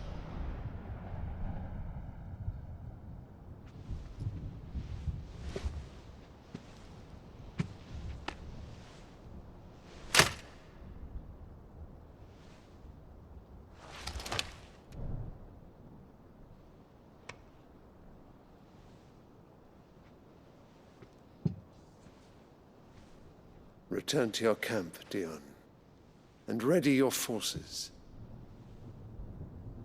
It is time to show the world the true power of Sanbreque.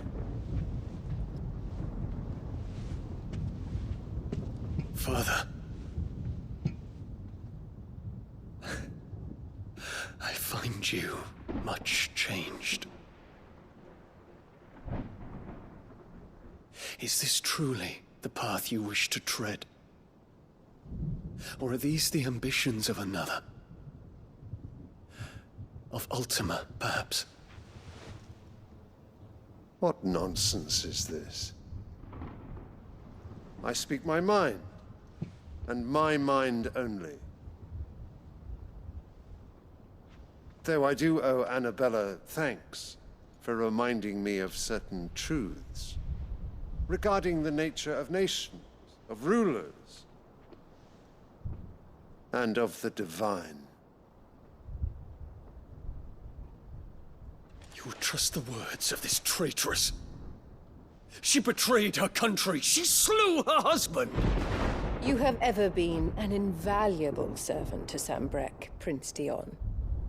I trust you will continue to serve your Emperor in the wars to come. The canker! Silence! Insolent wretch! You will bend the knee.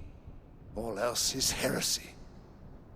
Sire, forgive me. This audience is over. Come, your Radiance. The Rowena Syndicate awaits your pleasure. Oh, not another meeting with silly old men. They're so boring. I'm hungry, Father. Can't we have luncheon instead?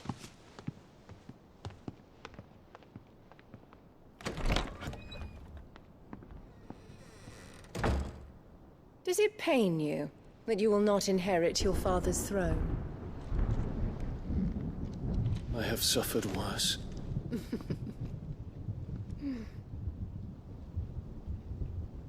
Count your blessings, Dion. For a base-born child to be chosen by Bahamut is miracle enough. You have risen high on his wings, but you shall rise no higher, lest your impure blood stain the throne. What do you know of my blood?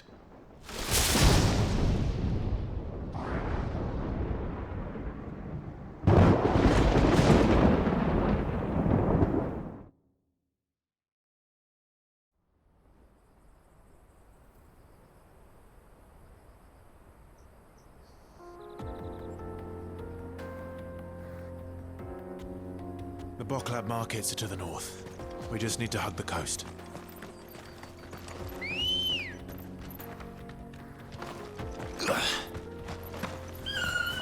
Let's go.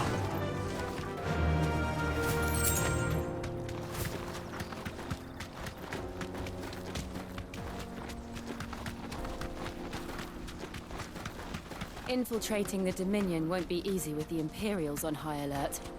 No. His Radiance has lost one capital already. We can be sure Sylvester will do everything in his power to hold on to Twinside.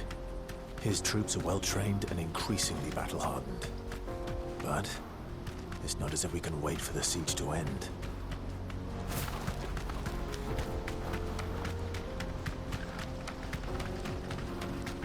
More refugees. And they're all making for the Crystalline Dominion. Because they don't know how to live without the crystal's blessing.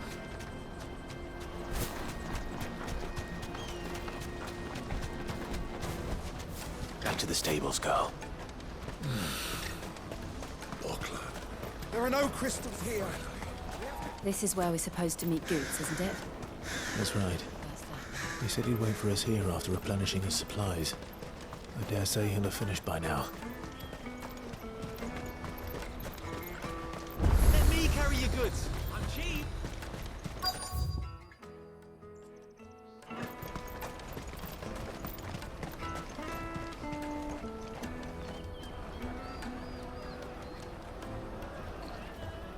Wonders from across the water. Come one, come all. Feast your eyes. Good sir, can I interest you in...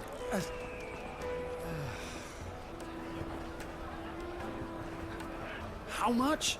For a measly crust of bread? You won't find any cheaper. Not nowadays. But you're more than welcome to look.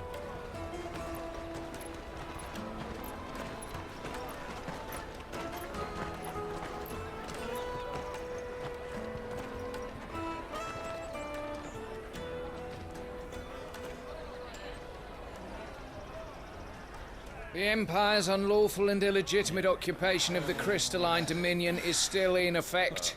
Only those whose business in Twinside has been officially approved by the Republican Army will be permitted to cross the border. All who seek entry are to form a line and ready their documents for inspection. Looks like we aren't the only ones who are eager to leave. And they're checking everyone. Can't you make an Not for the likes of you. We won't get through without that pass. Let's go and find Good, shall we?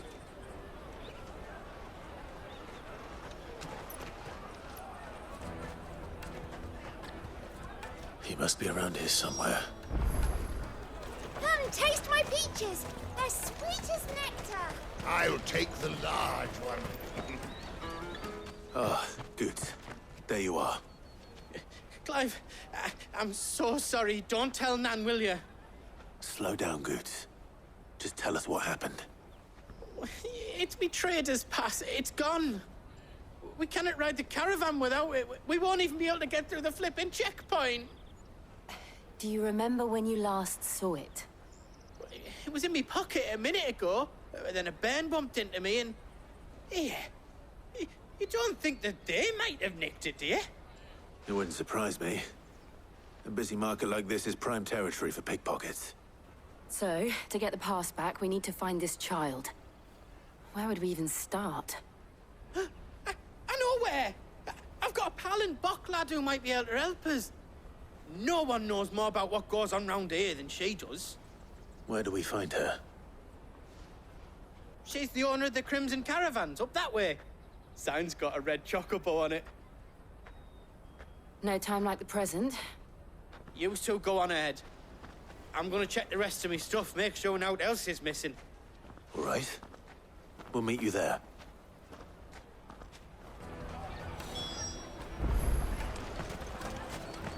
Let's keep an eye out for this red chocobo, then. And the other on our purses. Next to the checkpoint.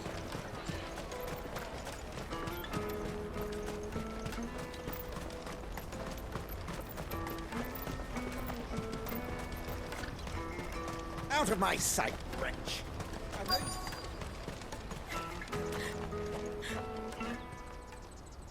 Looking to hire a coach? It's 10 million for a two-birder to the Crystalline Dominion. Take it or leave it.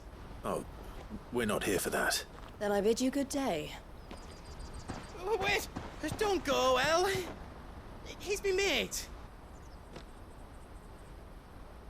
As I live and breathe. Goots, what are you doing back in Bocklad?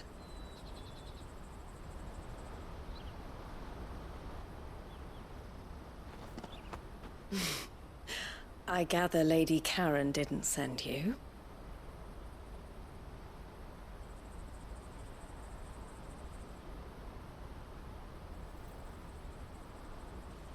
So what trouble have you got yourself into this time? It's me trader's pass. It got stolen. By little Ben. Of all the...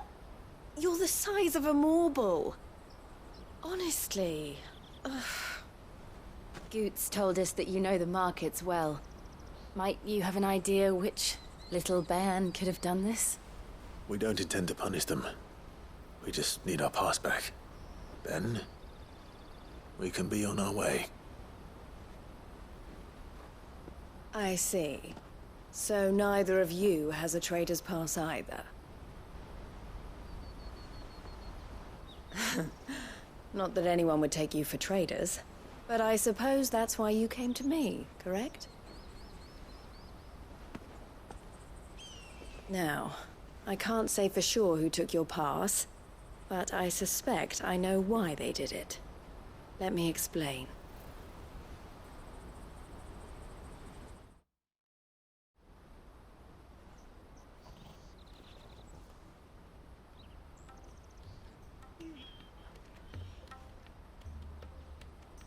Ever since the Fist marched on the Dominion, the Republic has been clamping down on any commerce that might aid the Empire more than it does us.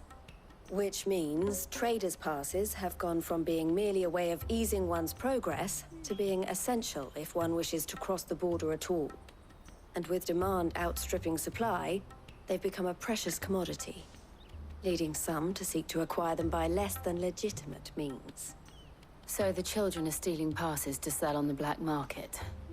Yes, and no.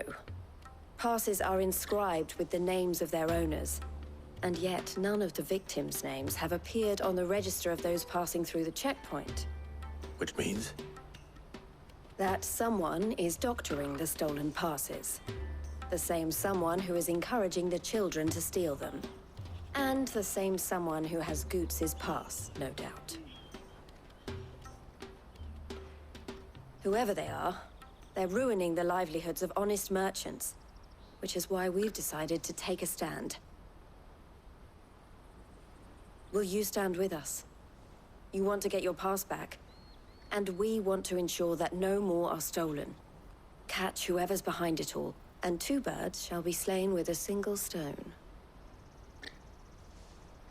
Is there any other way of getting to the Crystalline Dominion Goots? They won't let you in if you're not with the caravan. It's that, I don't know, try swimming across the strait. But the guards will definitely spot you if you try and do that. Like, we don't want to get spotted, right?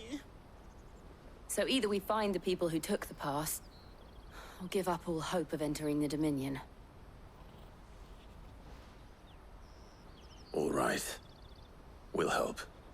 Thank you kindly. But I don't know your name. Eloise at your service. Clive. A pleasure doing business with you, Clive.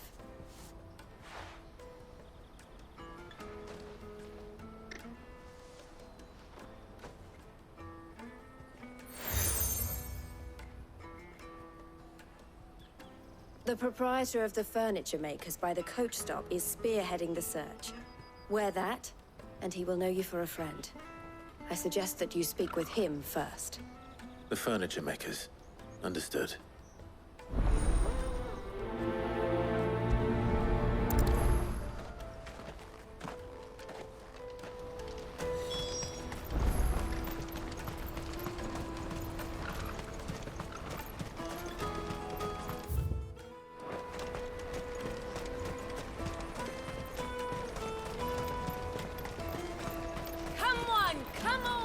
Jug of snake spit for the road?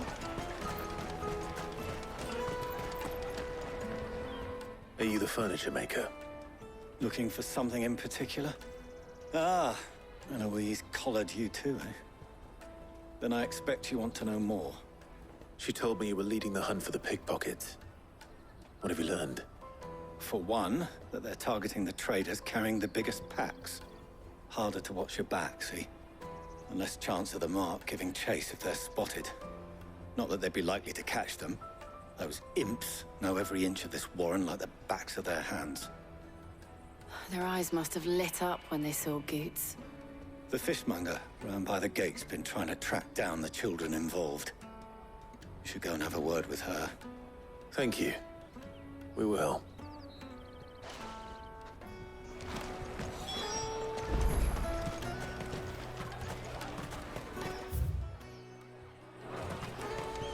You won't find anything of this quality in Twinside. You should come with me to the Dominion. Fish for sale! Fresh sorted and smoked! Can I interest you? Ah, sorry. Message from Eloise, is it? She's asked me to help her. To help you find the pickpockets. Is that so? Suppose I better tell you what I know, then. For one, this isn't a family operation.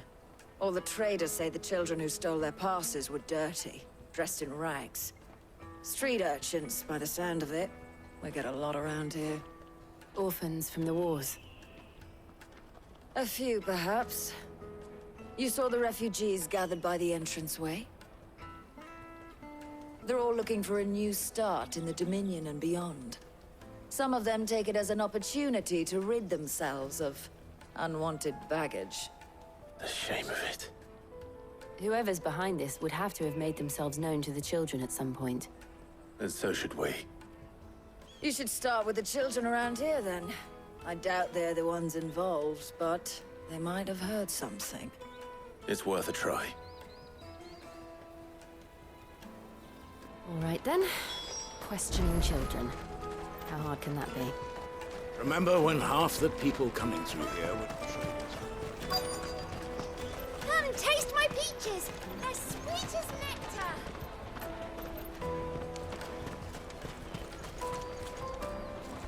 Excuse me.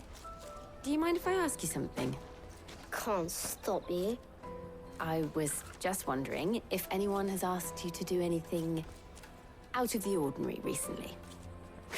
Anything you grown-ups ever ask us to do is shut up and go away. So guess what I'm about to tell you to do? Sorry. I'll leave you alone.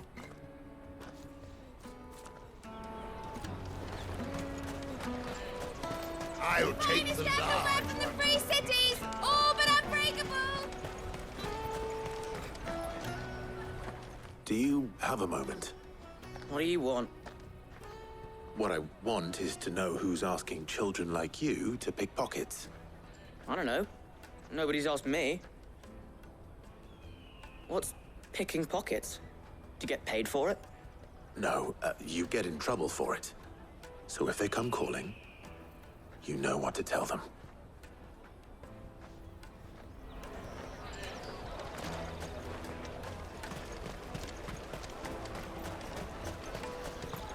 You won't find anything of this quality in Twinside.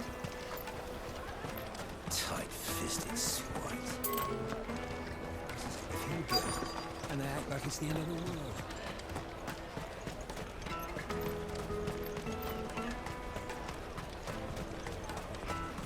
The caravan stops next to the checkpoint. Jug of snake spit for the... Excuse me? What do you want? I don't have any money. It's all right. We're not going to hurt you. We just want to talk. What about? We've heard that some very bad people are making children like you steal from travelers. We need to know who's behind it so we can stop them. I don't know much about it, really. But my friend, Honza, he said he got a job doing something dangerous. Sounds promising. We need to find him and ask. Do you know where your friend might be? He's usually by the tents outside town. Thank you. You've been very helpful.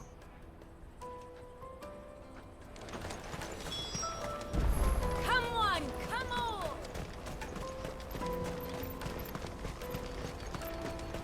Peaches and pears.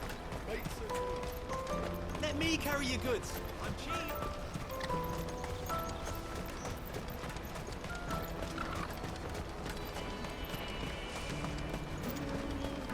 She must have meant the refugee camp. Let's hope he's still nearby. Daddy, I'm hungry.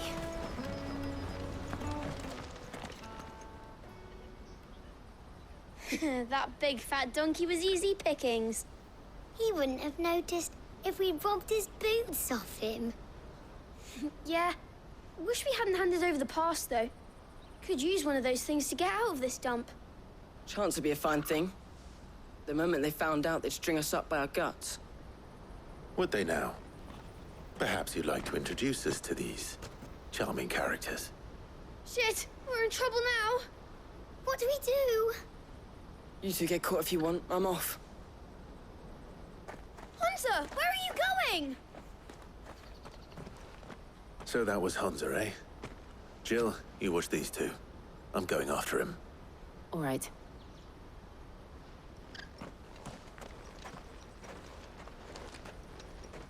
He can't have gone far. I need to find him before his employers do.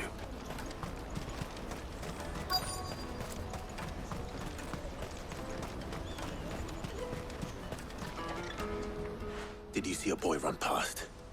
He stole something from a friend of mine. There was a boy ran back there towards the Chocobo pen, but... Thank you.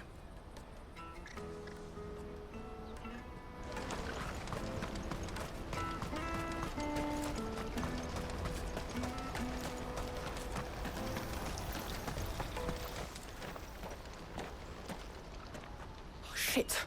Cornered. It's all right, Hansa. I'm not going to hurt you.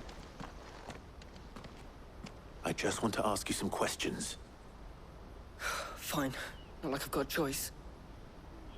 I'm looking for the people who are making you steal for them. Who are they? Called themselves the Carstones. They said they'd give me good gill if I did what they told me. I knew they were bad, but bread doesn't come for free. Didn't come at all half the time, before I started buzzing for them. You know, if I didn't do it, they'd just pick on someone else. Someone they could push around easier. Hansa. You found him then? Jill. Where are the other two? Eloise is watching over them. She sent Goots and I to look for you. You're... him!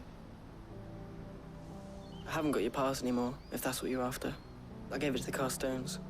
Whatever you do to me, I can't get it back. Not that I go against them anyway. If it weren't for their gill, me and my mates would have starved.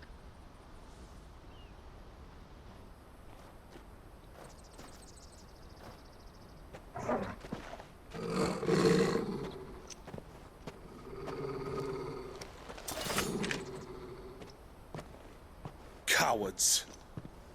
You will not force another child to do your bidding. Wait, we're not... Don't hurt him.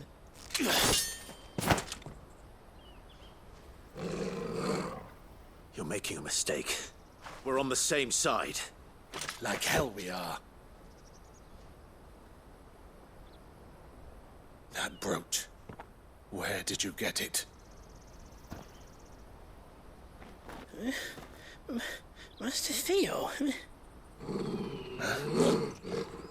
Goots. What are you doing with these people? Unless you're the ones my sister was talking about. Your sister?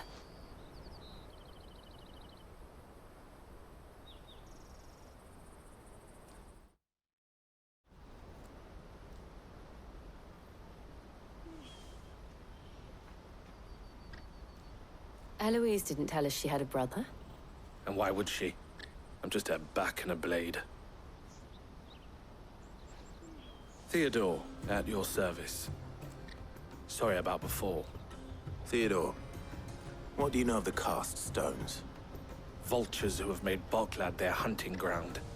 They prey on the desperate, stealing from those with gil and bullying those without it into joining their flock. I'd been looking into their activities in hope of sparing the refugees any further hardship. But it seems they've already stooped even lower than I'd feared. Hansa's a good lad. Don't blame him for what they've made him do. If he and his friends hadn't agreed to work for the Stones, some other poor souls would have. On pain of death, most likely. Clive, was it? And my sisters asked you to help put an end to the pickpocketing. Then we all want the same thing.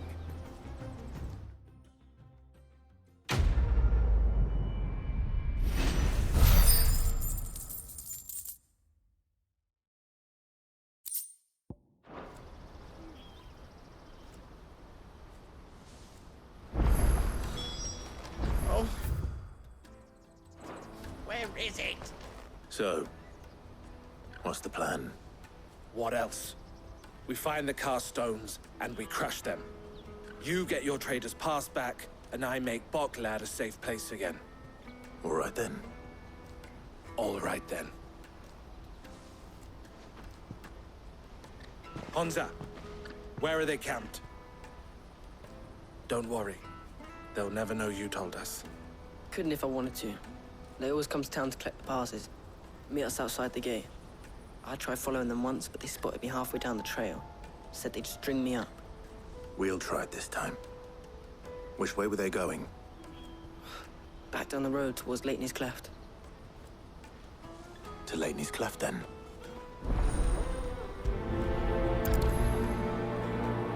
Lateney's Cleft is to the south, past the camp. No, you better not have scared any of my birds.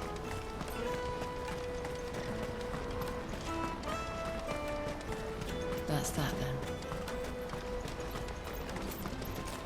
Daddy, I'm hungry.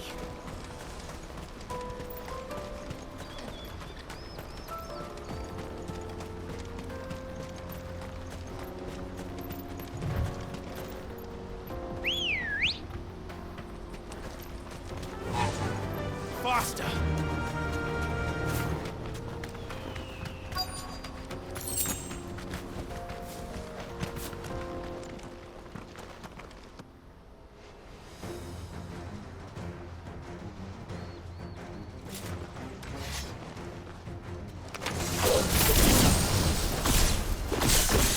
That's the one who's been sticking his nose in our business. You should have minded your...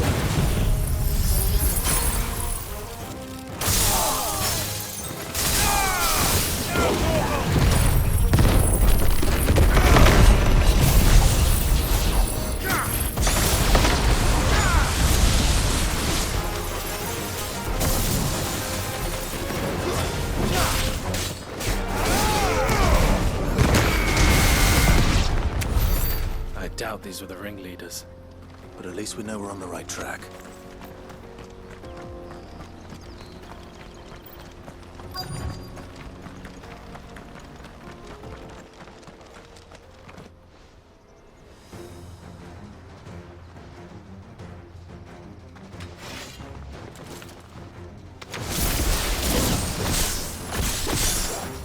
We got company!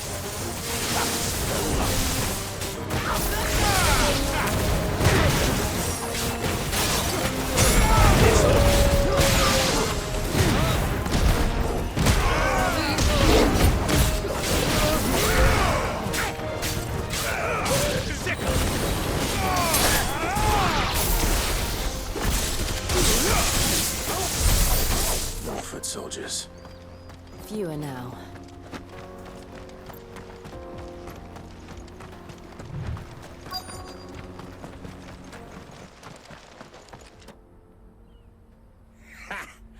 Not a bad haul today, eh? Aye. Some of our new recruits are natural-born ne'er-do-wells. Especially the little ones. And Hans has got nimble fingers, all right. It'll be a shame when they chop them off. But till then, let's make the most of it. Scum. The leaders of the cast stones, I take it. They don't deserve any mercy, Clive. I wasn't planning on showing them any. We're ready when you are, Theodore. Oh, I'm ready.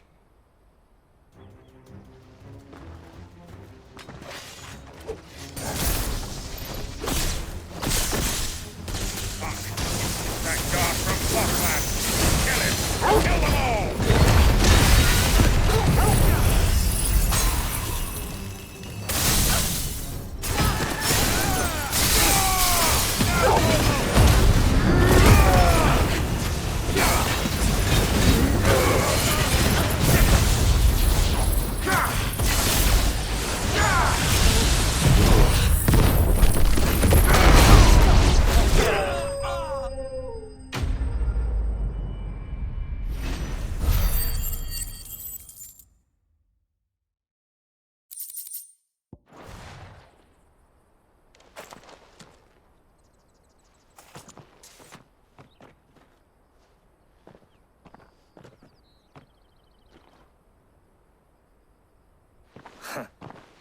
And they say crime doesn't pay.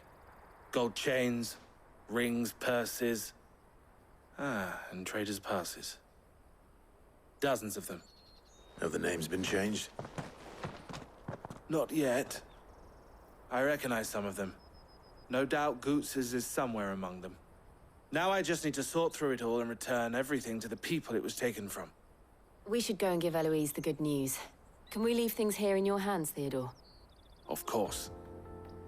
Oh, and, be sure to tell her of the part I played, won't you? We'll be glad to.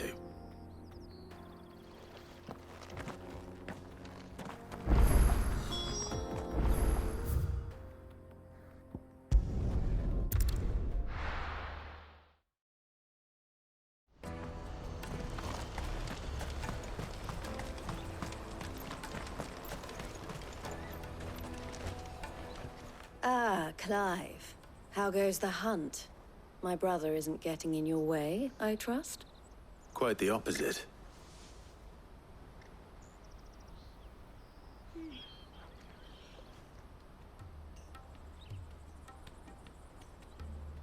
So it was the cast stones who were behind it all. Theo told me he'd been on their trail. And their demise solves 3 problems at a stroke. That of the pickpockets, the bandits pulling their strings, and the passes they were stealing. I only hope yours is among the items you recovered. Only time and Theo's return will tell. Speaking of whom, welcome home, dear brother. You are too kind, Eloise. Here, Clive. Goots's pass. Ask him to keep a closer eye on it from now on, would you? I will. Thank you. El, I've asked our boys to carry the rest of the goods back. Can I count on your help in sorting through it all? Of course. I'll make some space in the storeroom. I expect you'll soon be on your way then. But it wouldn't do to leave without introducing yourself properly. Would it now? Sid.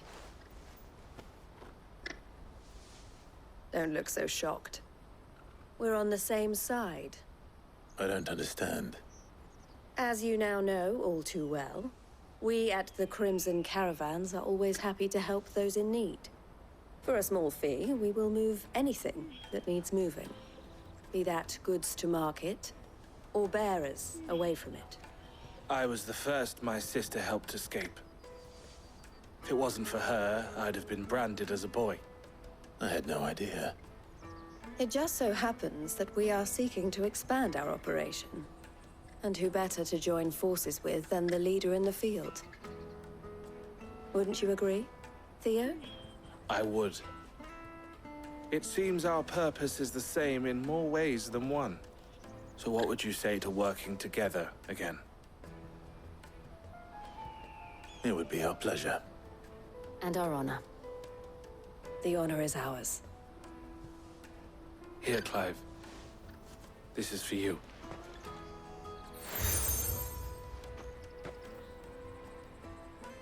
What is it? El has friends in high places, while I have associates in, lower ones. That mark is proof that you're a friend to us both.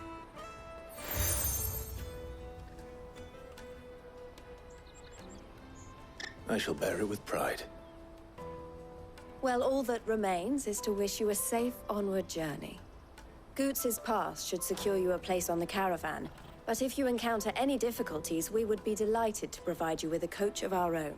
For a discounted price, of course. Say, 9 million? We'll try the caravan.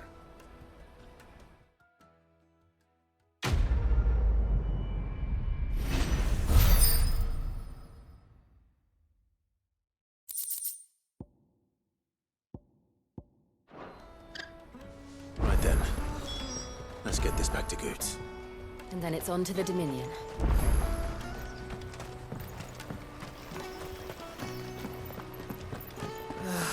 If I knew arrivals Now I just need to see about brought any getting the coin. word.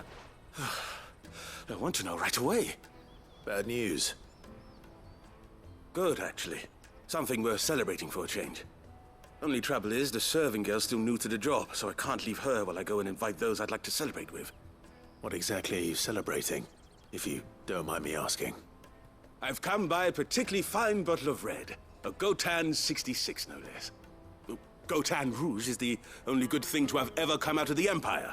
And most wouldn't part with a 66 if you held a knife to their throats. So I've heard. Oh, so you know of it then? Clearly you're a gentleman of taste. A gentleman who might sympathize with my predicament, perhaps? Would you pass the good news to a few friends of mine? I'll give you a little something for your time, of course. Sounds simple enough. So you'll do it? Marvelous. Thank you. You won't need to go far. All three of them should be right here in the market. There's Aldrich the porter, Milan the butcher, and Bollock, a guard over at the north gate. Three of the finest fellows in Bocklad, if you ask me. Tell them to come to the tavern when they finish for the day. Stop by again when you let them know, and I'll give you your little something. I'll be right back.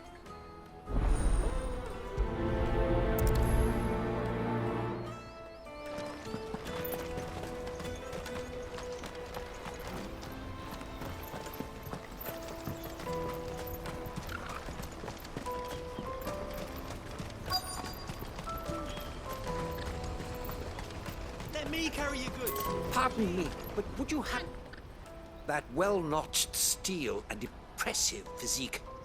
I have need of a sword for hire, and yours looks to be a weapon well worth the coin. Might you be convinced to offer me the use of those formidable arms?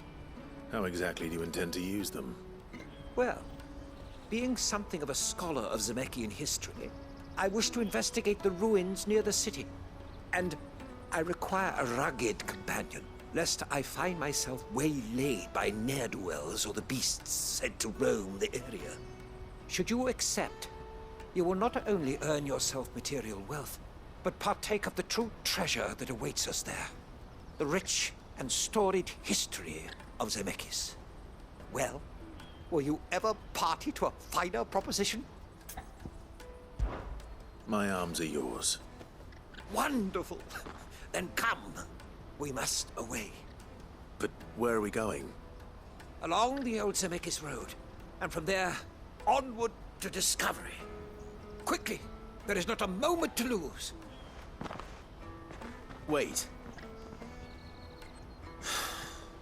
Good luck with your ne'er-do-wells.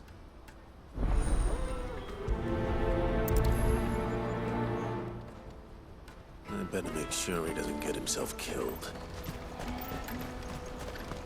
Water for hire. I see you've been of some assistance to Eloise. Perhaps you can extend me the same kindness? Perhaps. What would I be doing? Finding someone. You see, I've been having trouble with thieves, and despite the many pains I've taken, I can't stop them from rummaging through my packs. I was griping about my lot to a friend of mine a few days back, and he offered to track the culprits down. Now, Joseph's a sellsword, and a good one at that. But he's been gone days, and I'm beginning to fear the worst. Any idea where his search for the thieves might have taken him? The old Zemeckis Road, perhaps? He doubted they would be fool enough to linger here in Bocklad. Joseph's lived a hard life. Made him grey long before his time. I just pray he hasn't been killed over a few sacks of grain. I can't imagine there are too many grey-haired sellswords around. Hopefully someone will have seen him.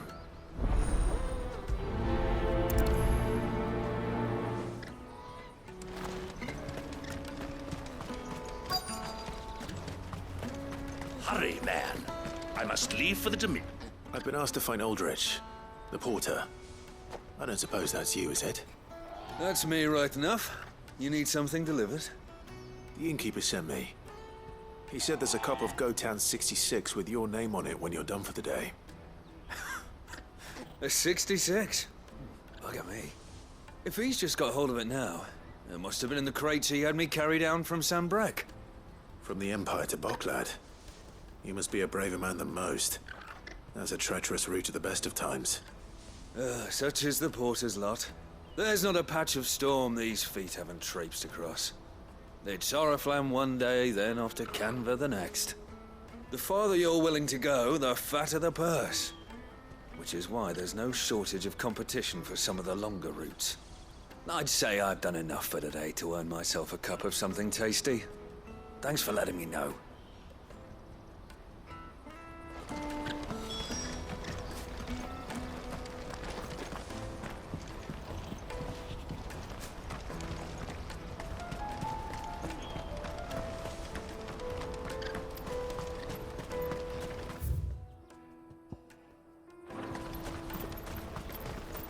Let me carry your goods. I'm cheap. Peaches and pears.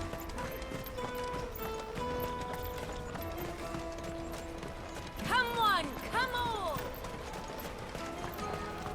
The caravan stops next to the checkpoint. Are you Milan, the butcher? That's me.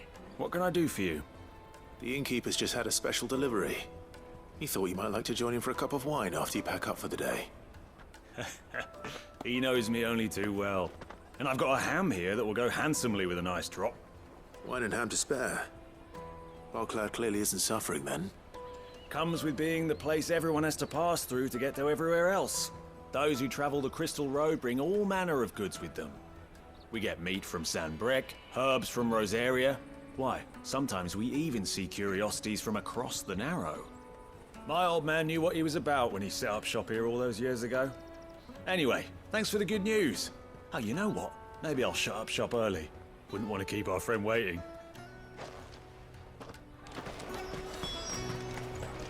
You won't find anything of this quality in Twinside. Tight-fisted spies. Let us through! I'm looking for Bolek. I was told he'd be guarding the gate. Well, you found him. You're not here to enlist, I take it? The innkeeper sent me. He's just taken delivery of a rare vintage, a Gotan 66. He thought you might like a cup. I've never said no to a goat hand. I'm not about to start now. Thanks for letting me know. You must be a busy man. The market would be flooded with refugees if we weren't here to stem the flow. Oh, my heart goes out to them, all right, but we've got our orders. No papers, no passage. Plenty try to slip past us nonetheless. And every now and then, one of them's foolish enough to try and force their way through. And when they do, well, things can get nasty. You know what? That wine's sounding better by the moment. Hold on. I wonder if the innkeeper might spare a cup of them.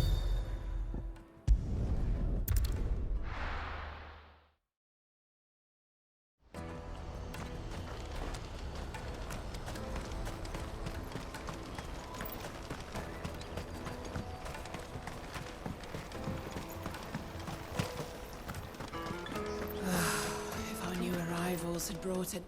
I spoke to your friends. They'll be along soon. That's fantastic news. Thank you kindly. It's been a while since we all sat down together. And the way I see it, that wine is as much theirs as it is my own. How so? Well, I wouldn't be serving anything but slops without Aldrich to go and fetch the good stuff for me. And then there's Milan, who always sends customers my way. And Bolek, an even-handed keeper of the peace, if ever there was one. Those three are the backbone of Bocklad. Lose any one of them, and the market would soon fall apart. And without the market, I wouldn't have a single customer. I'd say that's worth a bottle of 66, wouldn't you? And more besides. Everyone needs a shoulder to lean on. Be they world-weary innkeepers or brooding swordsmen. Right, I'd better prepare for my guest's arrival. I hear you had me carrying a bottle of Gotan 66. If I'd have known, I would have sold the thing and lived like a lord. I'll settle for a cup, though, if you're in a sharing mood. A Gotan 66. Just as well I had something special of my own set aside. A bottle between the four of us might not be enough to drown our sorrows, but it can't hurt. Here they are, the three pillars of Bocklad. Sit yourselves down, gentlemen. The woes of the world may be monstrous in many, but there's nothing like a few good friends to keep the misery at bay. Never a truer word spoken.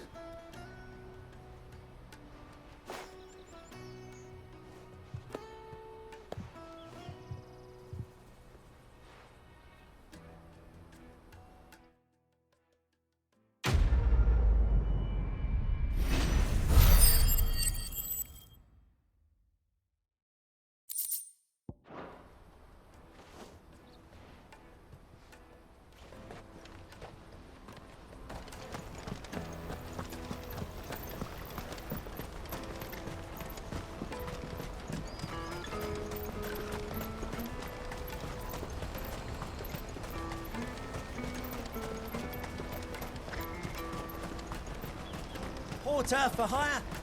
Best service. That's that now. There are no crystals here. We have to keep going. What do you want? I've no coin on me. Just information. Has a sellsword passed through here? Grey hair. Now you mention it, there was a young man with salt in his mane sneaking around out there a while back. Which way did he go? How am I supposed to know? Buggered off down the road, I expect. Now why don't you do the same and leave me be?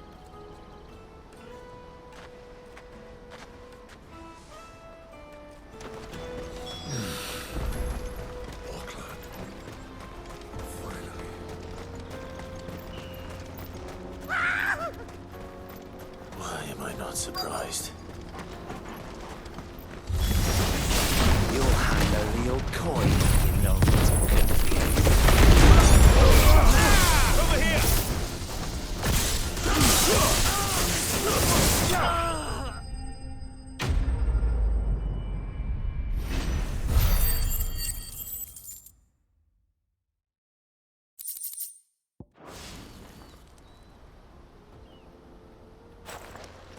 Are you hurt? Happily not, good sir. Thanks to your timely intervention. More importantly, we have arrived. Now, feast your eyes upon the marvel before us. Ruins, a relic of the fallen civilization. A sight so common that man is oft blinded to its wonder. Colossal vessels, dashed from the very heavens. Airships, we call them, with very little thought to what wonders such a word might describe. Oblige me if you would. Does anything strike you as peculiar about this particular specimen? Though we ourselves find fallen ruins to be nigh indestructible, whatever gouged the final sin from the rock cleaved clean through the structure you see before you. A tantalizing mystery, no doubt, but merely one of countless enigmas in which Zemeckis history is steeped. Come, good sir. Our expedition continues, and we still have much to learn.